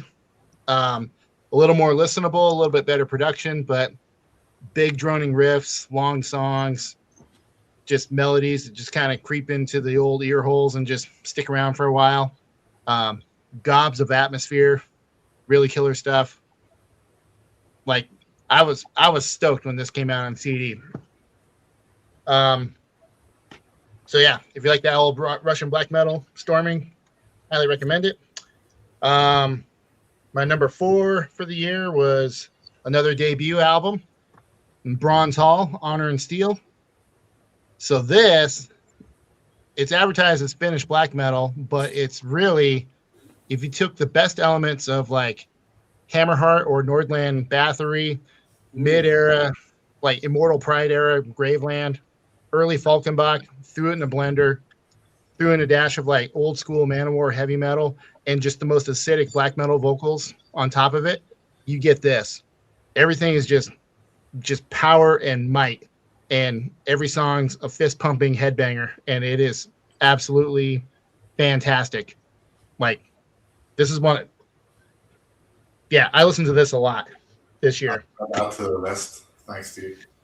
And then in a similar vein, I'm still waiting for my old bandmate to get off his ass and send me a CD copy of this, but the Brazen Horde, Behold the Ashen Cross. This is my favorite U.S. black metal release of the year, and it's not because I have ties with the guitarist and one of the vocalists in this, but it's just that good. People, Logan brought up the Wield and Woe earlier, and their style of that medieval / castle, whatever metal. In reviews I've written about this, I kind of compared bands like that, or I've described bands like that, their melodies as being kind of like floral, like very light, almost uplifting in a way. Something that it kind of makes you like, it's like something you would listen to if you're like exploring old ruins and kind of reminiscing about those times. This puts you right in the middle of shit, and you're creating those ruins. Like, everything's got just metallic might to it. I was giving my old bandmate shit, and I was like, I know you guys listened to a shit ton of Manowar before you wrote some of these riffs, because you rip off Manowar on a couple of these songs. But just he was like, no, I was like, bullshit, dude. You have Battle Hymn. You have the Battle Hymn riff in one of these songs. They're hitting like Hail to England lyrics somewhere in there. Basically, like, but no, it's just really cool little synth flourishes, but everything's just massive and just, I don't know, just, it's mighty. That's the best way to describe this. And then there's a bunch of videos that's out. So those guys actually they were one of the opening bands on the first day of Metal Threat, and they went down a storm for that crowd, and a shit ton of people took video of their performance. And yeah, killer stuff. And like I said, I have ties because the guitarist and the death metal vocalist in this was my old bandmate in Rubizol. So a lot of these riffs are kind of reminiscent of like old Rubizol riffs. Cool. And then these last two Peter already showed, but my number 2 was the new Runenvocht. And this was vying for my number 1 spot for a while before the number 1 album. I picked that up. But my journey with this is I was aware of these guys for the longest time. I have a couple of their older albums, but none of their shit clicked because it all sounded a little, it's kind of amateurish, like in a way. Like the production was always really thin. It was like they only used single guitar tracks. And then I listened to this because the cover was very intriguing. And then holy shit, it's a full production, like multiple guitar tracks, layered guitar tracks. All of a sudden the riffs had a lot more beef to them. The melodies were a lot more pronounced. Like everything was just bigger and better. And I was just like, what happened? How come it took you 8 albums to get to that point? But yeah, just fantastic. Somebody's parents died and left them a lot of money. That's probably why. I mean, shit, whatever the case, man, I hope they have enough to continue on that path on future albums, because this is the sound that they've been needing for like years, literal years. So yeah, this was an expensive purchase because these guys did ship to the US, but I paid out the ass to get this. But collector scum. You pay more for shipping than the price of the CD, right? Yeah. Yeah. Yeah. Yep. It was. Yeah. I won't say anything about that. And then, my number one album was The Wyver. So Peter already touched on most of the points on this. It's medieval black metal from France. Very folky. A lot of folky interludes. You can see the way it's set up. The numbered tracks are actual folk interludes, but what I like about how they approach it is the folk songs had as much care and attention paid to it as the actual metal songs, and the melodies that are established in each of these folk songs carry through to the metal songs, and then it carries on to the next folky interlude. And there's actually moments in this where all the folk instruments kind of play almost like a rhythm guitar part. It sits underneath all the electric guitars, and I mean it's just I listen to this every single day in my car. I listen to the CD a lot. I mean it's a debut album, one-man band. If there is a gripe on this is the production. Again, this was debut album, one-man band. It was originally self-released before Natramak picked it up to do the CD release. The production, when everything comes together, shit gets a little muddy, and there's a couple times where like the snare drums, like snare drums get buried, and then all of a sudden the songs sound weird because you can't pick up the pulse. But that only happened like a couple times, and obviously it didn't take away from the enjoyment of the album. But yeah, this was. People talk about like medieval black metal and the folky black metal, like nothing topped this for me for this year. So, one sec here. Yeah. All right. Sorry. It is kind of funny when I hear say it's a one-man black metal band or a one-man band, because band the definition kind of means more than one person. So. Kind of if funny. you play several instruments, you are a band. So I guess that's true. That's a good point. Yeah, that's kind of how I think that's where that fine line gets crossed. All right, but that Wyver album is so good. Tom, very very pleasant surprise. Tom, let's get your last 5, then Eric, then I'll go last. A lot of my stuff's been shown, so. Oop. I'm trying to get the angle right. What the hell's that? Is that your girlfriend? Or your mom? Which one? I don't know. It's not mine. Oh, it's not you. Who was that? Who the fuck was singing in the background? I think that might have been my son. Oh, okay. Well, kids are awake here, so.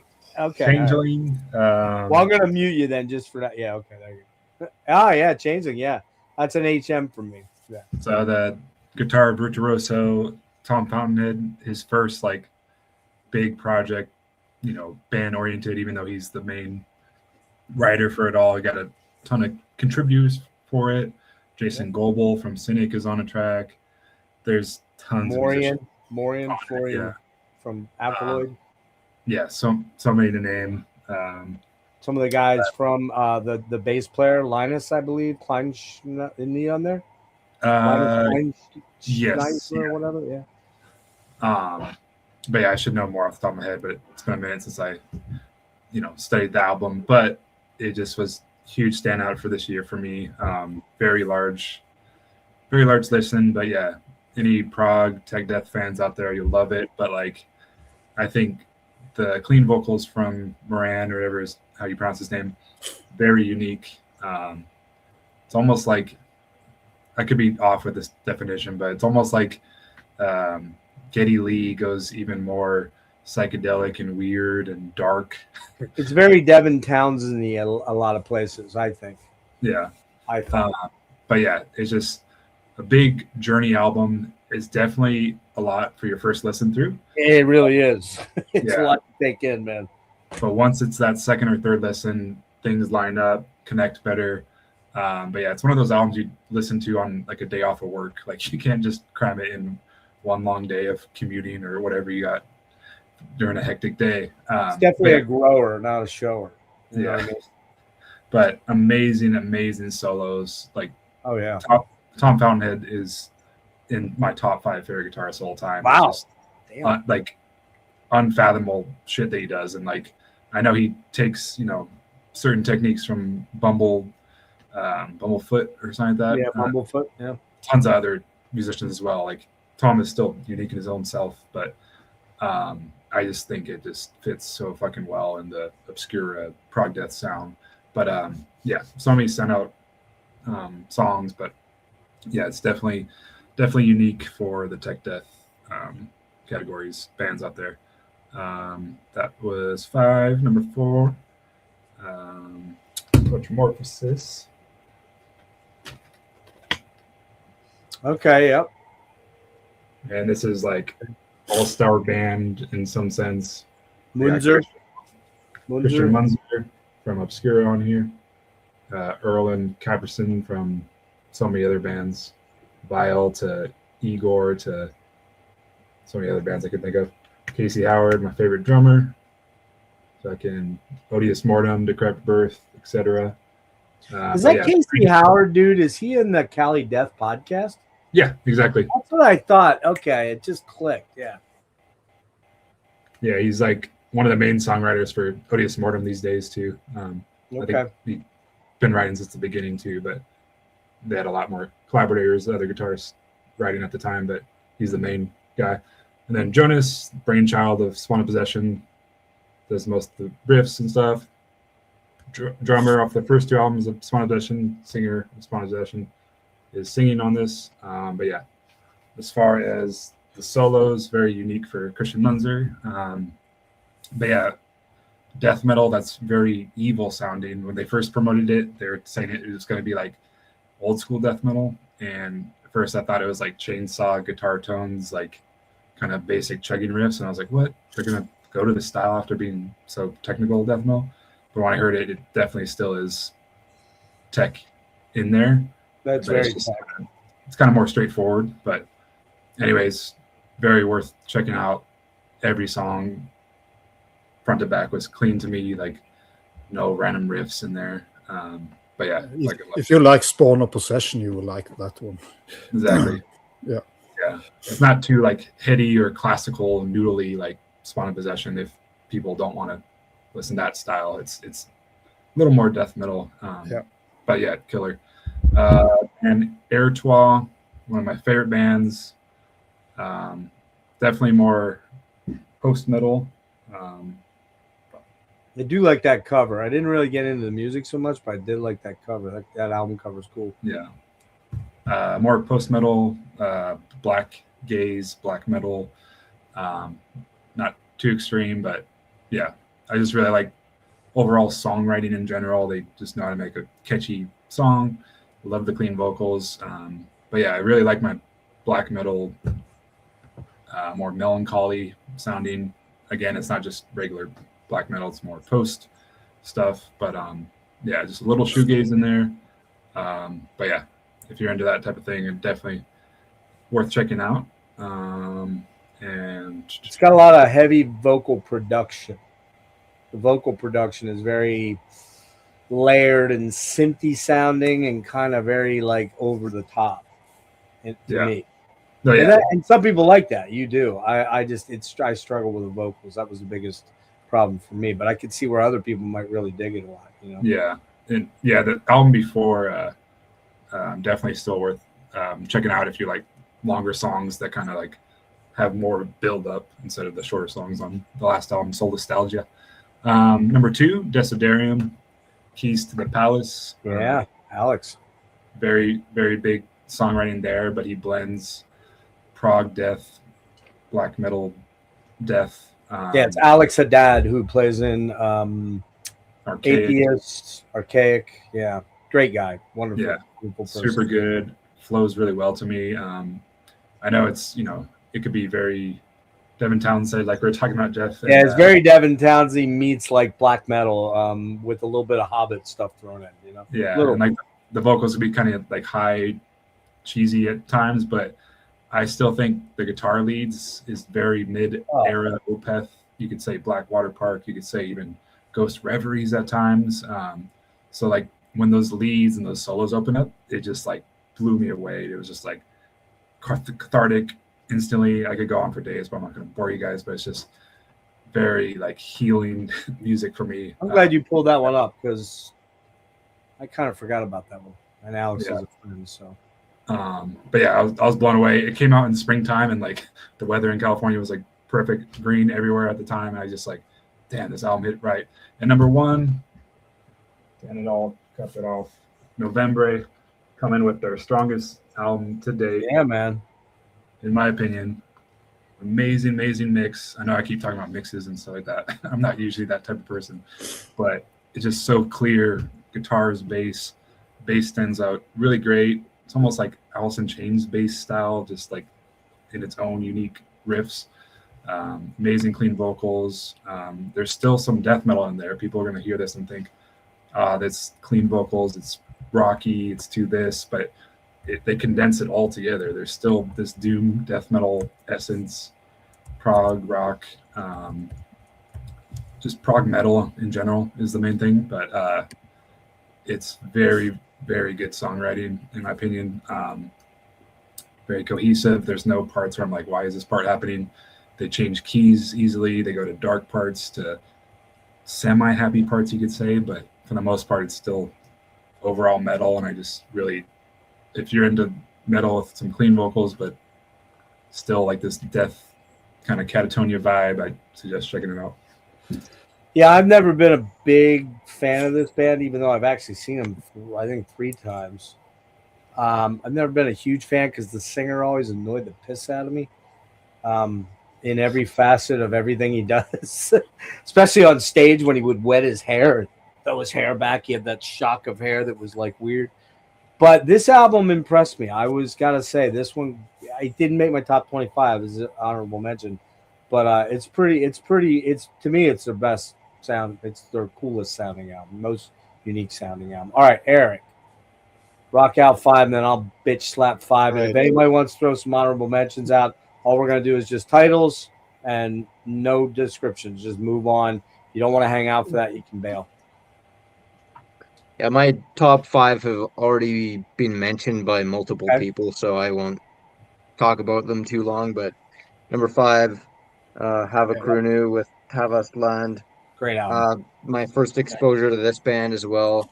And man, from the first like 45 seconds, I could just tell that I was in for something special. The riffing on this entire thing is just so massive and epic. It's like the battery is real. Yeah, right.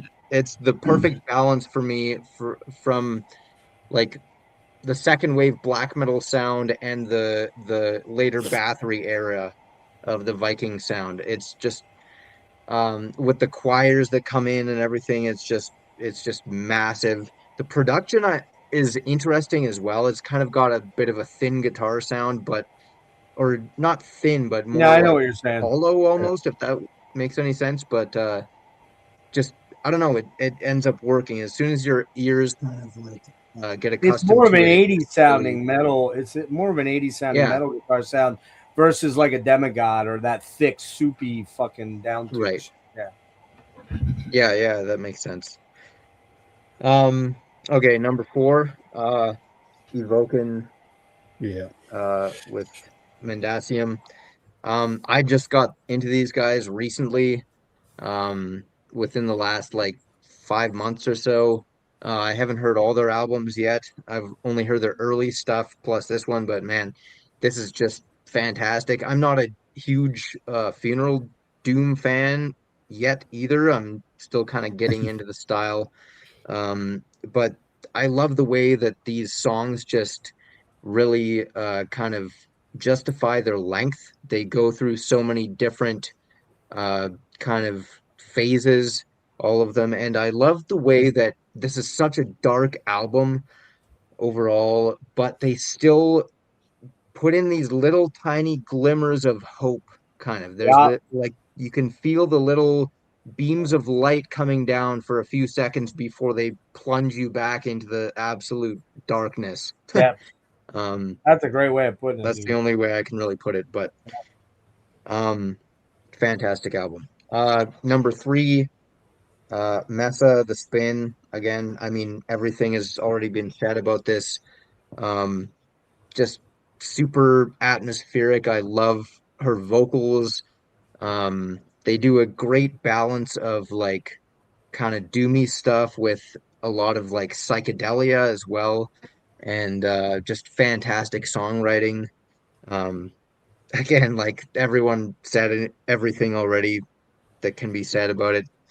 Amazing album. Again, my first exposure to that band as well. Need to check out some more of their stuff. Number 2, Coroner. It's got to be Coroner. I'm a massive Coroner fan. Love all their albums. Maybe I don't quite love Grin, but I still think it's kind of underrated, to be honest. This is not their technical thrash of the early years.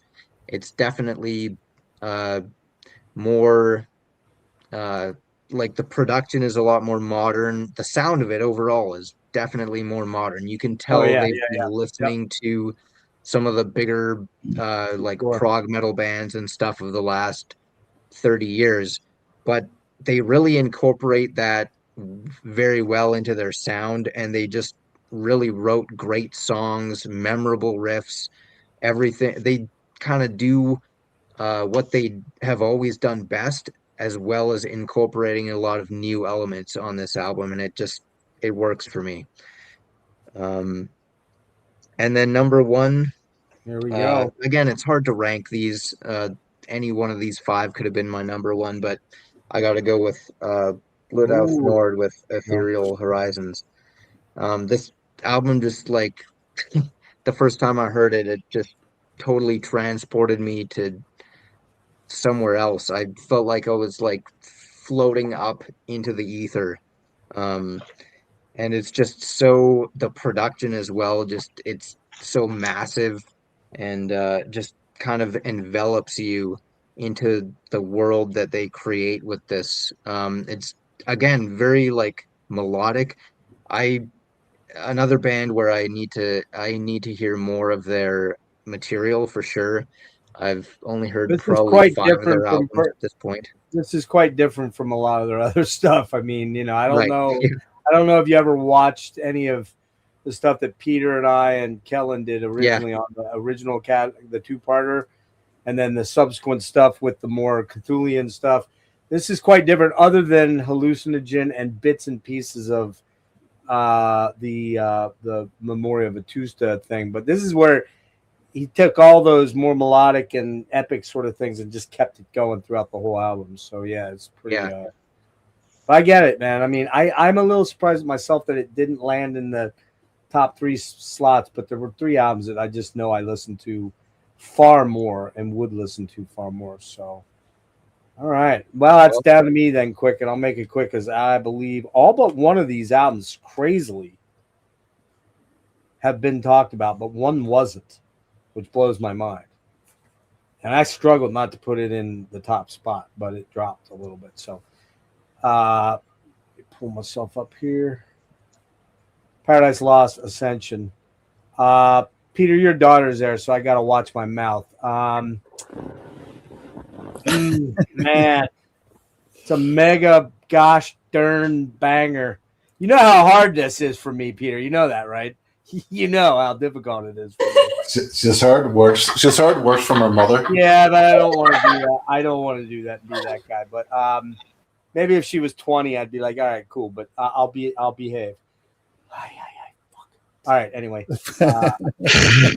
this album just freaking kills. I hadn't listened to it for a while. When I threw it on when I was doing my review, I'm like, there is no way this belongs down at 18 or 19, because that's where I had it slotted initially.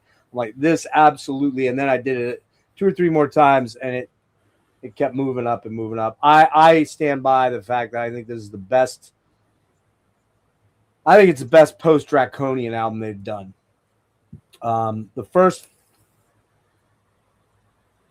all the way up through Diluvium, Savage Days, just absolutely amazing. Deceiver, it's just so good. And I just noticed the last song on here is The Precipice, which is the name of the latest Lichgate album. I said this before real quick. Greg has this very distinctive guitar tone, particularly on his leads, where he plays, where everything sounds like the wah is half cocked as a guitar player. You got that reedy, thin, that reedy, thin sounding guitar tone on his leads, but that's so distinctive. Like anyone else that would play that way, I'd be like, get rid of this bastard. All right, there you go. I just swore. No, we can't deal with that. But no, his tone is so great on the leads, and the rhythm tones are so killer. Ascension, Paradise Lost, amazing album. This is the one that nobody mentioned, so I'm kind of happy because I get to throw one out there that nobody else talked about. Gall's Word, Braiding the Stories. Man, this album is so freaking good. Is it metal? You could maybe make the argument that, or black metal, let's put it the way. Is it black metal? You could probably make the argument, it's not really black metal. There's one particularly black metal song here is pretty much a banger. It's kind of progress. Look, I'm not a Gorgoroth guy. I never got into Gorgoroth at all. Not even the first album. I just, whatever. But Gall's got a very unique voice. And I got really into that Thralls album last year, which I think was my number 9 or 10 album because it was gothy and weird, and Sisters of Mercy meets Fields of Nephilim weird and shit. This has that similar sort of vibe, but in a much more progressive bent. And it's so, man, there's so many dreamy, beautiful moments on this, but it's got a lot of heavy riffs on it too, man. It really does. Anybody else listen to this one at all this year? Yeah, I'll listen to it, but it's not totally my cup of tea, but it's good and it's very well produced. I think it sounds very good. Yeah, I mean it you could almost say it's kind of progressive shoegazy black metal, I guess, blackened metal, I guess, or something like that. But all right, number 3, Night, Cult of the Serpent Sun, banger riff after banger riff after banger riff. We talked about it. My only maybe slight little complaint is the 4th song, The Mystic, is kind of slow. It's grown on me, but it's my least favorite track. The lead work on here is absolutely stellar. Van, I'm friends with Scott and Van in the band, and actually all the guys, Avi. It's just so good. Great cover art too. Lead work is killer. Again, my only major complaint would be that Van's vocal style is very one-dimensional, but I think that's what he wants to keep it as. It's unique because there isn't really anybody else that's kind of doing it that I can think of off the top of my head. But number 2, man, I struggle with these two. If you know me, you know my choice.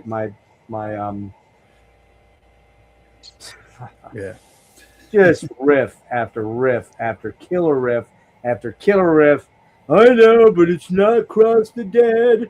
I know, but it's not the early stuff, man. I know, whatever.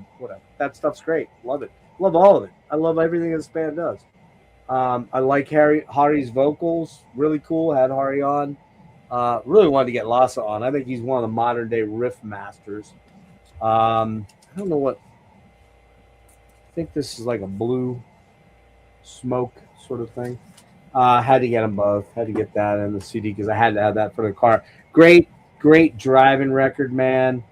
Just crank that mother effer, crank that mother blanker, and turn it up loud and proud, bitches. Go. All right. And the last one. Anybody want to take a wild guess what this might be? What my number one might be? Anybody want to guess? No. Rick, come on. You got to have a guess. Huh? You got to have a guess on what my number one is. What's my number one? We're going to wrap it here. You're number one. Mesa? Mesa? No, I already did Mesa. Oh, you already showed Mesa way I back. already did Mesa. That was number 11 or 12.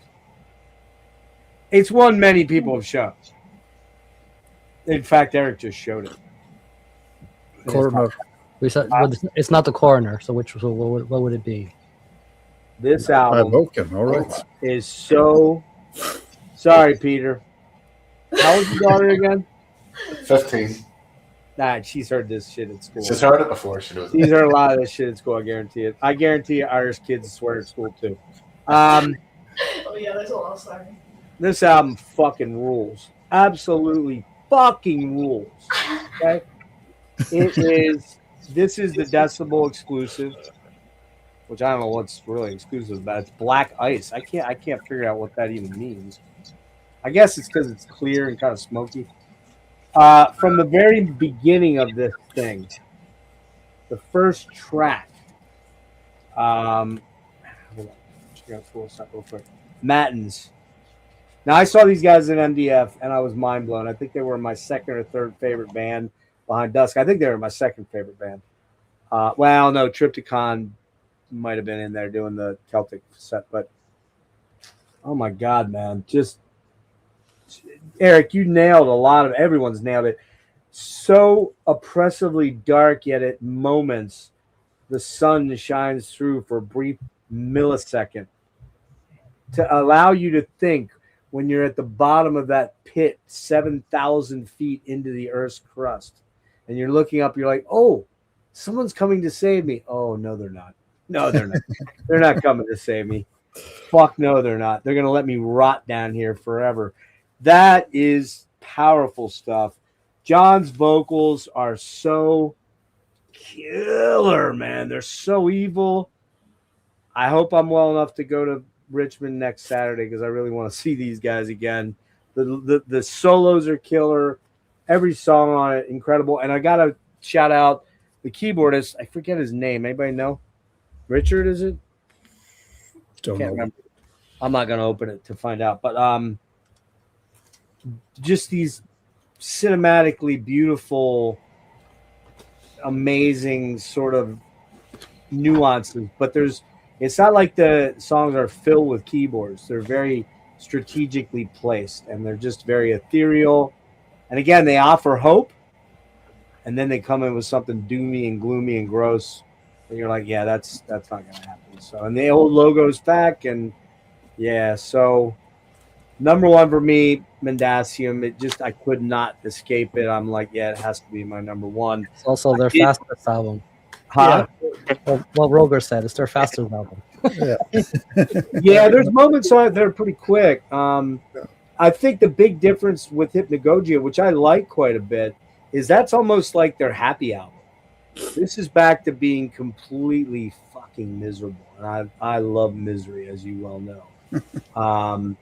And it's just a beautiful misery. It's a terrible, terrible type of misery that is so good. And I don't know. Does anybody want to throw 5 honorables out? Just boom, boom, boom, or do you want to call it here? If you want to leave, you can leave. I got a few I could bring up. Yeah, We can't go into long descriptions. We just give names and. I only have one. I don't have the physical, but what is it? I can. Yeah, it's this band from Switzerland, Archaic, with two eyes. I don't know. It's a sun or whatever.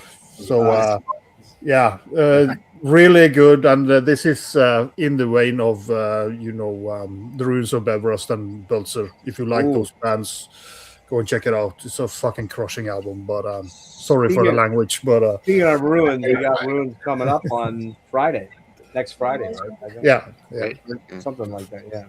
Did you order that? Pre-order that already, Roger? Yeah, on CD because I don't buy double vinyl. So. Oh, we don't. Okay. Cool.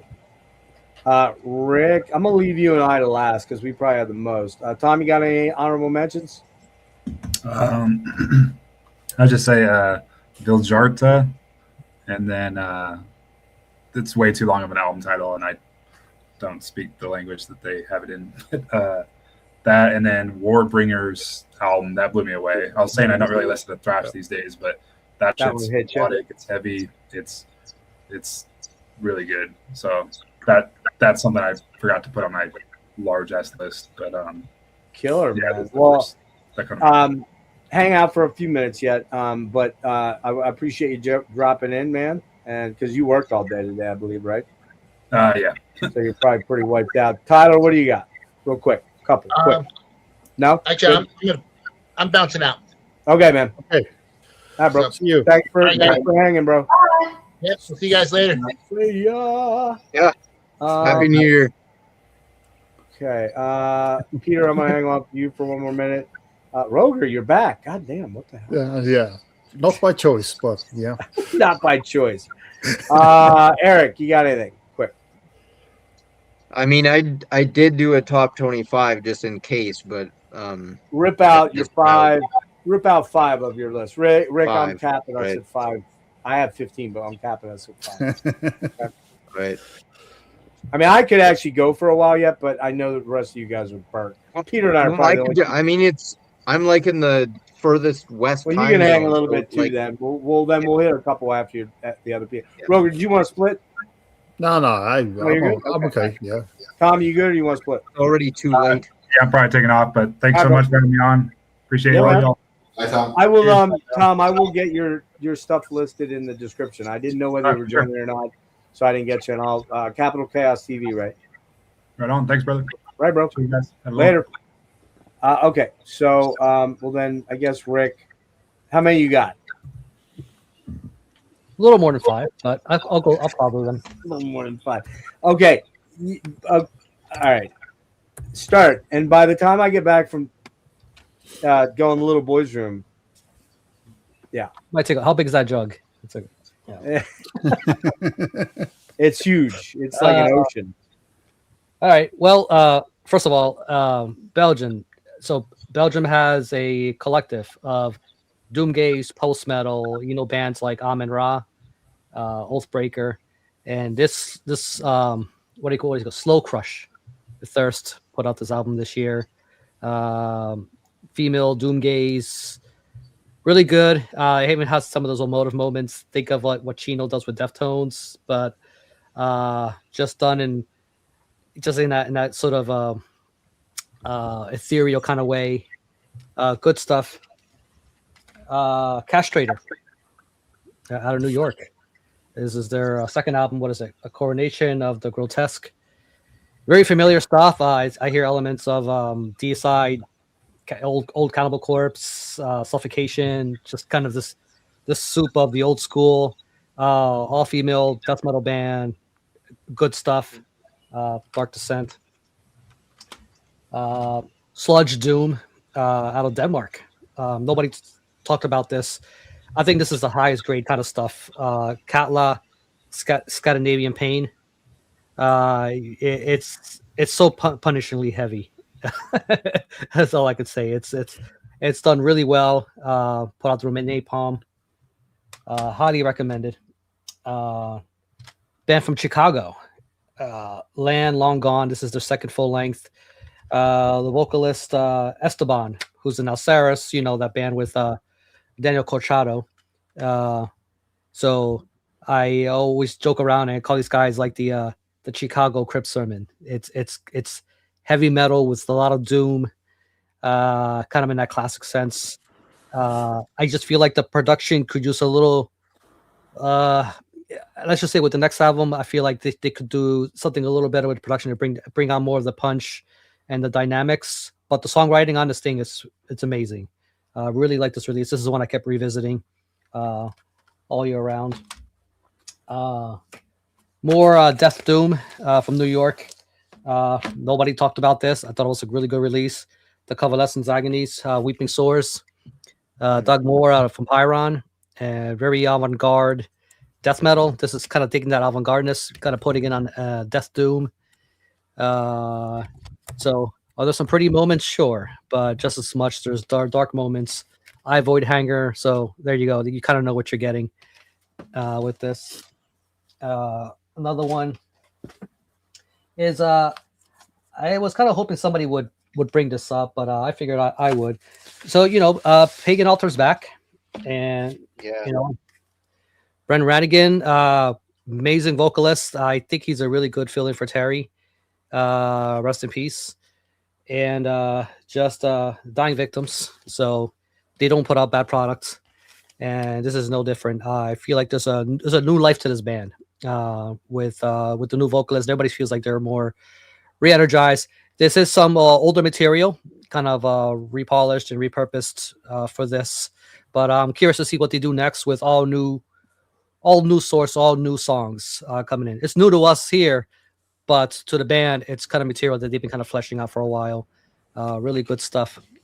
So cool to see. Yeah, I didn't know that was older material, but yeah, it's a good album. From what I read, yeah, it's kind of stuff that even when Terry was around.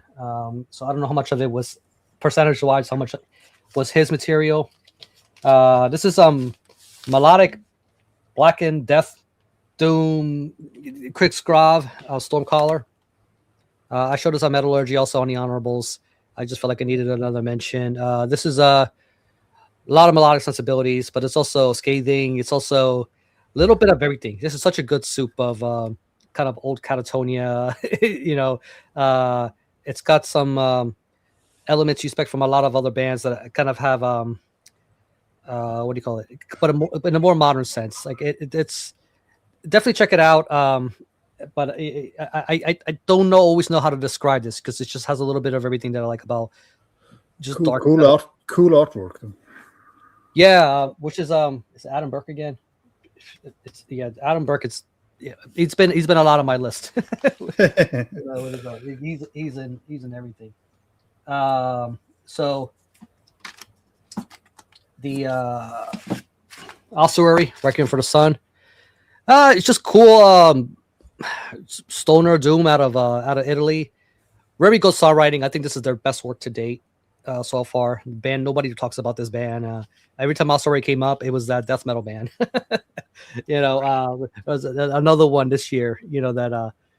So again, you guys might have seen me show this on the Honorables, also on Metallurgy.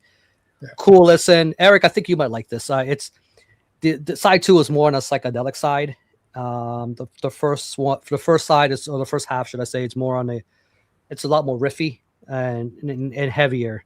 Interesting how they went kind of with this kind of I guess the dichotomy with the approach on this album. So really cool stuff. And I think I'm tapping you out at 3 more. 3 more. Oh no. You already did like 7 or 8. I think with that I'm good. Oh, all right. Did more than 8. He did more than 8. That's what I thought. Yeah, that's exactly what he was rushing through them too. Let's be honest. I'm looking at like 8 more CDs over here, but I'm not going to pull them. I'm good. All right, I'll go through a quick list. I'm not even going to talk about them. Base Communion. Sorry, hold on. Come on, man. Base Communion. Ambient, dark ambient, weirdness. Steven Wilson, first album in 12 years. Although he's releasing another. This came out in June.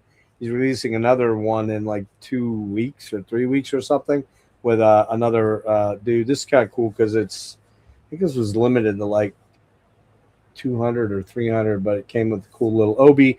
It's just dark ambient weirdness for the most part. You already talked about this Coven, Queffin, whatever you call it. Great stuff. Thanks to Rick. We already talked about this. Oh shit! Oh, throwing stuff here. We already talked about this. Deftones. I like it a lot. I didn't like it nearly as much as some of the other guys did in terms of like as far as staying power stuff like that. This is a weird one out of nowhere. Envy of None, Stygian Waltz. This is Alex Lifeson, who plays for what band? What's that guy play?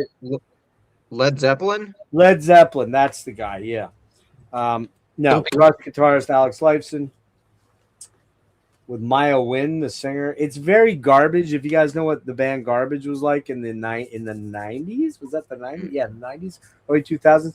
It's very Garbagey like, but a little bit more synthy and a little bit more atmospheric and kind of dream poppy. I dig it. She has a beautiful, beautiful, amazing voice. Yeah, Envy of None, Stygian Waltz. No one mentioned this one that I recall. Decrepacy. Yeah, great album. Deific Morning. It's the singer of Vastum, and I think there's one other Vastum dude in it, I think. And I believe, does the Abdul Rauf girl play some stuff in there, play some solos maybe? I think she does.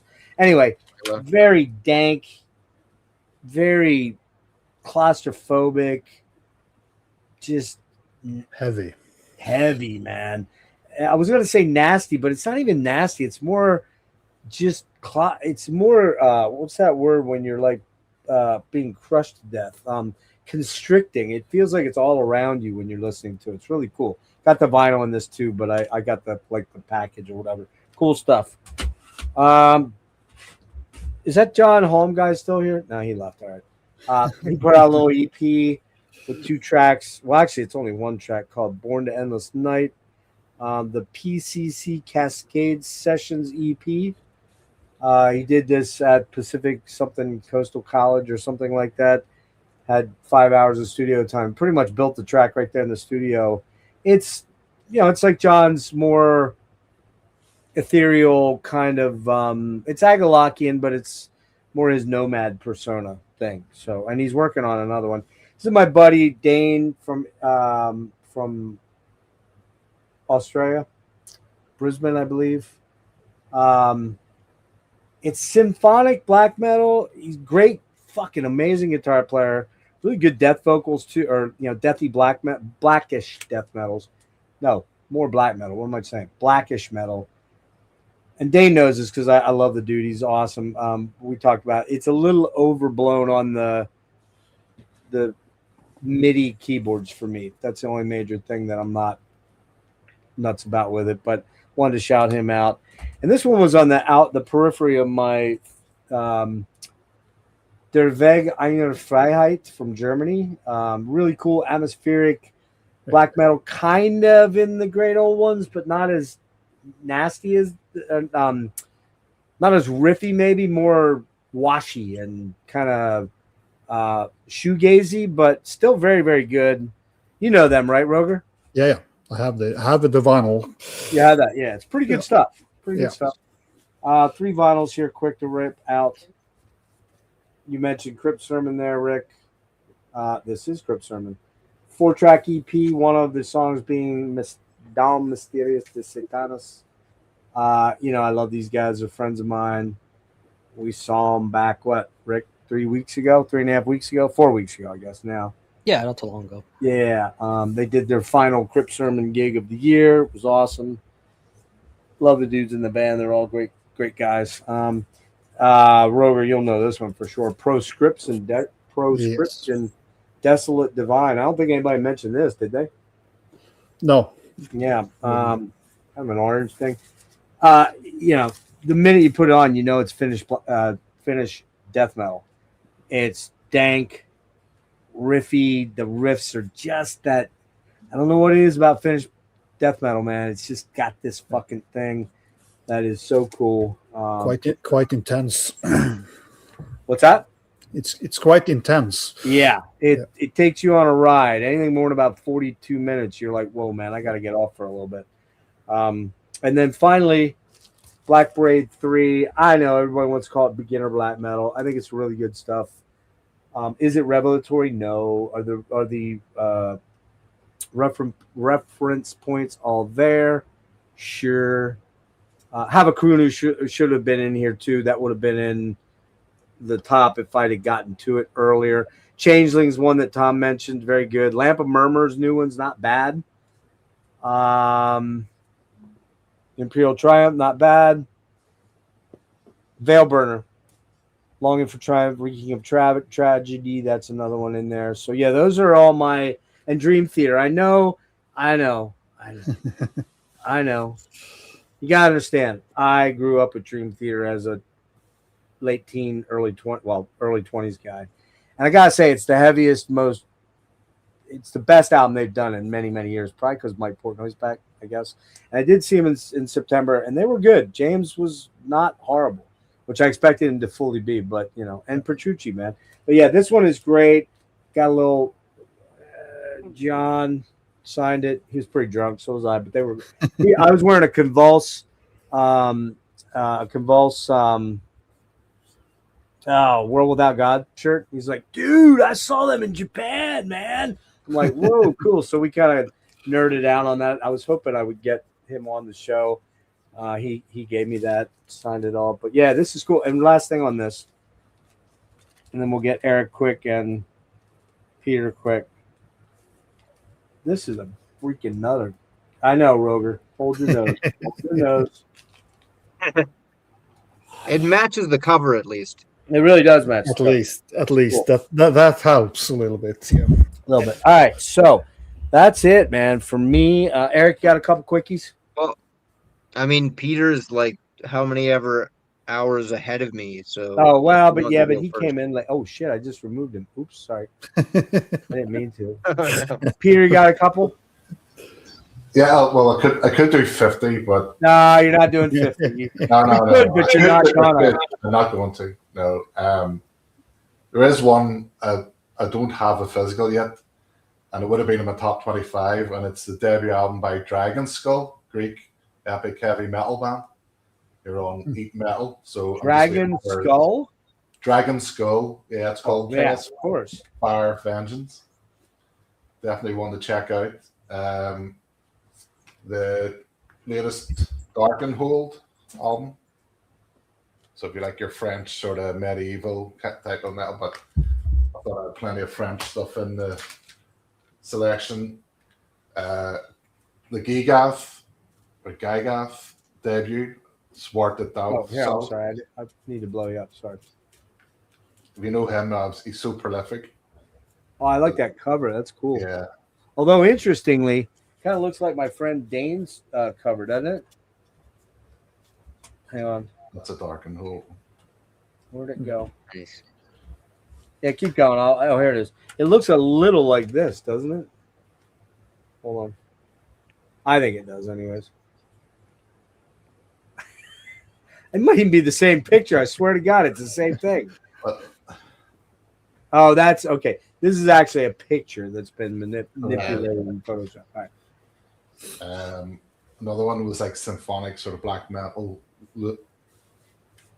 Ludus Umbrarum. It's it might be Slovenian or Slovakian. I can't remember. I got it off Bandcamp, and obviously Tyler mentioned this, but the Brazen Horde album, which they got the spine mixed up, so it should be Behold the Ashen Cross, but they got Beware the Ashen Cross, and then they messed up some of the track listing on the back, the sequencing. So kept it short there. All right. Wait, Aoife has a. Okay, go ahead. What did you want to say? Honorable Mentions.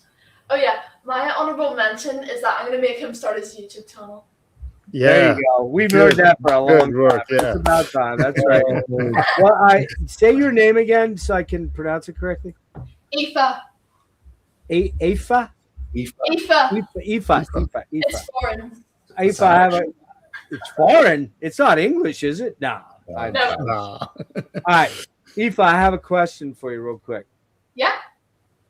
and you must answer this correctly, even though your father's sitting right next to you. Okay, so are you ready for this? Are you ready? No. No. Okay.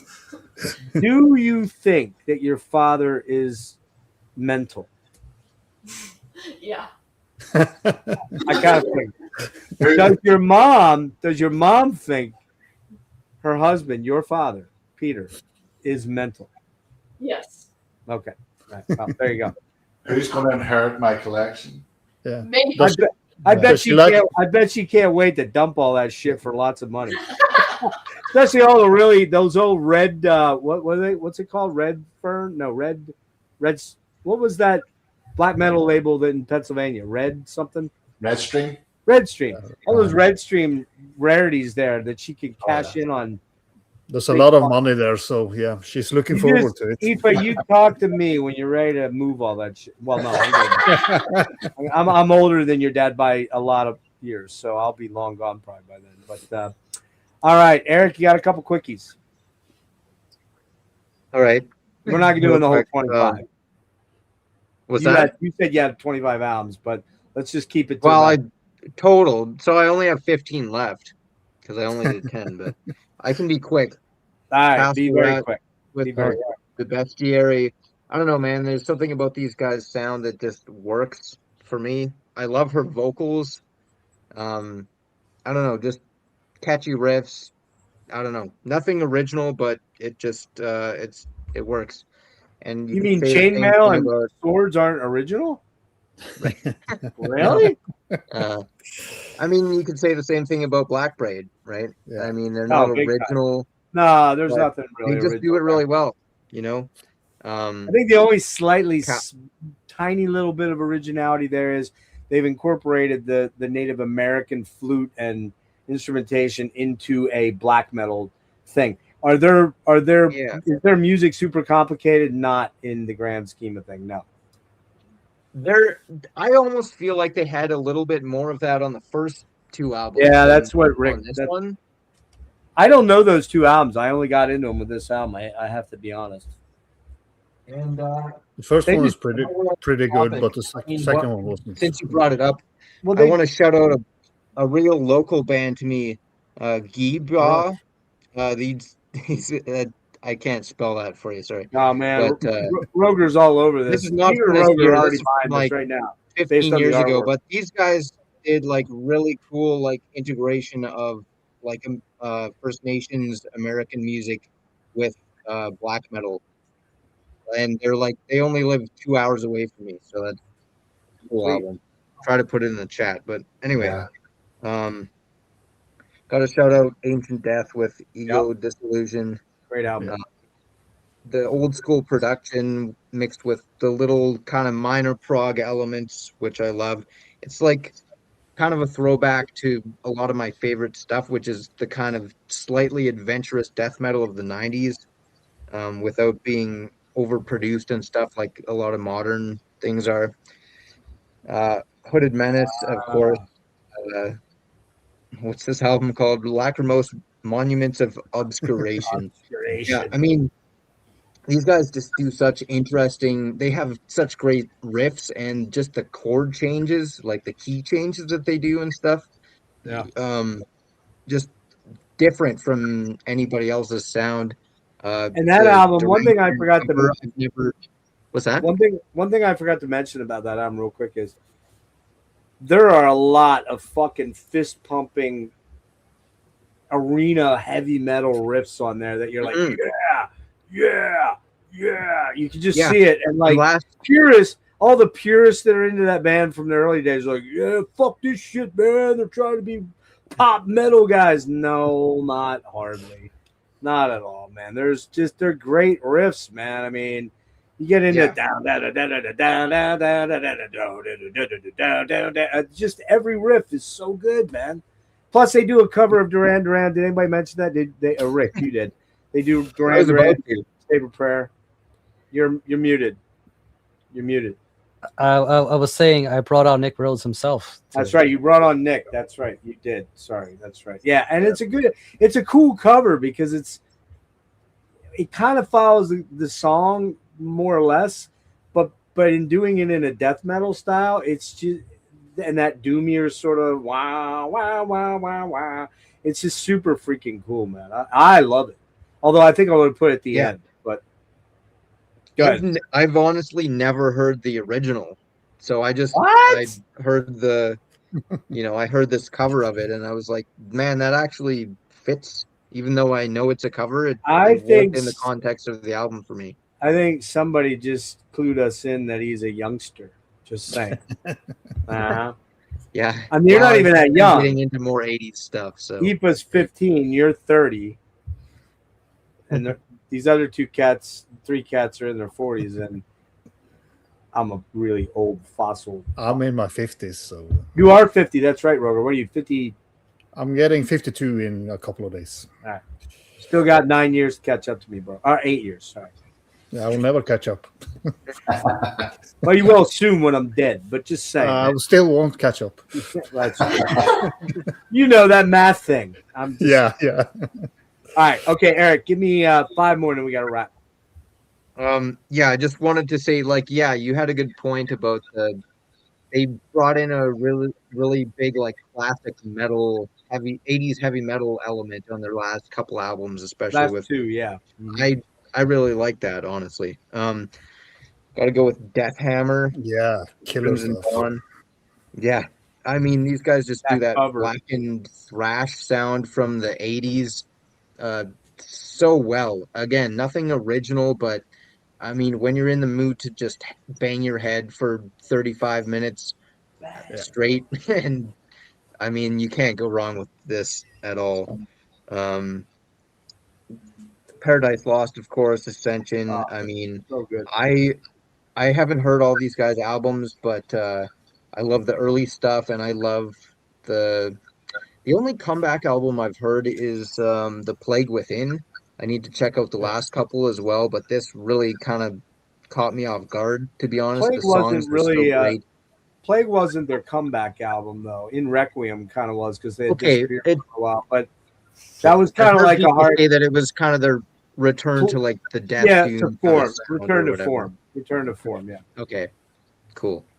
Yeah, they never went away. They just kind of did some other stuff or whatever. Well, they did kind of go away for a couple of years, but they weren't gone, but they weren't putting albums out regularly anyways. Yeah. Nice.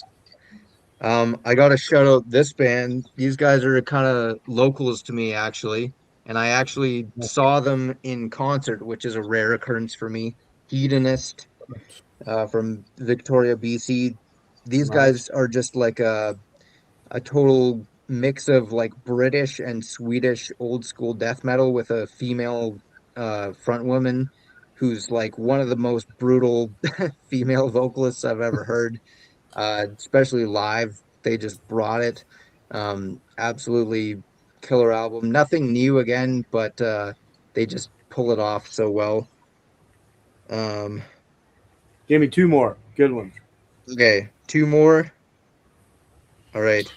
Yes, Larry, it's a bit insane. We are going to get near to freaking 9 fucking hours. What the hell? I can't even remember exactly what this was called, but this is the Imprecation EP or album. I've seen it called different things from this year. These guys are an old school band from New York, I think. They put out a lot of demos in the early 90s, just really dark death metal, old school. Their comeback albums from the last few years have just been awesome. Well done, Peter. Well played, sir. Old school stream, 9+ hours. Yeah, Imprecation is really good. What is it? What's that, Roger? Yeah, Imprecation, they are really good. I think it's an EP, but it's kind of, They're from Texas. Yeah, it's right on the line. It's 29 minutes or something like that. So let's end on a banger, son. All right, I've got 6 left here, so I'll just go. All right. I'll let you run them out, but you got to rip through them. All right, Floating. With good album. That's a pretty cool album. It's interesting. Hesitating Lights. It's weird. This one's a cool one. Weird. It's very weird. Yeah. Yeah, it's kind of like a Tribulation kind of vibe. A lot of post-punk mixed with a lot of death metal. More of a death metal vibe than Tribulation. in my opinion. Yeah, I agree with that. Yeah. Man, I didn't write down these album names in a convenient place. Here we go. Exterior Palnet with Haragma 2. This is like dissonant black metal, but with a lot of like prog elements and stuff. Really cool stuff. Boy, that cover sucks though, man. What the fuck is that? Abstract, right? Did like a 3-year-old finger paint that shit or what? And then I'll just do one more here. Frickin' Cathedral with Society's Pact with Satan. This is like a Cathedral 29-minute track that they. It's old material, kind of repackaged. Lee Dorian on vocals. Lee Dorian. What's that? Yeah, Lee Dorian on vocals. Fuck that shit. Terrible. Worst vocals. I knew ever. you would say that, man. I don't know. I like these hate guys' Lee Dorian. vibe. They don't sound like anybody else, and they go from everything from like calm acoustic folk passages to like the heaviest crushing riffs that I you like can the imagine. riffs and the guitar. I just So- cannot stand his goddamn voice, man. Shut up. I get it. Yeah. He's guys, better than Dave Mustaine, anyways. Well, okay, you might have me there. You might got me there. I'll give you that. It's the stuff that didn't make it on the last album, The Last Fire. It's like all the stuff outside of those I sessions. love that reunion. Guys, this is kind of insane, and I don't think I'm ever going to do this again. In fact, I know I'm not going to do this again. Here's why. I'll tell you why. Number one, I am not going to have the same kind of finances to just buy every damn album I want, and I do like to show the real stuff. I don't like to show the pictures. That's not a rip on you, Eric. I know you're a young guy out on your own, trying to just survive, so it's cool. And you notice part of my excuse is that I just bought, we bought a $2,000 drum set, homeboy. I know. Oh yeah, I also did that. But I just finally got things like this in my collection like a month ago. So I have priorities. I can't buy. Is that an OG? Is that what $25. you're saying? Is that an OG CD?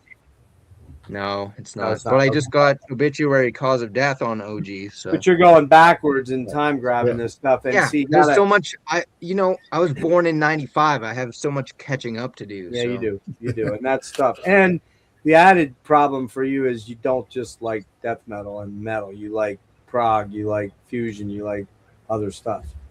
Like me, I have that problem too. Like Rick. So Roger does not have a Miles Davis album in his house, I think. No, I don't. That is right. Peter's pretty multi. I have about 3-4 Miles Davis. Peter's pretty multifaceted. I've got about 40 or 50. I don't know. It's crazy.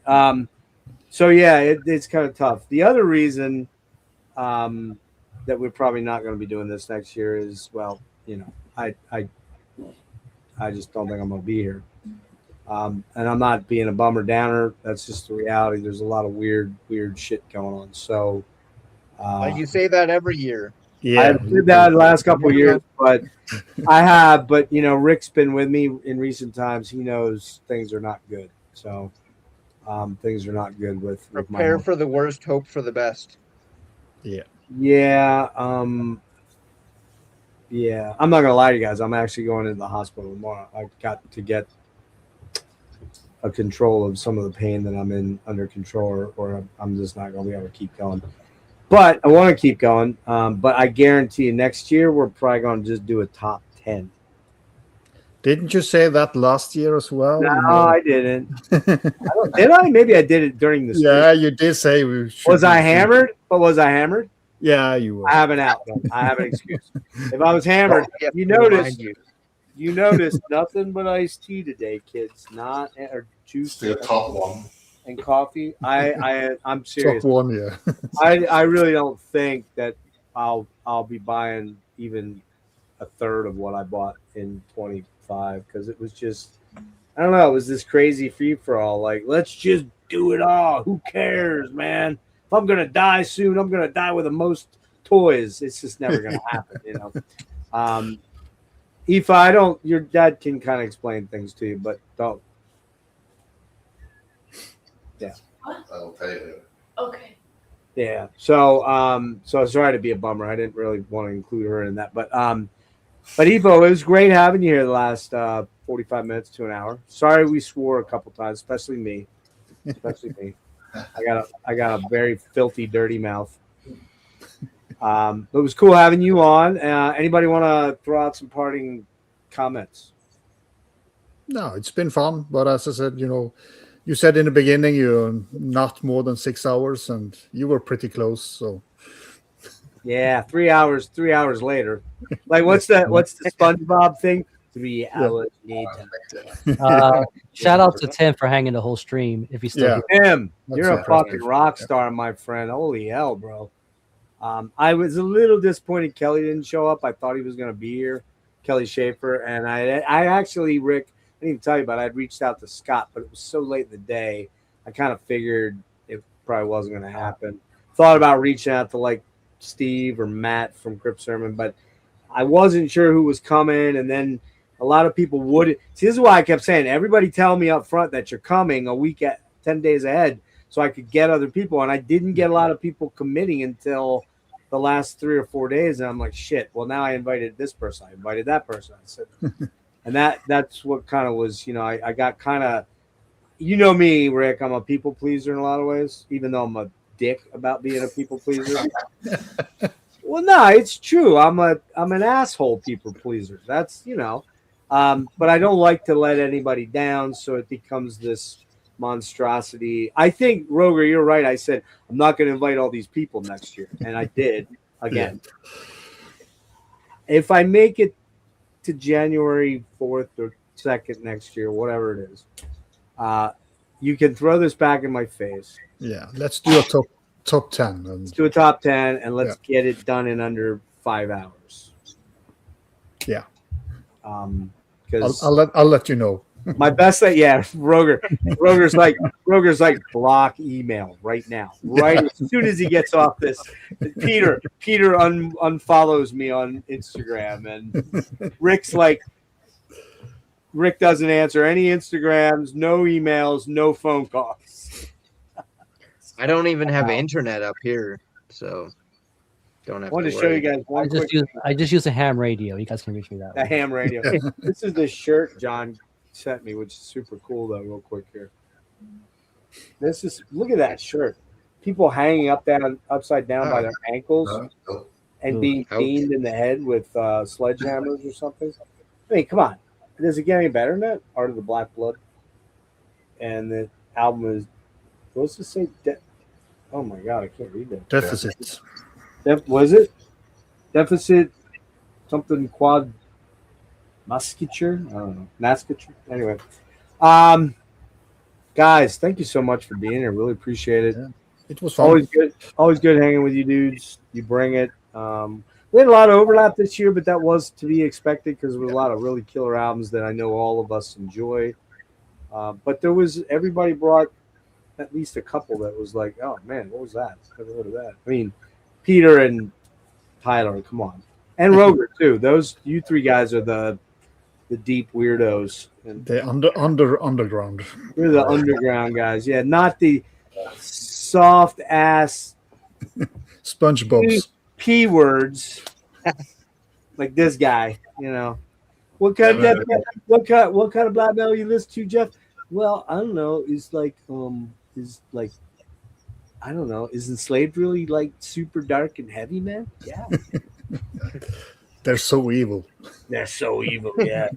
Hey, man, is Abbat really dark and evil? I don't know. No, but, he's just funny. Hey, we will have a Mayhem album in February to talk about, perhaps. Yeah. And I really like what I've heard thus far. Yeah, sounds good. So far, it's pretty good. Yeah. So. All right, everybody that hung in the chat, we were up to 65, I think, at one point, which is definitely the biggest stream I've had. And I got to thank all you guys because everybody probably posted about it. Except for Roger. He doesn't like I got 28 too, and it's, Yeah, it's 20. Minimum 20. Like 2 a.m. Yeah, crazy. Yeah. So all the people waking up. Everybody's waking up going, Christ, these people are still going at 9 hours, man. Roger, you in particular, you and Peter, thank you so much, man. Because, no doing it, but this is a rough go. So, Roger, you're gonna be sleeping all day. No. Peter, you got 2 kids, so you're I not. got the second win, so I may as well just stay up. Yeah. You know what would fix that, Peter? About a big mug this big of Glenlivet with like 2 ice cubes in it. That's it. Nothing else. Well, I'm glad I actually got to finish the top 25 this year. Last year, Hey, how about that, man? Your new computer has paid off. We've done a couple of things now, and you've been able to hang. So your daughter's right. You need to start the YouTube channel, dude. Get on it. But then she can't use the internet, so. That's true. Yeah, you need to do that and bring your kids on, man. Like, because that's what I did when my kids used to talk to me. Don't worry, Peter. You have lots of fun to look forward to. Trust me, when they get older, and they stop talking to you. So, all right, man. Well, listen, I'm going to end it there. Anybody wants to hang back, you can stick around for a few minutes. If you want to get the hell out of here and run, I understand. But everyone that's in the chat, man, too many people. Tim, Metal Kev's been here all night. Larry, God, I don't even know, man. There's just Mr. Raccoon, good to see you.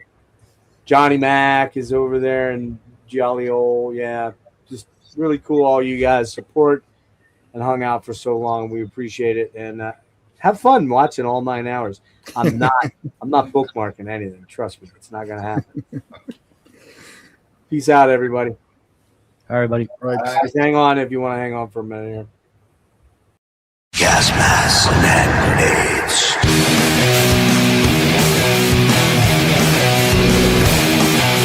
Gas masks and hand grenades.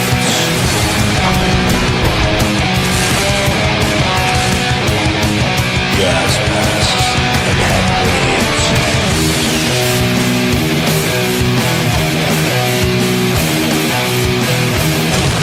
Gas masks and hand grenades.